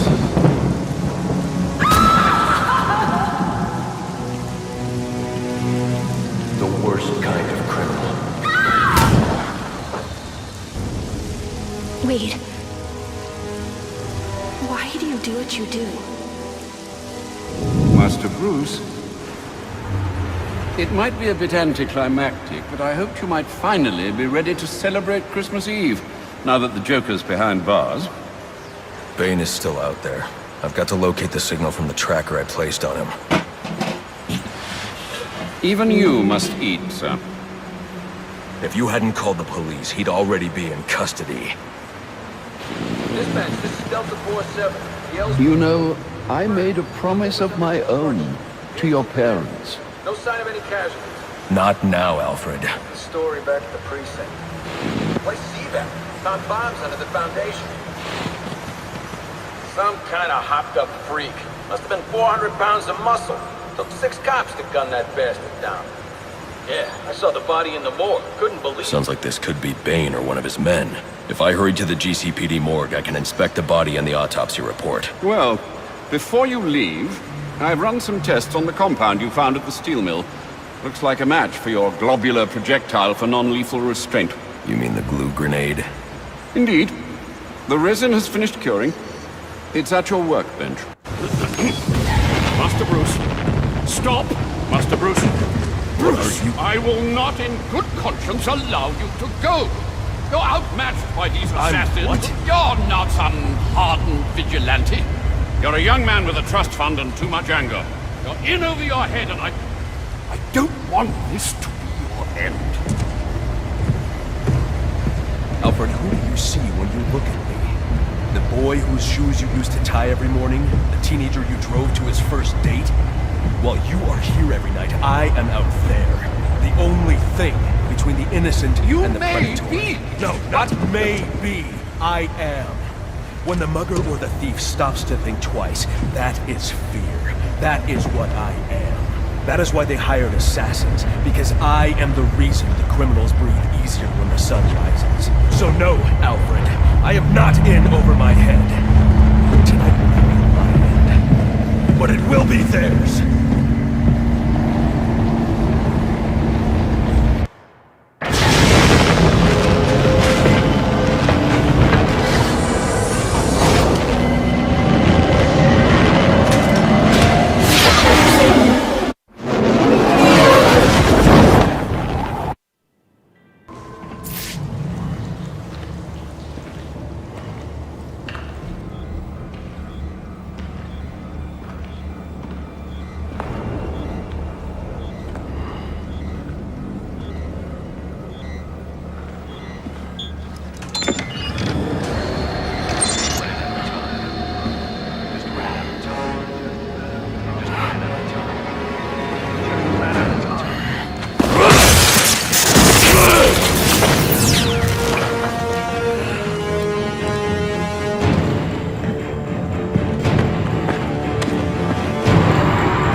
Who I am. You're not safe at Wayne Manor. Got it. I'll call the police. No, I can't risk them discovering my identity as well. Just secure yourself in the Batcave. What are you going to do? I'm on my way to you. I'll figure something out.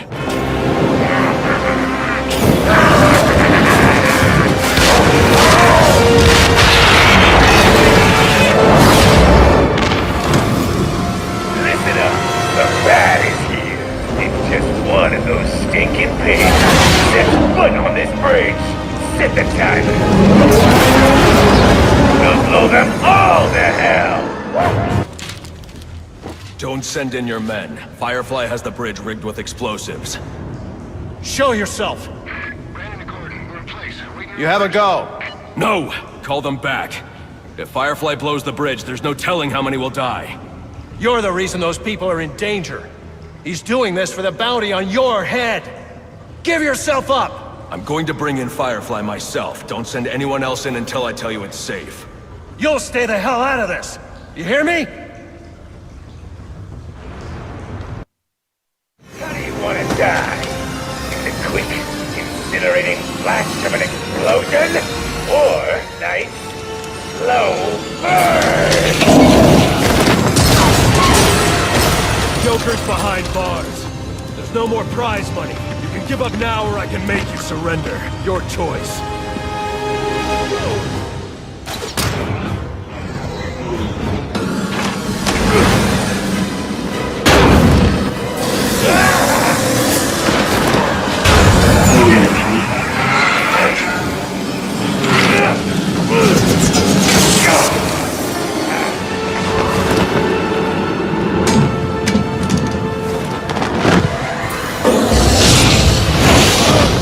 Doesn't sound like he's coming down here to fist fight me.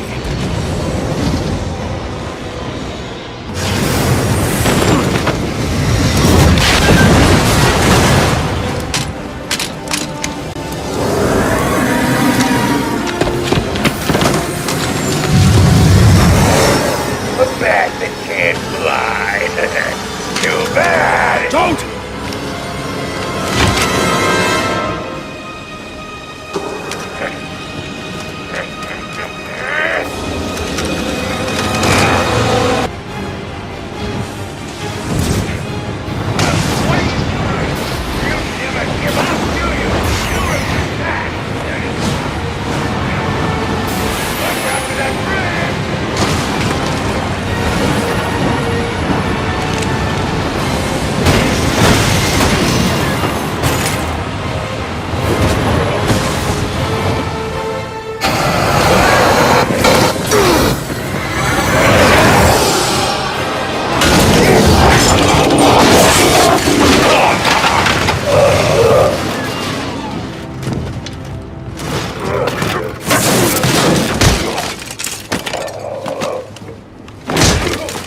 You need a new hobby.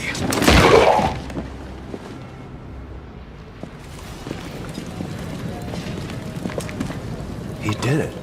You mean the bat? Don't give him too much credit. Something tells me that if you hadn't given the bomb squad the breach order, this bridge would be at the bottom of the river. Get him out of here.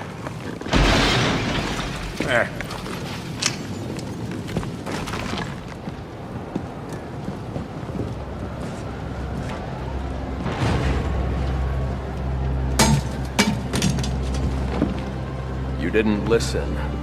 I'm not big on taking orders from wanted men. I'm not big on taking orders from cops. I should have gotten to that last bomb. Yeah. And I should have given you access to that security door. But between the two of us, we covered it pretty well.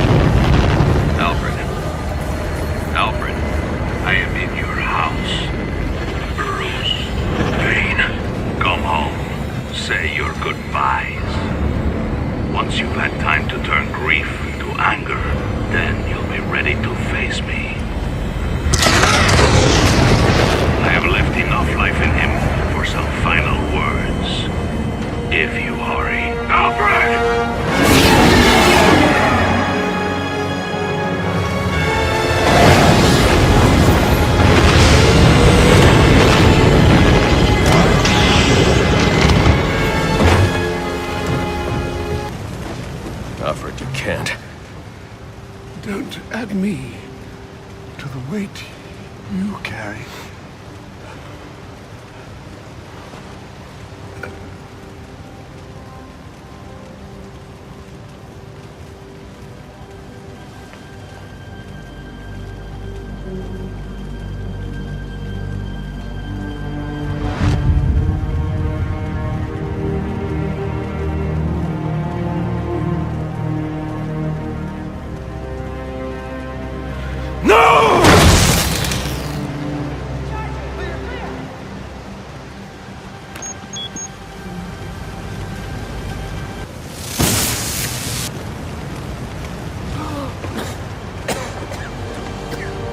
going to be all right.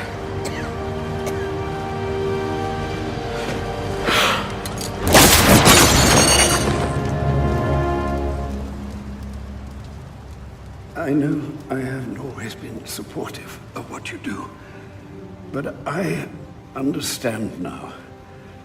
Go. They need you out there. I can't defend Gotham. I can't even defend my own home. Master Bruce. Multiple casualties reported. Code 10. Repeat, code 10. Any available unit. Repeat, any available unit. Please respond.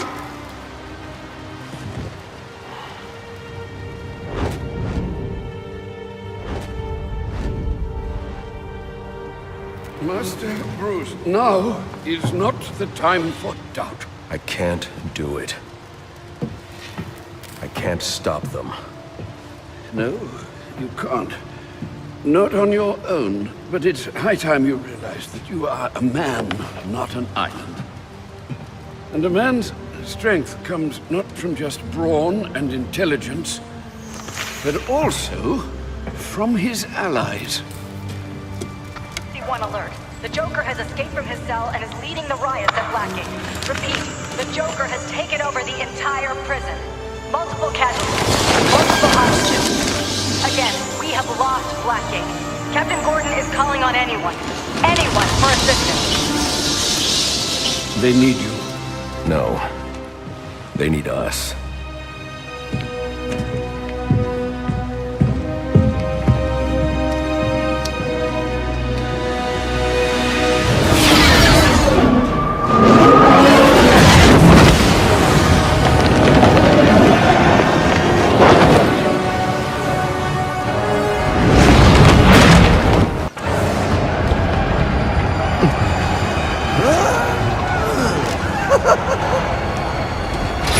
Let him go! I understand you. You had a chance to let me die, and you didn't take it. I bet right now you're wishing you had.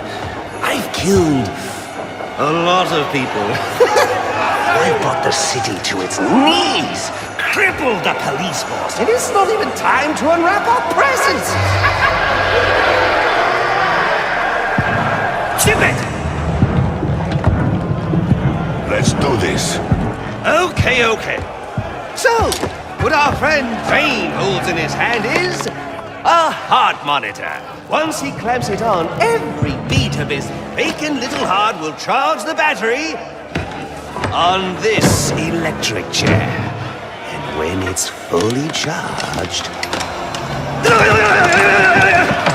So either you kill Bane... No, I won't kill him. But you will. You will fight me with all your resolve, or you will die. Someone is going to die. You, me, or the clown. The question of which one of us it is in your hands.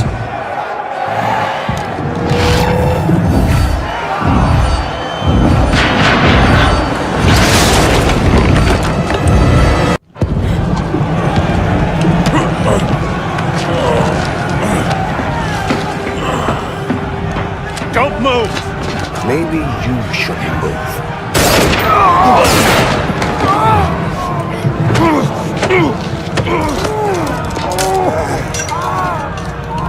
Oh, good lord. Careful, Jim. When that chair goes off, that's 2,000 volts. You won't make it. You don't need to. Jim. Have a seat, Jimbo. We'll fry together like two little potato latkes.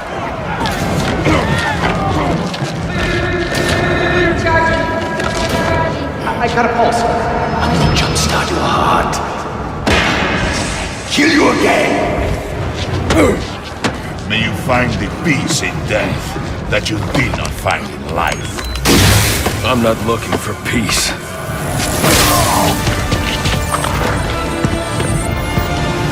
My shock gloves to temporarily stop Bane's heart.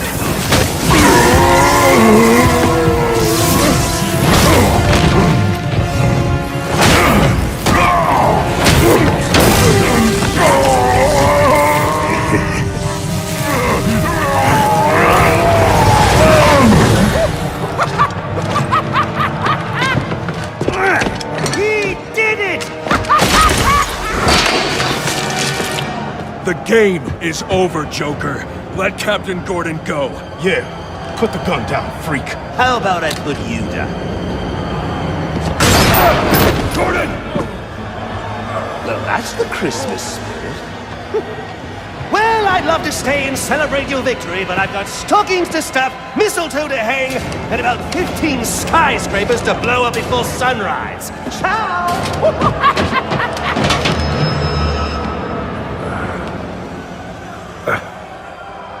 Thank God you had your vest on. He's got my gun! Gordon, Joseph, I need your help to stop the Joker. Our help? You're the so-called vigilante. Or is one kill enough for you tonight? Bane's in cardiopulmonary arrest. I have only minutes to resuscitate him before it's too late. You mean you didn't? That's not how I do things. Now go.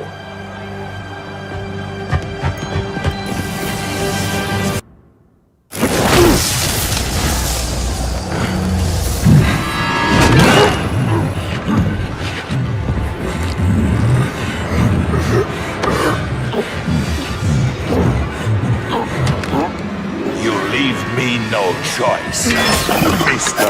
Wayne.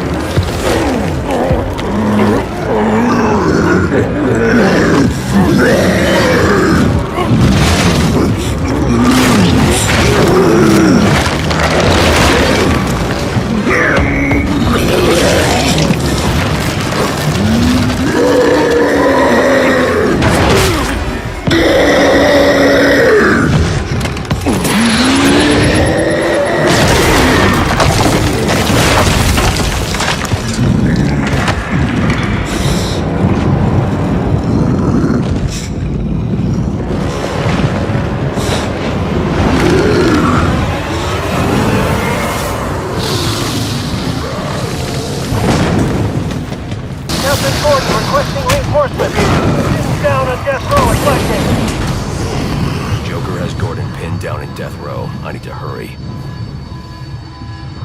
It's over, Alfred. I've defeated Bane.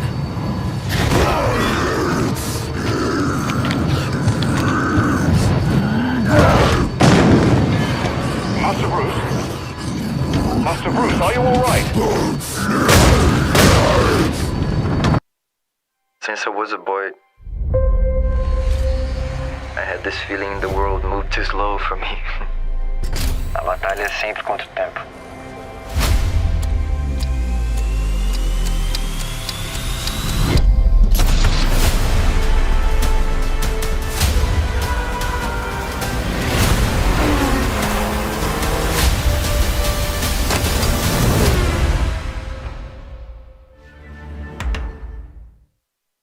Dry skin is sensitive skin too, and it's natural. Treat it that way with the Vino Daily Moisturizing Lotion. Made with oat, it's proven to moisturize dry skin all day. And you'll love our new Daily Moisturizing Cream for your body and face too.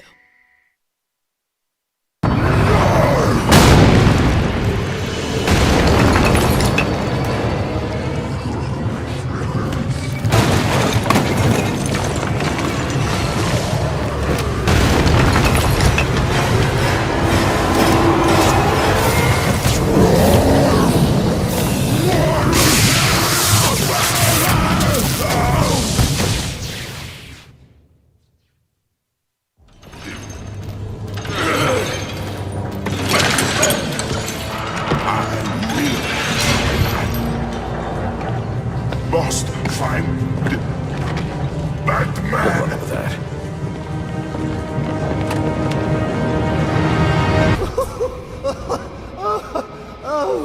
Oh, that's... it's so... What a night! Fresh off the kill, and back for more, eh? Bane's still alive. Now that's not funny. Is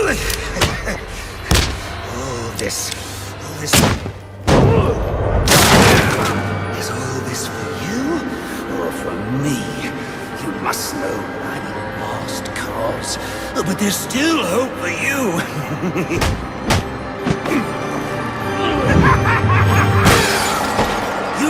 can get it through your thick skull. Ugh. We both exist because of them! Give up! You've lost!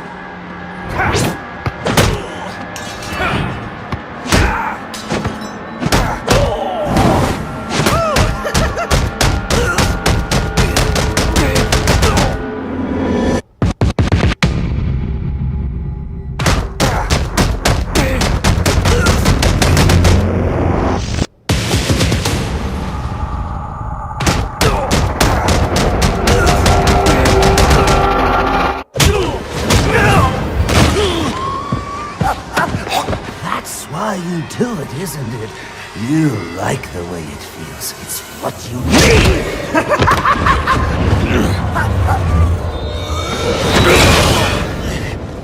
Come on, baby. Beat me till your knuckles bleed. And why quit there? You know there's only one way to stop me!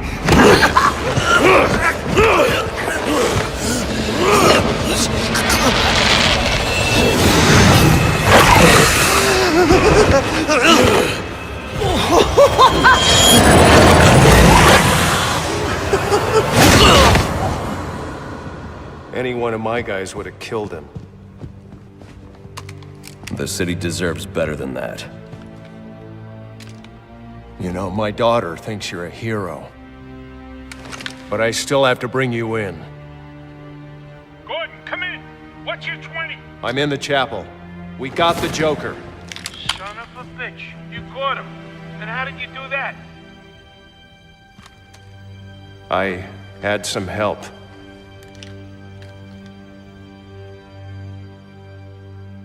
I keep asking myself why I didn't bring him in.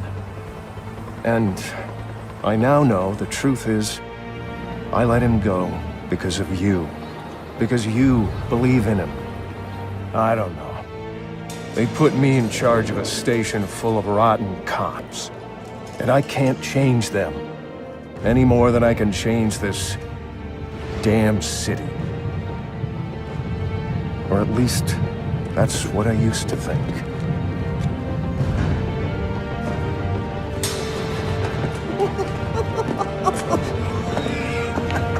Stopped his heart. That is funny. Good one, Bats. Oh, this is going to be fun.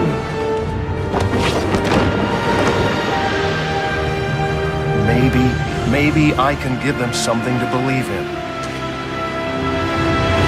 Maybe he can give them something to believe in.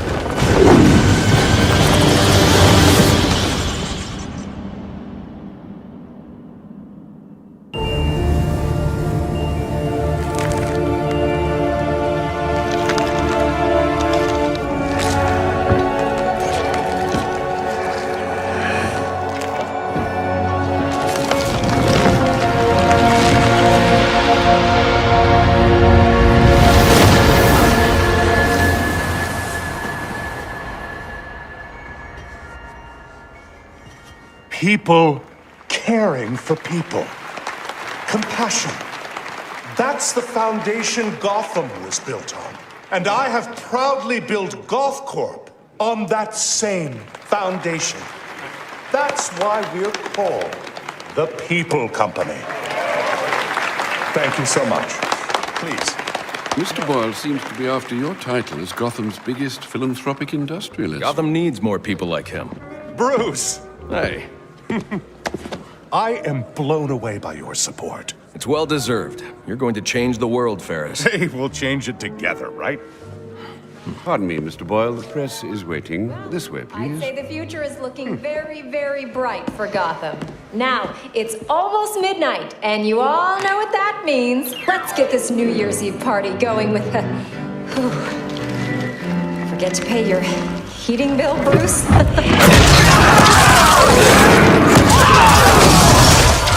Happy New Year, everybody! Hands up if you want to party! Where do you think you're going? Don't move!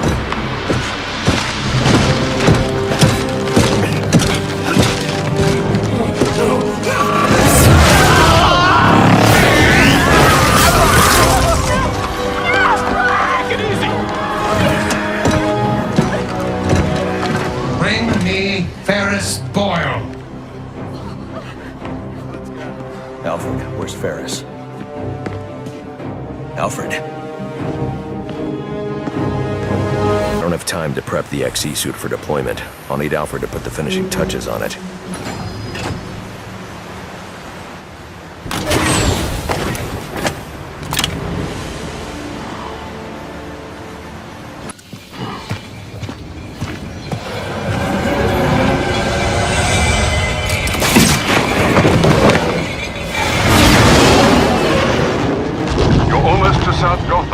Penguin's dealer can tell you what this Mr. Freeze has done with our friend.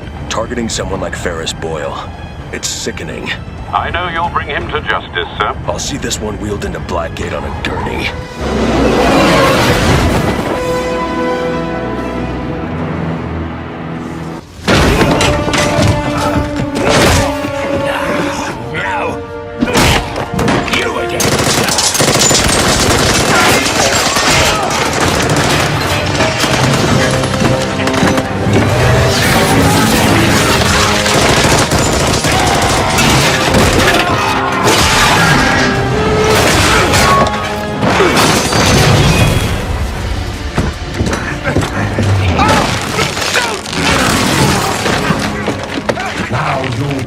To me.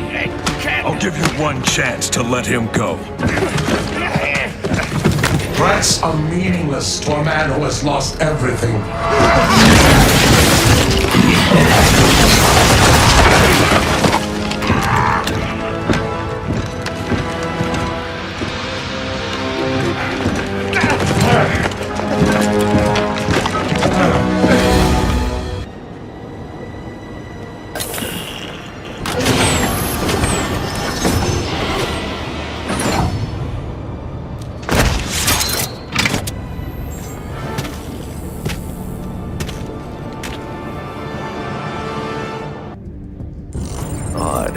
Freeze was secretly doing research on Huntington's Korea, but this is a cryogenic weapons lab. The test subject was Nora Freeze. Now I know what happened here. Boyle hired Victor to help advance the secret cryoweapons program within GothCorp. In exchange, Boyle agreed to devote GothCorp resources to finding a cure for Nora's Huntingtons. But Boyle was more interested in how Victor had managed to put Nora into cryostasis. When Victor realized that Boyle had no intention of following through on their deal, he decided to do the Huntington's research himself. But Boyle didn't like that. The cryochemical cocktail altered Victor's metabolism, as well as the guards. Boyle escaped ahead of the plume and had the lab quarantined. Victor survived, but he knew that leaving the supercooled lab would kill him. So he built himself a suit and utilized an organic supercoolant to keep his core temperature sub-zero. Diver 2 is on bailout. I will come back for you. Make sure I'm alive.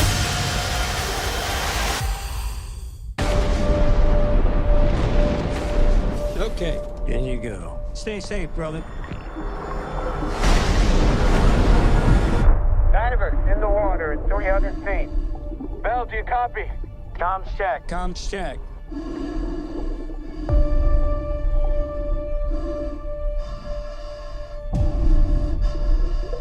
Slow your breathing down for me, okay? You're pushing too hard. Copy. On the job now. Keep the focus where it needs to be. Diver 1. Begin equalization. Trying to work my magic.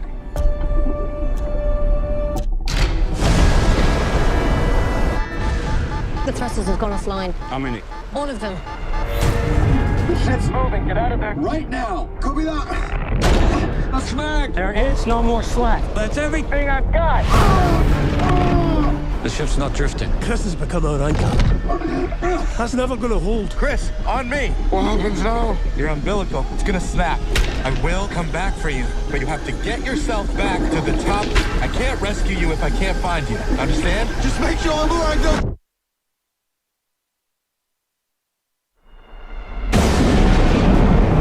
Where's our power? Dead in the water. We're drifting out of control. How much gas does he have left? Not enough. We're gonna be too late. It's a body recovery now. No, it's not. I'm not losing a diver today.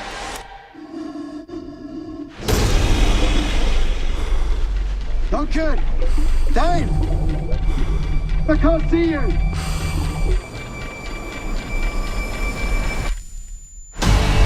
I got an idea.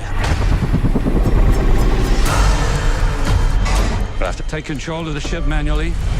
If we make a mistake, we put the entire ship at risk. Come on! This isn't working! You can do this, buddy. I'm with you! Incoming swell. Brace for impact. Now!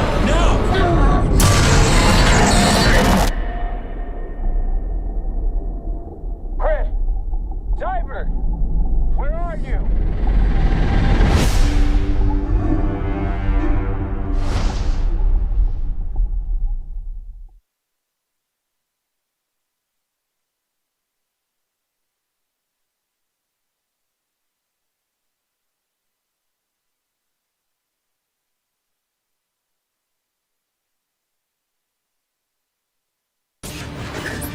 All this violence.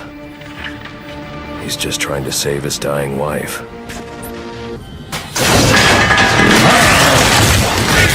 Victor, you have to let him go. I'm taking my wife. You can't stop me. I know the truth, and so will the police. Boyle will face judgment for his crimes. It was an accident. You don't know what you're talking about. What?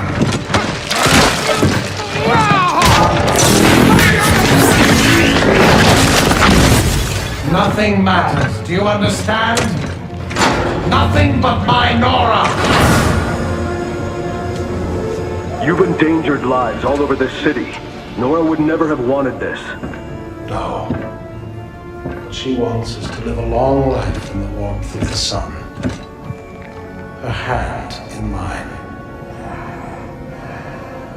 And because of him, she'll only feel the icy touch of a man whose emotions run as cold as the blood in his veins.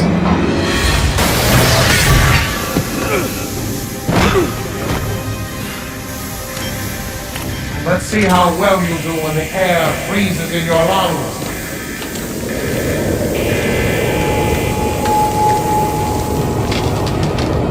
Those you good, didn't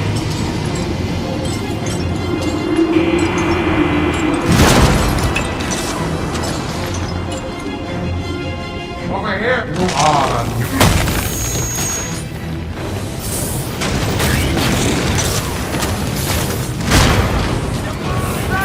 Okay, Nora, hang on.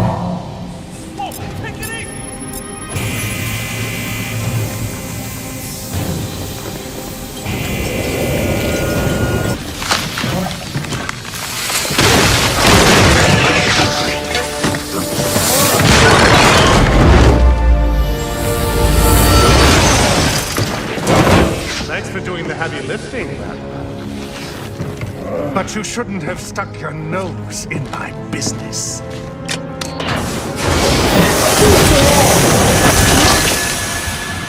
And here I thought I was going to have a problem explaining what happened in your lab. I mean, the police are never going to look at me after what you did. And with this bat freak dead, there won't be anyone left to say otherwise. Cryogenic containment failing. And that just leaves you. Please, you can save her. You just have to bypass the cryotoxin. Victor! She's dead! But I'll keep you alive long enough to see her go! No!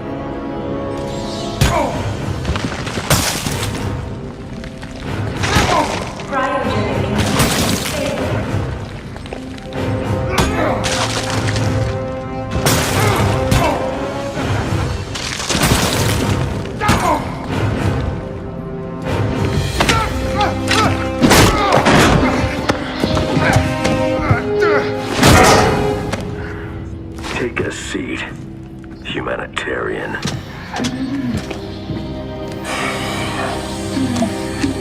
Cryogenic containment restored. I'm sorry, Victor. I can't give you peace, but I can give you justice.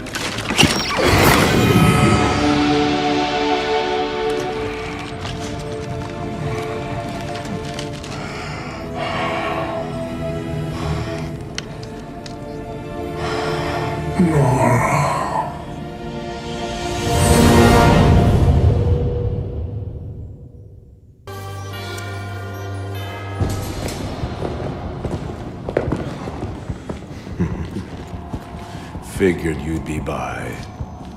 Sooner or later.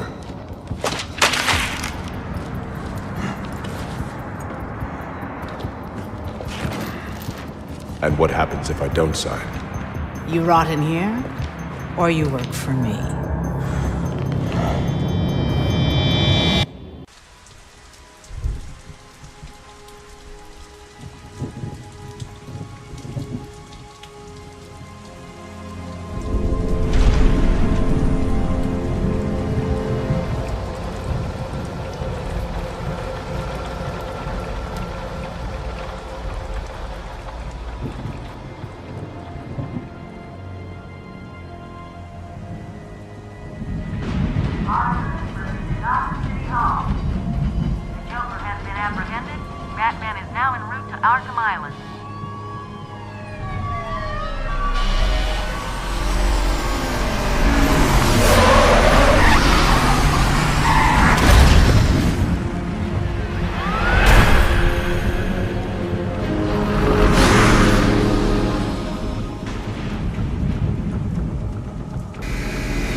I've got a bomb!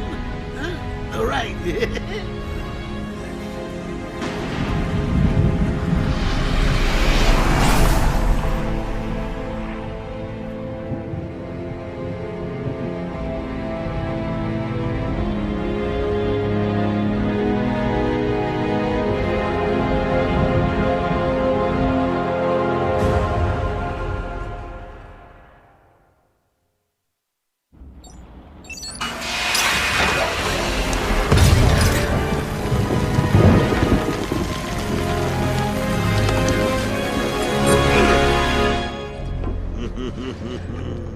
Hey, Sharpie. Love what you've done with the place. That's Warden Shop to you. Bowles! Yo, Frankie! How's the wife and kids? You miss me? Shut it, clown! A lot of people here really want to talk to you. Really? I don't mind walking. Not so tight, boys. You'll crease the suit. Get that filthy degenerate out of here! Warden, something's not right. I'm going with him. Long night, Jim? Joker invades City Hall and holds the mayor hostage, leaving it to me to juggle SWAT teams, the media, and you. Yeah, it's been a hell of a night. Hopefully the last one we'll ever have with him. Yeah, right. Hold it there. Sorry, Batman. Arkham staff only. I assure you, if anyone's qualified, it's... Listen, I appreciate the assistance, but he'll unsettle the more violent inmates. I think he's talking about you, Bats. Don't be a stranger. You're always welcome here. Gotta say, it's good to be back.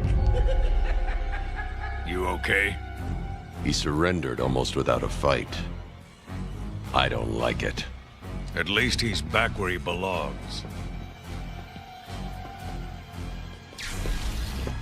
Get up! Now! Joker's loose. Alert the warden. Hurry! We're losing him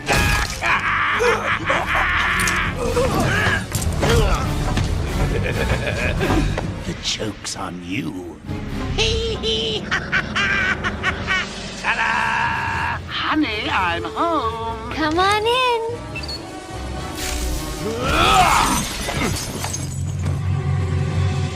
Welcome to the madhouse, Batman! I set a trap, and you sprang it gloriously! Now let's get this party started. Oh, hiya, B-Man. Harley Quinn here. How do you like my new uniform? Pretty hot, huh? Oh, I got something to show you. 1 second, B-Man. Ta-da! I'm now subbing for the old man. Old Sharp has never been happier. In case you ain't figured it out, today is the Joker's big homecoming, and you're the guest of honor. You have one chance to surrender, Quinn. Tempting, Bats, but no dice. Now the inmates are running the asylum. Well, technically the Joker's goons shipped in from Blackgate, but you get the idea. Bye-bye for now.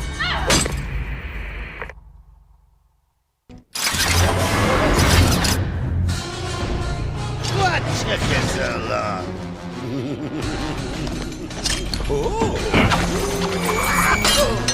There's no escape, Joker. I will find you. Oh, I'm counting on it. Just not yet.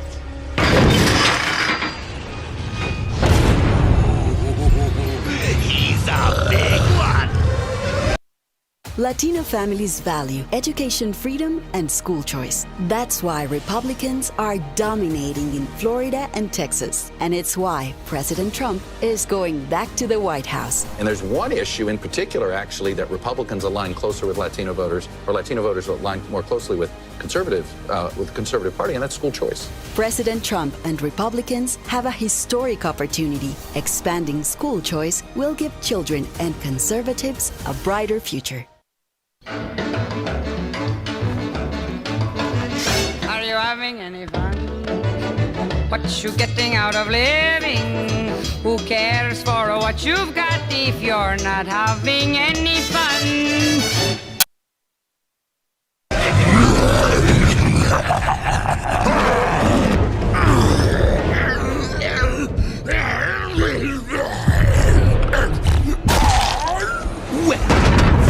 Unexpected, wasn't it? Well, note to self, need stronger test subjects. Seeing as how I'm feeling generous, I'll give you this one for free.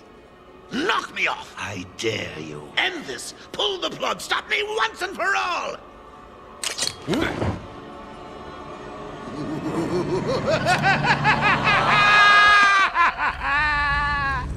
Oh, you're getting too predictable, Bats. Well, I'd love to stay and chat, but I have a party to organize. I've got guests flying in from all over Arkham. You'll see.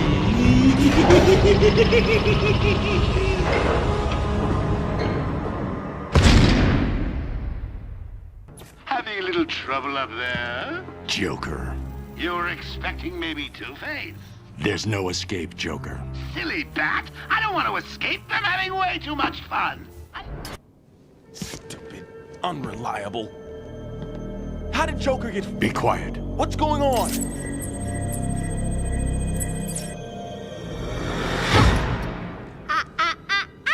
B-Man. Mr. J doesn't want you following us just yet.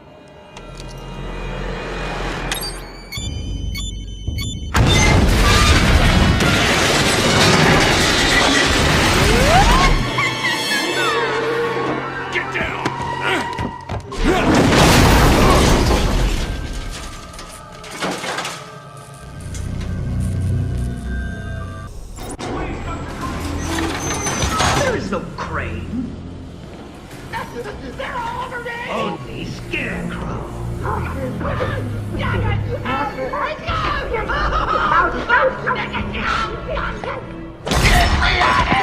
Please, someone!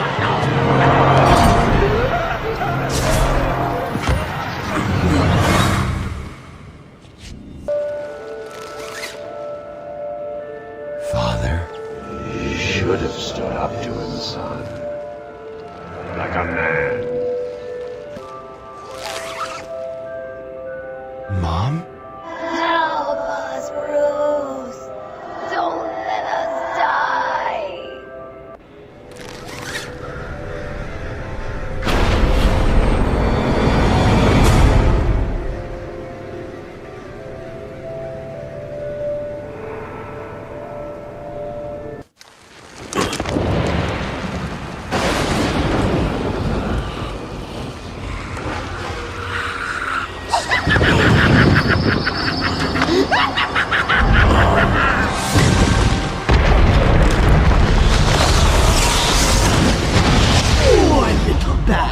You're in my world now!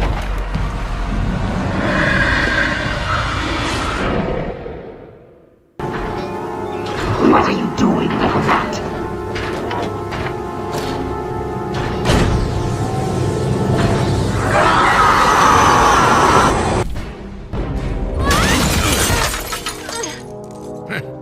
You took longer than I thought. He's out of control. He's trying to prove something. I'm not sure I can stop him this time. You'll do it. Batman, listen. We're not alone. He's got something else down there. I don't know what it is. What a blabbermouth! Spoiling the surprise. Be quiet. Oh, am I getting to you? Am I? Good. You're going to love this next bit.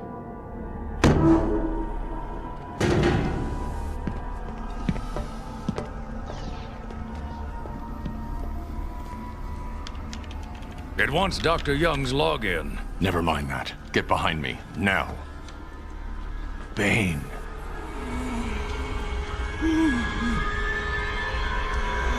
I thought he broke out of Blackgate. Cut me down. Who did this to you? Dr. Young, the Bruja. She drained the venom from my blood. Must stop her. Sorry, Has-Bane. The good doctor won't be a problem much longer. How do you like my puppet? What say we cut him down?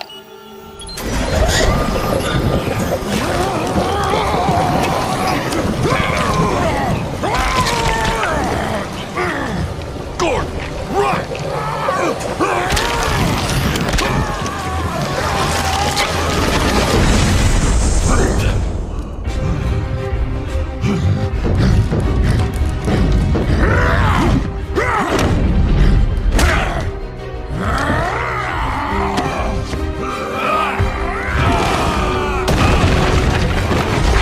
Nice lady.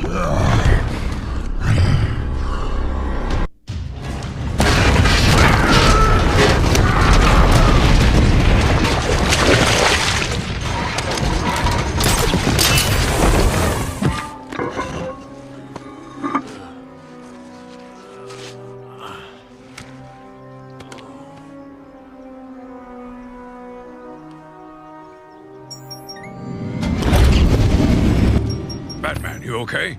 I'm fine, Jim. Where's Quinn? Gone. Must have gotten loose while Bane was throwing you around. We need to get you off the island. I'm not a rookie. I can handle myself.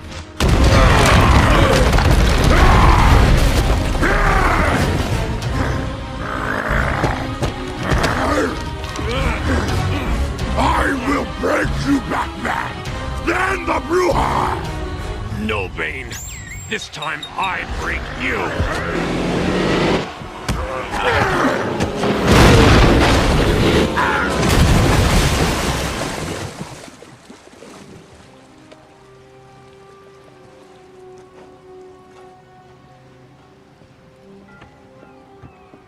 Jim, get back to the mainland. It's too dangerous here. I don't like leaving you here. Radio claims he's planted bombs all over Gotham.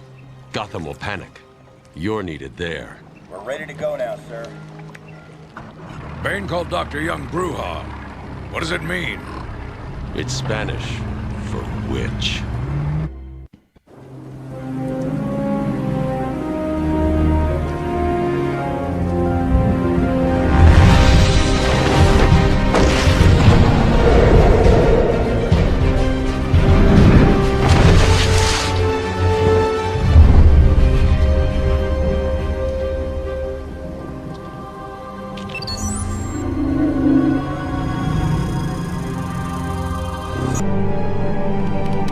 Young was heading up a project. It was big, lots of external funding. Here are the last notes she filed. I can't make sense of it. What does it mean? Looks like she was experimenting on the Arkham patients. This new chemical only barely resembles the original Venom compound. There are a number of changes that appear to amplify the strength of the drug. Multiple references to a Titan formula. Even a small amount could trigger a Venom-like transformation in the host, eliminating the need for the storage tank Bane requires. Hang on. These notes aren't complete. The formula is missing. That must be the secret Dr. Young is hiding. If Joker gets his hands on this, he will create an army of 1,000 Banes. My God. Is Joker crazy enough to do that? What am I saying? You've got to stop him.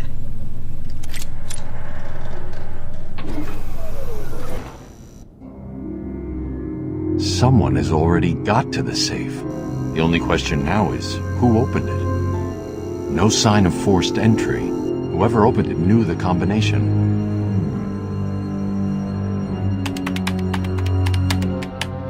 Let's see. Good. Dr. Young got to her notes before Joker. She's taken them to hide somewhere. I need to follow her and find out where she put them.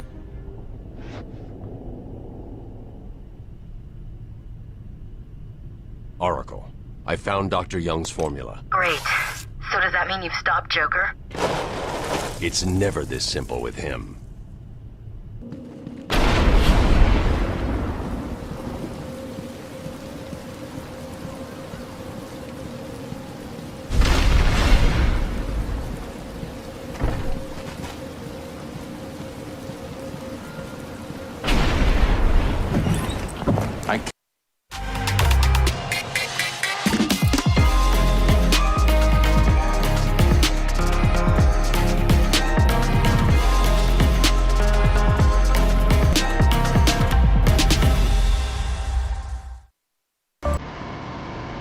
Power itself is defined as energy divided by time, and so pulse power is the engineering of taking and accumulating energy over a longer duration and releasing it over a shorter duration.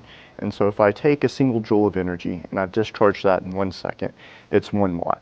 If I take that same joule of energy and I discharge it in a nanosecond, that's now a gigawatt. And there's a lot of very interesting physics that can occur there. A lot of things that are very critical to national security, and so we execute research with various partners in the Department of Energy and the Department of Defense. So the United States right now is in a critical situation regarding workforce capability in pulse power and electromagnetic pulse sciences. At the end of the day, training students is the sole purpose of our job, and there's a need that is not being met by the existing infrastructure.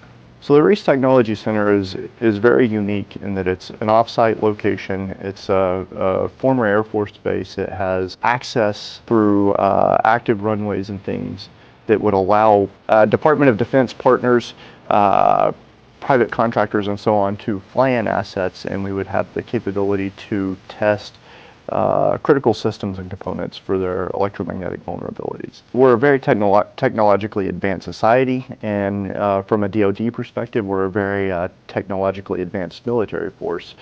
And this is something that our adversaries are very cognizant of. And so if we look at other adversary nations, they are developing technologies that would threaten our electronics capability. And so understanding our vulnerabilities to the electromagnetic spectrum is one part of it, and then the other part is developing a capability to threaten other people's electronic capabilities.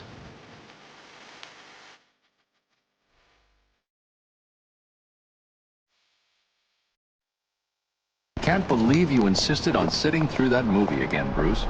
Come on, we'll be late for Alfred. I'm sorry, Daddy. Go easy on him, Tom. He loved it so. Alfred will wait. Keep up, Bruce.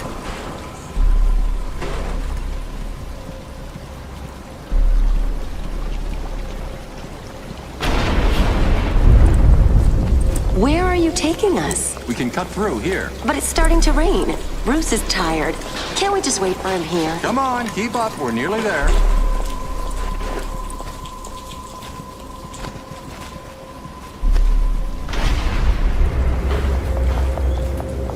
Please, there's no need for this. Stay where you are.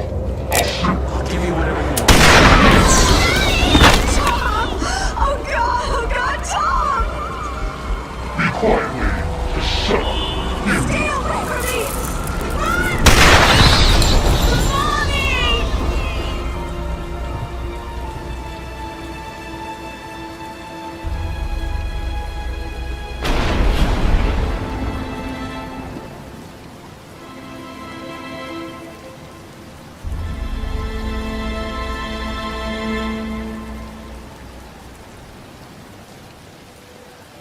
Come on, kid, this way. Take a seat in my office. Is he okay? He'll be fine. Kid like that with all that money, he'll be just fine. Shut up, now. He's 8 years old and all alone. Money won't fix that. Whatever you say, Gordon. His butler's on his way to pick him up. You hear that? He's got a butler. I'm sorry about that. I just need to ask you some questions. Can I get you anything? You okay? I know you don't feel like answering me, but it's the only way to catch who did this. Why did you do it, officer? Why? I don't know. There's something wrong with it. And listen, son. Call me Jim.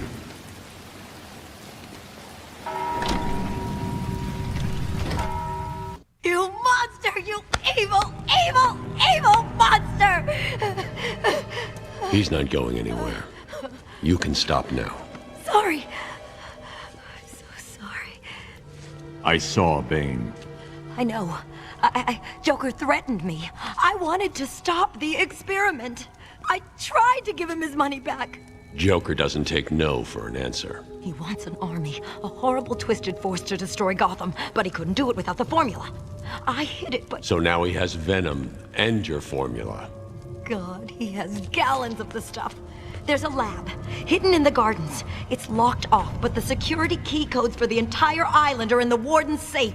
What else is Joker planning? How should I know? You think anything he says makes sense? I think he's insane. Oh my God! Get out of the way!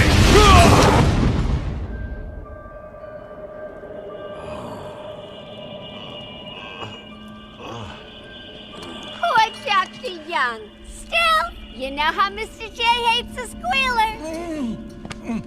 Talking about squealers. Oh, somebody help me! That old loony actually thinks he runs this place. Talk about crazy. Well, bad places to go. Get it, boys. If he gets up, knock him down, but not too rough. Mr. J needs him at the party. Stop! Stop, Batman, please! You've got to help my babies! I'm really not interested in a bunch of flowers, Ivy. They're in pain, crying for help! Just stay where you are. Last thing I need is you running free. Poor children. I'll save you. Harley! Ah! You have to help me. Ivy? Gee, you look like crap. Maybe I can sneak you some shampoo. The plants, can't you hear them? They're crying out to me in agony. Yeah? Well, I really don't have time for this. Please let me out. They'll die without me. I don't know, Red. You're not on Mr. J's party list. Oh, well. Please! What the heck? I'll cut you a break.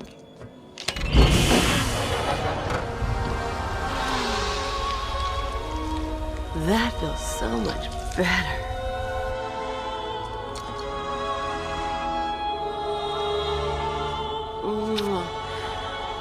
She's a good kid. I could watch those two all day. What a riot! And speaking of riots, here's a bit of civil unrest I cooked up just for you.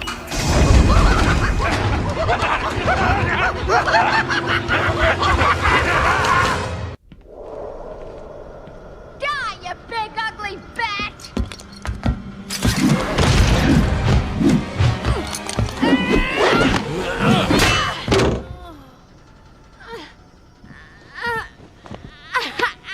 Hey, hands off the merchandise! That's my party list! Quiet. Why the smiles next to certain names? You're the detective, you tell me!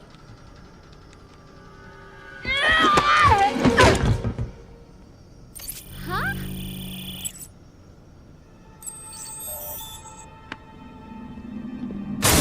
Get in. You won't find Mr. J. He's in the secret lab in the gardens and... oh, crap! Yep, I know. Damn! Well, he'll get me out! You'll see! Yeah. You'll see.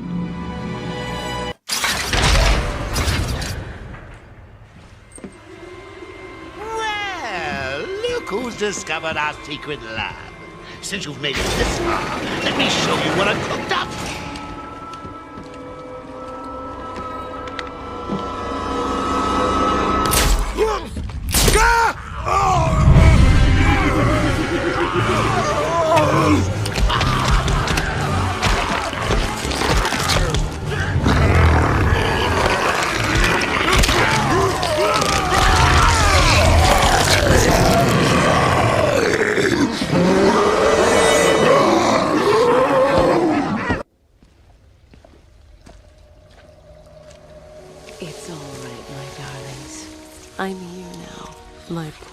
darling.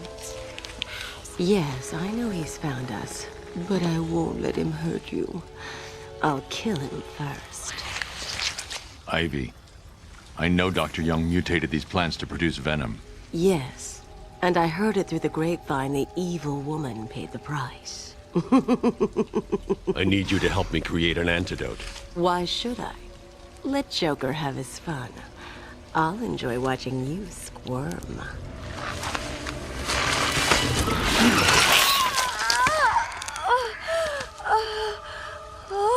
You've been in the dark too long. Every plant on this island will get the same unless you cooperate. There's a plant growing deep in Arkham Island. Only it can counter the effects of this Titan strain. Where do I find it? Oh, in Killer Croc's lair. You didn't think it would be easy, did you? Go back to your cell, or I'll be after you next. And I'll be waiting.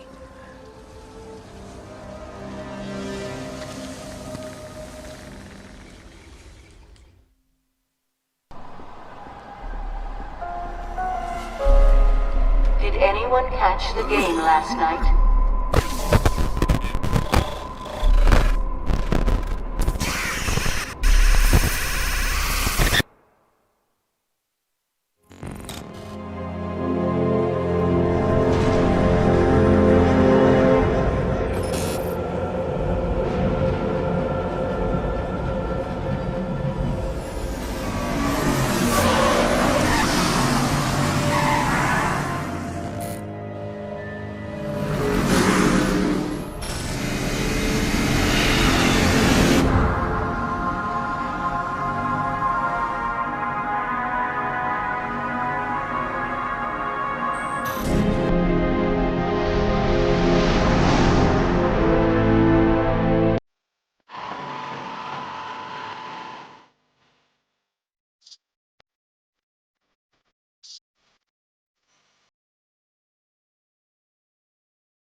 Since I was a boy,